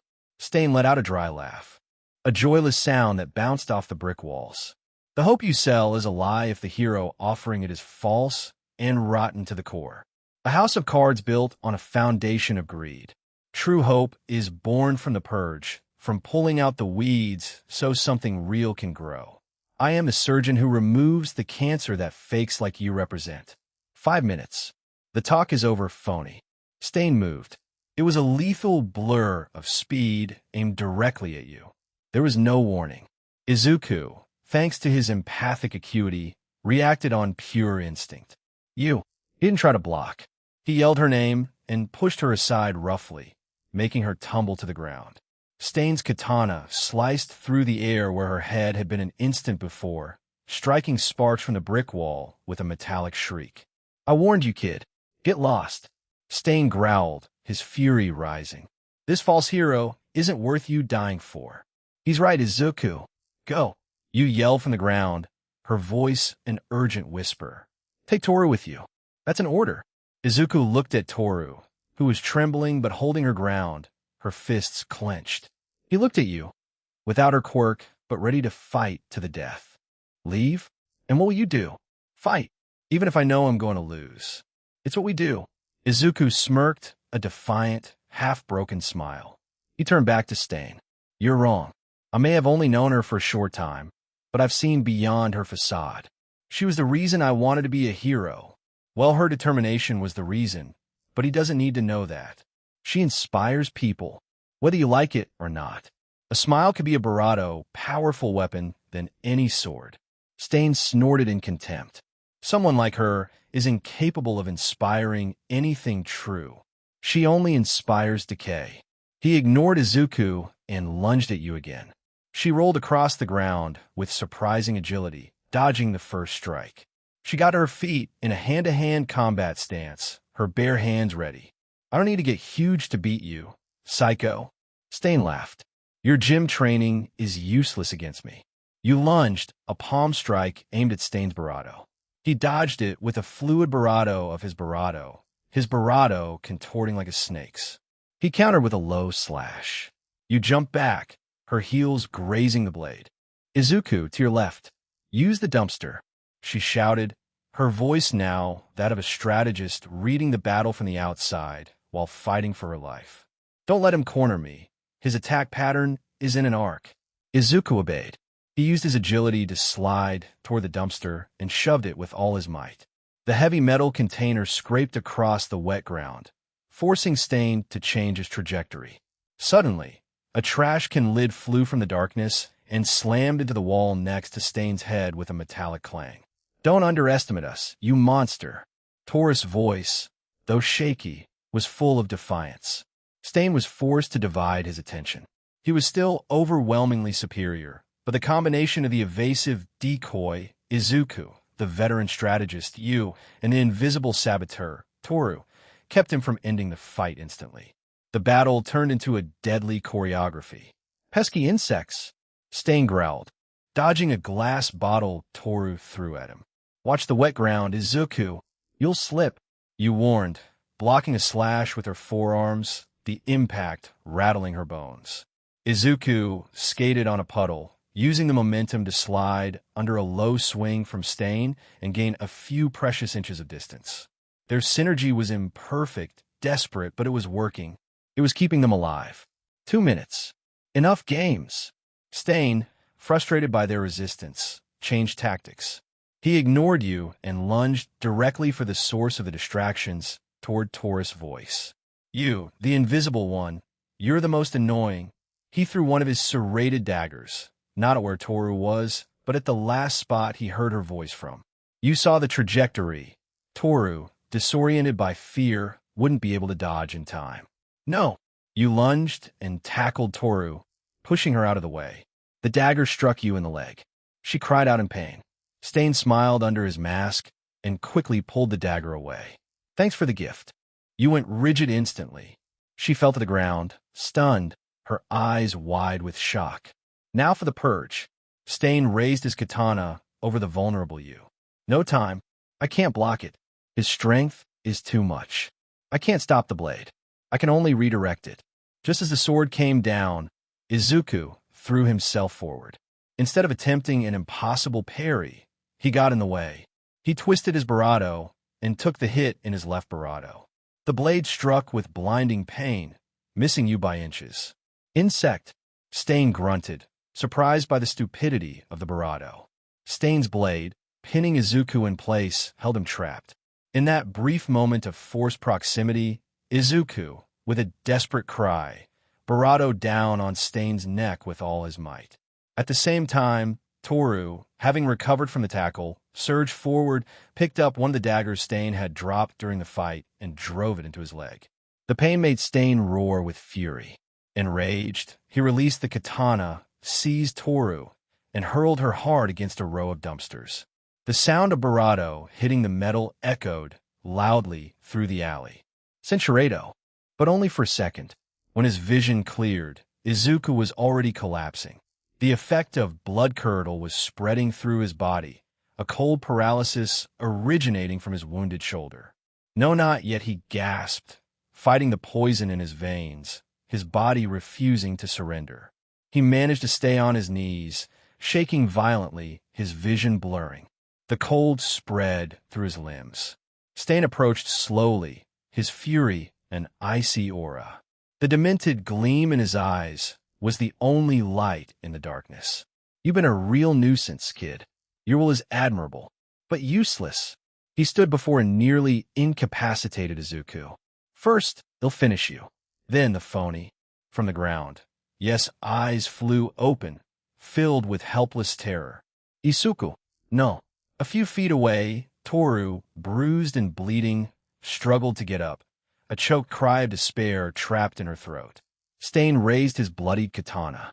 The blade, reflecting the light of distant fires, descended slowly, aiming directly for the kneeling young hero's heart.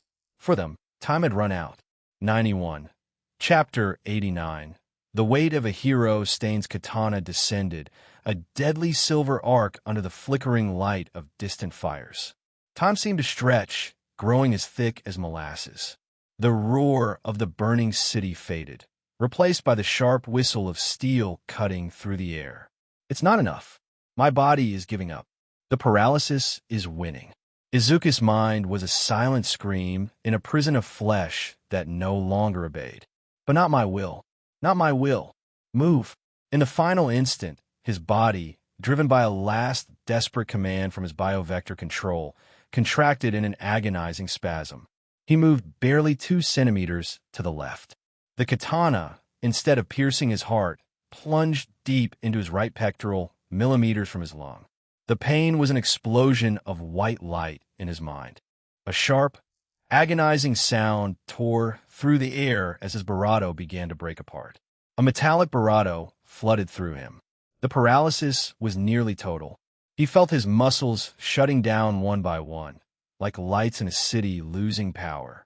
But adrenaline and a will forged in months of grueling hardship granted him one last gift. 3 long seconds of control over his arms. 3, 2, not to scream, not to give up. 1. With a low growl that sounded barato animal than human, his arms, shaking, moved forward. Not to strike, to hold on. His fingers gripped Stain's ragged clothes and leather harness. His whole barato, wounded and paralyzed, became a heavy burden, a human weight chained to his captor. No, I won't let go. You're my responsibility, girls. Now, 2 barato burst into the alley's barato, their silhouettes framed against the orange glow of the barato city. They stopped short. The scene that greeted them was a nightmare. Yu and Toru, conscious but wounded on the ground. Stain, the monster from the news, standing in the center. And Izuku, gravely injured and pinned down, but clinging to him with the tenacity of someone who refuses to give up. The horror froze them for a fraction of a second. Dikukun. Ochako's scream was a tear in the soul, filled with disbelief and a rage that eclipsed her fear. Stain's head snapped around, his bloodshot eyes glaring from under his mask. More brats. This city is a plague. He roared and tried to break free, to step back and assess the new arrivals, but Izuku's dead weight threw him off balance. His speed, his greatest weapon, was useless. It was like trying to run with a wrecking ball chained to his ankle. He glanced down at the boy who refused to let go, his voice a mixture of fury and a twisted respect. Let me go, you stubborn insect. You won't survive this anyway. With tears of rage in her eyes, Ochako prepared to lunge. Senshiredo. Look, Izuku-kun has neutralized his speed. He's turned a high-mobility threat into a stationary target. Don't waste his effort on a reckless attack. Follow the training protocol. Environmental control against elite foes. Stain, dragging Izuku, lunged toward them, his sword still stuck in the boy, using him as a grotesque shield. Momo didn't hesitate. The skin of her arm glowed as she created a dozen polished steel bearings, which fell at her feet. Ochako now. Ochako touched the ground, her eyes fixed on Stain. Float. The bearings lifted, and with another touch, she returned their gravity right under Stain's feet. He slipped, his balance already compromised by Izuku's weight, and his legs splayed out at an awkward angle. As he recovered, Ochako ripped a section of the pavement up with her quirk, raising it as a makeshift, meter-high shield. Behind it, Momo created a net launcher. His thwomp. The high-tensile alloy net tangled around one of Stain's legs. He cut it with one of his daggers with a growl of frustration, but the maneuver had cost him a vital second. Clever girls, he growled, his tactical mind adapting. He spun his body violently, using the paralyzed and bleeding Izuku as a human shield against the girl's attacks. His smile under the mask was a cruel sneer. Come on, heroines. Show me your resolve. Do you dare strike your precious leader to get to me? Momo and Ochako stopped, horrified by the tactic. I can't hit him, I can't. but I can crush him from below. Momo-chan on the ground, Ochako yelled. She shifted her focus, extending her hands toward the ground beneath Stain. Heavier. She created a localized high-gravity field right at Stain's legs. The villain grunted as he felt his movements turn sluggish, as if walking through wet cement. His feet sank slightly into the softened asphalt. Blunt attacks are a risk. I need something that will incapacitate him without harming Izuku-kun. I got him busy, Ochako shouted, maintaining the gravity field with visible effort. Do your thing. Momo, seeing the opportunity, opted for non-lethal weapons and created 2 items in rapid succession. A high-voltage taser with 2 long probes and a stun grenade. She threw the grenade first. It exploded with a blinding flash and a high-pitched beep designed to disorient. Stain instinctively shielded his eyes. In that instant, Momo fired the taser. The probes flew toward him, but Stain, despite being blinded, reacted with inhuman speed. He spun, and the probes slammed into Izuku's body instead of his own. Izuku's body convulsed violently from the electric shock. A choked scream escaped his lips. No! Momo cried, horrified by her own mistake. Izuku's paralysis finally overcame him. His eyes rolled back, and his head slumped forward. His grip, though still firm from the rigidity of his muscles, began to visibly loosen. The girls saw it. They shared a panicked look. They knew they had one last chance before Stain broke free. Momo now, or never. Ochako's voice was a desperate plea. He's letting go. I'm on it.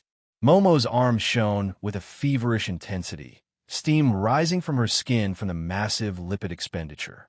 She was creating her masterpiece of the night, a complex-looking cannon that fired a rapid hardening chemical foam. I need 3 seconds. Cover me. Don't let him get close. She panted from the effort. With pleasure.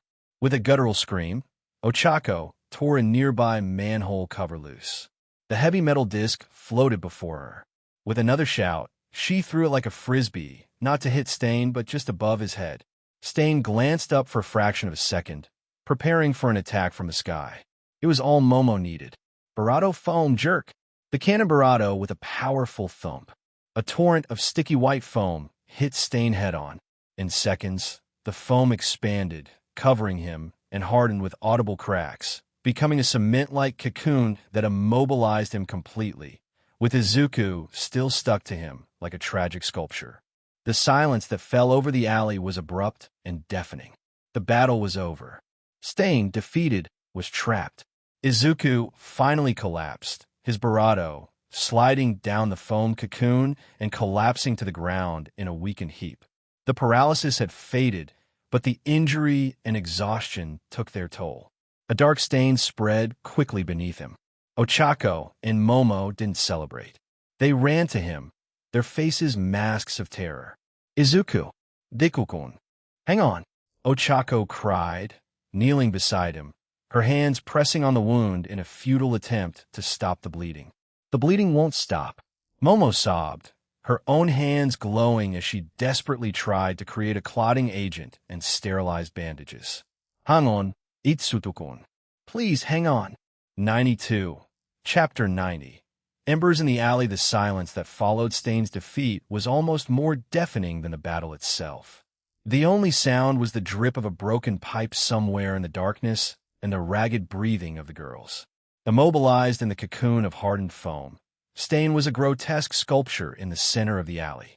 His eyes, visible through an opening, burned with a helpless hatred, a beacon of madness in the gloom. Momo, it's over. Ochako's voice was a trembling thread, a mixture of disbelief and relief. We got him. We really got him. Momo, however, did not share her euphoria. Her face was a mask of cold determination.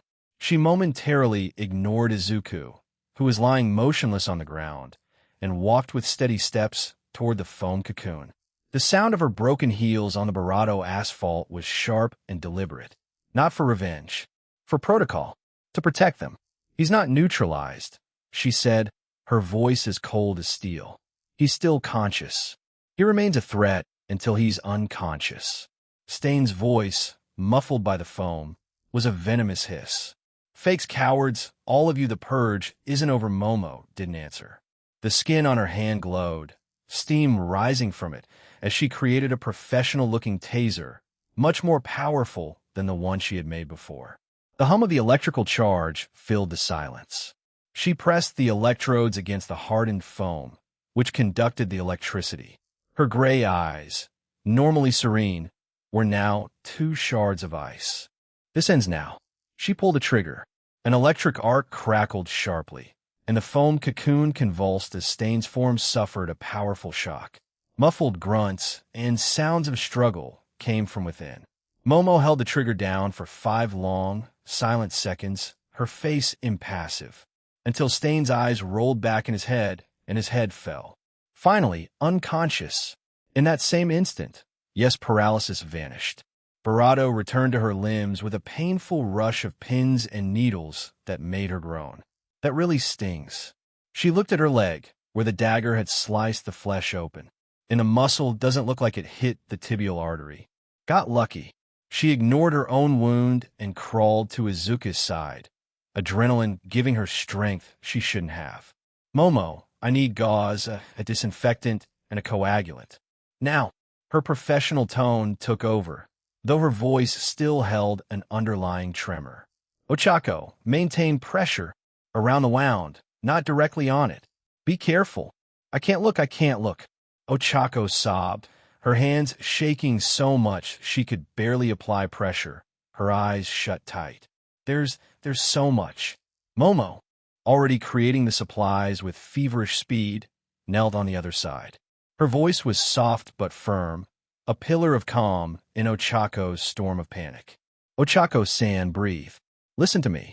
She waited until her friend's tear-filled eyes met hers. Remember the ability Izuku gained when he read my manual.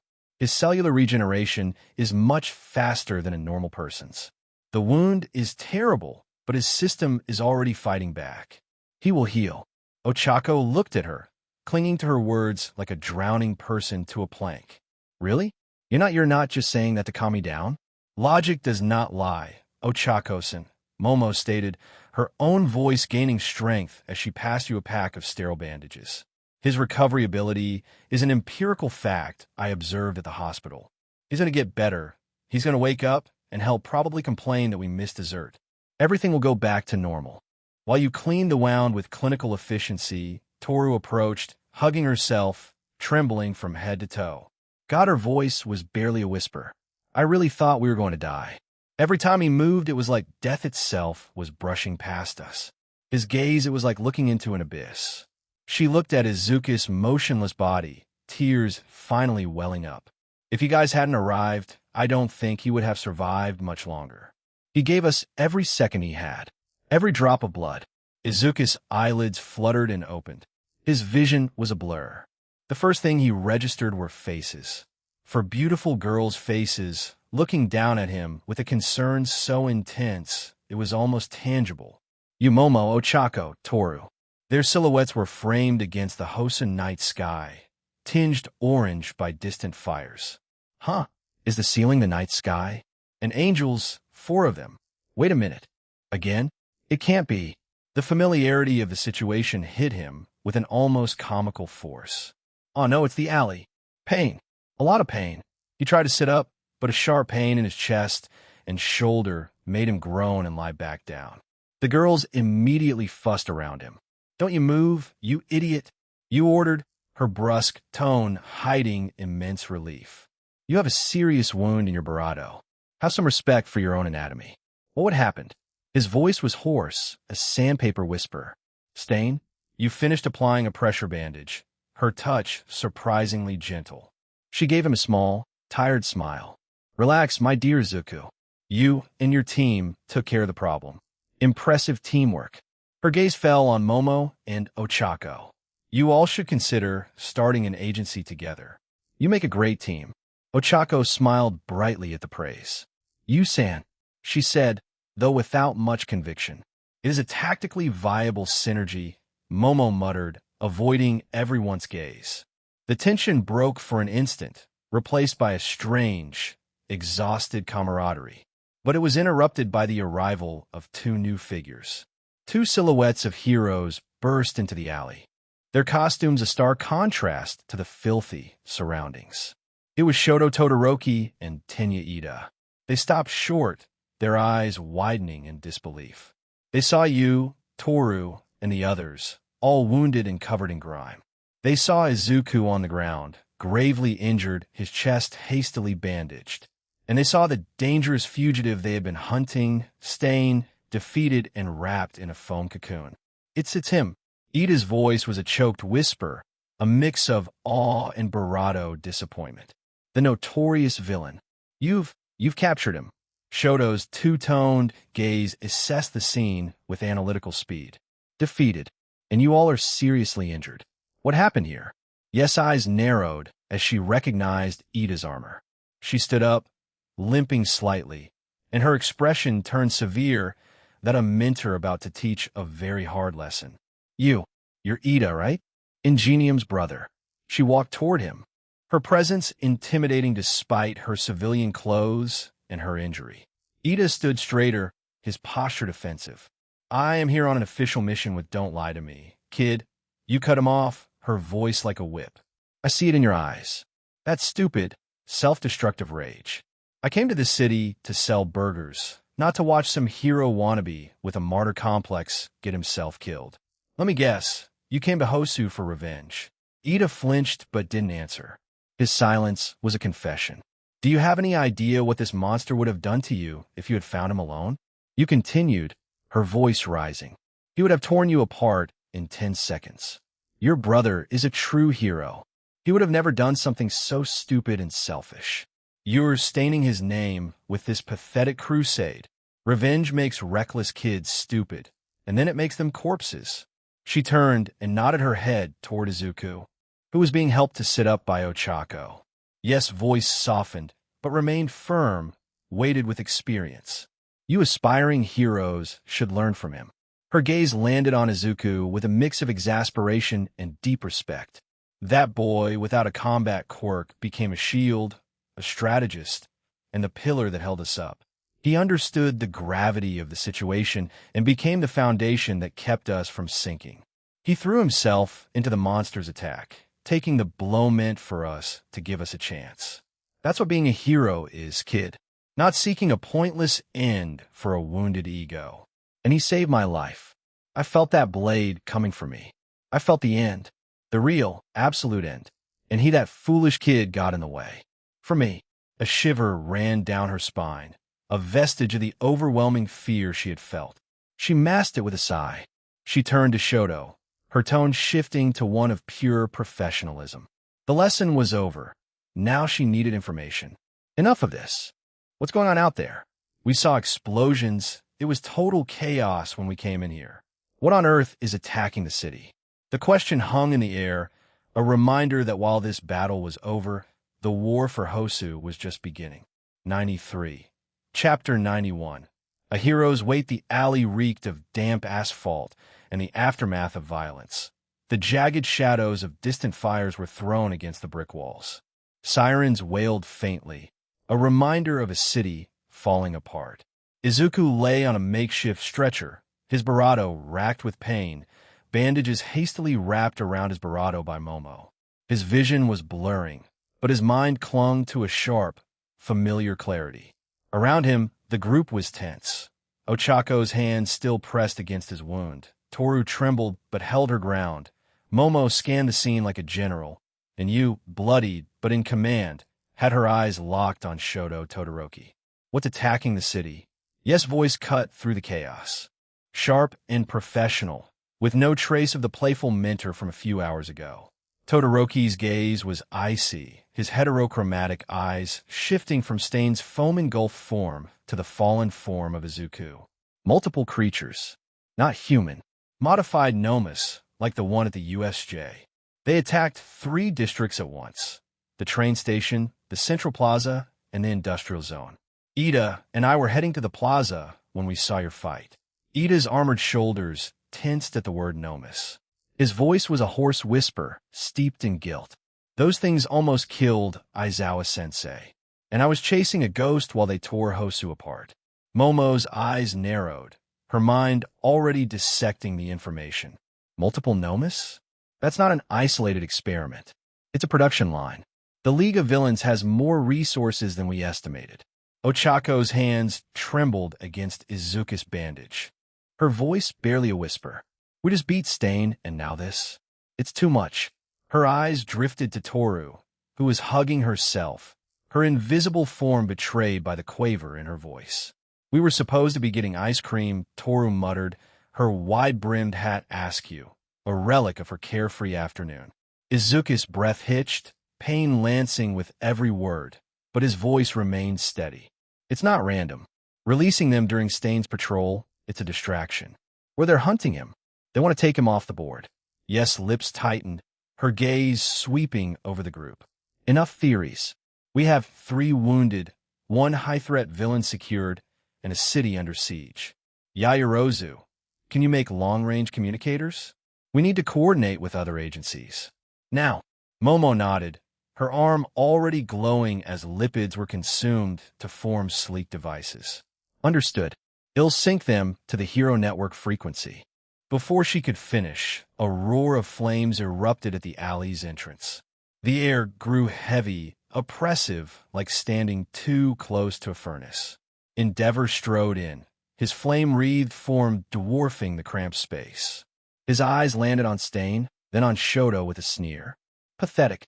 I send you on a high-profile assignment, and I find you playing hide-and-seek in a filthy alley with children and a billboard hero.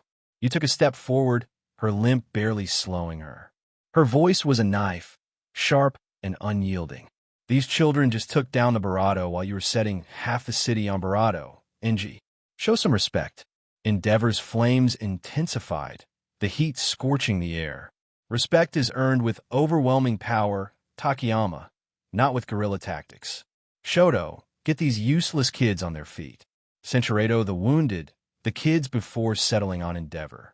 Your arrogance is louder than your flames. Enji, if you haven't noticed that the most important fight in Hosu just ended here, you're dumber than I remembered. Endeavor's scowl deepened, but Gran Torino ignored him, crouching beside Izuku. His voice was rough with grudging respect. Tashinori said you had the heart of a hero, kid, not the brains of a suicidal maniac. Looks like he was wrong about the second part. He glanced at the blood-soaked bandage, then at Izuku's defiant eyes. I'm not sure if you're crazy or stupidly brave. The jury's still out. Izuku managed a weak smile, pain tearing through his chest. He'll go with stupidly brave. The old hero snorted, getting to his feet. Don't get cocky. You're not dead yet. A guttural roar shattered the moment. The cocoon of foam imprisoning Stain cracked, the pieces falling away like broken stone. The Barado staggered to his feet, a hand clutching his wounded side. His eyes burned with a fanatical Barado, fixed on Endeavor. Fake! His voice thundered, raw and venomous, silencing the alley. You are the disease, a hero who lives for fame, for surpassing another man. Your fire doesn't warm. It only burns hope to ash. Endeavor's flames flared, but he took a step back, the sheer weight of Stain's conviction unnerving even him. The hero killer's gaze swept over the growing crowd of arriving pros, heroes drawn by the commotion, their costumes gleaming in the firelight. And you as lackeys, upholding a society that values rankings more than sacrifice. Ida flinched, his armored fists clenching. He's right. I carry my brother's name, but I was consumed by vengeance. I betrayed everything Ingenium stood for. The villain's gaze fell on Ida, poison dripping from every word. You were the armor of a good man, boy, but your heart was rotten with revenge. You're not worthy of his legacy. Ida bowed his head, his voice a broken whisper. I know. Stain turned to Izuku, still lying on the ground.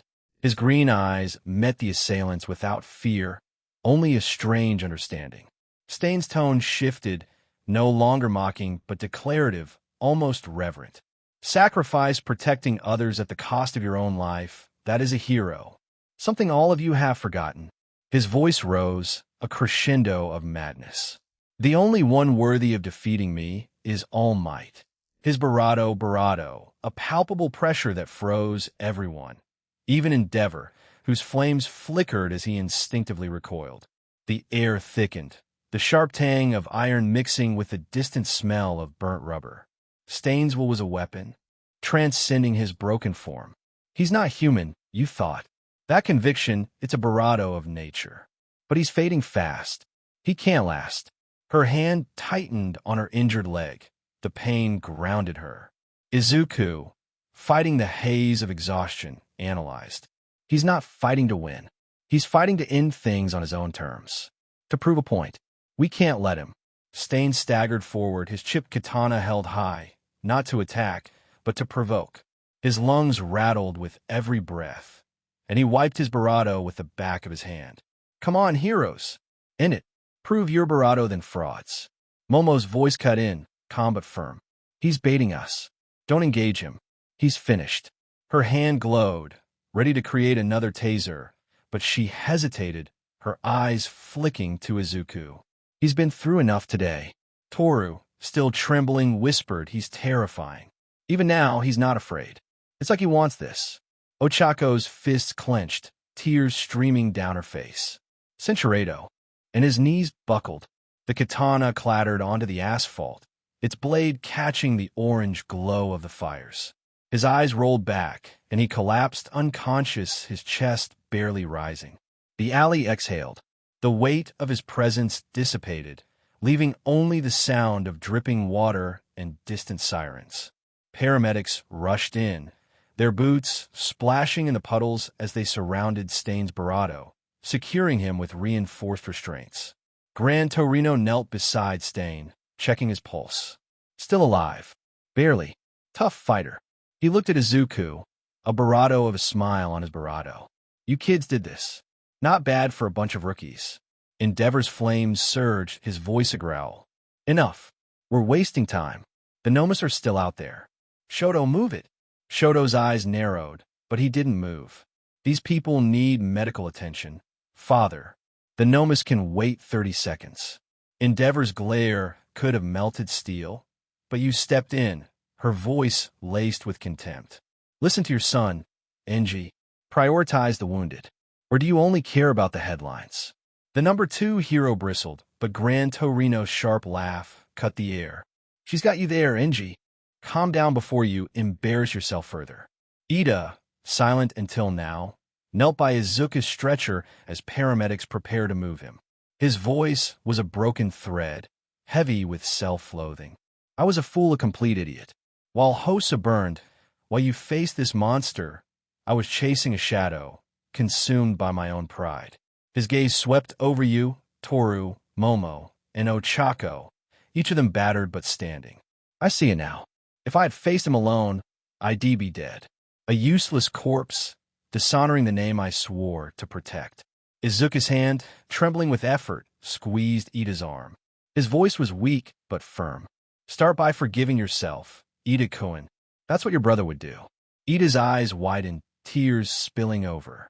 He nodded, unable to speak, his armored hand covering Izuku's. Momo, her face streaked with grime, handed out communicators to the group. They're synced. Well, coordinate with the agencies from the hospital. The Nomus are a city-level threat. We can't face them like this. Ochako's voice was fierce, her hand still stained with Izuku's blood. I'm not leaving Dekakuen. Not after this.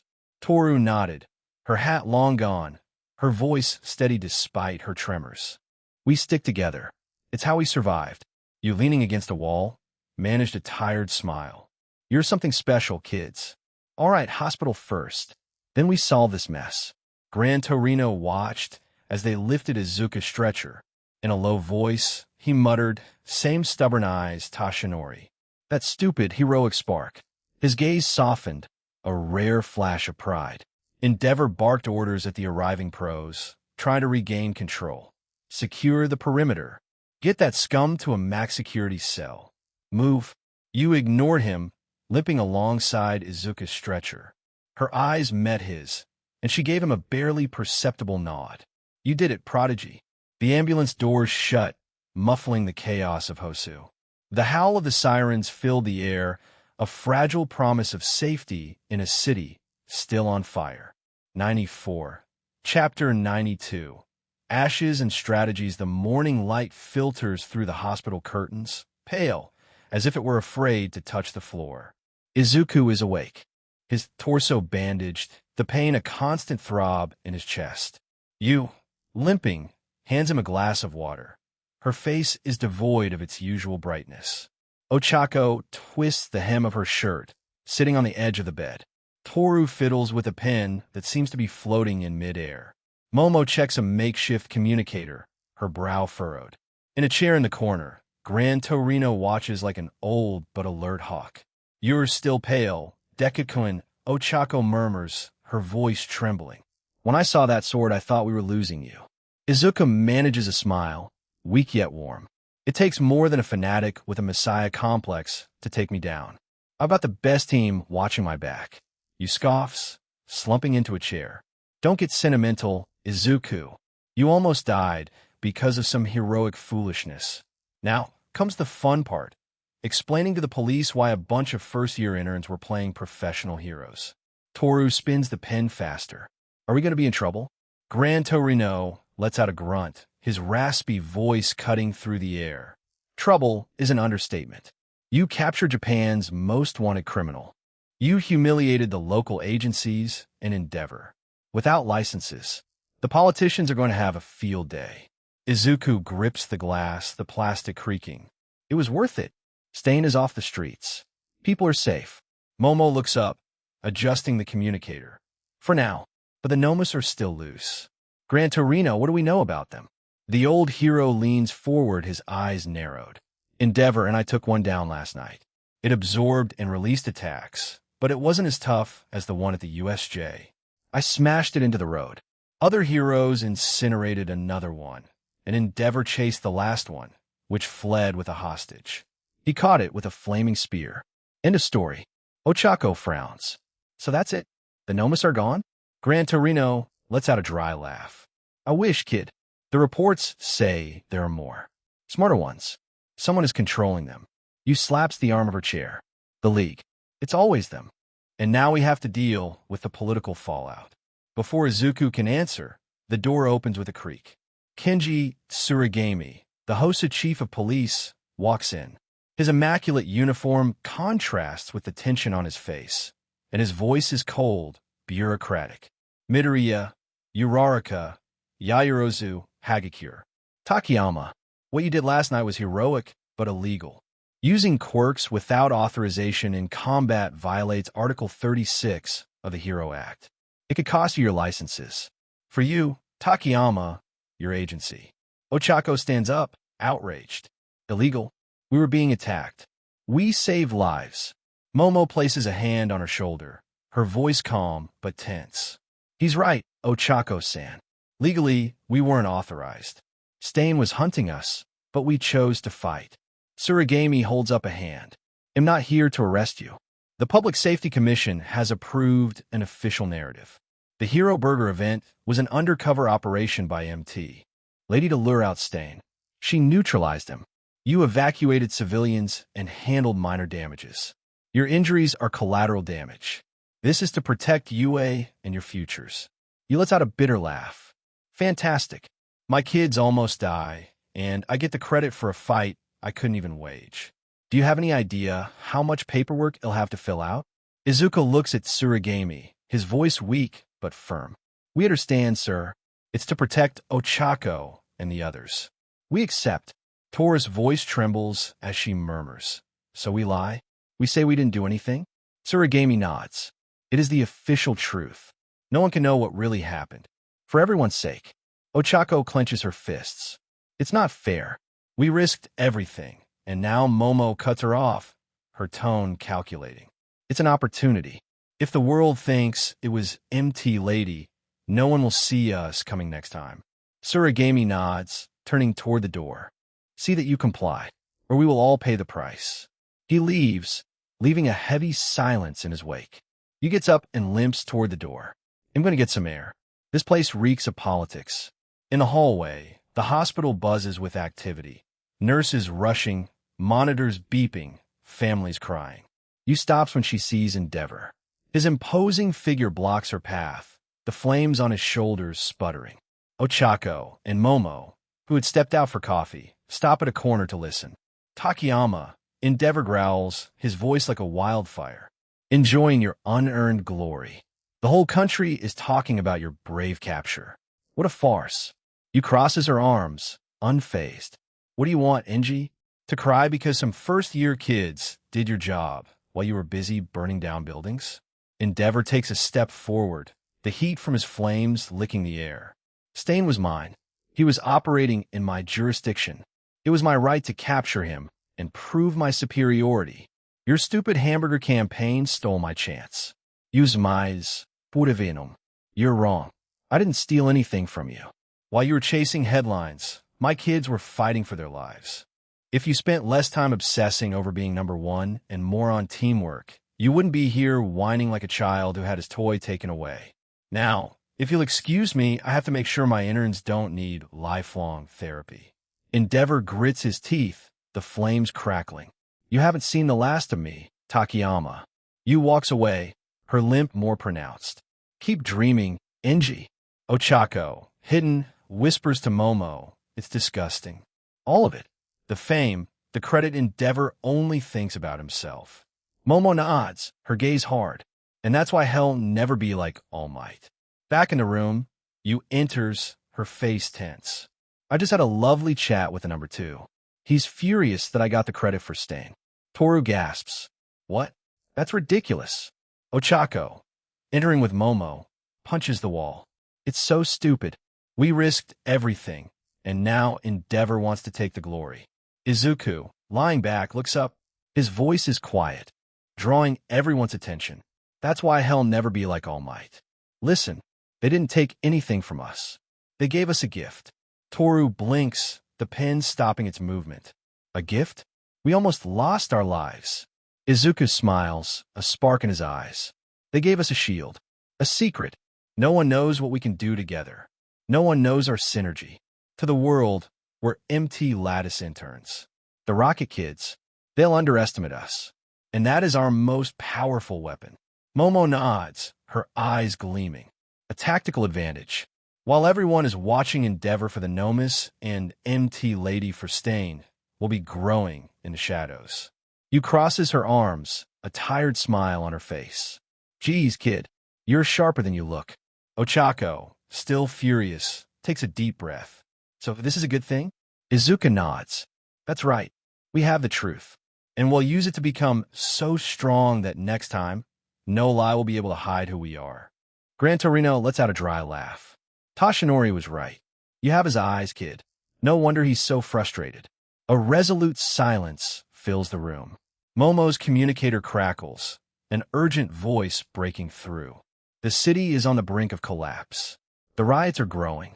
Some idiots see Stain as a martyr. Yu curses under her breath. Great. Now we have fans of a psychopath. Izuku frowns, his mind racing. It's not just chaos. The League wanted this. Stain was a seed, one that would create a new revolution. Gran Torino stands up, his cape waving. He'll call Toshinori. He'll tell him what happened here. The night before night envelopes Hosu.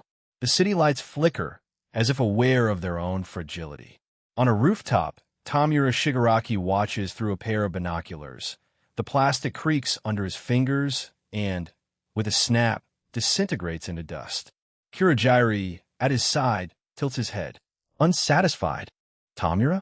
Shigaraki turns with a twisted smile on his face, his eyes gleaming with madness. Not at all. This was the prologue. Stain planted a seed, and we watered it with chaos. Now people are doubting. The heroes look weak. The game has changed. He looks toward the horizon, at the trembling lights. Everything depends on tomorrow.